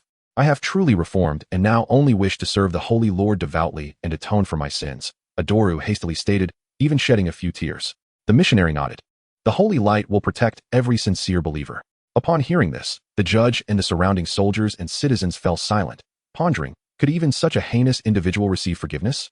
Adoru, however, bore a barely perceptible smile. These fools are so easily deceived. It seems I shall be spared. Then let the execution proceed. What? The crowd gasped in disbelief, puzzled by the missionary's sudden change of heart. But Father, I am a follower of the Holy Lord. Rest assured, the missionary replied with a tranquil smile. As long as you are sufficiently devout, the holy light will ensure you are not slain. What kind of jest is this, Father? 2 soldiers of advanced warrior rank thrust 2 specially crafted spears down fiercely. Amidst the flow of blood, the agonized cries echoed for what felt like an eternity. The onlookers gazed curiously as a glimmer of white light flickered at the wounds, barely sustaining his life. Kill me, quickly, in my suffering. The excruciating pain of having his body pierced drove him to the brink of madness, and he screamed in desperation. Only after 10 minutes did the cries gradually subside. He is dead. It appears he did not sincerely repent for his transgressions. The holy light has rejected him. The missionary expressed regretfully to the judge, Your Honor, you need only carry out the punishment as mandated. If one is a sincere and virtuous individual, the holy light will protect them. But those who seek to mock the holy light will, like him, face double punishment. Thank you, Father, the judge replied with a smile, sincerely proclaiming, Praise the Holy Lord. Praise the Holy Lord. The surrounding populace echoed in unison. Chapter 62. Fairy tales are deceptive. In the capital of Hamank, within the 3rd district of the temple office. My lord, the individual has been brought. He is the last non-believer in the 3rd district, a missionary whispered. Understood. You may leave. I shall speak with him, replied a particularly robust emissary of the holy light as he scrutinized the man ushered in by 2 soldiers. Typically, it is only those followers whom the preacher cannot manage that are sent here. The man, adorned in excessive finery, with eyes that dart about rather frivolously, exudes a certain levity. If you desire me to embrace the faith of the Lord of Light, what benefits shall you bestow upon me?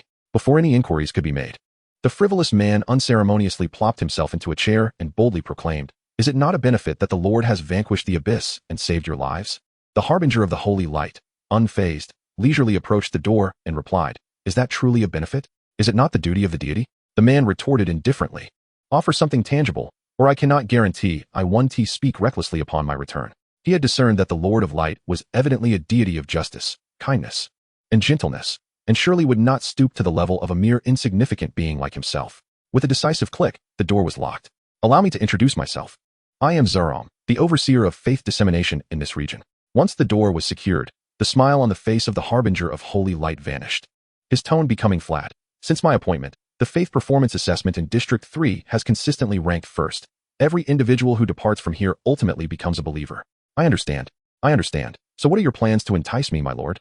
A knowing smile graced the man's face. It appeared even the temple faced performance pressures, which might yield greater rewards. It seems I have not made my intentions sufficiently clear, Zeram stated, slowly rolling up his sleeves. What I mean is, only by becoming a believer can one leave this place. What do you intend to do? The frivolous man, eyeing the Harbinger's robust arms, began to sense an unsettling shift and, with a tone of bravado, warned, if you dare lay a hand on me, I will certainly report you to Lord Bishar. That is your prerogative. However, I must inform you that Bishar has officially become a fervent follower of the Lord 3 days past. Zeram, unfazed, produced a holy scripture and calmly stated, next, I will recite a line, and you shall repeat after me. You smack. A vivid red handprint appeared on the man's face, leaving him momentarily bewildered, not expecting the Harbinger to truly act. Do not utter unnecessary words. You dare smack. Smack. With each strike, crimson blood trickled from the corners of his mouth. Do you understand now? The man hastily nodded, his demeanor subdued. The Lord creates all things.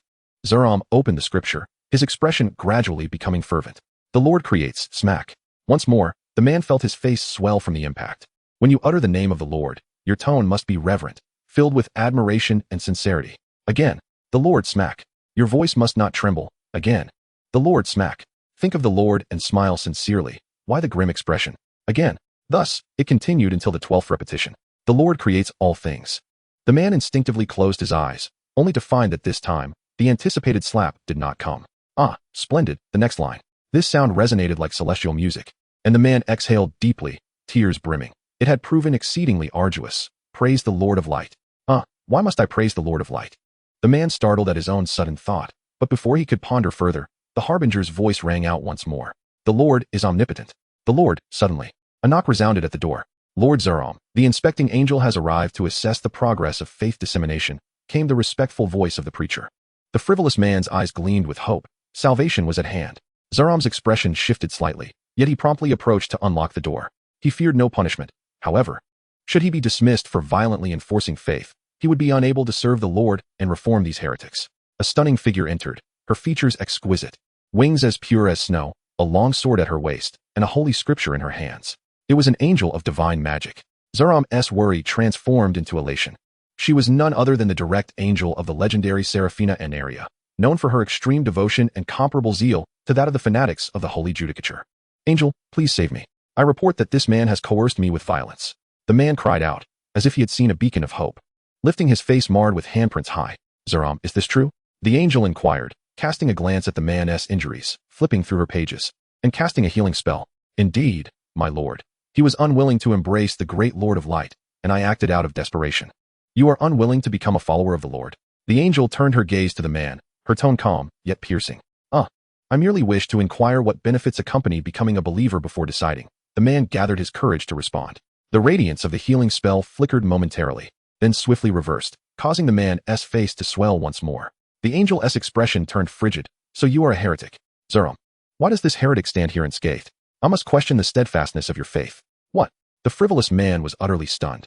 Did the newly published biographies not proclaim angels as the epitome of kindness, justice, and beauty? Were the tales mere fabrications? My apologies, my lord. Please grant me a moment. Your vassal nation, the Hamank Kingdom, has elevated in faith, daily faith power rising to 50,000. The number of devout followers in your homeland has surpassed 100,000. Deepening your bond with this world, the suppression on the gates of heaven has diminished, attempting to shed some shackles, time unknown. In the city of holy spirits, Jiang Yan felt immense relief as he observed the notifications from various realms. The angels and preachers had proven exceptionally effective. Within just over half a month, he had received 3 notifications of faith elevation, climbing from the threshold of devotion to nearing the next level. Most importantly, the suppression on the gates of heaven had lessened, and he wondered what surprises this would bring. It seemed time to commence the next phase of expansion. Jiang Yan silently calculated, with faith stabilizing. The dragon grave and the stitching pit were nearing completion thanks to the diligent efforts of the dwarf team, and the accumulated faith was sufficient to recruit 4,000 angels. Anaria and her companions had also reached Diamond Tier 10. Crucially, the monsters in the novice area had been eradicated by Xena. Even the nests of mutated cockroaches, which had birthed dozens of offspring, were thoroughly cleared by the skeletal warriors beneath the earth. One cannot expect a being from the realm of the undead to comprehend the principles of sustainable development.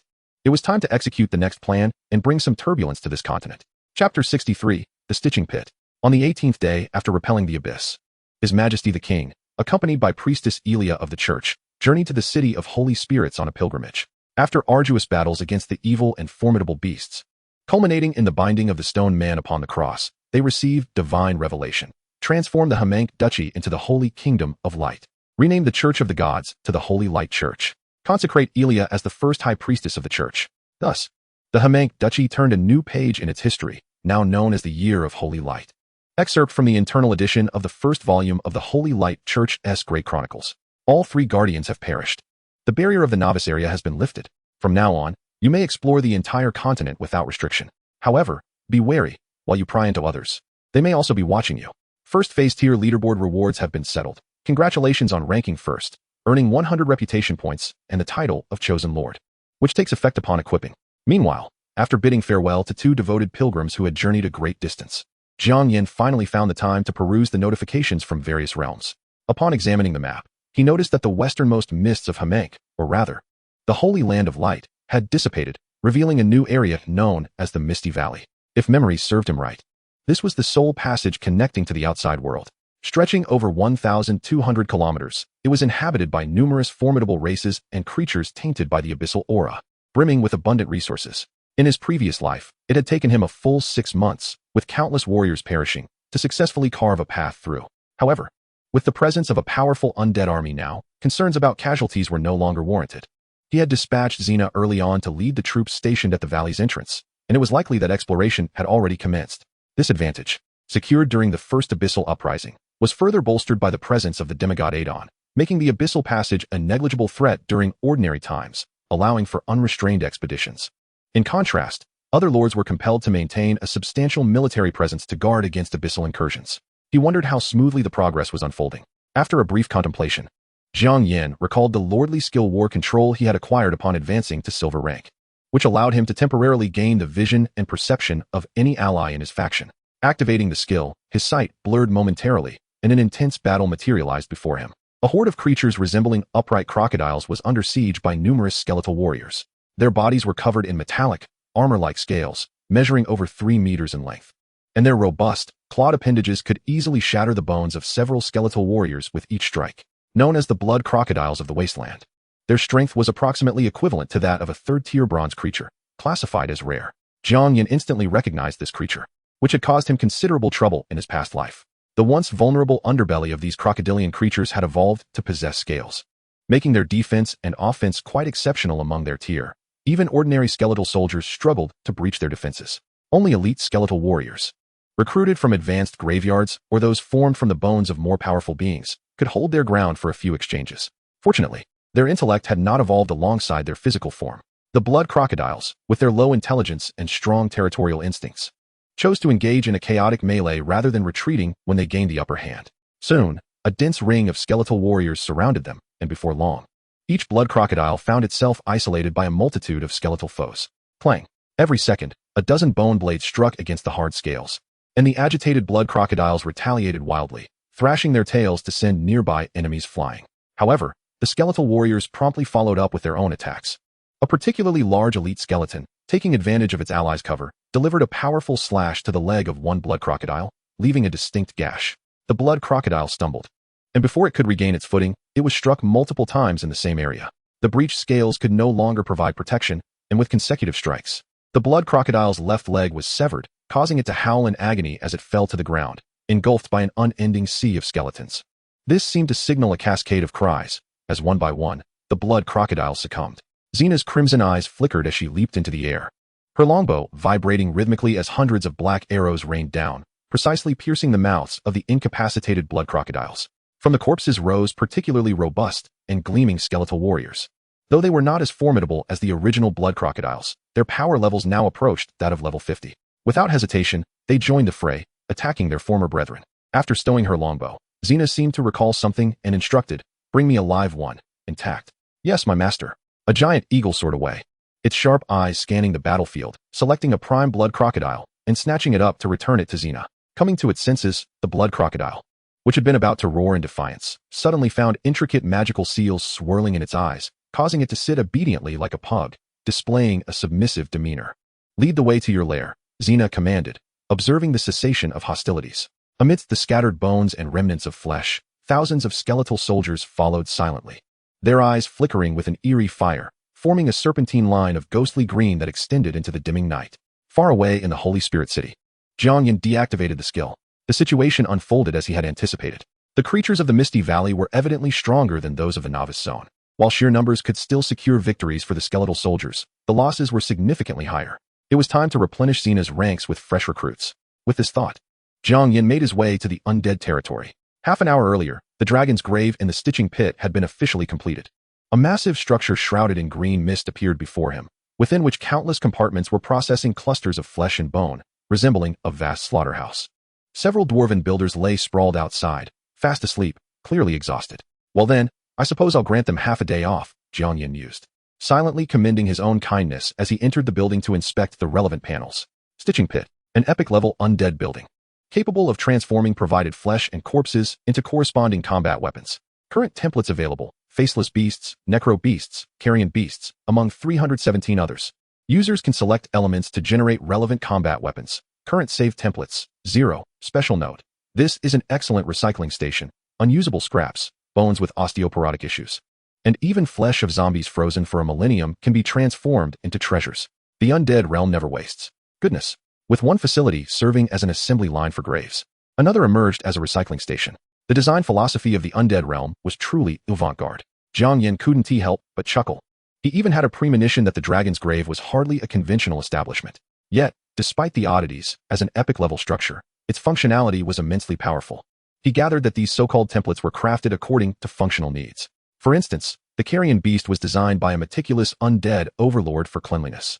After all, the undead realm was vast, and some subpar corpses were deemed unworthy even by the most basic skeletal mages, left to rot in place and severely polluting the environment of the undead realm. "I wish to configure a template," he declared. After browsing for a moment, Jiang Yan resolved to design one himself. "Please specify your design requirements." A line of small text appeared on the building's hub. "Durable, armor-piercing, self-repairing, with close-range striking capabilities." Are there any requirements for appearance? If not, this building will exercise creative freedom and will not accept revisions. Yes, the appearance must instill fear and a sense of oppression. Jiang Yan suddenly recalled an image from a game he had played in the Federation and promptly uploaded the mental image. Ugly, grotesque, twisted, and terrifying. Truly a perfect representation. "New Undead Emperor, your taste is commendable. I shall exert my utmost to craft this for you. Please name this template."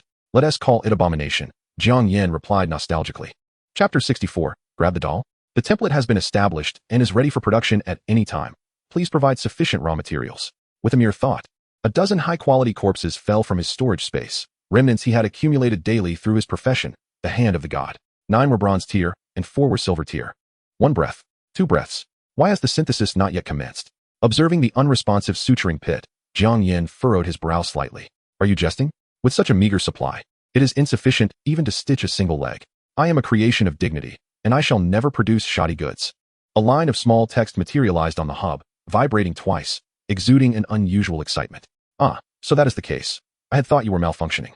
Jiang Yan shook his head in resignation. The overlord of the underworld truly has too much leisure time, demonstrating such a unique personality even in an epic architectural intelligence. Fortunately, Xena had previously gathered a considerable amount of flesh and blood while clearing the monsters, which lay in a heap outside the graveyard, just in time to recruit today as skeletons and have them transported over. After a flurry of activity, with the diligent efforts of 300 elite skeleton laborers, the 2 chambers within the suturing pit were soon filled. "Just barely enough. Please hold on a moment. I shall be swift." The unsettling sounds of compression, the clattering of bones, and the impact of blades echoed through the air. After traversing through 17 chambers, the door to the outer synthesis chamber swung open, and 5 disquieting monsters strode forth. Standing approximately 10 meters tall, their bodies bore numerous stitches, from which yellow-green gas incessantly seeped, emanating a foul odor. A gaping hole in their abdomens revealed what appeared to be countless hands clawing outward. For sturdy arms, each wielded different skeletal weapons. "Halt!" Noticing their inclination towards him, Jiang Yan quickly called out to stop them. He had no desire to be tainted by the noxious gas. Instantly, the 5 grotesque entities froze in place, awkwardly fiddling with the decaying flesh on their bodies, appearing momentarily innocent. Underdeveloped abomination. Grade, epic. Level, bronze 9. Faith level, none. Skills, corrosive toxic mist. Passive, devour. Comprehensive rating, 1766. Description: due to the inferior materials provided, their potential was greatly compromised during the crafting process. Not too shabby, Jiang Yan mused with some surprise. The ability to piece together a Bronze 9 combatant from the corpses of those feeble beings in the novice area indicates that with higher quality materials, it could easily reach silver level or above. Moreover, he had a trump card. Previously, the angels had rendered his talents useless due to the uniqueness of their skills, while ordinary undead soldiers lacked any significance for evolution, leaving him feeling quite frustrated. Now, it was finally time for him to shine. Jiang Yan rubbed his hands together in excitement and raised his hand, directing 5 beams of light to descend upon the abomination. The activation of his innate ability. Ding. Supreme Ascendancy successfully activated. Triggered Ascendancy effect. Corrosive Toxic Mist evolves into the similar type Aura skill, Corrosive Aura, passive, which can gradually cause decay and damage to the surface of hostile beings within a certain range, unavoidable, and can stack with other armor-reducing abilities. Triggered Supreme Effect. Devour upgraded to its highest level, Conversion Efficiency enhanced. In addition to flesh and blood, it can now also restore itself by consuming bones.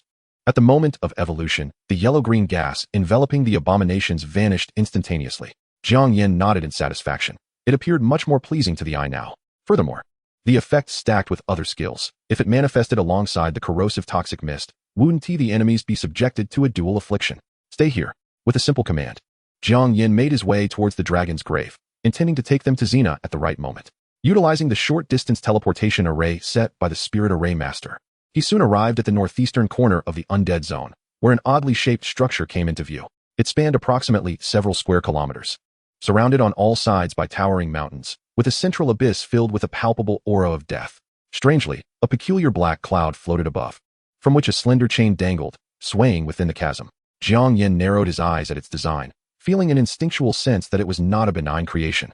Dragon's Grave, a legendary undead architectural marvel, the proudest work of the Third Emperor, capable of randomly capturing a dragon's skeleton once every 10 days. Current capture attempts, 1. Special note, inspired by a popular claw machine project from an unspeakable civilization. A claw machine? Is it akin to what I am envisioning? Jiang Yan approached the operation station of the building with an odd expression. It was remarkably simple, featuring only a single control bone and a still-beating heart. Well, how delightful. Jiang Yan chuckled. He was quite adept at this. He swiftly approached, grasped the control stick, and the scene before him erupted with intense fluctuations, as if layers of space were being peeled away, finally settling in a realm teeming with dragon bones. Beside it stood an ancient stone tablet inscribed with Dragon's Cemetery 03. This structure will be discovered in 5 minutes. Please complete the capture procedure promptly, or countless enraged dragons will come seeking your scent, tearing you to shreds.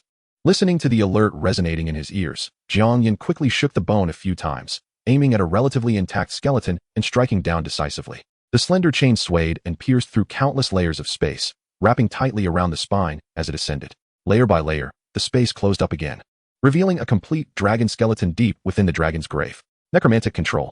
Jiang Yan wielded his plague staff, eagerly activating the skill. The long-fallen dragon's eye sockets ignited with an eerie blue flame, its skeletal wings fluttering slightly before gaining momentum. It gently descended before Jiang Yan, folding its bone wings and lowering its head. Under the effect of the divine affinity of the plague, it was enveloped in a halo of resplendent holy light. Frostbone Dragon. Grade, Legendary. Level, Diamond 10. Skills, Frost Breath, Divine Affinity. Comprehensive rating, 23722. A mere ordinary skeleton boasts a Diamond 10 rating and over 20,000 points. Jiang Yan couldn't help but feel astonished. It was worth noting that unlike when it was alive, the bone dragon lacked draconic magic and the full extent of its physical prowess, yet it achieved such heights solely through its frost breath. No wonder the kin of Abelic can boast titles like Dragon God and Dragon Emperor, while it merely dares to claim the title of Dragon King. It seems even a living dragon does not surpass it. Truly, dragons are apex beings in the food chain. This is but a skeleton. And if he were to acquire a complete dragon corpse, it would likely be even more formidable. With a thought, he activated the Supreme Ascendancy talent once more. Ascendancy effect triggered successfully. Frost Breath evolves into the similar type law skill, Eternal Frost Breath, capable of defying physical laws to freeze all objects, remaining in a permanently frozen state without external interference. The rating subsequently rose to 32,100. How marvelous. Jiang Yan suddenly recalled the prompt from earlier during the claw machine endeavor. This structure will be discovered in 5 minutes. Does this imply that if he were to deliberately delay until 5 minutes had elapsed, with sufficient strength, he could attract a multitude of dragons and directly acquire a legendary level legion? Calm down, calm down. Jiang Yan took a deep breath, gazing at the powerful yet docile bone dragon before him, unable to suppress his sincere admiration. Praise be to the great and genius Third Emperor of the Undead. Chapter 65, Undead? I, the Lord of Light. Outside a bottomless cavern in the Misty Valley. Right here, Master, the controlled blood alligator proclaimed with some pride. Originally, this was a gathering place for subterranean dwarves. After our kind was driven away from the central region, we seized control of this place. The golden mouse cast a disdainful glance, observing a group of mutated crocodiles that had abandoned the marshes to seek refuge in a cave. How pompous they were. It turned around, its eyes gleaming with a servile eagerness. Master, would you like me to send some moles to gather intelligence? We are experts in tunneling. No need. Hina replied casually, dispatching a swift arrow that pierced the blood crocodile, issuing a command, kill. Without hesitation, the golden-tiered demonized giant scorpion burrowed headlong into the fray. Followed closely by tens of thousands of skeletal warriors, their ghostly green flames flickering ominously in the dark, resembling harbingers of death from the abyss. Boom, boom, soon. The sound of fierce combat echoed from beneath the earth. One could faintly sense that the rampaging demonized scorpion had encountered formidable opponents and was being halted. Found you, Hina said, her figure vanishing in an instant as she awaited outside the cave. It seems we are to gain another ally, the giant eagle remarked cheerfully. No. I wager 5 soul crystals that it won't survive 3 rounds. The golden mouse's small eyes sparkled with cunning. Why? I sense this crocodile leader possesses considerable strength. At least at the golden tier. Huffed. Strength is of no consequence, the golden mouse scoffed. To survive in this world, one must possess eloquence and emotional intelligence. With such a low intellect, even I look down upon this race, let alone Lord Hina. Ah, I see, wise mouse. The giant eagle exclaimed in realization. Naturally. Now, enough of this idle chatter, let us proceed. We must demonstrate to our master that we are concerned for her. The golden mouse gave a self-satisfied snort and beckoned the giant eagle to follow it into the cave. Upon descending underground, they discovered that the battle had, as expected, concluded.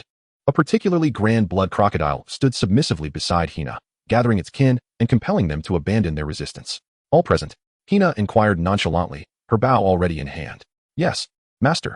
The blood crocodile chieftain's eyes widened as it quickly scanned its kin, fearful of missing even one. They are all here. Oh, by the way, master. There are some dwarves imprisoned in the dungeons.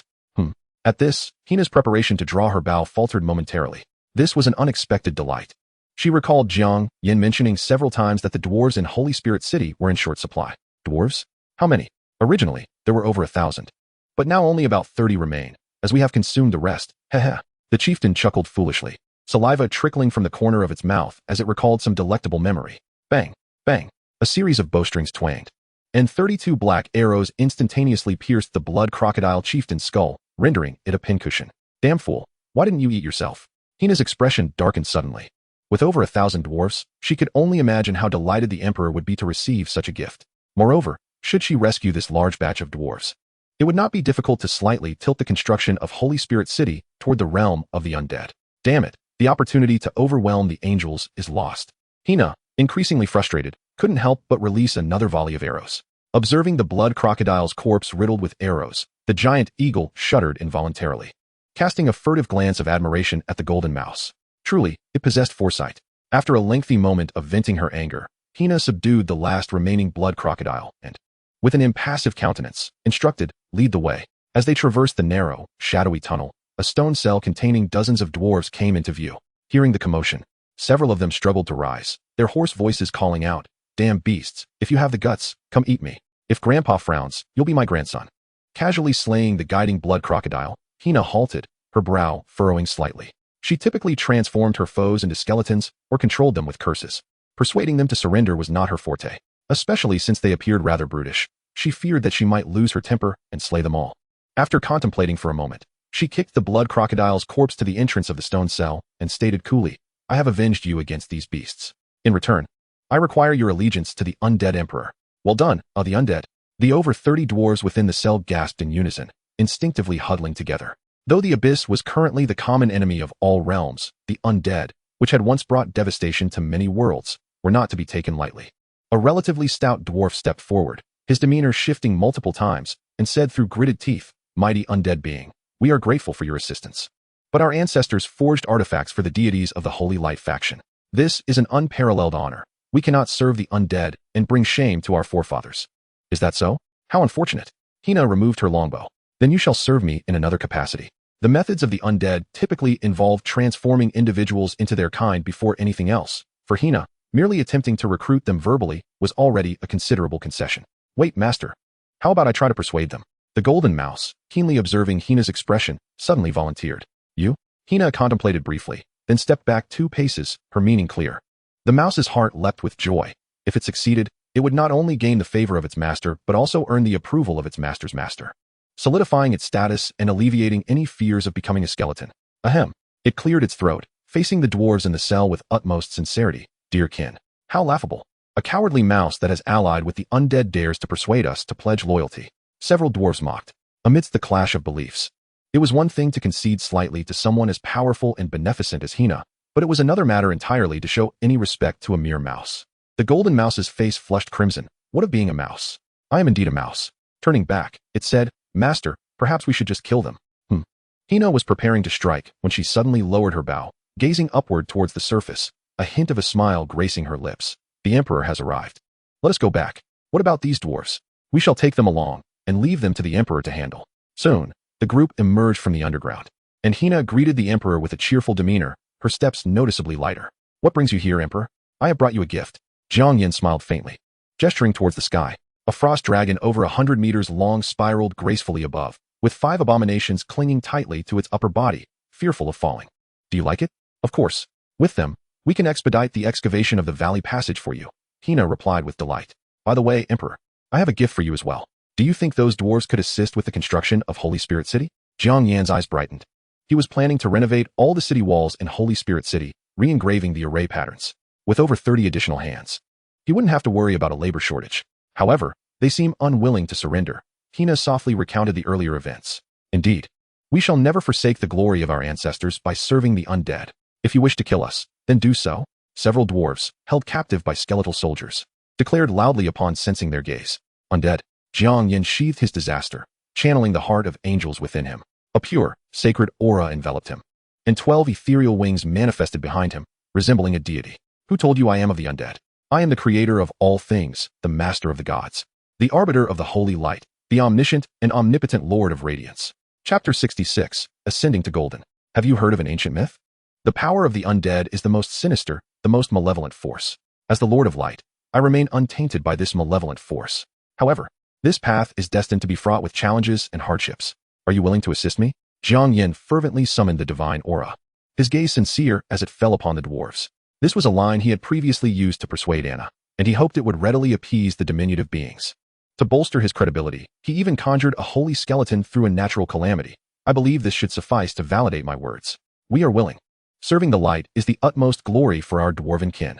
Indeed, upon sensing the unadulterated divine essence and hearing such impassioned words, the naive dwarves became agitated, convinced of Jiang Yan's identity as the Lord of Light.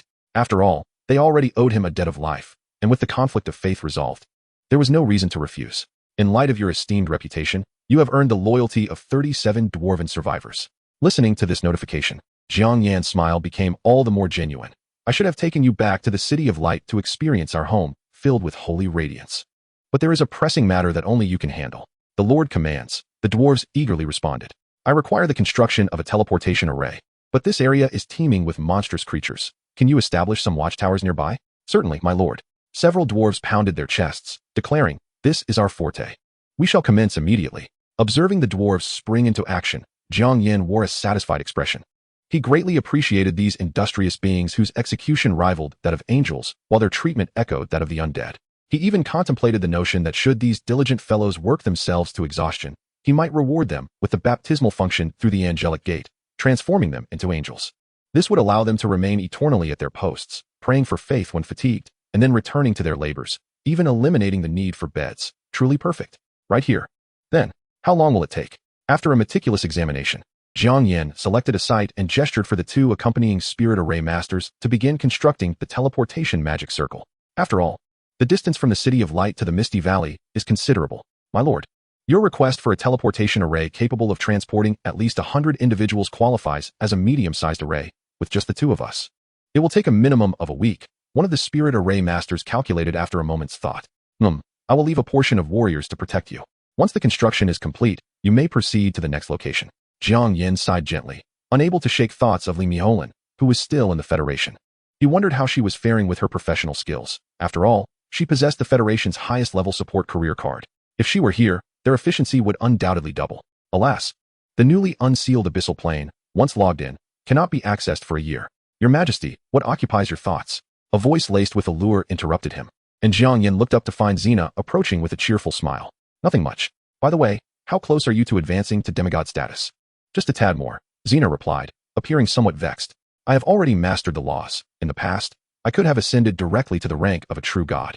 This damned world law requires a repetitive accumulation of quantity. No need to rush. There are plenty of monsters in the valley. We can eliminate them. And I am also close to leveling up, Jiang Yan chuckled. The Lord's ascension is far more challenging than that of his vassals. Since the last abyssal upheaval, which elevated him to silver rank 9, he still lacked a bit to reach gold. Excellent.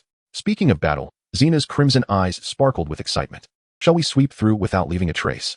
Let us first clear out those larger clusters, Jiang Yan interjected, shaking his head. He intended to leave some monsters for later, to level up once the angelic army was summoned. Very well, I shall gather the troops. As soon as the words left her lips, her agile form vanished like an elf into the night. Wait, Jiang Yan watched her retreating figure, unable to suppress a wry smile. He had initially intended to rest for the night and discuss matters at dawn. Never mind, I shall indulge her this once.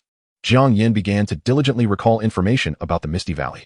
He remembered there were 3 particularly troublesome foes, the Mountain Ape clan, the Dreamweaver grass, and the demonized butterfly demon.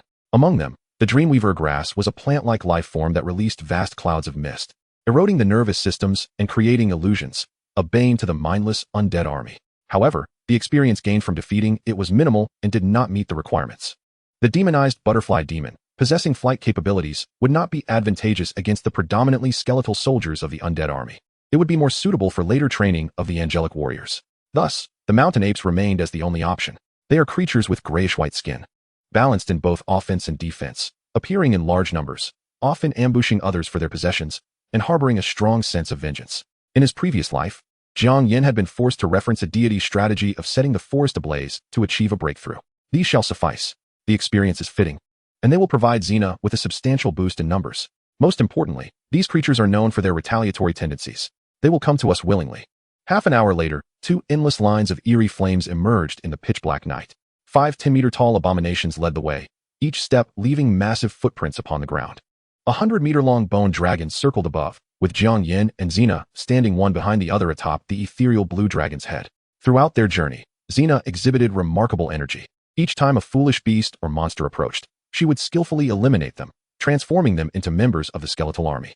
Their silent advance continued for 3 hours until they arrived at a forest. Both of them shifted their gazes downwards, where pairs of crimson eyes glowed ominously from the darkness. Countless in number, under the moonlight, the faint grayish contours and slender, sharp claws could be discerned. If a typical army were to witness this scene, their morale would likely plummet. However, the undead army believed in one principle: charge forth. Whoosh whoosh whoosh. Standing atop the dragon's head, Xena rapidly drew her bow, unleashing a volley of black arrows into the night, thus commencing the battle. A cacophony of anguished cries erupted, shattering the brief silence as countless grayish figures erupted from the shadows. The newly arrived abominations were instantly exhilarated, wielding meteor hammers crafted from their own spines. With a swift motion, they hurled one, striking 2 unsuspecting mountain apes in the chest and leaving them lifeless on the ground. As the scent of blood wafted through the air, the 5 abominations grew even more frenzied, charging into the enemy ranks, discarding their weapons, and using their powerful, stitched-together arms to stuff enemies into their gaping maws, cackling maniacally. At this moment, the maximum potential of their enhanced devouring ability was unleashed. The damage inflicted by the mountain apes could not keep pace with the speed at which the abominations recovered. Simultaneously, the corruption aura began to take effect, and unbeknownst to them, the grayish-white skin of the mountain apes began to fester, their defenses easily breached even by the ordinary skeletal soldier's weapons. TSK. They are even more formidable than I anticipated, rivaling the silver ranks. Jiang Yan marveled. Upon hearing this, the ice-blue eyes of the frostbone dragon beneath him flickered momentarily. You claim to be stronger? Jiang Yan chuckled softly and beckoned Xena to take flight. Go forth, but remember to hold back. I still have use for these corpses. Satisfying the desires of his subordinates is also a skill an excellent lord must possess. The frostbone dragon swung its massive head low, and with a casual flick of its enormous tail, sent dozens of mountain apes flying. The ominous aura of death radiating from the dragon instilled terror in the lower-tier beings, causing them to scatter in fear. It opened its massive jaws, unleashing a chilling torrent that seemed capable of freezing souls. Wherever this frigid wave passed, silence ensued, and countless foes were transformed into crystalline ice. Even the very air itself succumbed to the frost. The mountain apes, which had brought Jiang Yan endless troubles in his past life, stood almost defenseless against the coordinated assault of the undead army, suffering grievous casualties. Meanwhile, the information panel from the realms finally delivered a notification. You have ascended to Silver Tier 10. Please promptly utilize the Golden Advancement Order to upgrade. Chapter 67. The Chronicle of Time? An encounter turned into a relentless pursuit. Under the tireless chase of the undead army, the battle raged from the depths of night until the following afternoon, staining the entire forest a deep crimson. You have acquired 1,570,000 soul crystals and 830,000 death essence. Casting a glance at the multitude of corpses strewn across the ground, Jiang Yan retrieved a golden token, intending to activate the necromantic dominion only after his upgrade, thus conserving a portion of his soul crystals. Breakthrough. As with the previous two occasions, the Golden Advancement Order transformed into pure energy, merging into his body, causing a torrent of magical power to swell, transforming into a relentless river, surging with fervor. Feeling the surge of mana, Jiang Yan wielded the calamity. Necromantic Dominion. Under the immense power of the death laws, over 80,000 corpses of mountain apes abruptly opened their blood-red eyes, stiffly rising from the ground. They picked up scattered limbs and reattached them to their bodies, silently gathering behind Jiang Yan and Xena. In just one night, the number of the undead army surged past 100,000. The thought of their potential arrival on the continent sent a shiver down Jiang Yan's spine. It is crucial to understand that the continent is starkly different from the chaotic corners where these fiends proliferate. There, powerful empires stand tall. Despite their incessant conflicts and the looming abyssal threat, the environment remains stable, teeming with a vast population, including numerous ordinary individuals of limited strength. A single undead powerhouse, if resolute, could raise an army of 1 million within a day. One can only hope these factions possess the foresight to accept the benevolence of the Holy Light. Otherwise, he would be compelled to confront them as the undead emperor. Lost in thought, the surging source of mana within him gradually stabilized, and a timely notification from the realms chimed in. You have successfully advanced to Golden Tier 1, acquiring the Lord Skill Military Order and the Profession Skill Harvesting Seed. The acquisition of skills is random, and with varying progress and identities, Jiang Yan's Lord Skill differs from that of his previous life, prompting a curious closure of his eyes to fully experience it. Lord Skill Military Order. In a reasonable manner, compel your subordinates to pledge an oath of military orders, during which all abilities are enhanced by 20 until the task is completed. Should the task fail, the transgressor will face an intolerable punishment, which can be nullified by the Lord at an additional cost of 100,000 soul crystals. Military orders are as solid as mountains. Violators shall be punished. This is rather intriguing. Jiang Yan pondered for a moment, stealing a glance at the resting Xena nearby. Should he give it a try? After all, the punishment can be rescinded. Thus, he summoned his power, activating the military order. Punishment set. Proceed to Holy Spirit City and publicly admit inferiority to the Seraphim and Alia. Almost simultaneously, Xena, reclining against a tree, suddenly opened her eyes, catching a glimpse of Jiang Yan, whose expression was uncharacteristically tense. Why is the Emperor looking at me like that? Does he think I have been too lax? Indeed. Those avian beings reportedly completed the consolidation of the Emperor's faith in just 17 days, while I have yet to conquer even half of the Misty Valley's passages. Damn it. How could I have closed my eyes? I must not be outdone by those fellows. A sudden resolve surged within Xena, and she strode directly in front of Jiang Yan. Kneeling on one knee, my Emperor, please trust in me. I vow to clear the entire valley within half a month. If I fail, I am willing to accept any punishment. Of course, I believe in you. Observing Xena's unusually serious demeanor, Jiang Yan felt a twinge of embarrassment. He hadn't anticipated the skill would take effect so swiftly. He decided to go along with it. Then I entrust everything to you. Any unused flesh and corpses can be transported back through the teleportation array, and I will provide support. With that, he slightly raised his hand, handing a black shard to Xena. This was his acquired profession skill, capable of generating harvesting seeds for others, allowing him to collect death essence even in his absence. This would significantly expedite progress, bringing him closer to summoning the second spirit from the necromancer's palace. Yes, I shall depart immediately. Xena carefully accepted the shard and, after securing it, promptly rallied her forces to advance. Jiang Yan did not accompany her this time. He had numerous matters to attend to, including managing a staggering sum of over 20 million in faith power and overseeing the daily recruitment of skeletons from the graveyard, as well as supervising the dwarves to prevent any laziness. Jiang Yan sighed, offering a few words of encouragement to the hard-working spirit formation masters, before boarding the summoned Balric to return to Holy Spirit City. 2 hours later, before the gates of heaven, Jiang Yan initially intended to save up this substantial amount of faith until he reached a full 100 million before leveling up, but reconsidered. After all, just 4,000 blind angels could provide him with over 100,000 faith daily. He proceeded to recruit 4,000 two-winged angels and 8 four-winged angels. As the angelic portal erupted with unprecedented brilliance, countless orbs of light surged forth, perfectly arrayed above Holy Spirit City. The rich divine power even stirred the pervasive death energy in the undead region, causing the scattered limbs and bones on the ground to quietly bury themselves deeper into the earth, as if they had gained life. Master, we thank you for granting us new life. A crisp and harmonious voice resonated from above as over 4,000 angels descended in orderly formation before Jiang Yan. The majority were battle angels, with the remainder consisting of 54 healing angels, 200 divine magic angels, and 12 herald angels. Among the 8 four-winged angels, 6 bore resemblance to the battle angels, while the other 2 were particularly unique, each holding a white feather quill in one hand and a blank book in the other. Furthermore, they stood significantly taller than the 2-winged angels, approximately around 1.6 meters, considering Anna's height of 1.7 meters. It seems that the classification within the angelic race is not solely based on wings, but also on height as an important distinguishing factor. What a fascinating discovery. Jiang Yan thought with a bemused smile. 4-winged angel. Grade, unique. Profession, 4-winged inheritor angel. Level, 30. Faith level, blind. Specialized skills, light effect holy magic, chronicle of time. Overall rating, 8,000.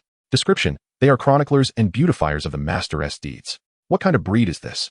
Jiang Yan's expression turned somewhat peculiar. As for the other 6, they appeared rather normal, classified as commanding angels, adept at large-scale formations and group enhancement spells, with ratings approximately 10 times that of 2-winged angels. What is your usual role? Jiang Yan inquired with curiosity. Master, we primarily record and embellish your every word and deed during special moments. To ensure that your illustrious achievements remain unmarred by unnecessary blemishes, 2 of the inheritor angels replied with excitement. Special moments? Indeed, when the time for recording arises. Our passive abilities activate naturally, inscribing suitable records in the Holy Light Chronicle. For instance, should you partake in a competition, but for some reason withdraw or fail to secure victory, our abilities will be activated, etching your name as a champion into the annals of history. Subsequently, the effects of this skill will manifest within a brief span, ensuring that all shall distinctly remember you as the true champion. A truth so obscure that even the mightiest deities, capable of traversing time, would be unable to unveil it. Another angel of heritage interjected. However, this ability is contingent upon the strength of one's faith. The more potent the belief, the higher the level of effect, currently limited to altering the memories of demigods. How intriguing. No wonder it is termed the Chronicle of Time. Jiang Yan chuckled softly, preparing to arrange for them to venture into the Misty Valley to enhance their levels, when a voice from the myriad realms echoed in his ears. Due to the arrival of numerous angels, the gates of heaven have partially shed a modicum of suppression ahead of schedule. You may now recruit a new 6-winged angel. Chapter 68. The 6-winged ceremonial angel. Jiang Yan was momentarily taken aback, only to be soon enveloped in euphoric delight. He recalled that when the local devout followers surpassed 100,000, a message from the realms had indicated that the gates of heaven were experiencing diminished suppression and were attempting to shed some of their shackles, the timing unknown. After checking intermittently without observing any change, he had ceased to pay attention, unaware that this wave of recruitment would directly facilitate it. With a resounding clap, Jiang Yan chastised himself. You should have been more prudent. Holding over 20 million units of faith, had you recruited directly back then, not only would it have hastened the transformation of the gates of heaven, but it would have also amassed hundreds of thousands more in faith. At this moment, the 2 angels of heritage standing nearby suddenly sprang into action, swiftly inscribing a sentence in the Chronicle of Holy Light with feathered quills. In the first year of Holy Light, on the 5th day, the Lord did not inexplicably strike his own head. The moment they finished writing, the characters faded, and an imperceptible wave of law rippled outward. The observing angels, patrolling swordsmen, and passing dwarves all experienced a subtle dizziness, completely erasing their recent memories. Unbeknownst to him, Jiang Yan hurried back to the gates of heaven, scrutinizing them closely. Through the enhancement of the angel's heart, he could vaguely discern that 2 of the chains binding the resplendent door had snapped. An additional note appeared on the building panel. Through the arduous efforts of this edifice, we have finally surmounted the constraints of the epic will. You may now recruit one of the remaining 11 6-winged seraphs. Furthermore, as they belong to the rightful entry, they are not bound by the epic will suppression but adhere solely to the rules of the myriad realms. Their initial strength will synchronize with your strongest follower. This is indeed promising. Jiang Yan's eyes brightened. If memory serves, the Adon he dispatched to guard the abyssal passage had also pledged allegiance. Could it be that the angel descending would reach demigod level? This old man is finally proving useful. Jiang Yan couldn't help but feel exhilarated as he chose to recruit immediately. Ding. As each angel yearns to be by your side. They are currently engaged in fierce combat to seize the opportunity for descent. Please be patient. Is it really like that? Jiang Yan found himself both amused and exasperated, realizing that a scuffle was necessary for them to emerge. However, on a brighter note, at least the one who would stand out among the 11 seraphs would likely be within the top 3. His anticipation grew. Approximately 15 minutes later, a brilliant light suddenly flashed from the gates of heaven, and a white figure tumbled out, somersaulting twice before regaining her composure in midair. She quickly adjusted her attire, her lively large eyes scanning her surroundings before landing on Jiang Yan, exclaiming in excitement, "I have met the Lord." She gracefully descended to the ground, executing an impeccably standard angelic salute, her slightly rounded face exuding elegance and charm. Lady Flora, the surrounding angels, upon witnessing her, folded their wings and solemnly offered their respects. Jiang Yan felt a stir within as he observed this scene. During Analaya's time, he had not noticed such reverence from the other angels. Could it be that she is the strongest among the seraphs? He immediately checked the panel from the myriad realms. Flora, tier, unique. Occupation, six-winged ceremonial angel. Level, demigod. Third tier, mastered laws, laws of holy light, laws of ceremony. Faith level, blind. Specialized skills, holy light divine arts, ceremonial judgment. Comprehensive rating, 490,000. A ceremonial angel? A sense of foreboding flickered through Jiang Yan's mind. This divine position and these skills hardly seemed indicative of overwhelming combat prowess. Flora, what rank do you hold among the 12 seraphs? Oh dear Lord, please refrain from posing such formidable inquiries. Flora blinked uncertainly, but I assure you, I am not the weakest. Very well, Jiang Yan was about to continue his questioning when a beam of golden light descended rapidly from the sky. Lord, the newcomer first bowed to Jiang Yan, then, with a less than pleasant expression, addressed Flora, how is it you who has arrived? Of course, I triumphed over the other seraphs to claim this precious position to serve the Lord ahead of time. Flora proudly raised her little face. Nonsense. As the second to last. How could you have overpowered the others? Analia. Flora instantly bristled like a cat whose tail had been stepped on. You are merely ranked third. What gives you the right to judge me? Besides, I am now a demigod, stronger than you. Humph. And what of it? The top 10 are superior to the 11th. Analia retorted disdainfully. Enough, enough. Jiang Yan interjected helplessly. He had not expected the usually docile Anna to argue with the newly arrived angel. Nor had he anticipated that the so-called not the weakest truly ranked second to last. My lord, forgive me, it was Anna's indiscretion. Analia bowed in apology. My lord, do you not favor me? Flora gazed at Jiang Yan with a pitiful expression. Not at all, Jiang Yan replied with a wry smile. But I am quite curious. Since you rank 11th, how did you manage to seize the opportunity to descend? Flora cautiously glanced at Jiang Yan's expression, relieved to find no sign of disdain. She explained. The more formidable ones did not regard either me or the one who ranked last, and when they were engaged in a fierce battle, we too dashed toward the faith passage to secure our positions. I simply outran the last one a tad faster, and thus I emerged. Ah, I see. Jiang Yan nodded in understanding. My lord, although I may be ranked 11th, I assure you I am not weak, Flora added softly. Of course I understand. But such matters are inconsequential. Jiang Yan smiled gently, his expression sincere. Welcome to the Holy Spirit City, where we shall fight side by side. Flora blinked in surprise. Then her face broke into a joyful smile as she performed the most standard angelic salute once more. It is my honor, my lord. Well then, you possess demigod strength and can fly swiftly. I entrust you with the task of swiftly leading this angelic army to the Misty Valley for level enhancement. Not a problem. Leave it to me. Flora bowed slightly, then eagerly approached the assembled angelic army. As Jiang Yan watched her depart, he turned to the other six-winged angel. As a man with childhood acquaintances, he could vaguely comprehend the reason behind her earlier indiscretion, prompting him to excuse the newly arrived angel. Each angel longs for the Lord's attention and need. This is the highest significance of their existence. The sudden emergence of another six-winged angel, one who had initially been weaker than her, but now surpassed her in strength, instilled within her an unrecognized sense of insecurity and loss. Attending to the psychological well-being of one's subordinates is indeed a requisite skill for an exemplary leader. Jiang Yan let out a silent sigh, softly articulating, Anna. Yes, Lord. She replied, do not worry. You shall forever remain my most trusted angel. Ah, is that truly so, my lord? Yet, I find myself lacking even in comparison to the penultimate Freya. Suddenly, the sparkle in Annalia's eyes flared, her taut, snow-white wings quivering involuntarily. Of course, I shall always remember that it was you who stood by my side when I needed it most, Jiang Yan declared with a smile. Chapter 69, The 14th Abyssal Trial. The Year of Holy Light, Day 13. A sudden announcement disrupted all of Jiang Yan's plans. The 14th Abyssal Trial is about to commence. Due to your ranking within the top 5 of the tier leaderboard, you have been selected to participate in the Rising Stars group competition. Trial details, survival. Upon elimination, participants will return to their original world and will not face true death. The longer you survive, the greater your rewards and survival points will be. Strive to endure. How could it be so soon? Jiang Yan's pupils constricted sharply. He feared no challenge, yet less than 2 months had passed since the 13th Abyssal Trial. If memory serves, the acceleration in my past life began only after 8 years. Until my demise, the trials erupted a total of 10 times over 2 years. The difficulty escalated from initial non-lethality and selective elimination to mandatory participation without revival. Scholars have posited that the abyss's encroachment upon the realms has intensified. Damn it. Jiang Yan inhaled deeply, forcing himself to regain composure. On the bright side, at least the current trial retains a reward-based nature. Securing victory within the contest should not pose an insurmountable challenge given my abilities. Whether by coincidence or an advanced abyssal incursion, if I grow sufficiently powerful, all obstacles will yield.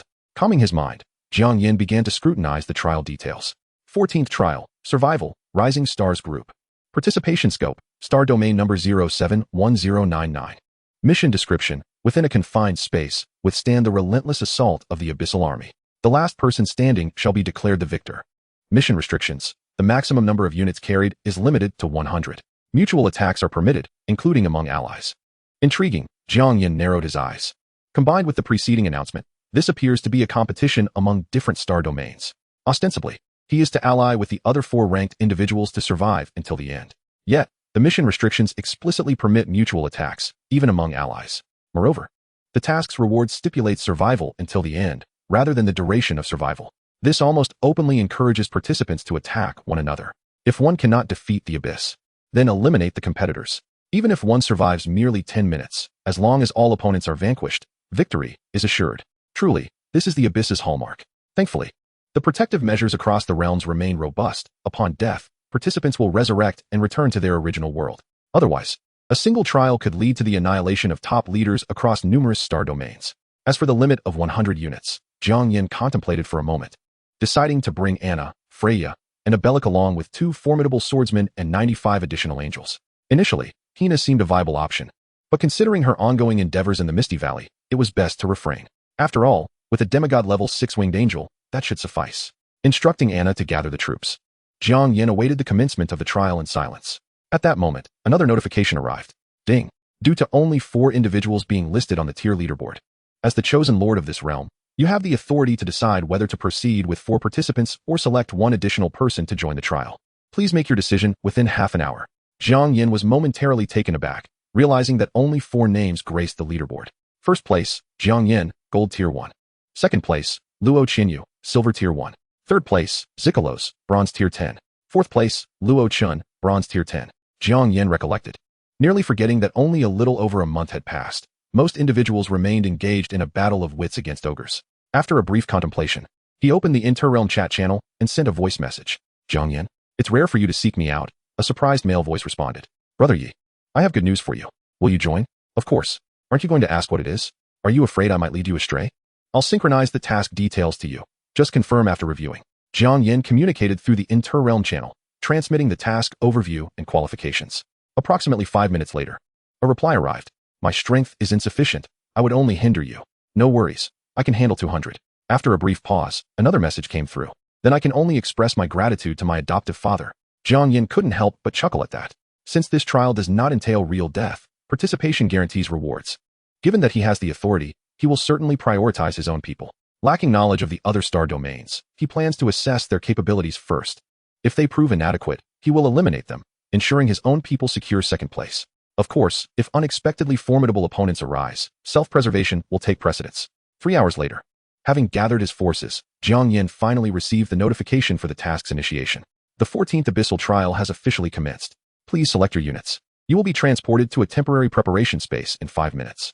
After marking the designated range, Jiang Yan clicked confirm. In a state of half-consciousness, 5 distinct forces materialized within the temporary space, each clearly delineating their territories. Aside from Jiang Yan's angelic army positioned centrally, to the east stood a girl clad in an eggshell yellow dress, flanked by dozens of Earth Dragon Knights and a few Dragon Knights. At Jiang Yan's subtle signal, Abelic let out an exhilarating roar, unleashing the unbridled might of a true dragon upon the assembly. Instantly, the Earth Dragons buried their heads in submission, trembling uncontrollably, while the airborne Dragon Knights let out whimpers as they descended to the ground, paralyzed by fear. Within the rigid hierarchy of dragonkind, the aura of the Holy Dragon Clan exerts a natural dominance over these lesser dragon species. Jiangda, must you assert your dominance upon our first meeting? We are allies now.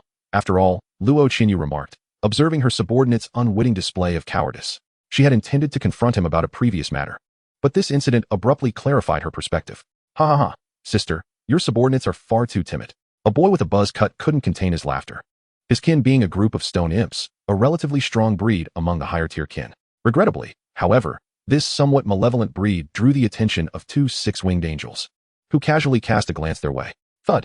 In the next moment, the floating imps trembled violently before crashing to the ground, rendered immobile as if lifeless statues. Forget I said anything. The boy's smile froze.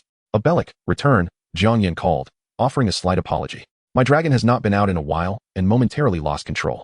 Not at all. It is our subordinates who are lacking. The siblings exchanged glances, sharing a wry smile. As members of the royal family of the Starry Empire, they were not oblivious to the fact that Jiang Yan's display was a deliberate show of strength. But who can blame them for their inferior strength? After all, they must rely on others, and they can clearly distinguish between mere pride and tangible benefits. Observing the two who seemed to possess a certain understanding, Jiang Yan offered a faint smile. He was not one for internal strife and had no desire to invest his energy in such matters. A minor show of intimidation could avert numerous troubles. Naturally, some unstable factors needed to be addressed in advance, lest their intentions become muddled. He cast his gaze to the other side, where a man clad in a black robe, somewhat androgynous, stood, Sicarlos. His patron family was a group of two-headed demon bears, belonging to the pinnacle of the upper-tier patron families, barely sufficient to sate the hunger of Abelic. This raised a pressing question. Was this individual secretly spearheading a resistance against him? Chapter 70. But I believed it. How did an insignificant ant like you manage to infiltrate? Before Jiang Yan could speak, Sicarlos suddenly pointed at Yemo in the western corner and exclaimed, Me? Yemo tilted his head, pondering for a moment before pulling out a student ID from his pocket and waving it before Sicarlos' eyes. Do you see clearly? I am a classmate of the big shot. In other words, I am a favored individual. Caught off guard by Yemo's brazen confidence, Sicarlos momentarily faltered. It was my decision. Do you have any objections? Jiang Yan narrowed his eyes slightly, his voice cold. Surely, your background has been thoroughly investigated. As a genius from a higher civilization, you cannot possibly be unaware that Yemo and I are classmates. Since you still dare to question, it is clearly directed at me. Sicarlos, this is the abyssal trial, he said with a stoic expression. Among us, at least we are ranked within the top 5. All at the 10th tier of bronze. Your agreement to include someone who has yet to ascend could easily hinder our progress. Oh, Jiang Yan replied with a smile that was not quite a smile. If you refer to each other as ants despite a mere 1-tier difference, what do you consider yourself? Given our 2-tier disparity? A mere paramecium? Should I then eliminate you all to prevent any burden on myself? Upon hearing this, the angelic Fuluoya behind him brightened, nodding in agreement. Such individuals, who are only slightly more formidable yet incessantly boastful, are the most detestable. You, Sicarlos retorted, regardless. I have at least attained a level recognized for participation across the realms. His demeanor suddenly calmed as he continued. This trial involves competition with other star domains. It pertains not only to our rewards, but also to the dignity of our entire star domain. As our strongest member, your impulsiveness and disregard for the bigger picture render you unfit to lead our team. I presume the 6th princess and the 9th prince share this sentiment. A sense of pride swelled within him. He believed that, having just witnessed the 2 royal offspring of the Starry Horizon Empire suffer a setback, they must be feeling quite uncomfortable. Coupled with Jiang Yan's insult, which had offended the 9th prince of the same bronze tier, Sicarlos calculated that by deliberately playing the villain, he could provoke a counterattack from the 2 princes.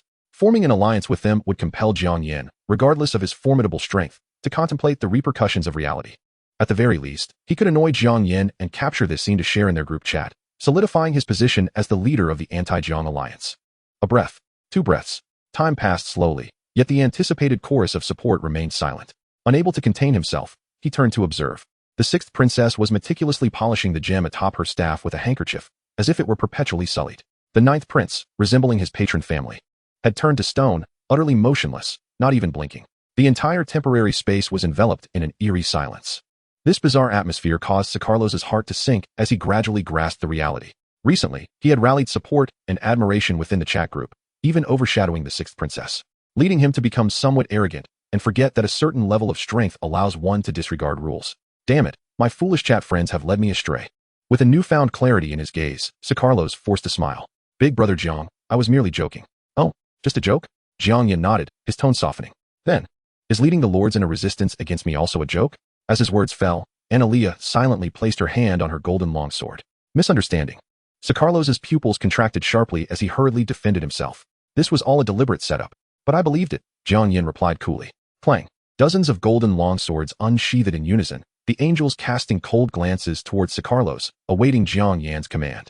Over 100 two-headed demon bears whimpered under the immense pressure of the vast tier difference, cowering on the ground in fear. Sensing the unabashed murderous intent emanating from their adversaries, Carlos's complexion turned ashen as he shouted, Jiang Yan, do you have any evidence? Are you not afraid of being besieged for slaying a lord based on mere rumors? Though death in the trial merely meant a return to the original world, it indicated that the rewards from this trial would be beyond his reach, and he was unwilling to accept that evidence. Do you think this is a world where one must reason in the midst of slaughter? Jiang Yan responded, momentarily at a loss for words, before lightly waving his hand. Fuluoya and Analea, who had long been waiting, simultaneously sprang into action, unleashing their full power as if in competition. The cascade of golden sword energy poured down like a waterfall, continuing for a full 3 minutes before finally ceasing. Abellic, who had prepared for a feast, was left dumbfounded at the sight of the bears reduced to ashes. The two six-winged angels exchanged glances, simultaneously snorting in disdain. I released 177 more sword energies than you. Did you see that? Fuluoya proclaimed proudly, raising her chin. Analea scoffed, what does it matter if you released 70,000 more? The Holy Lord has stated that I am his most trusted angel. Jiang Yan, witnessing this spectacle, could only stare in astonishment, his mouth agape, unsure of how to respond. He suspected that this group of two-headed demon bears would carry the trauma of this day for the rest of their lives. Brother Jiang, I apologize for bringing you trouble, Yemo said with a wry smile, his expression filled with regret. He had thought that Jiang Yan was merely stepping in to defend him. It has nothing to do with you. I was simply eliminating the unstable elements within the team, Jiang Yan replied, shaking his head. Indeed. My sister and I witnessed it all. That fool provoked Big Brother Jiang, the ninth prince interjected, suddenly indignant. My sister and I will not sit idly by. Sister. What do you think? His voice trailed off as he cautiously glanced at the girl beside him. Of course, I will ask seventh brother to warn the civilization he belongs to. Luo Qinyu responded with a glint in her eyes, nodding in agreement. The higher-ups of the Starry Horizon Empire generally aimed to court Jiang Yan, and even the seventh prince had hinted that she should cultivate a good relationship with him. This was indeed a fortuitous opportunity. Then I shall rely on your kindness, Jiang Yan said, casting a glance at the pair. He was prepared to take action and had already devised a countermeasure. However, the intervention of these two members of the Starry Horizon Empire's royal family would undoubtedly ease his burdens significantly. Moreover, having them around might provide him with insights into the unusual actions of the Empire. The siblings exchanged relieved glances, especially Luo Qianyu, who felt a wave of gratitude. It was fortunate that when the group had deliberated forming an anti-Jiang alliance, she had wisely declined. Otherwise, her fate might have been sealed. Carlos, that fool, did he not realize why the group had rallied in righteous indignation? No one was willing to assume the role of the alliance leader. They were all too clever for that. With the air cleared, the atmosphere within the temporary space began to soften. Luo Qinyu hesitated momentarily before retrieving a large scroll, which she handed to Jiang Yan. This contains intelligence from other star domains, as well as information regarding survival-oriented abyss trials. With a bit of time left, you should take a look. Originally classified as crucial intelligence not meant for external dissemination by the Empire, the urgency of the situation rendered such concerns irrelevant. Thank you, Jiang Yan replied, accepting the scroll and quickly perusing its contents. Though he possessed confidence, he was far from underestimating the challenges ahead. One individual had successfully passed the hellish level assessment, with their kin being the legendary Source Wolf. 17 individuals had triumphed in the dire level trials, while 86 had succeeded at the hero level. The one who had passed the hellish level assessment was suspected to have received the legacy of a true deity. Chapter 71. The trials begin. The 14th Abyss trial officially commences. The first wave of monsters will descend in 5 minutes. Strive to survive. With this announcement echoing throughout the space, the temporary realm quietly collapsed, revealing lords from various star domains gathered within a less than 100-kilometer radius. A virtual number hung ominously in the air. Remaining survivors, 97. Jiang Yan paused slightly. With 29 star domains participating, there should have been 145 contestants. Even at the onset, a third had already perished. Indeed, these were formidable adversaries. A chilling scream echoed from afar, the frenzied magical elements palpable even from a distance. The figure in the sky now read 95. Alert! Analea called out sharply. 6 four-winged angels, now at the silver tier, ascended into the air, hovering at the forefront. Their power coalescing upon their swords, poised yet concealed. The remaining 89 two-winged angels, the earliest recruits, had attained the golden level and dispersed into specified positions. Their holy light weaving together into slender threads, a shimmering barrier rising to safeguard all within. Such an unabashed display naturally drew the attention of many nearby. What manner of creature is that? It is simply exquisite. A lord from another star domain gazed enviously at the regal angels, as if their beauty weren't enough. Their rank is impressive too. I just attempted to command my kin to attack, and they were so frightened they scarcely moved. Another lord disdainfully glanced at the trembling trolls behind him, lamenting both their appearance and their lack of prowess. I see the princess and prince of the Star Horizon Empire. They are from Domain 079. These troops must belong to that Jiang Yan. He passed the Dominion level trial? No wonder. They must be mythical tier troops. The rest of the lords suddenly understood and subtly altered their course. In an instant, a peculiar vacuum appeared around the angels. The lords, caught in their own clamor of battle cries, were oblivious to Jiang Yan and his companions, who occupied the largest area. What shall we do? Clear the area? Luo Qianyu suggested eagerly. She even noticed several lords stronger than herself, who could only retreat in shame. So this is what it feels like to cling to power. No. We should seek out that individual who passed the hellish level assessment directly.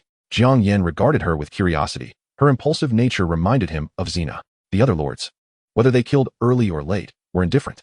Only the one suspected of being the true deity's heir must be eliminated. He recalled the archangel's words. The gods would soon return, and the one who garnered the most faith would become the king of gods. Even if death were not a true threat in the trial, denying the other high-ranking rewards would certainly hinder their growth. Shall we confront him directly? Luo Qianyu's star-shaped mark on her forehead gleamed, her face lighting up with excitement, a clear sign of the Star Horizon royalty's fervor. Eliminating an immensely powerful opponent ahead of time was undeniably thrilling. I dislike leaving threats to the end. Anna, Froya, can you sense his location? To the northwest. 37 kilometers away, Silver, Tier 10. 98 Golden Tier 10 warriors. And 2 at the Diamond Tier, roughly on par with Abalik. There are also 4 lesser lords. None exceeding Silver Tier 8, they can be disregarded. The 2 women exchanged determined glances, each eager to speak. Froya's eyes suddenly narrowed, and she coldly remarked. Did you sense that, Anna? Indeed, it is the presence of a time deity. Annalia's expression turned somber. The 2 women ceased their rivalry and spoke in unison. Heretic. You must be purified. So, he is truly a bearer of divine legacy, Jiang Yan thought, his gaze sharpening. He had previously conversed with Anna, learning how in bygone epochs those immensely powerful deities had abandoned much of their faith to escape the abyss, sealing themselves away in hopes of re-emerging in a safer era. However, the wills of different epochs would reject them, forcing them to rely on the native life of this epoch to develop faith, gradually deepening their connections to be accepted. The favored beings were thus known as true divine heirs, capable of receiving certain abilities granted by deities. Of course, Annalia held these deities in disdain. In a sense, they were all deserters, having betrayed the gods who resisted the abyss alongside them, as well as their followers. The holy deities, who had fought valiantly in the final battle against the abyss, had not faltered, earning the renown of the holy light, including the 4 archangels. They had nearly perished in battle, their divine realm shattered. Ultimately, the Holy Lord, after slaying a top abyss entity, had exhausted himself and, at the cost of his own life and the accumulated faith over endless ages, had reshaped the second heaven, nurturing the souls of the fallen angels within, hoping to restore them gradually. This was why knowledgeable demigods perceived Jiang Yan as a seed of true divinity rather than a mere heir. The holy deities had perished.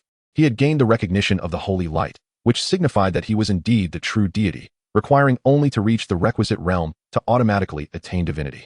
In contrast, heirs, while initially benefiting, ultimately remained subservient to the gods, mere high-level laborers. Possessing divinity was what constituted a true deity, while all others, including the lords, merely held a title of godhood. Let us proceed. He cannot be allowed to continue living. Jiang Yan glanced at the dwindling survivor count, now at 89, and soared towards Abalik, advancing in the indicated direction. At that moment, countless temporary abyssal portals descended from the void, appearing nearly every few meters.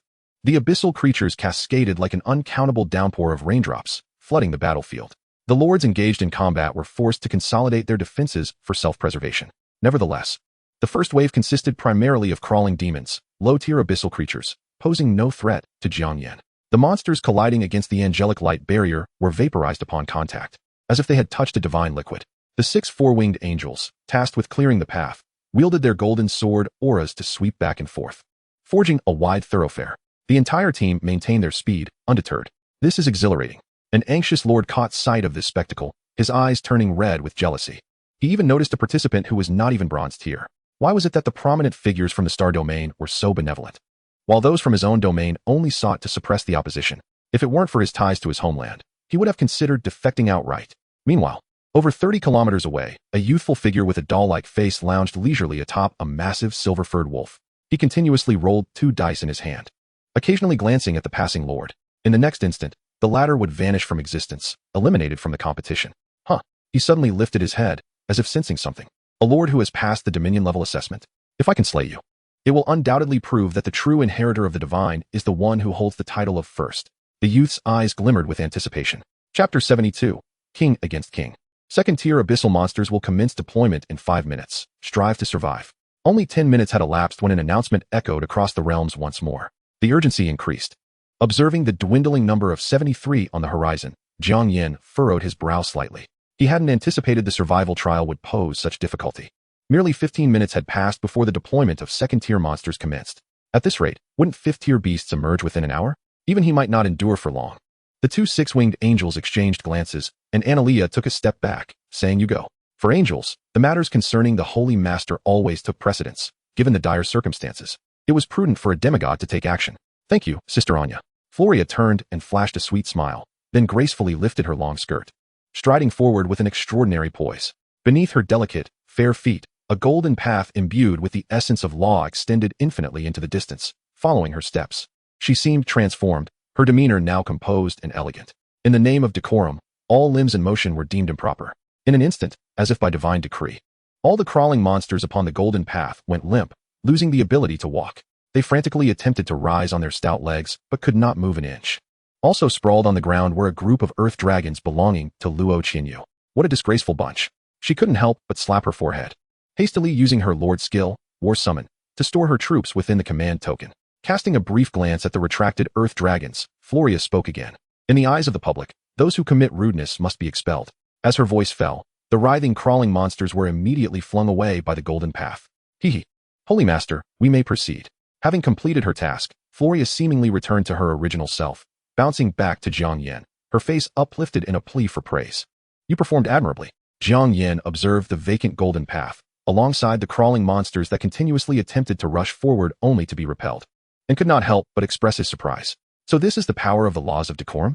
He had thought it to be a mere non-combatant principle, but it seemed even the penultimate seraphim should not be underestimated. Let us move. Once the monsters ceased to interfere, the group accelerated significantly. Yimo and the Ninth Prince also chose to retract their vassals, as within the angelic light curtain, they had no fear of being harmed and could comfortably remain idle. After several failed attempts, the crawling monsters redirected their focus to other targets, causing the pressure on other lords to surge, and they began to curse inwardly. 3 minutes later, at the end of the golden path, a youthful face with doll-like features sat leisurely atop a silver giant wolf, toying with 2 dice. Surrounding him were smaller silver wolves that deftly navigated through the void, easily severing the necks of the crawling monsters. It seems you are quite confident in yourself. The youth leaped down from the giant wolf, taking the initiative to speak. Let us begin. Jiang Yan nonchalantly glanced at the youth, issuing a direct command. This fellow must have been watching too much of those over-the-top anime. Fighting is fighting. What else with all the superfluous chatter? The 2 six-winged angels stepped forward, discreetly positioning themselves in front of Jiang Yan. After all, the opponent was an inheritor of a time-based deity, wielding divine techniques. Even if he was merely of the silver 10th rank, vigilance was paramount. Behind them, over 92 winged angels remained, half continuing to maintain the light curtain, while the rest charged forward without hesitation, their blades gleaming with holy light as they aimed at the silver giant wolf. Holy light judgment. The golden sword radiance split the void, instantly cleaving a silver wolf that failed to evade into 2. As the angels sought their next target, a sudden intuition struck, causing them to instinctively turn and raise their swords. Clang. A jarring sound of collision echoed, and the previously severed silver wolf appeared unscathed in its original position. Yet, despite being of the same golden tier, the unique rank of the angels evidently surpassed that of the legendary origin wolves. In prior battles, they had either faced overwhelming numbers or opponents of significantly higher ranks. But in this rare instance of fair competition, they showcased their overwhelming prowess. Sword lights crisscrossed, divine techniques surged forth. In merely a few exchanges, the resurrected silver wolf was once again slain, turning to ashes in the holy flames. Useless. Under the influence of the time rule, my precious companions will resurrect infinitely. The doll-faced youth spoke with pride. Do not presume that having passed the dominion level makes you invincible. Individuals like you, mere mortals, will never comprehend the might of a true god, especially one of the time domain. Foolish ignoramuses. Analea's expression grew cold as a white holy tome materialized in her hands. A radiant hexagram illuminated the space, and an ethereal, rhythmic voice reverberated throughout. Under the holy light, no evil sorcery shall take effect. Break. Great prophecy. Invisible ripples expanded outward as if glass were shattering, the sound of fine cracks resounding continuously. For spells of the holy light domain, all other domains, including time, were inherently malevolent. The 2 winged angels, with impassive expressions, swung their swords again, slaying the origin wolf for the 3rd time. This time, it could not rise again. The time rule has been broken. This is impossible. How can a holy domain spell achieve such a feat? The youth's expression shifted dramatically, Ever since he garnered the favor of the time deity, he had been invincible. Moreover, he recalled the words spoken by the divinity during his inheritance. Holy domain. Mere tricks of deception. Necromancy. Thieving in the shadows. Fire domain. Mindless. Lightning domain. Acceptable for massage. And the time domain. Presiding over the past and future in a mere thought, where gods fall, yet it remains, transcending all as the true first law. A true god does not lie. It must be due to the immense disparity in power. The youth's countenance calmed as he toyed with the two dice. Stop. I concede that your strength exceeds my expectations. But you must understand that as the inheritor of a true god, I wield supreme divine techniques, and am not without the means to fight back. Let us first eliminate the others before engaging in a supreme duel. Jiang Yan paid him no heed. The painful lesson from the 10th level of the Tower of Inheritance remained etched in his mind. He vowed not to engage in idle chatter until he had full control of the situation. The angels, too, would not relent, and under the leadership of 6 four-winged angels, they formed an angelic battle formation to besiege the 2 diamond-tier origin wolves. They roared in a frenzy, yet could not breach the blockade, their wounds accumulating. Analea quietly flipped through the holy tome, concealing the great prophecy to prevent the adversary from acting desperately. Damn it, I told you to stop. Do not force my hand. The youth shouted angrily. Should his vassals perish, even if he managed to slay the opponent, he would be powerless against the ensuing abyssal monsters, merely benefiting the other lords. Boom. 2 diamond-tier giant wolves were struck down, bloodied and struggling to rise. You have forced my hand. You have forced my hand. He abruptly cast the dice from his hand, and 2 vibrant red 6s appeared before his eyes. Ha ha, you are finished. You are finished. The youthful figure with a doll-like face laughed maniacally. Chapter 73. Divine Arts of the Future? Ordinary Art. Observing the frenzied laughter of the young man, Analea and Frolia stood guard on either side of Jiang Yan. Their reluctance to engage directly stemmed from apprehension about unforeseen complications. The rules of Shield 1 and Shield 2 quietly enveloped Jiang Yan. Futile. This is the pinnacle of temporal divine arts. Future. The young man's laughter faded, and 2 dice glimmered in his hands. Let me inform you, this is a divine art that kills based on future potential, and it is insurmountable. The higher the number I roll on these dice, the further into the future it signifies. A roll of 12 means I shall vanquish you with the utmost potential of the future. Ha ha ha, even fate is aiding me. How can you possibly win? Are you implying that this divine art will compel a future version of myself to slay a future version of you? Jiang Yan interjected suddenly. Precisely. Once the future you perishes, the present you will be devoid of a future, and thus, you will inevitably meet your end, the young man proclaimed with smug satisfaction. He vividly recalled the words of the deity stating that the temporal domain was the most formidable. If he rolled a 2 or 3, there might still be a chance of defeat, but with a roll of 12, it represented a version of himself at the pinnacle of mastery. How could he possibly lose? So it is a contest of potential. A palpable silence fell over the crowd, the tension dissipating into the air. After a lengthy pause, a burst of laughter erupted. I have employed the art of truth detection, and astonishingly, he speaks the truth. Ha ha. Abelic guffawed, his body bending with mirth. Where does he derive such audacity? Luo Qianyu and the others exchanged bewildered glances. Even though he was a true god's heir, Jiang Yan had also passed the sovereign level assessment. Analea, who had initially intended to use the great prophecy to sever the spell, hesitated, a look of astonishment gracing her usually serene face. She recalled that the time domain had a technique enabling one to induce sudden demise among gods during the divine wars at the peak of paradise. Initially suspected to be a trick, it was later revealed to be the so-called ordinary art. Frolia, who had silently established 13 defensive lines with the power of laws, could no longer suppress a smile that threatened to break through, though the quivering of her wings betrayed her inner turmoil. Have you not understood? The young man, somewhat vexed by the audience's reaction, reiterated the effect of his ability. To him, this should have been a resplendent battle, a testament to the true god's heir slaying the sovereign-level challenger. He even discreetly activated a recording device. Eager for those blind fools in the star realm to witness that the times had changed, divine heritage was far more significant than mere assessments. However, the responses from the crowd left him feeling deeply unsettled, as if he were a mere jester. After all, he was the ostensible sole true god's heir among these 29 star realms. How intriguing. I, too, wish to see how far I can go in this lifetime. Jiang Yan beamed, gently pushing aside the 2 six-winged angels and stepping forward. Analea and Frolia did not obstruct him. After all, they were within the future of the Holy Lord and were likely to return to their peak selves. Indeed, this resembles a duel. The 2 dice in the young man's grasp erupted with brilliant light, enveloping both Jiang Yan and the angels, causing them to vanish from sight. How about we play a game, wagering on how long it will take our master to defeat his opponent? Abelic proposed enthusiastically. Sounds delightful. Luo Qianyu's eyes sparkled as she retrieved a golden glowing scroll from her storage space and placed it before her. It was a blueprint for a legendary structure. I shall join as well. The ninth prince produced a blueprint radiating with a purple glow, while Yemo, who had initially reached into his pocket to place a bet, subtly withdrew his hand. The two great swordsmen nonchalantly turned their heads away. A Bellic's smile faltered as he remarked irritably, "Forget it, I'm not playing anymore." "What is going on?" The siblings exchanged puzzled glances, unsure why everyone suddenly lost interest. Meanwhile, in a temporal strand of the future, a youthful figure with a doll-like face slowly opened his eyes, tightly clenched his fists, and felt the immeasurable power of laws flowing within him, laughing silently. All that remained was to locate his opponent and eliminate him. He manipulated the laws of time, searching for the other's whereabouts. Strange. Why can I not find any trace of him in the timeline? The young man's brow furrowed. Could it be that he has already perished in the future? But that doesn't make sense. If he were dead, I should be declared the victor. After a moment's hesitation, he squeezed the dice tightly. "Are you there? Great god of time, I have a query. Didn't I tell you not to disturb my slumber?" A spectral figure of an elderly man in white robes gradually materialized, his expression one of displeasure. "And how many times must I reiterate that this divine art of the future should not be used recklessly? Encountering some fated children. You might not even know how you met your demise. Fear not, I understand. This is the last time. I guarantee that I shall only target those without threat, like those who have been stripped of their bones, abandoned in marriage, or born as mere servants. Is that acceptable?" The youth vowed earnestly. Upon hearing this, a sudden wave of immense unease surged within the god of time, though its origin eluded him. "In any case, use it sparingly.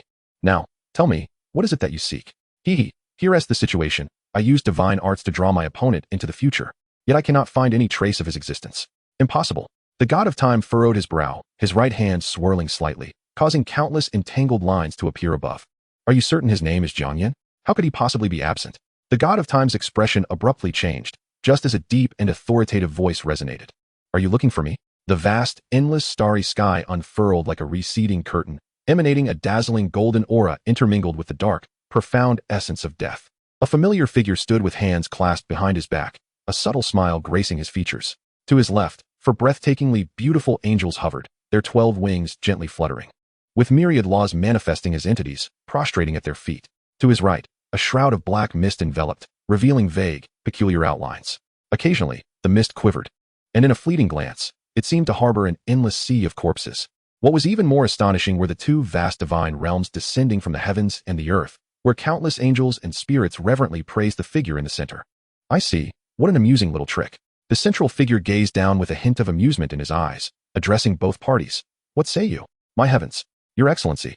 Defina, Your Excellency. Loxia, am I dreaming?" The god of time gazed incredulously at the heavens, rubbing his eyes vigorously. He rubbed them again. Smack. He slapped himself once more. The youthful figure with the doll-like face could not help but retreat a couple of steps. Even with his unwavering trust in the god of time, he sensed something amiss.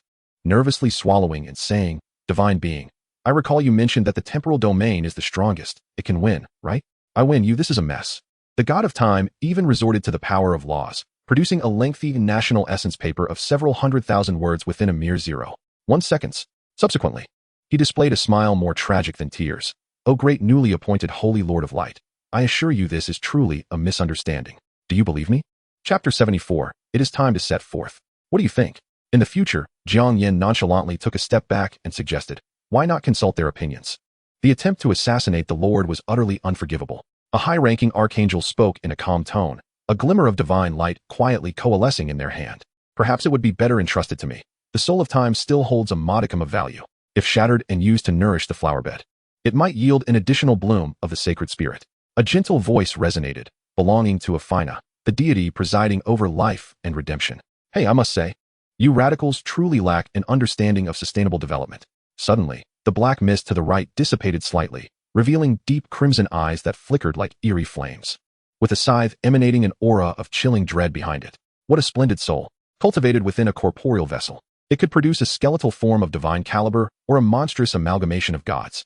Would it not be fitting for it to atone for its actions over the span of eternity? Agreed. From within the black mist, a few muffled voices echoed in response. They were incensed. Despite being the sovereign of the undead, this short-sighted minor deity could only perceive the superficial gleam of holy light, rendering it inferior even to the most rudimentary skeleton, devoid of sight. "Deities, why fear them? Did you not say that the holy light is mere trickery, while the undead are nothing but thieves lurking in shadows?" The youthful figure with a doll-like face finally emerged from the barrage of insults. Though seething with indignation, he consoled. "At worst, I shall die. After all, death in the abyssal trial is not truly fatal. Let us confront them head-on." "Get lost. You won't die, but I will. He protested. You are the life of this era. The rules of the multiverse and the will of epics protect you, but they do not shield me. This time deity's face was etched with despair. What offense have I committed simply for boasting? If you die, can I still wield the divine arts of time? Upon hearing this, the youth's anxiety began to surface. Without the identity of the true divine heir, his status in the star realm would plummet. Transfer all your divine arts to me before you perish. The god of time, burdened by the pleas of this incompetent heir, beseeched fervently, Great Lord of Holy Light. I am willing to switch allegiance to the Holy Light faction, if only you would spare me. But I despise traitors. Jiang Yan replied with a faint smile, instructing. It is time to send them on their way. Yes, Lord. At his command, the 8 supreme beings on either side cast their gazes simultaneously. In an instant, the flow of the laws came to a halt. The despondent god of time and the panicked youth found their expressions frozen, subsequently fracturing inch by inch, dissolving into the minutest particles until they vanished completely. Since the Lord declared a disdain for traitors, they were deemed unworthy even to become fertilizer or warriors of the undead. It seemed that my time to return had come. Jiang Yan turned to survey the gathered assembly behind him, a smile gracing his lips. Ladies and gentlemen, until we meet again. Hail Lord. As he spoke, the dimensional space began to blur. Meanwhile, within the abyssal trial, Jiang Yan's figure slowly materialized. While the doll-faced youth had vanished entirely, he had been eliminated, leaving his divine legacy eternally embedded within the proud arts he once wielded. Lord. Analea and Fu Luoya exchanged concerned glances, noting that the duration exceeded their expectations. Jiang Yan chuckled. There is no need for concern. I merely lingered a moment longer. I must extend my gratitude to him. He has indeed bolstered my confidence in the future. But let us not dwell on that. He cast a glance at the numbers displayed above and, with a hint of menace, declared, commence the clearing. All right, Luo Qianyu exclaimed with excitement. Swiftly releasing her kin from the military insignia, the 9th Prince and Yi Mo exchanged glances but remained stationary. The 3rd-tier monsters were on the verge of descending, and their forces struggled to maintain their own safety, let alone attack others. I will protect the Lord. Analea stepped back, positioning herself before Jiang Yan. Very well. Fu Luoya pouted, recalling that he had previously allowed her a step forward, thus refraining from further contention. I shall take my leave, Lord. After seeking permission, Fu Luoya soared into the sky, unleashing her demigod-level power without reservation.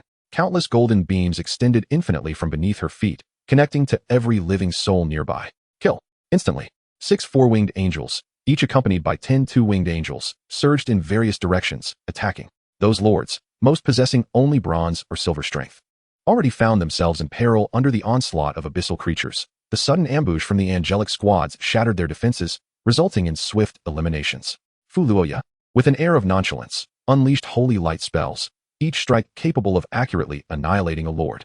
As a demigod seraph, even ranked second to last, her power far exceeded that of ordinary low-tier deities, rendering the second-tier monsters a mere trifle. The top number steadily decreased, and some astute lords desperately fled in the direction away from Jiang Yan, as if he were the formidable final boss of the trial.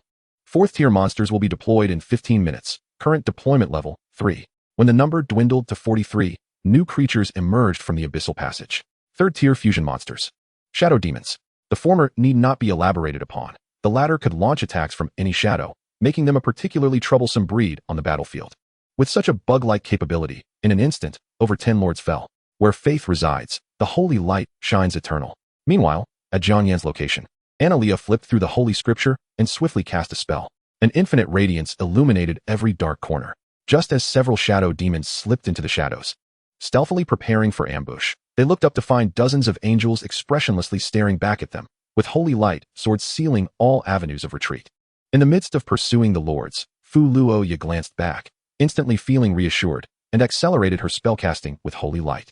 Fortunately, the bodies that perished within the trial space would respawn directly. Otherwise, such a multitude of fusion monsters would indeed pose a significant challenge. Jiang Yan observed the densely packed monsters and felt a shiver run down his spine. At this juncture, the 2-winged angels' light shields could no longer instantaneously eliminate 3rd-tier monsters, and the pressure had multiplied several times over. Have your draconic subordinates take the front line. Jiang Yan observed for a moment and said bluntly. While these subdragon species possessed average combat prowess, their tough hides allowed them to withstand a few attacks, buying time for the angels to unleash the holy light judgment. Understood. Luo Qianyu nodded, a seasoned participant who had triumphed over the ultimate challenge. She keenly discerned the situation and wasted no time directing her subordinates to charge forward without regard for casualties. In an instant, the recuperated angels unleashed their full strength, stabilizing the situation once more. Clinging to the strong is simply delightful. Jiang Yan, why not become my brother-in-law? The ninth prince, sheltered within the protective circle and merely spectating, exclaimed excitedly. Several gazes silently swept over. What nonsense are you spouting? Luo Qianyu's face flushed with embarrassment as she raised her staff to strike him. At that moment, a crawling monster unexpectedly flew in from afar, flailing its limbs in the air. Just as Analea was annihilating clusters of monsters, her hand trembled, and the feeble crawling monster fortuitously collided with the power of the flame judgment, being effortlessly flung aside, crashing through the light shield formed by the two winged angels, heading straight for the ninth prince. With a crash, just as the grotesque maw was about to snap at the stunned ninth prince's head, Analea deftly extinguished the holy flame and cleaved it in two with her long sword. A deluge of repugnant slime drenched him thoroughly. My apologies, I said nothing. Regaining his composure, the ninth prince managed a wry smile, fully aware of the implications behind such a coincidence. It's nothing, Jiang Yan remarked, observing the rapidly descending numbers on the dome above until they settled at 4. He turned with a subtle smile and said, it's time to set forth. Chapter 75, Expert in Internal Strife. I appreciate your assistance, esteemed one, but might I implore you to spare my head? The ninth prince gazed at the numbers in the sky with gratitude, never having imagined that he would find himself in the top 4 without lifting a finger. This sensation of effortless victory was utterly exhilarating. He couldn't help but cast a discreet glance at the absent-minded Luo Qianyu beside him, vowing to persuade his sister earnestly upon their return. This little brother-in-law was a must. Not even the angels could deter him, he had proclaimed. Very well, Anna, proceed. Jiang Yan nodded, willing to accommodate this minor request. Yes, my lord. Analea turned, her brow slightly furrowed, sensing a profound malevolence lurking within this individual that warranted purification. She drew her long sword, a fierce holy flame igniting from her palm. Go. Perhaps it would be better to just take my head instead. Please don't. In the ninth prince's horrified gaze, the raging holy flames engulfed him completely, leaving not a trace behind. Why is Anna so irritable today? Jiang Yan wondered, shaking his head in confusion, yet he did not intervene. If it brought her joy, there was no need to dampen her spirits for the sake of an outsider. The 5th tier monsters will be deployed in 15 minutes, current deployment tier 4. At that moment, the abyssal portals expanded once more, and enormous monsters struggled to emerge. The Might Demon, a lower tier substitute for the abyssal terror beast, possessed strength nearing the 5th tier of gold. The expressions of the group shifted dramatically. An epic Earth Dragon Knight was reduced to a pulp with a single punch. Even the angels required 2 consecutive divine judgments to slay a Might Demon. Yablik had no choice but to reveal his 100-meter-long form to take over. It's my turn now. Observing the scene, Yemo stepped forward, drawing a dagger, ready to plunge it into his heart. Slap. The dagger was knocked aside as Jiang Yan intervened. What's the rush? It's not your turn yet. He then quickly turned to the distracted Luo Qianyu, urging, it's your time. Be aware. Me? Luo Qianyu snapped back to reality, her eyes widening at Jiang Yan's insistence. What else? Jiang Yan frowned, unable to comprehend her dissatisfaction. How could she not be content to lie in 3rd place? Yemo was a member of the Federation and her classmate. This 2nd place was rightfully his, both in public and private. Luo Qianyu ground her teeth in frustration. Did this fellow possess no sense of chivalry? Truly insufferable. However, seeing the eager 6-winged angel beside her, she could only mutter resignedly, just remember to lift me from the blacklist. As she spoke, her staff flickered slightly, a breath of cold air appearing beneath her feet. Soon, icy crystals spread forth, encasing the girl in a pale yellow dress, resembling a sleeping beauty from a fairy tale, devoid of breath. The numbers in the sky shifted to 2. For your generous assistance, I will mail you the rewards earned from our ranking shortly, Yemo declared, raising the dagger again and plunging it into his heart. This time, Jiang Yan did not stop him. Most of these basic high-tier monsters were familiar to him from his previous life. There was no need to prolong the process for the sake of information.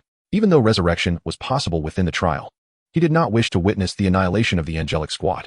As the numbers in the sky turned to 1, all abyssal portals and monsters within the trial space vanished in an instant, a series of notifications resonating in their ears.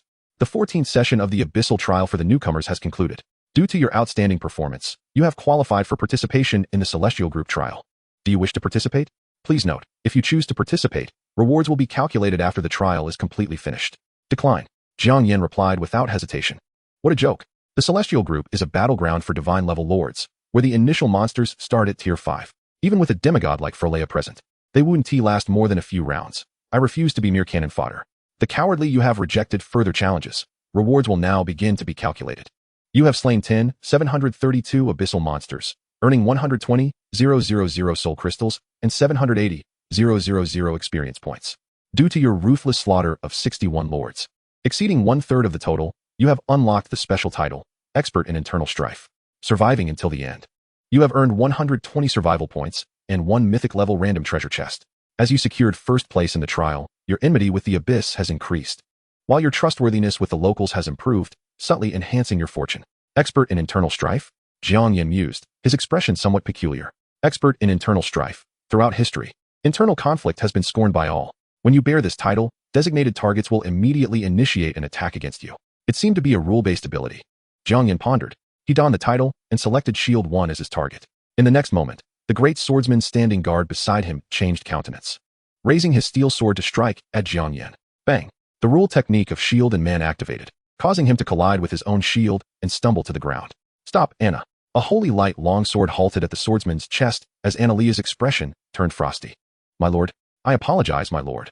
I don't know why, but I felt as though I was facing the enemy that destroyed our homeland, and I lost control. Shield 1 hastily explained. It's fine, I don't blame you. I was merely testing a newly acquired ability. My apologies for frightening you. Jiang Yan helped him up. Regretful. He had not anticipated the effect to be so potent, though he wondered whether it would work on the angels. After all, the trial space wouldn't lead to actual death. It was worth a try. His gaze drifted to Anna, selecting her as the target. Ding. Skill activation failed. The faith and loyalty of the target towards you are infinite. This rule's effect has been completely negated and cannot take effect. Wow. Truly remarkable, Anna. Not even the rule-based technique could sway you. Annalea looked over in bewilderment, but quickly lowered her head, a faint blush tinting her cool face, curving into a lovely smile as she forgot to flap her wings. Hey, did Anna just blush? Am I mistaken? A large dragon head squeezed into view, none other than Yablik, who had just returned from the outskirts. But in the next moment, he regretted it. The irate six-winged angel suddenly produced a holy scripture, and a golden hexagram appeared behind her. This was a precursor to the great prophecy technique. Master, save me. Yablik quickly rolled into a ball, hiding behind Jiang Yan.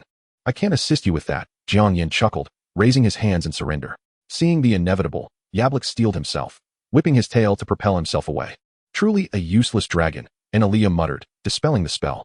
Then, noticing Jiang Yan's amused expression, she awkwardly changed the subject. My lord. Isn't there's still a mythic-level treasure chest? Let us open it and see. Indeed, let me try my luck. Jiang Yan closed his eyes, his hands seeming to traverse infinite space. At a certain moment, he suddenly seized with great effort, dragging forth a scarred skeleton. Ding. You have acquired the fragmentary remains of a demigod-level powerhouse. It appears fortune smiles upon me. This marks his inaugural instance of using the divine hand to unearth the remains of a demigod, casually retrieving it into his storage space. He cast an anticipatory glance towards the mythical random treasure chest. Opening it, as the blinding crimson radiance dissipated, an object resembling a compass materialized in its stead. Jiang Yan's pupils constricted sharply. How could it be this item? Chapter 76. Fragments of the Sealed World. I distinctly recall this artifact emerging only after the 20th abyssal trial. How could it be present now? Jiang Yan scrutinized the compass in disbelief. This is a fragment of the Sealed World, which, upon selection, can guide the user to a world preserved from a bygone era. One may acquire treasures left behind by formidable civilizations, or, conversely, return empty-handed. However, without exception, each world is teeming with countless abyssal monstrosities. A sudden thought flashed through Jiang Yan's mind. Perhaps these items had appeared long ago in his previous life, but the information was suppressed by the beneficiaries. Moreover, the world fragments later sold could very well be mere remnants of what they had explored. Indeed, the victors take all. Shaking his head in resignation, Jiang Yan examined the attributes of the compass. Fragment of the Sealed World, mythical. Allows the selection of one from the following 4 world fragments. The Library of the Age of Magic. The 7th Armory of the Silver Radiance Empire. The Lava Hell of the Flame Apostles. The Laboratory of the Third Lich King. A self-selection option. Jiang Yan pondered over the 4 choices. The first and third were worlds he had never heard of before and seemed incompatible based on their names. The second world, he recalled from the 10th level of the Tower of Inheritance, was mentioned by a unique being utilizing causality skills as a civilization of immense power. Shield 1 and Shield 2 hailed from an ordinary legion within the Silver Radiance Empire. The 4th world needs no elaboration. The Dragon Graveyard, capable of pilfering dragon remains, originated from the hands of the Third Lich King, and the data within that laboratory holds immeasurable value, potentially containing legendary mythical blueprints. After a moment's hesitation, Jiang Yan ultimately chose the 4th world. Regardless, high-level troops are far more crucial than weapons. Ding, selection successful. Acquired the fragment of the Sealed World, Laboratory of the Third Lich King. The needle on the compass began to spin swiftly, numerous phantoms of worlds flashing by before finally settling on a specific location. Jiang Yan cautiously stowed the compass away. Within such a high-caliber world fragment, even formidable abyssal demon lords could exist, and he must wait until achieving divinity to explore it. For now, it is prudent to unify the entire continent first. I wonder how Hina's progress is faring. With this thought, Jiang Yan ceased his lingering and silently intoned, "Return." Meanwhile, in the Misty Valley, time within the abyssal trial does not align with that of the continent. While only an hour had elapsed there, 10 days had passed on the continent. At this moment, atop a rising mound of earth, shrouded in the night, Hina gazed towards the expansive marshland ahead. Behind her, a dense formation of over 200,000 undead warriors stood in silence. After 10 relentless days of battle, the ranks of warriors, formed from fragile bones, had suffered grievous losses, leaving only the stoutest skeletons remaining. The weakest among them boasted a strength nearing level 50. At the forefront of the army, dozens of abominations swayed, manipulating their decaying flesh, surrounded by a thick, yellow-green miasma. Beside them, a frostbone dragon disdainfully flapped its wings, dispersing the noxious air. Since the completion of the long-distance teleportation array, Hina had organized a battalion of 1,000 skeletons to transport the unusable flesh back to the Saint Spirit City's stitching pit. These dozens of abominations were the fruits of many days' labor. Now, they were set to confront the marsh toxic frogs, the last formidable faction along the main thoroughfare leading from the Misty Valley to the outside world, commanded by a demigod-level poison dragon. As a dragon, it naturally possessed an inherited resistance to exceptional states, rendering it immune to cursed seals. Yet Hina remained unperturbed. 2 days prior, she had ascended to demigod status.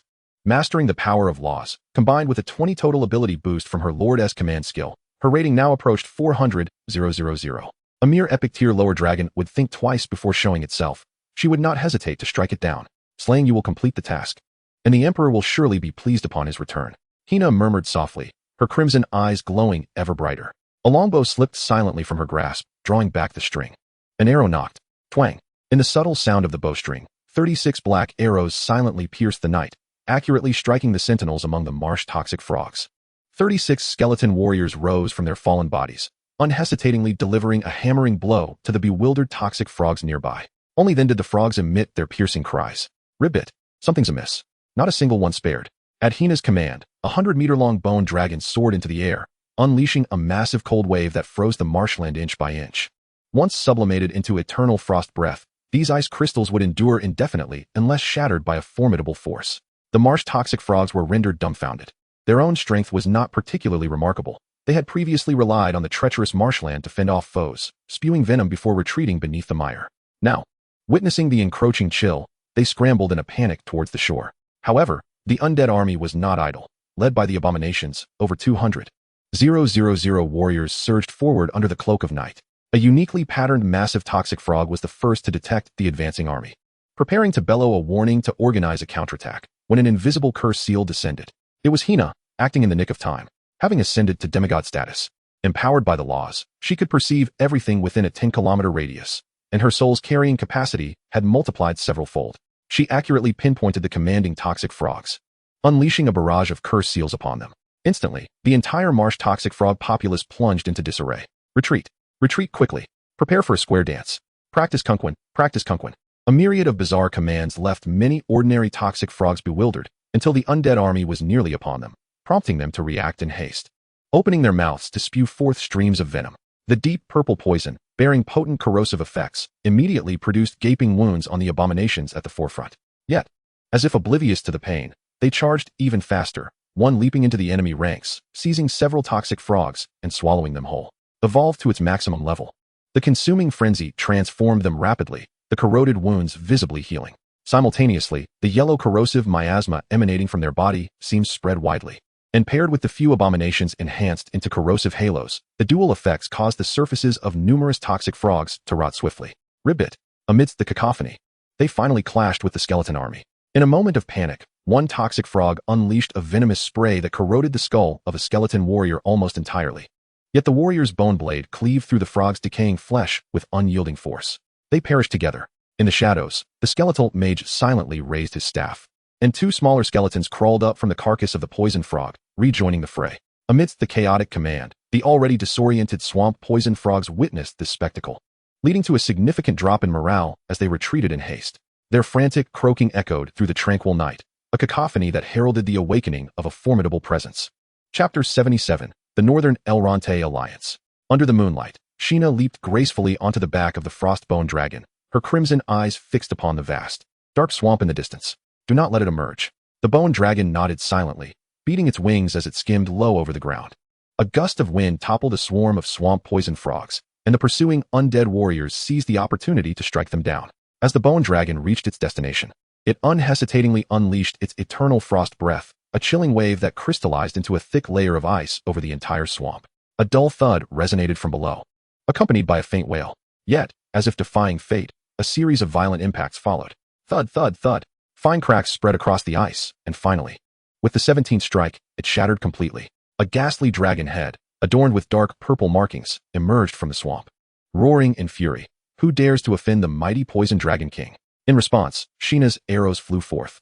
36 black shafts formed a straight line, striking true at the center of the dragon's brow. Despite the draconic physique empowered by the laws of nature, the relentless single-point assault managed to breach its scales, with the final arrow embedding itself deeply, releasing a potent aura of death that eroded the surrounding flesh and hindered its regeneration. In the face of such overwhelming force, the poison dragon was driven back into the depths of the swamp. Bewildered to find itself back where it began, the dragon was utterly confounded. This scenario was not what it had envisioned. It had anticipated a grand awakening, responding to its subordinate's call, emerging to crush its foes and reverse the tide of battle. The undead demigod was of no concern. After all, it was widely known that the undead often triumphed through sheer numbers, and while not entirely insignificant, they were certainly not remarkable among the top-tier forces. As a demigod of the dragon race, nearly invincible within its rank, how could it possibly be bested by a mere undead? Ridiculous. This must be an illusion. Under the influence of such mental assurances, the poison dragon disregarded the energy arrows lodged in its forehead and charged forth with renewed confidence. Whoosh, whoosh, whoosh. This time, it was met with a barrage of 72 arrows. Unsurprisingly, the poison dragon was once again struck down, now bearing several wounds imbued with the essence of death. Was it truly so foolish as to persist in emerging from the same spot? A giant eagle observing from afar couldn't help but scoff. Did it not hear itself proclaiming to be the poison dragon king? Those in the know understand that it is merely the bottom dweller of the dragon lineage, hardly the brightest. Perched upon the giant eagle's back, a golden mouse remarked with disdain. Ever since Jiang Yan accidentally let slip the ultimate secret of the dragon race, it had become common knowledge, prompting the mouse to even rename itself the god of mice. It seems it has finally come to an epiphany. The giant eagle's gaze sharpened. Just as the poison dragon broke the surface for the 5th time, it recalled its signature draconic breath. In that instant, it unleashed a deep purple torrent, its corrosive power dissolving the incoming arrows with ease. Ha ha ha, despicable and feeble undead beings, what prowess do you possess to warrant your existence? How dare you enslave the remains of our glorious dragon kin? The poison dragon, having finally emerged from the swamp, was poised to unleash a tirade of mockery. But its gaze fell upon the frostbone dragon beneath Sheena, whose eerie blue eyes glimmered ominously, igniting its fury. Damn undead, you shall bear the wrath of the dragon race. Yet, Sheena merely glanced at it with indifference, calmly commanding, retrieve its corpse and soul for the emperor to handle. As her words fell, the multitude of arrow wounds on the poison dragon began to rapidly decay, a dense aura of death coalescing into a profound array. Countless energy arrows surged from within, wreaking havoc upon all vitality. Ultimately, over 1,000 arrows erupted forth. The dragon barely had time to emit a cry of anguish before it slumped forward, crashing onto the ice that the frostbone dragon had swiftly encased, motionless. This was the new ability she had mastered upon ascending to demigod status, the ultimate arcane art of the extreme demon archery, the final spirit arrow array. After inflicting 18 instances of effective damage on the same life force, she could unleash this arcane art, delivering 100-fold death damage from within the enemy's body. Below, the retreating swarm of swamp poison frogs, having witnessed their once hopeful protector annihilated with such ease, experienced a complete psychological collapse. With their deity slain, there was no escape from the swamp. Some even abandoned the notion of fleeing altogether, rolling onto their backs, exposing their white bellies in surrender. However, the undead army held no principles of mercy for surrendering foes. The skeletal warriors surged past the immobilized frogs, pursuing the fleeing adversaries, while those that followed swiftly dispatched the remaining poison frogs. Standing atop the frostbone dragon's head, Sheena observed coldly, arms crossed. This was her decree, to leave no living being in their wake. Since sensing another potent divine force from the Holy Spirit City over 10 days ago, a profound sense of crisis had taken root in her heart. One six-winged angel was already a formidable adversary, incessantly flitting about before the Emperor, and now another had emerged. If the Emperor were truly beguiled, the standing of the undead realm would surely plummet.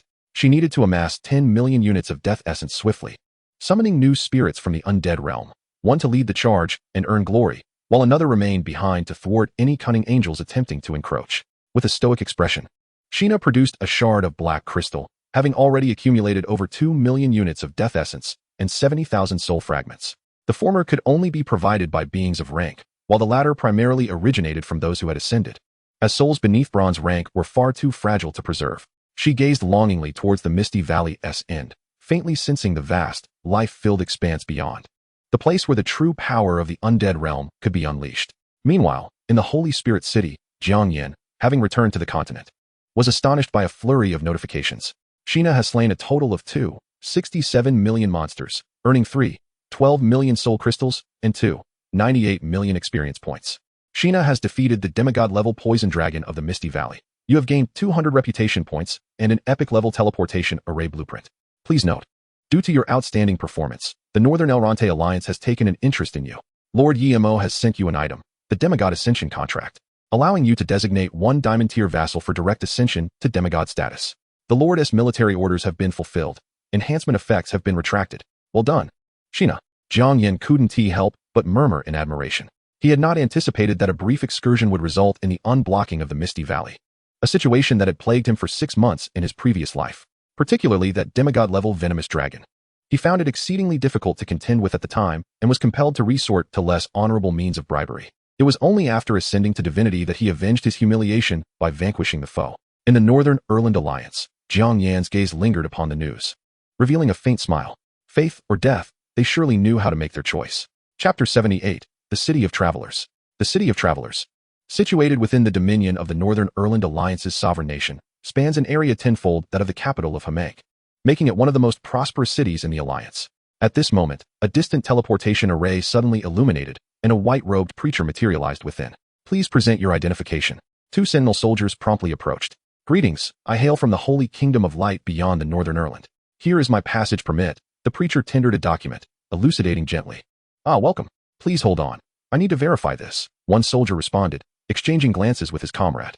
They procured a circular magical device and struck it forcefully, causing half a dog's head to emerge. Sir, please ascertain its authenticity.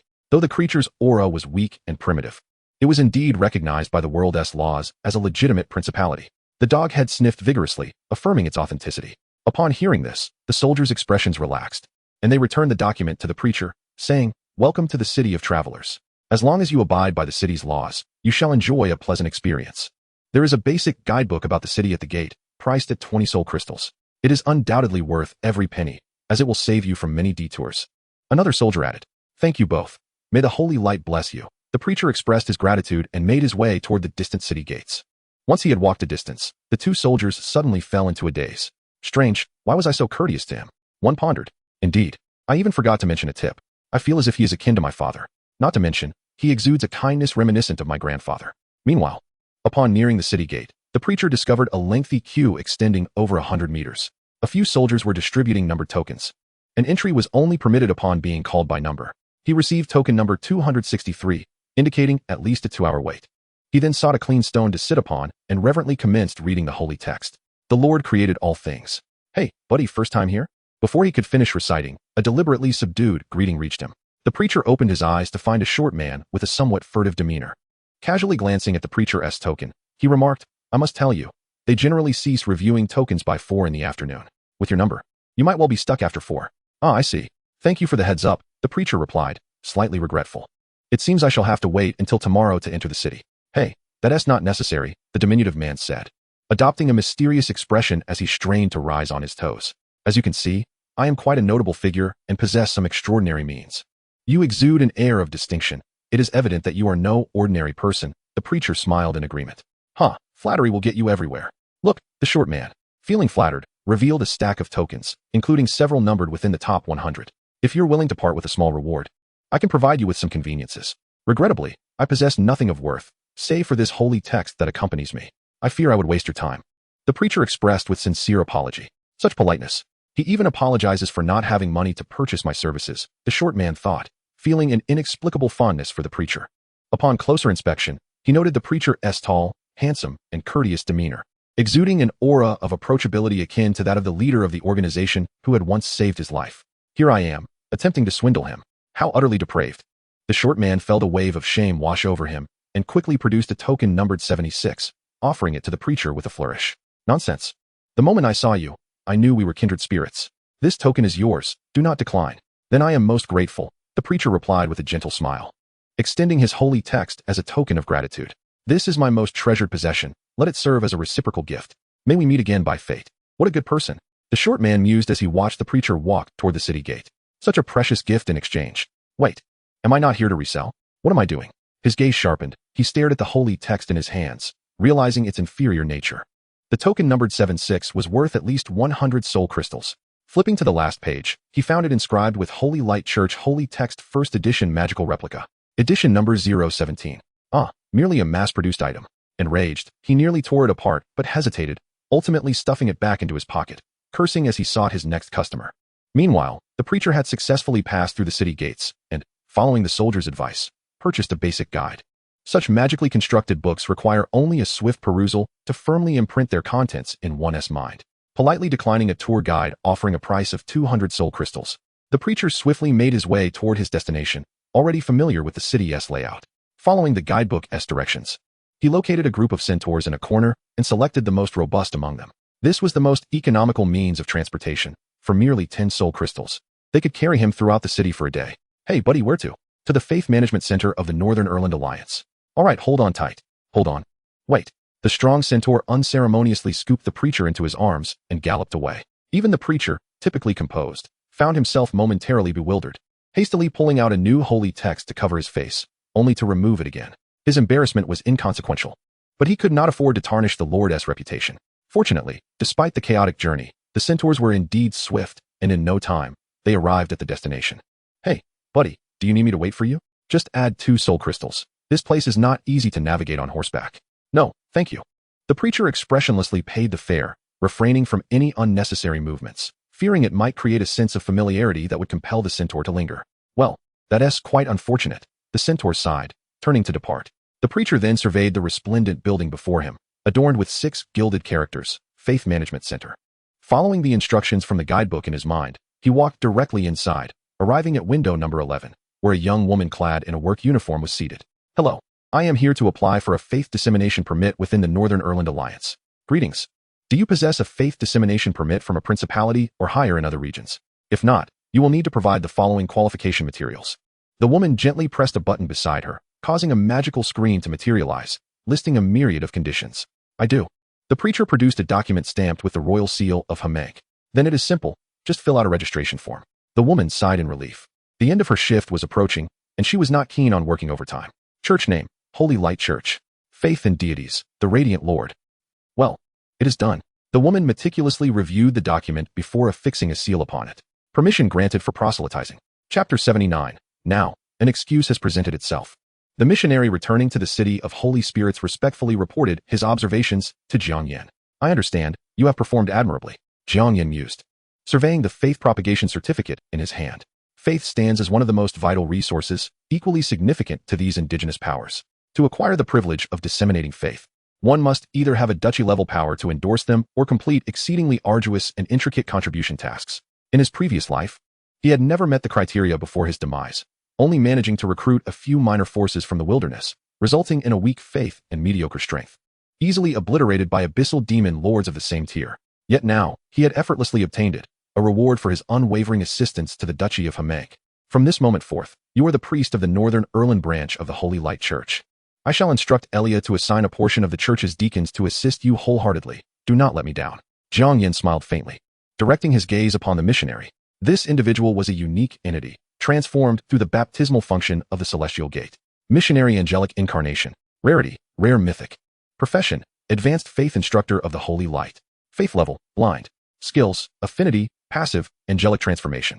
His passive skill, affinity, had also ascended to its utmost capacity, causing every gesture to evoke fondness in others, reminiscent of their most cherished, intimate connections. I shall dedicate everything to perpetuating your radiance. The missionary bowed excitedly and took his leave. The title of priest, that was an honor reserved for the seraphim of 2 wings, symbolizing the Lord's recognition. Even in the future, those fervent bearers of holy light would be compelled to address him as Sir. Watching the exuberant missionary depart, Jiang Yan's expression softened into a gentle smile as he regarded the propagation permit in his grasp. I have adhered to the rules. I hope you all will do the same, lest. The Duchy of Highlank is the closest duchy to the city of Holy Spirits, ranking 9th in strength among the 17 duchies of the Northern Erland Alliance. At this moment, within the largest city of Highlank, Ironwall City, adjacent to an abyssal passage, A throng of citizens was gathered, murmuring around a majestic and solemn temple. Oh, how did a temple spring up here? This was mere vacant land just yesterday. It seems somewhat different from the other temples. Those priests appear so amiable, and that sculpture of a creature with a severed limb is simply exquisite. Indeed. Just standing here brings me a profound sense of tranquility and peace. Come on, it's probably just another scheme to collect membership fees and vanish. Disperse, disperse. At that moment, a white-robed missionary stepped forward, his demeanor gentle and reverent. Good morning, everyone. I am Priest Moore of the Holy Light Church. Today, I shall preside over the morning service. He then took out a holy text and began to recite. The Lord created all things. The Lord is omnipotent. The onlookers exchanged puzzled glances. What is he doing?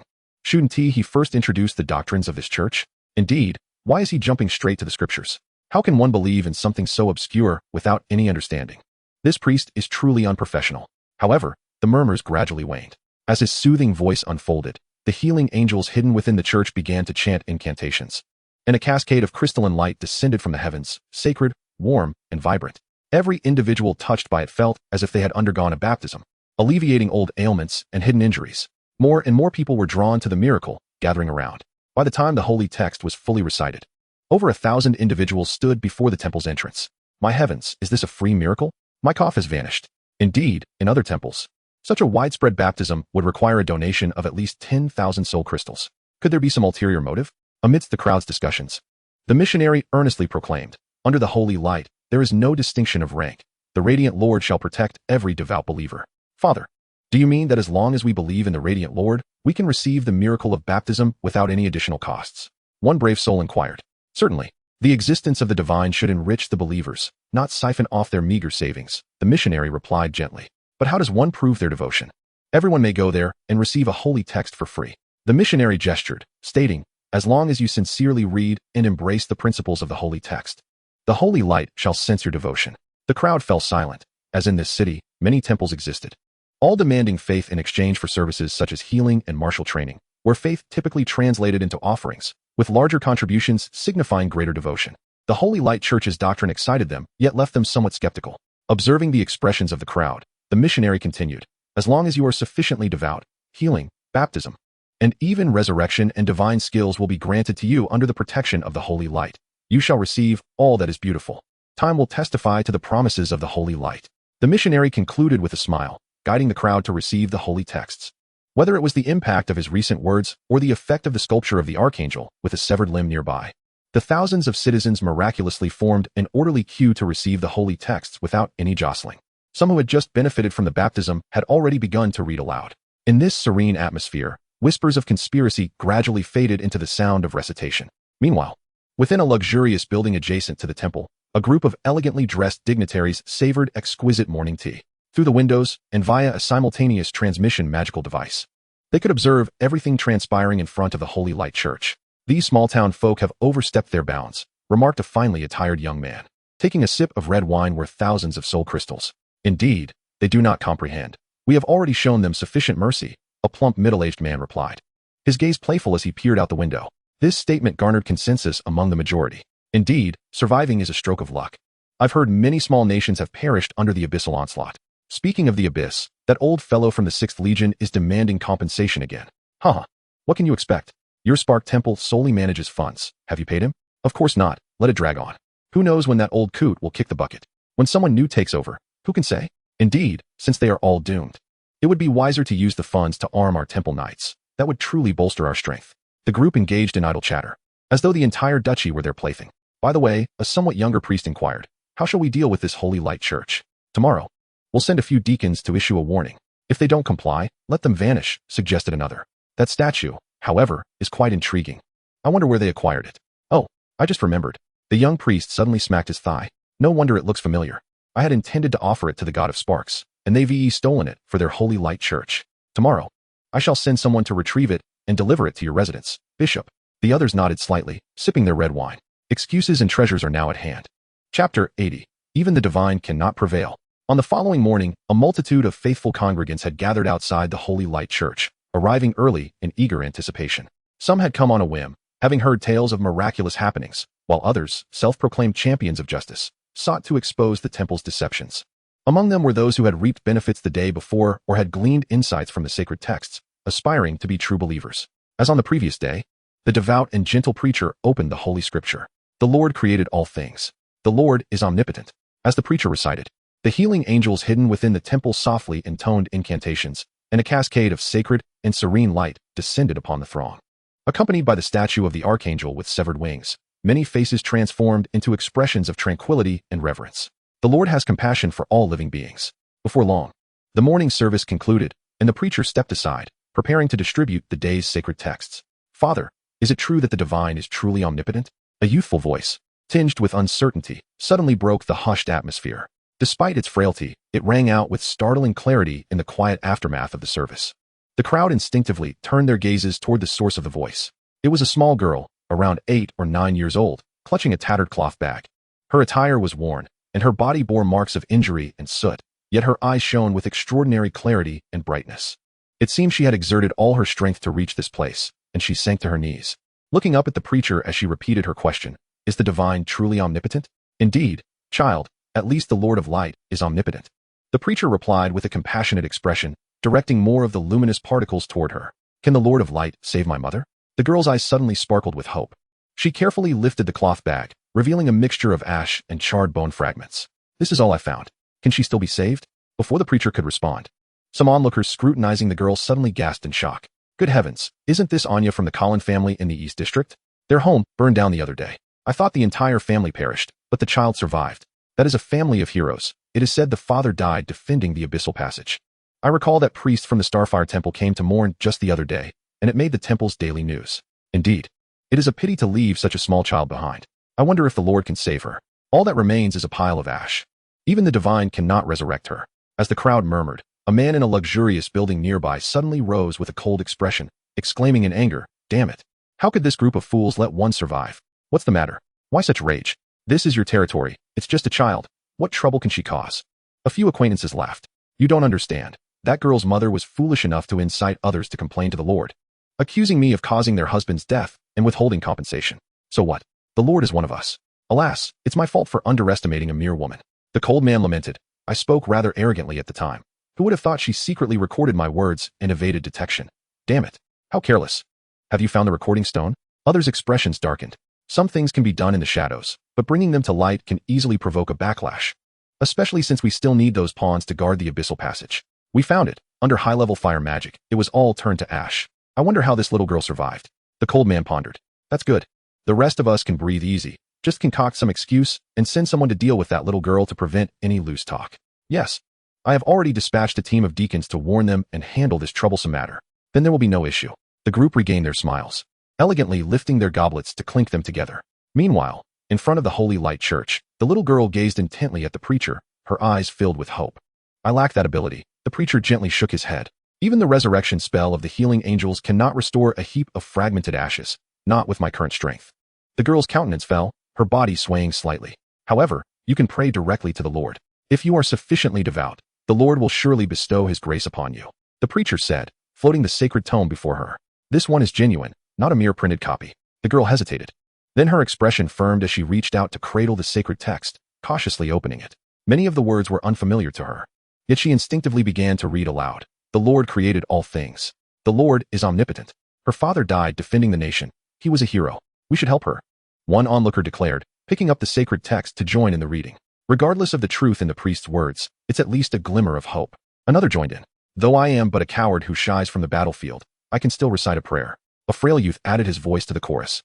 More and more began to pray, the praises of the sacred text growing louder. But just then, a group of deacons clad in the robes of the Starfire Temple entered with grim expressions. They were well-equipped and arrogantly pushed through the surrounding throng of believers. "Step aside. The Starfire Temple is conducting business, arresting the fallen. Those who obstruct will be judged equally." Upon hearing this, the crowd instinctively recoiled. The term fallen was no jest. It referred to evil entities connected to the abyss, and discovery could result in immediate execution. With the crowd dispersed, the deacons approached the little girl. The leader pointed his staff at her, stating coldly, "This is the abyssal monster that has taken over a human body. In the name of the Starfire Temple deacon, I condemn her to death." "But sir, she is clearly just a child." An elderly man squeezed through the crowd, attempting to explain. "Silence. Are you questioning the Starfire Temple's judgment, or do you confess to being a conspirator with the fallen?" The deacon glared coldly at him. The old man's face paled as he retreated back into the crowd. He feared not for his own life, But he had children and grandchildren, still so young. With a disdainful snort, the lead deacon aimed his staff at the little girl, and a violent fire element rapidly coalesced, sending a searing flame hurtling toward her. The little girl seemed oblivious, continuing to earnestly read from the sacred text. The Lord has compassion for all living beings. The onlookers could not bear to watch and closed their eyes. Just as the flames were about to engulf the girl, everything suddenly fell into stillness. A resplendent gate to paradise slowly materialized from the void. Amidst the praises of countless angels and flanked by two exquisitely beautiful six-winged angels, a man holding a staff, his features obscured, gradually stepped forth. He raised a hand gently, and the flames were extinguished. Who are you to intervene in the execution of the fallen? Do you wish to oppose the Starfire Temple? Several deacons shouted, their bravado faltering. The man smiled faintly, casually waving his staff, and in an instant, all the deacons were transformed into a mist of blood. No one should disturb the orphan of a hero as she seeks to save her mother. Not even the divine. Chapter 81, Resurrection. My lord, Lady Analia, Lady Froya. The ministers of the Church of Holy Light bowed in unison. Could it be the divine presence? Did the deities truly respond to the calls of their faithful? The surrounding populace hastily knelt, yet could not resist the urge to glance furtively. Big brother, are you the Lord of Light? A little girl's eyes sparkled with delight.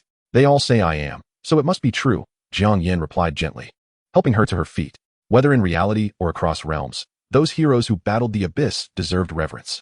Analea, with understanding, softly intoned an incantation, and a radiant light descended, instantly washing away the dust and soot from the girl. The little girl, oblivious to her now fair arms, raised a cloth pouch containing ashes high and pleaded, Divine One, can you save my mother? Of course, for the Lord is omnipotent, Jiang Yan smiled faintly. Accepting the bloodstained pouch, he could faintly sense a shattered soul clinging tightly to the girl from behind, as if striving with all its might to protect her. This was a miracle born of maternal love. Yes, yes. The little girl nodded vigorously, joyously exclaiming, I read in the scripture that the Lord can do anything. Jiang Yan cast his gaze behind her. The soul, nearly extinguished, exuded a breath so faint that it could be dispersed with a mere puff, making resurrection spells below the divine grade utterly incapable of restoring such a broken essence. However, the baptism of the gates of heaven could achieve this. Hina had amassed over 700,000 fragments of souls, making it a trivial task to mend a shattered spirit. With a thought, the resplendent illusion of the gates of heaven slowly descended. A beam of divine aura radiated from above, and the soul behind the little girl gradually found peace. As pure soul energy was continuously infused, a blurred humanoid silhouette began to take form within the baptism. Stop! At that moment, several figures burst through the high-rise windows. Hurtling towards them, clad in finery, they emanated power equivalent to that of the diamond tier. Is that not the bishop of the Starfire Temple? Indeed, it is him. I've seen him in the Temple's daily reports. The onlookers gasped in astonishment, compared to the newly arrived Church of Holy Light. The long-established Starfire Temple inspired far greater dread. These were true titans. The leading figure wore a grim expression. He had not intended to get involved, fearing it would escalate tensions. Yet, the unfolding events were increasingly unforeseen. The deity from a small local church had personally descended, annihilating all his subordinates sent to disrupt and silence. This was tolerable, for the divine had intervened. Some semblance of respect was due, especially since the principal figure had already been reduced to ash. However, the fact that the other side possessed the means to resurrect was utterly intolerable. As he observed the life force growing stronger, he could no longer remain composed. That woman was cunning and treacherous. If she had any undisclosed evidence that came to light, it would inflict a grievous blow to the Temple's reputation. And the Starfire God would not spare him. The baptismal radiance continued, and the outline of a woman was now discernible. The little girl could not help but move closer, repeatedly calling out for her mother. I command you to cease. Did you not hear me? The bishop of the Starfire Temple glared at Jiang Yan, who didn't even spare him a glance, and with a frosty gaze, he chanted a spell, unleashing a colossal fire dragon toward them. Standing behind Jiang Yan, Frolia gently waved her wings, dispersing the dragon with the wind. Her golden eyes sparkled as she softly proclaimed, Before the Lord, those who do not kneel are disrespectful. Divine etiquette decrees this. With a thud, the haughty entourage from the Starfire Temple fell from the sky, uncontrollably kneeling before Jiang Yan as the law of etiquette took effect. In that instant, outside the Church of Holy Light, aside from the two six-winged angels, only the little girl, whom Jiang Yan had supported, remained unaffected. The kneeling faithful dared to glance up, whispering amongst themselves, Is that truly the bishop of the Starfire Temple? Why does he kneel before the god of the Church of Holy Light? It must be. I've often seen him in the magical reports. I understand now. Haven't you all read the scriptures? It states that the Lord of Light is the master of all gods. It's quite possible that the Starfire God is merely a subordinate deity. Ah, I see. The crowd suddenly grasped the revelation, eagerly sharing the secret with one another. By the time it reached the outermost layers, it had morphed into what? The Starfire God is the handmaiden of the Lord of Light? The Starfire Temple is merely a branch of the Church of Holy Light? But isn't the Starfire God male? One incredulous citizen exclaimed. Ahem. That is how they are spreading it. And besides, the bishop of the Starfire Temple has knelt before the Lord. Can it be false? True enough. Meanwhile, the bishop, forced to kneel, felt his face flush with humiliation as he overheard the discussions, striving to maintain an aura of authority as he bellowed, Silence. Church of Holy Light. I am the bishop of the Starfire Temple. Do you wish to provoke war with the Starfire God by treating me this way? Indeed. The Starfire God shall not let you off lightly. The others echoed. As high-ranking members of the temple, they were far more knowledgeable about matters divine than ordinary folk. The true deities had long since vanished. Now, those calling themselves the Starfire God or the God of Flames were merely powerful cultivators, usurping the titles of true divine entities. They believed this so-called Lord of Light possessed only the meager strength of the Golden Tier, attributing his success to mere fortuity and gaining the loyalty of formidable beings, just another false god devoid of divine status. Thus, they felt emboldened and unafraid to speak openly. Before the Lord, to question the speaker is disrespectful. Frolia cast a cool glance and activated her ability once more. The world fell into silence. Under the incredulous gazes of the crowd, the baptismal radiance gradually receded, transforming into a white robe that enveloped the resurrected woman. She slowly opened her eyes, gazing at the little girl clinging to her legs and calling out incessantly, gradually regaining her senses. Panic-stricken, she scooped the child into her arms protectively. Nia, are you all right? Let me see, something's amiss. Did I not die? The woman suddenly froze, glancing around, and when her eyes fell upon the humiliated bishop of the Starfire Temple kneeling, disbelief flashed across her features. What is happening? Mother, it was the Lord of Light who saved you. The Lord is omnipotent. The little girl gleefully shouted. You are a deity? The woman finally noticed Jiang Yan and hastily knelt before him. No need for excessive reverence. Jiang Yan summoned his magical power to assist her up, softly calling Anna. The nearby six-winged angel subtly gestured, transmitting all that had transpired to her mind. The woman gradually displayed a look of realization, and she solemnly inclined her head to Jiang Yan, stating, I beseech the Lord to make a judgment for us. I wish to become a devout believer for all eternity, to chant praises in your honor. What is your plea? Jiang Yan did not intervene this time. He had intentionally instructed Anna to imbue a spell of courage during the memory transmission, fearing she might swallow her grievances. In the capacity of the widow of Sergeant Lantcolin of the 6th Army's vanguard, I accuse the bishop of the Starfire Temple of deliberately causing the deaths of 378 valiant soldiers from the vanguard and embezzling over $1 million in compensation. I seek the Lord's judgment. Chapter 82. You have overstepped.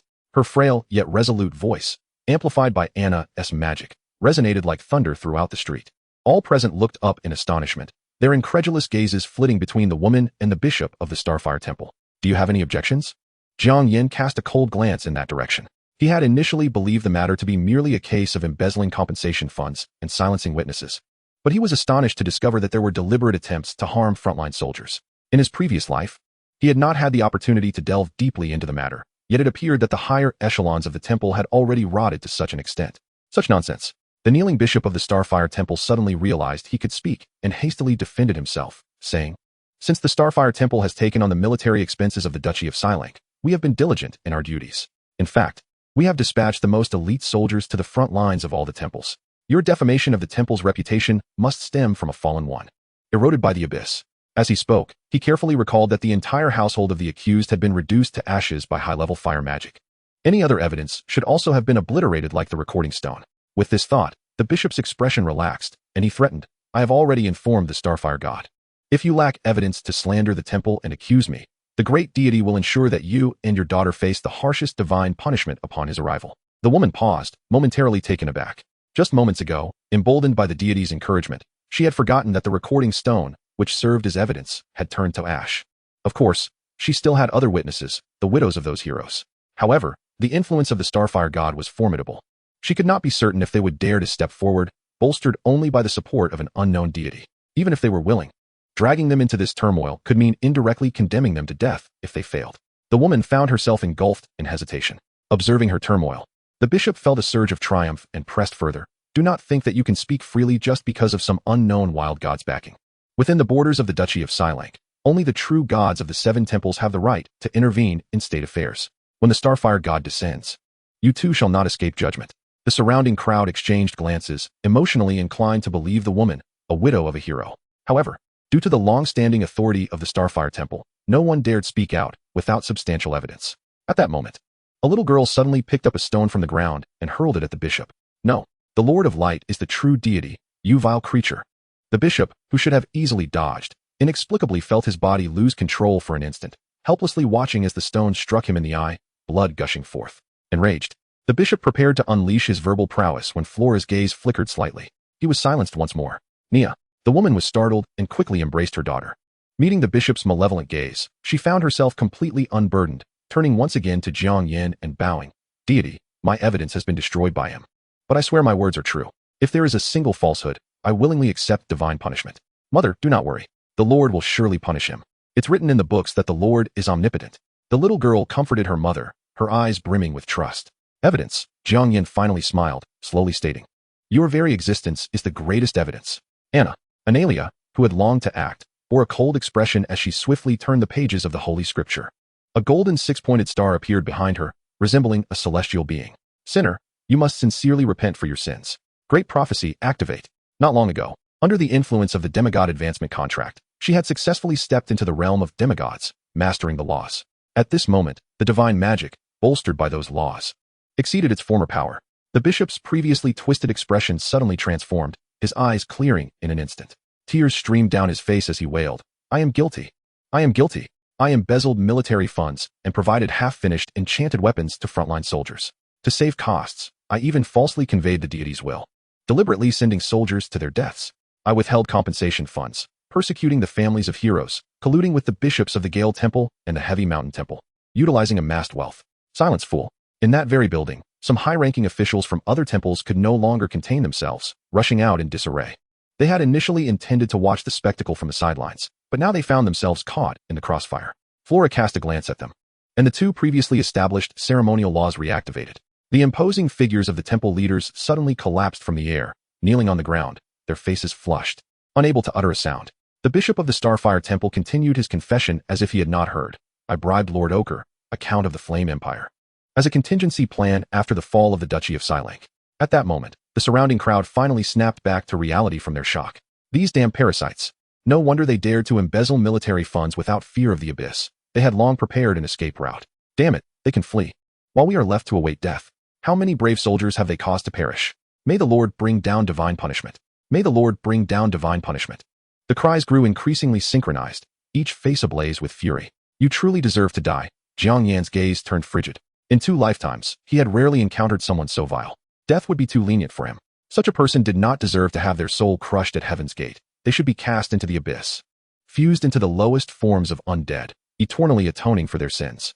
Enough was enough. It was time to strike. Jiang Yan wielded the calamity, and 2 streams of energy, one black, one white, suddenly surged toward his foe.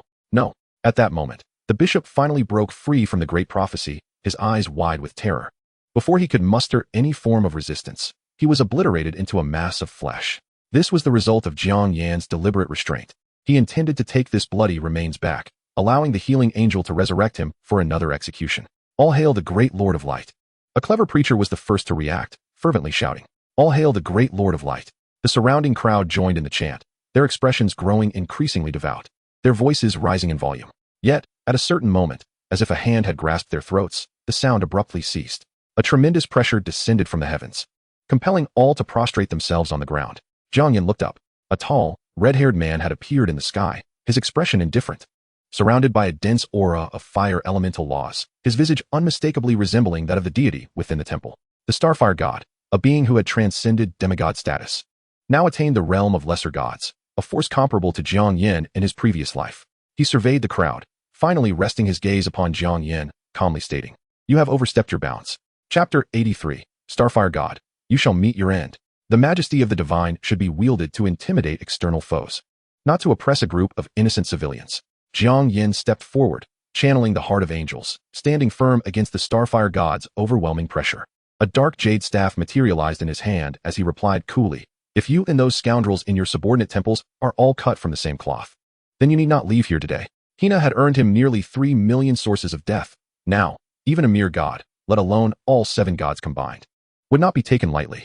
With a thought, the artifact's inherent skill silently locked onto its target. In the depths of fate, a feedback message arrived. To slay an ordinary lesser god requires 300,000 sources of death, 200,000 protection through faith. Fool. The Starfire God ignited flames in his hands, preparing to unleash divine punishment. but suddenly felt a shadow of death loom over him. He couldn't help but furrow his brow slightly, abandoning the immediate intention to act. He spoke, "If the bishop dares to deceive me, I shall administer punishment. But you, a deity from another realm, interfering in the affairs of the temple, are you prepared to wage war against the 7 great temples?" Upon hearing this, Jiang Yan instead burst into laughter. This was a sign of cowardice, attempting to implicate other temples.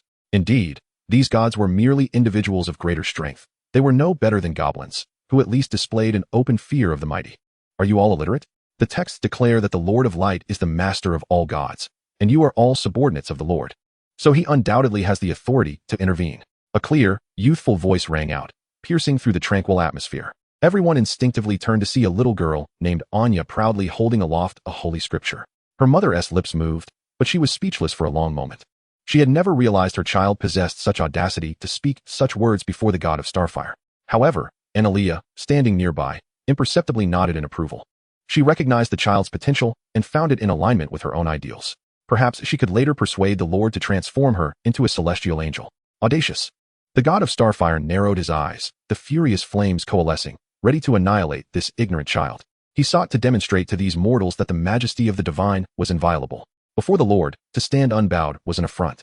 Golden light flickered in Freya's eyes as she stepped forward. An unseen force of law descended, and the god of Starfire felt a powerful pressure forcing his body downward, his legs bending involuntarily.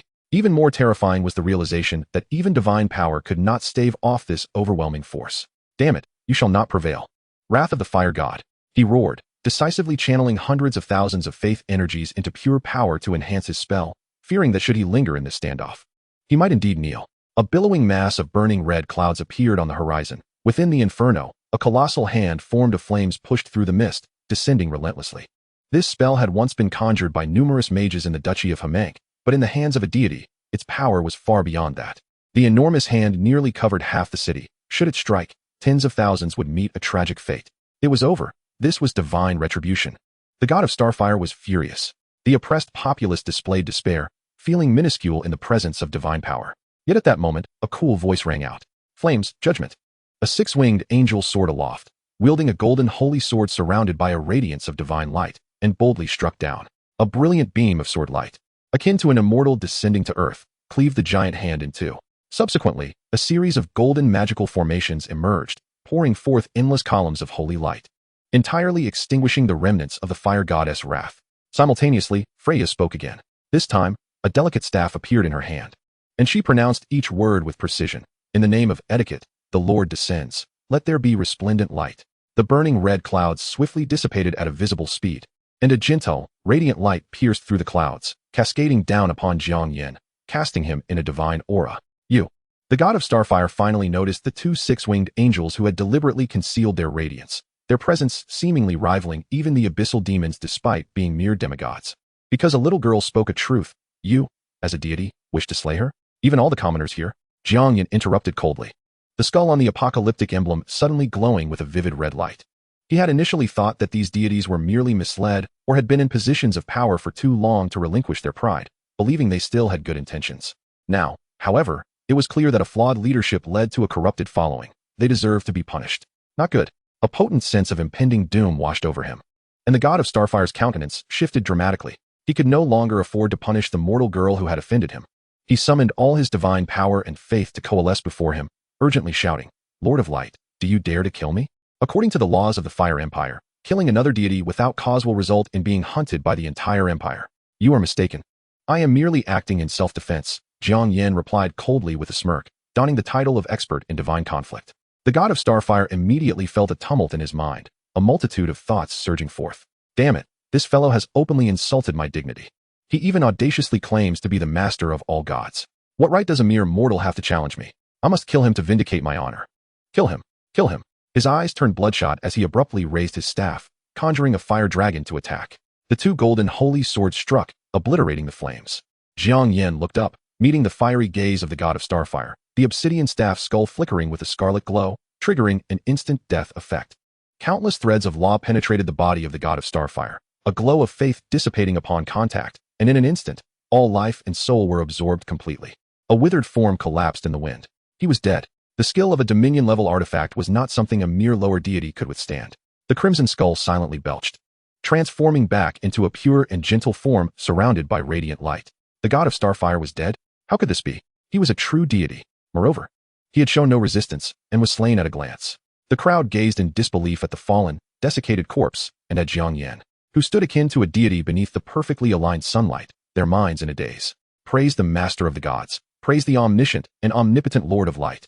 The previously astute preacher stealthily blended into the crowd, once again shouting with fervor. The populace, awakening from their stupor, gradually became fervent. If even a being as formidable as the god of Starfire could be slain in an instant, who else could be worthy of the title of God? Lord of light. The Lord is omnipotent. Their cries melded into a chorus, echoing endlessly. Before the honorable Archangel Annaleia, Lady Freya, and the witnesses among the multitude. You have instantly slain the lower faith deity, the god of Starfire. Now, once your divine magic is fully realized, it shall take effect against ordinary deities. Jiang Yan had not yet had the time to examine the details when a barrage of information flooded in. Ding. You have received 13,000 units of faith power. The faith of Ironwall City has risen to fervent. You have publicly slain the god of Starfire, increasing your reputation by 500 points. Your total reputation has surpassed 3,000, and small factions may now proactively seek your allegiance. For your first independent and surpassing slaying of a deity, you have obtained 3 exclusive legendary item talent advancement shards. Upon collecting all 3, they may be used to enhance your talent abilities. You have been promoted to Golden Tier 10. Please use the advancement order promptly. Jiang Yan flipped his hand to stow away the god of Starfire's corpse, a hint of surprise gracing his features. This was the first time he had heard of talents being able to advance. Could a further enhancement lead to an elevation in the angel's powers? Also, his divine magic had further improved. God of Starfire, you met your end well. As Jiang Yan contemplated his gains, above the clouds, a voice emerged. The god of Starfire has perished. Indeed, I never expected the temple to be in such disarray. A deity clad in blue shook his head slightly. The overseer of the Temple of the Spark governs the resources, and corruption runs rampant. As long as the soul crystals and the divine power required for tribute remain intact, who cares about the lives of those mortals? A deity clad in yellow scoffed disdainfully. In the face of the abyss, countless small nations and tribes fall daily. These mortals are fortunate enough to be alive. Indeed, such matters are trifling. A deity in the center interjected, did you not witness? A mere mortal of golden rank dispatched the spark in an instant. Moreover, those 2 demigod beings, I sensed a pressure from them rivaling that of the abyssal demon lords. A flicker of fear crossed the deity's face as he spoke sharply. Such power and existence should not be tolerated. The countenances of all deities darkened. Alas, the spark acted too rashly. Otherwise, we could have summoned the esteemed individuals of the Flame Empire to eradicate him, lamented the deity in yellow. I have a suggestion. Even if we cannot slay him, we can certainly drive him away. The deity in blue narrowed his eyes and chuckled softly. Did he not proclaim that the majesty of the divine should intimidate external foes, not oppress mortals? Let us employ mortal means against him. Do not forget, esteemed colleagues. In Silank, it is the 7 or 6 great temples that hold sway. Chapter 84, A Lesson in Humility? The day following the demise of the Spark God. In Holy Spirit City, a preacher from the Holy Light Church of Ironwall City was reporting to Jiang Yan. Holy Lord, the church has been subjected to 6 waves of disruptions from the personnel of the Duchy's machinery since morning prayers, severely affecting normal operations. Oh, who are these individuals? Representatives from the Duchy's Magical Hazard Inspection Association claim they need to inspect the magical formations inscribed within the temple for safety hazards. Additionally, members of the Clothing Sales Union assert that our provision of none-s attire for free disrupts the market, demanding we sell them at regulated prices. Furthermore, 17 magical newspapers have jointly condemned us, claiming the presence of priests in the temple around the clock disrespects employee rights, demanding a public apology and rectification. Understood. You may leave, Jiang Yan replied, his smile gradually fading. Issues within the temple were being neglected. They had mastered the art of these sordid tactics. He had intended to be a benevolent and orderly holy lord, conducting affairs according to established protocols and using great compassion to sway these individuals.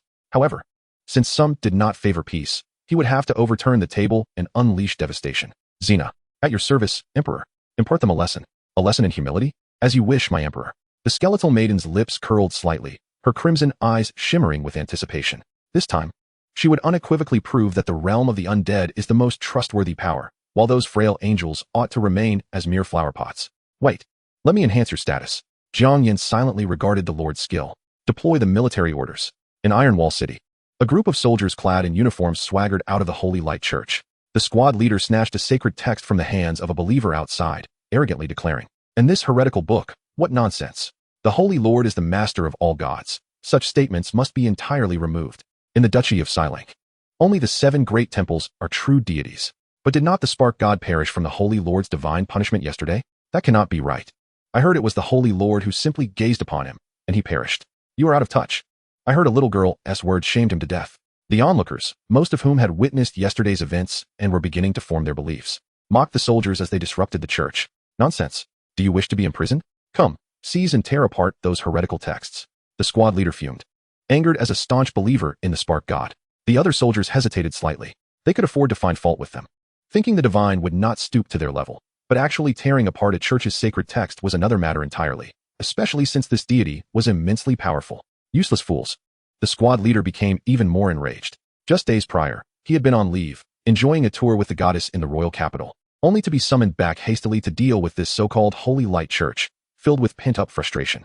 Moreover, he did not believe that the mighty spark god could be vanquished by some unheard-of deity from a minor church. Those foolish commoners. Tear it apart. Ordinary copies of the sacred text shattered into fragments as they fell from the sky. Squad leader, you will incur divine punishment. A few soldiers who had witnessed Jiang Yan's descent yesterday murmured. The squad leader cast a disdainful glance at his men. A bunch of cowards. In matters concerning the temple, one must either act decisively or not at all. Only then might one gain the attention and promotion from the higher-ups. Hesitation will earn you nothing. Besides, 7 temples against 1. What is there to consider? The reward is practically delivered to our hands. Divine punishment? Let it come, I say. Just as he finished speaking, a piercing alarm rang out from the heart of the city, and a magical barrier of blue, red, yellow, and green enveloped the entire city. Everyone's faces paled. This is the highest state of war alert in the Capra's level magical defense system. Could it be that the Abyss has breached the defenses and invaded Iron Wall City?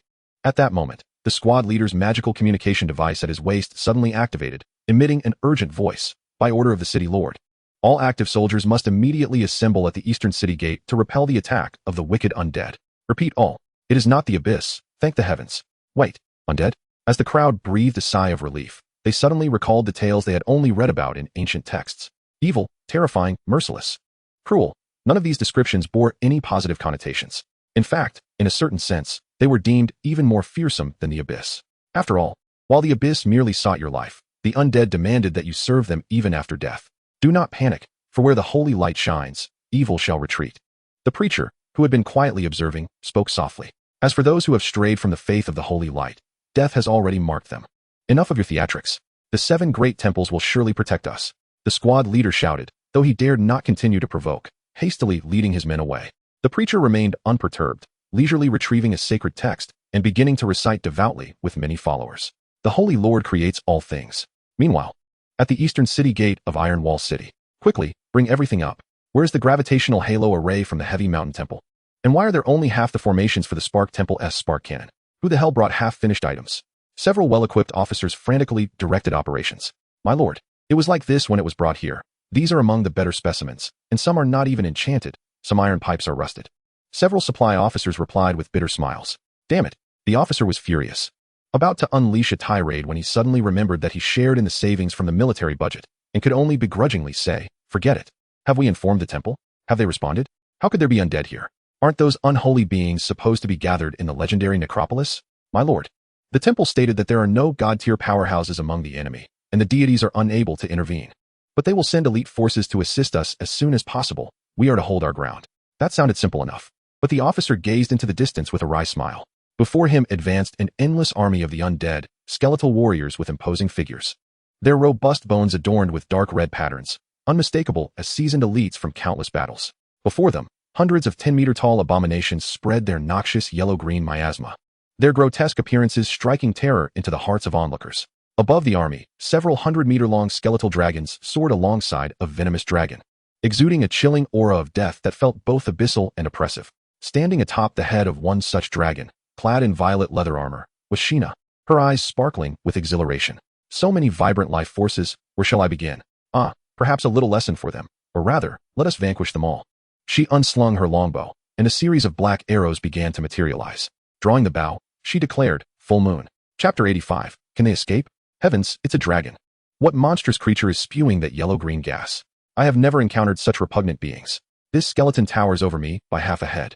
The soldiers could not suppress their gulping, their hands trembling around their weapons. The finest soldiers of the duchy had gathered near the abyssal passage. While these ordinary guards might bully unarmed civilians, in the face of battle, they were even less formidable than the city defense forces of the Harmank Duchy. What is that? In the incredulous gazes of the crowd, a seemingly frail figure leapt from the dragon's head, and as the bowstring twanged, a dense barrage of black arrows surged forth, forming an impenetrable wall that rushed toward them. The Kapala's-class magical defense system activated automatically, and a quartet of protective light shields rose in succession.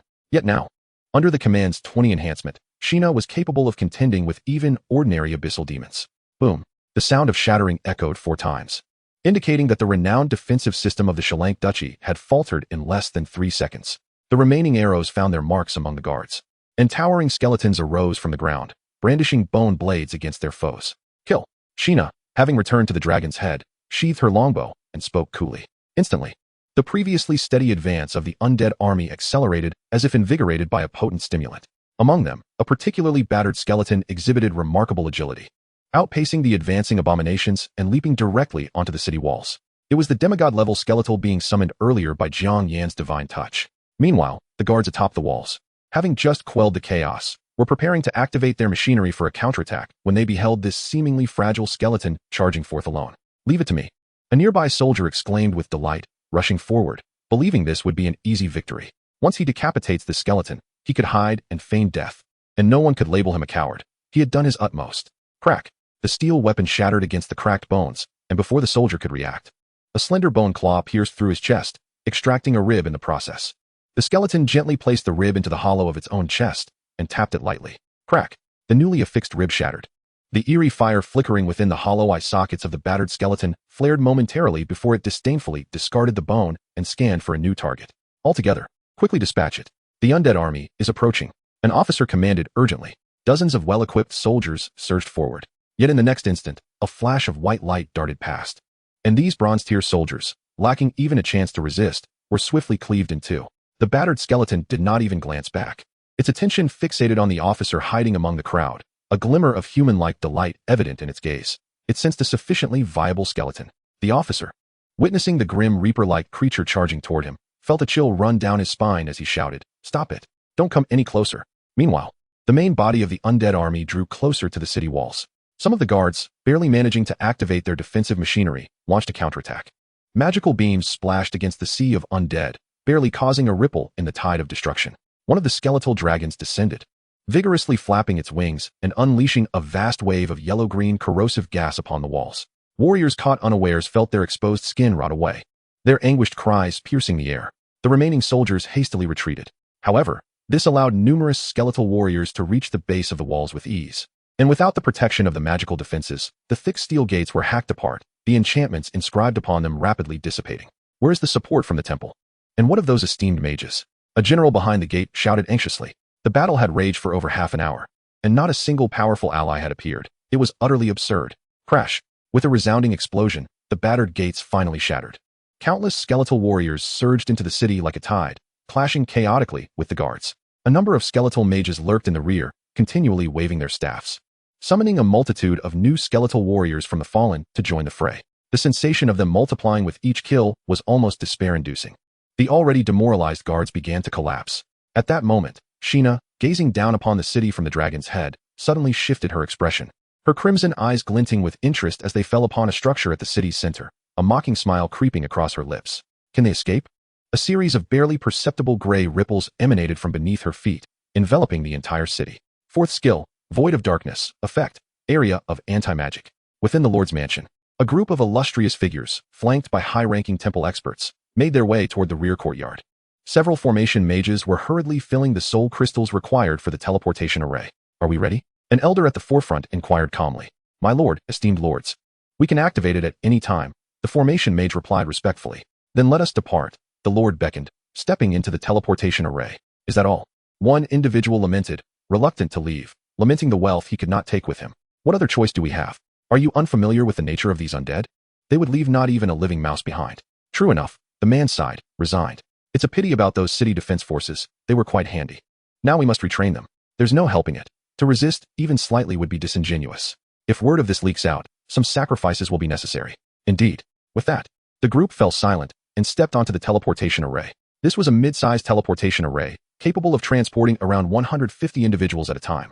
The main officials of the city, high-ranking members of various temples, powerful mages, and elite warriors combined numbered over 600, necessitating 4 batches for complete evacuation. and time was of the essence. Soon, the highest-ranking group was prepared. "Gentlemen, we shall take our leave first. We shall meet in Windstorm City," the Lord smiled faintly, signaling the formation mage to activate the teleportation. A cluster of soul crystals turned to ash as the array began to operate. However, just as the array's inscriptions glowed halfway, it suddenly dimmed, coming to an abrupt halt. "What is happening?" The Lord's expression darkened. "My esteemed Lord, the teleportation array has been thoroughly examined by the array mage multiple times, drenched in perspiration. It appears that the spell's activation module has been restricted, and a force is interfering with its operation." A diamond tier mage spoke gravely. "We are being watched." Chapter 86. Those who extol the name of the Holy Lord shall not be approached by evil. Flee. Help. The demoralized garrison was thrown into chaos as the undead army surged forth. They screamed in terror and scattered, only to be overtaken by countless skeletal warriors, who swiftly transformed them into their own kind with a single stroke. Ironwall City, once one of the most formidable cities in Highlink, should not have succumbed to such disgrace. Regrettably, the high-ranking officials of the 7 temple branches and the city lord's stronghold were preoccupied with their own escape, offering no resistance. The garrison, lacking elite forces, crumbled under the weight of their numerical and qualitative inferiority. Among them, a demigod-level skeleton stood out, having seized a 2-meter-long greatsword from an unknown source. It plunged into the enemy ranks, executing a whirlwind slash, easily dispatching even the well-equipped warriors. As it surveyed the battlefield littered with bones, it gleefully selected the most pristine pieces to adorn itself, rapidly transforming from a mere shattered skeleton into an elegant figure among its kind. Suddenly, it halted before a corpse, its eye sockets flickering with a sinister fire, and its featureless visage contorted with human-like fury. The body was remarkably well-preserved, with scarcely a scar. Yet the various scents of blood had stained it, creating the illusion of severe wounds. How dare one feign death in the presence of an undead being? And to do so carelessly. Cursed be it, for this is an affront to the dignity of an undead life, utterly unforgivable. With a thunderous stomp, it propelled the pretender's corpse into the air, eliciting a startled gasp. Upon revealing its face, it was none other than the squad leader who had previously caused trouble for the Holy Light Church. Having received orders in haste, he had witnessed the devastation wrought by the undead army and, in a panic, had smeared blood from other corpses to feign death, only to be discovered. Before he could utter another word, the greatsword sliced through the air, delivering hundreds of swift cuts in an instant. The scattered remnants of flesh and blood rained down like the torn pages of a holy scripture. Indeed, divine retribution was upon him. The squad leader's almost imperceptible soul lingered at the scene, gazing at his shattered form, suddenly recalling the words of the church's priest. But before he could ponder further, a powerful force pulled him, and he could faintly see souls being drawn towards a certain direction. Soon, they would realize that death was merely the beginning of their laborious existence.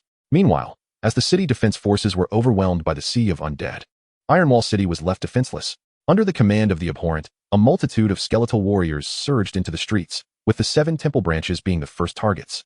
The abandoned temple clerics and common folk cowered behind their barriers, desperately praying to the deities, yet the gods remained silent. The long-established magical barriers crumbled under corrosive winds and relentless strikes. Statues of the gods were toppled by the massive forms of the abhorrent, shattering into fragments. "Do not kill me, I surrender," cried the once arrogant temple clerics as they knelt upon the ground, fervently begging for mercy. One particularly desperate individual even resorted to drawing a dagger to carve away his flesh, attempting to masquerade as a skeleton warrior to infiltrate the enemy ranks. Alas, he succumbed to blood loss before he could complete his third cut. A skeletal mage, seizing the opportunity, conjured forth a skeleton from the corpse, fulfilling the man's unachieved dream. Amid the chaos, countless undead warriors trampled over the shattered statues, methodically eliminating their foes. In the realm of the undead, there was no concept of surrender.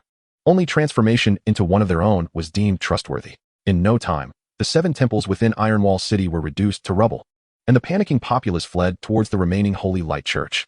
Many had witnessed the miraculous moment when the Holy Lord vanquished the God of Sparks, viewing it as their sole hope. Outside the Holy Light Church, an ever-growing throng of people gathered, spontaneously kneeling in supplication, beseeching divine protection. Devout followers retrieved their personal holy scriptures and began reciting fervently. Moments later, the ominous sound of marching footsteps reverberated as the terrifying undead army surged from all directions. "They are coming! They are coming! Oh God, save us! The Holy Lord has mercy on all beings."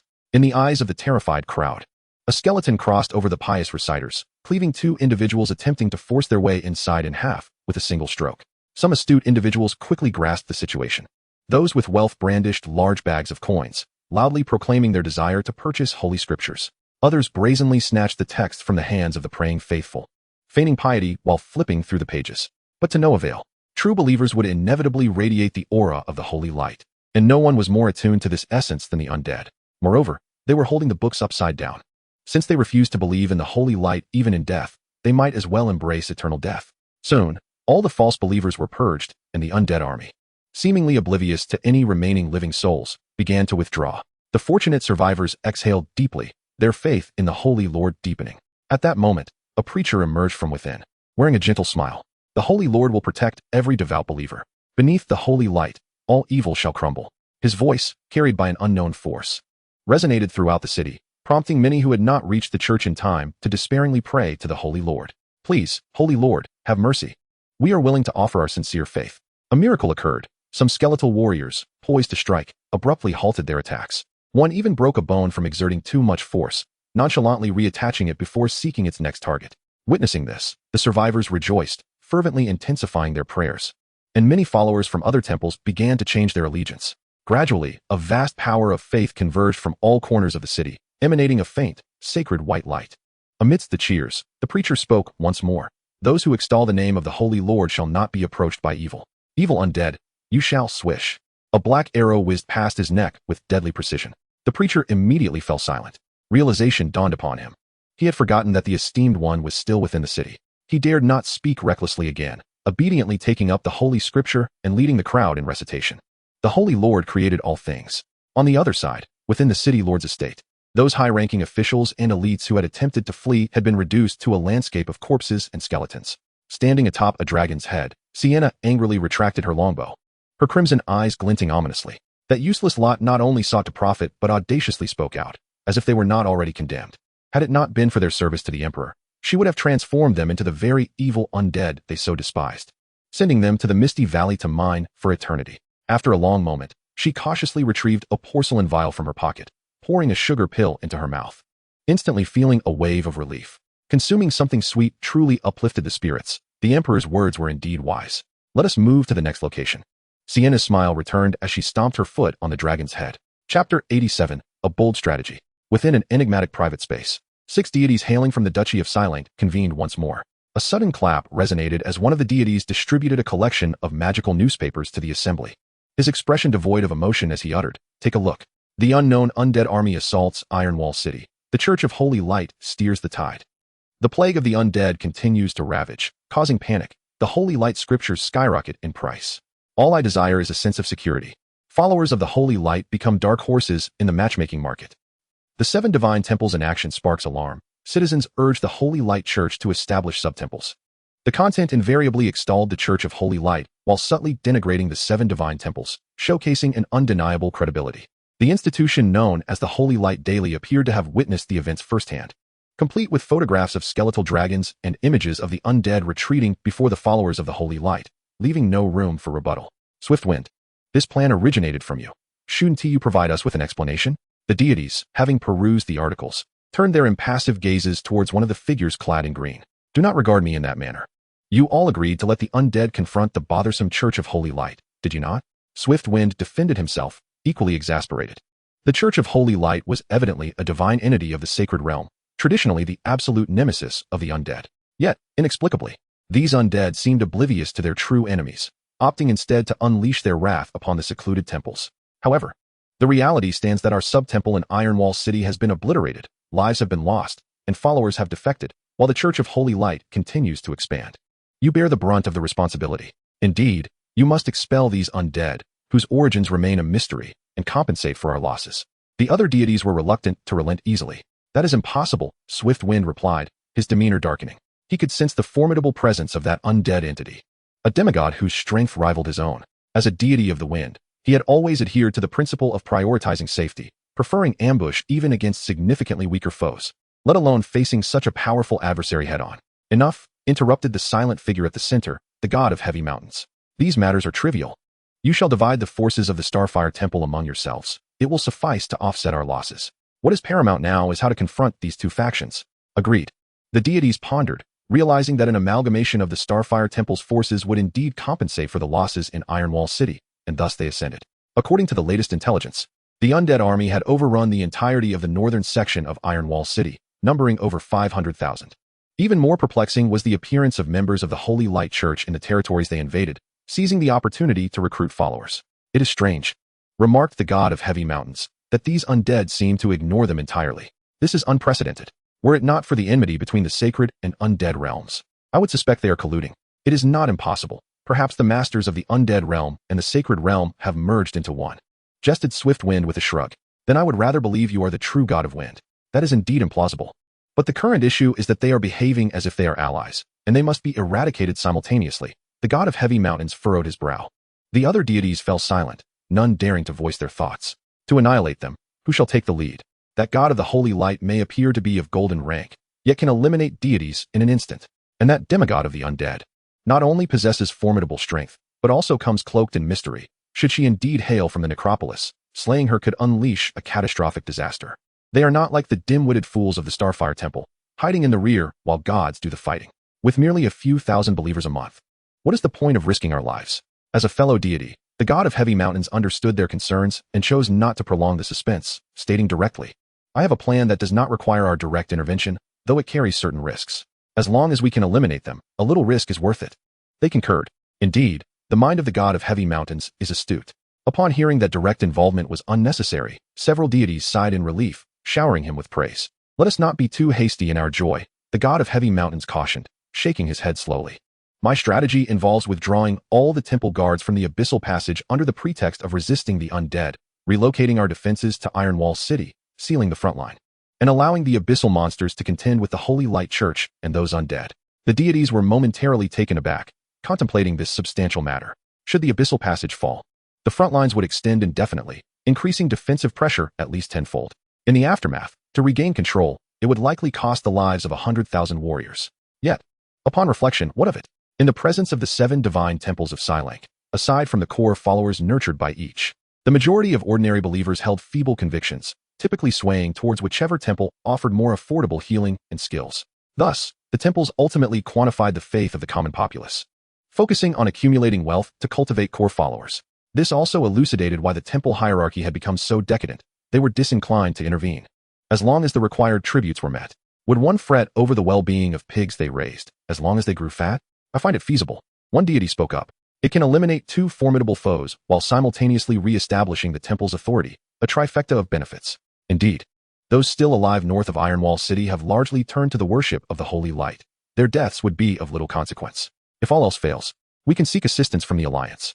Of course, that is the worst-case scenario. After all, it is easy to invite them in, yet difficult to send them away.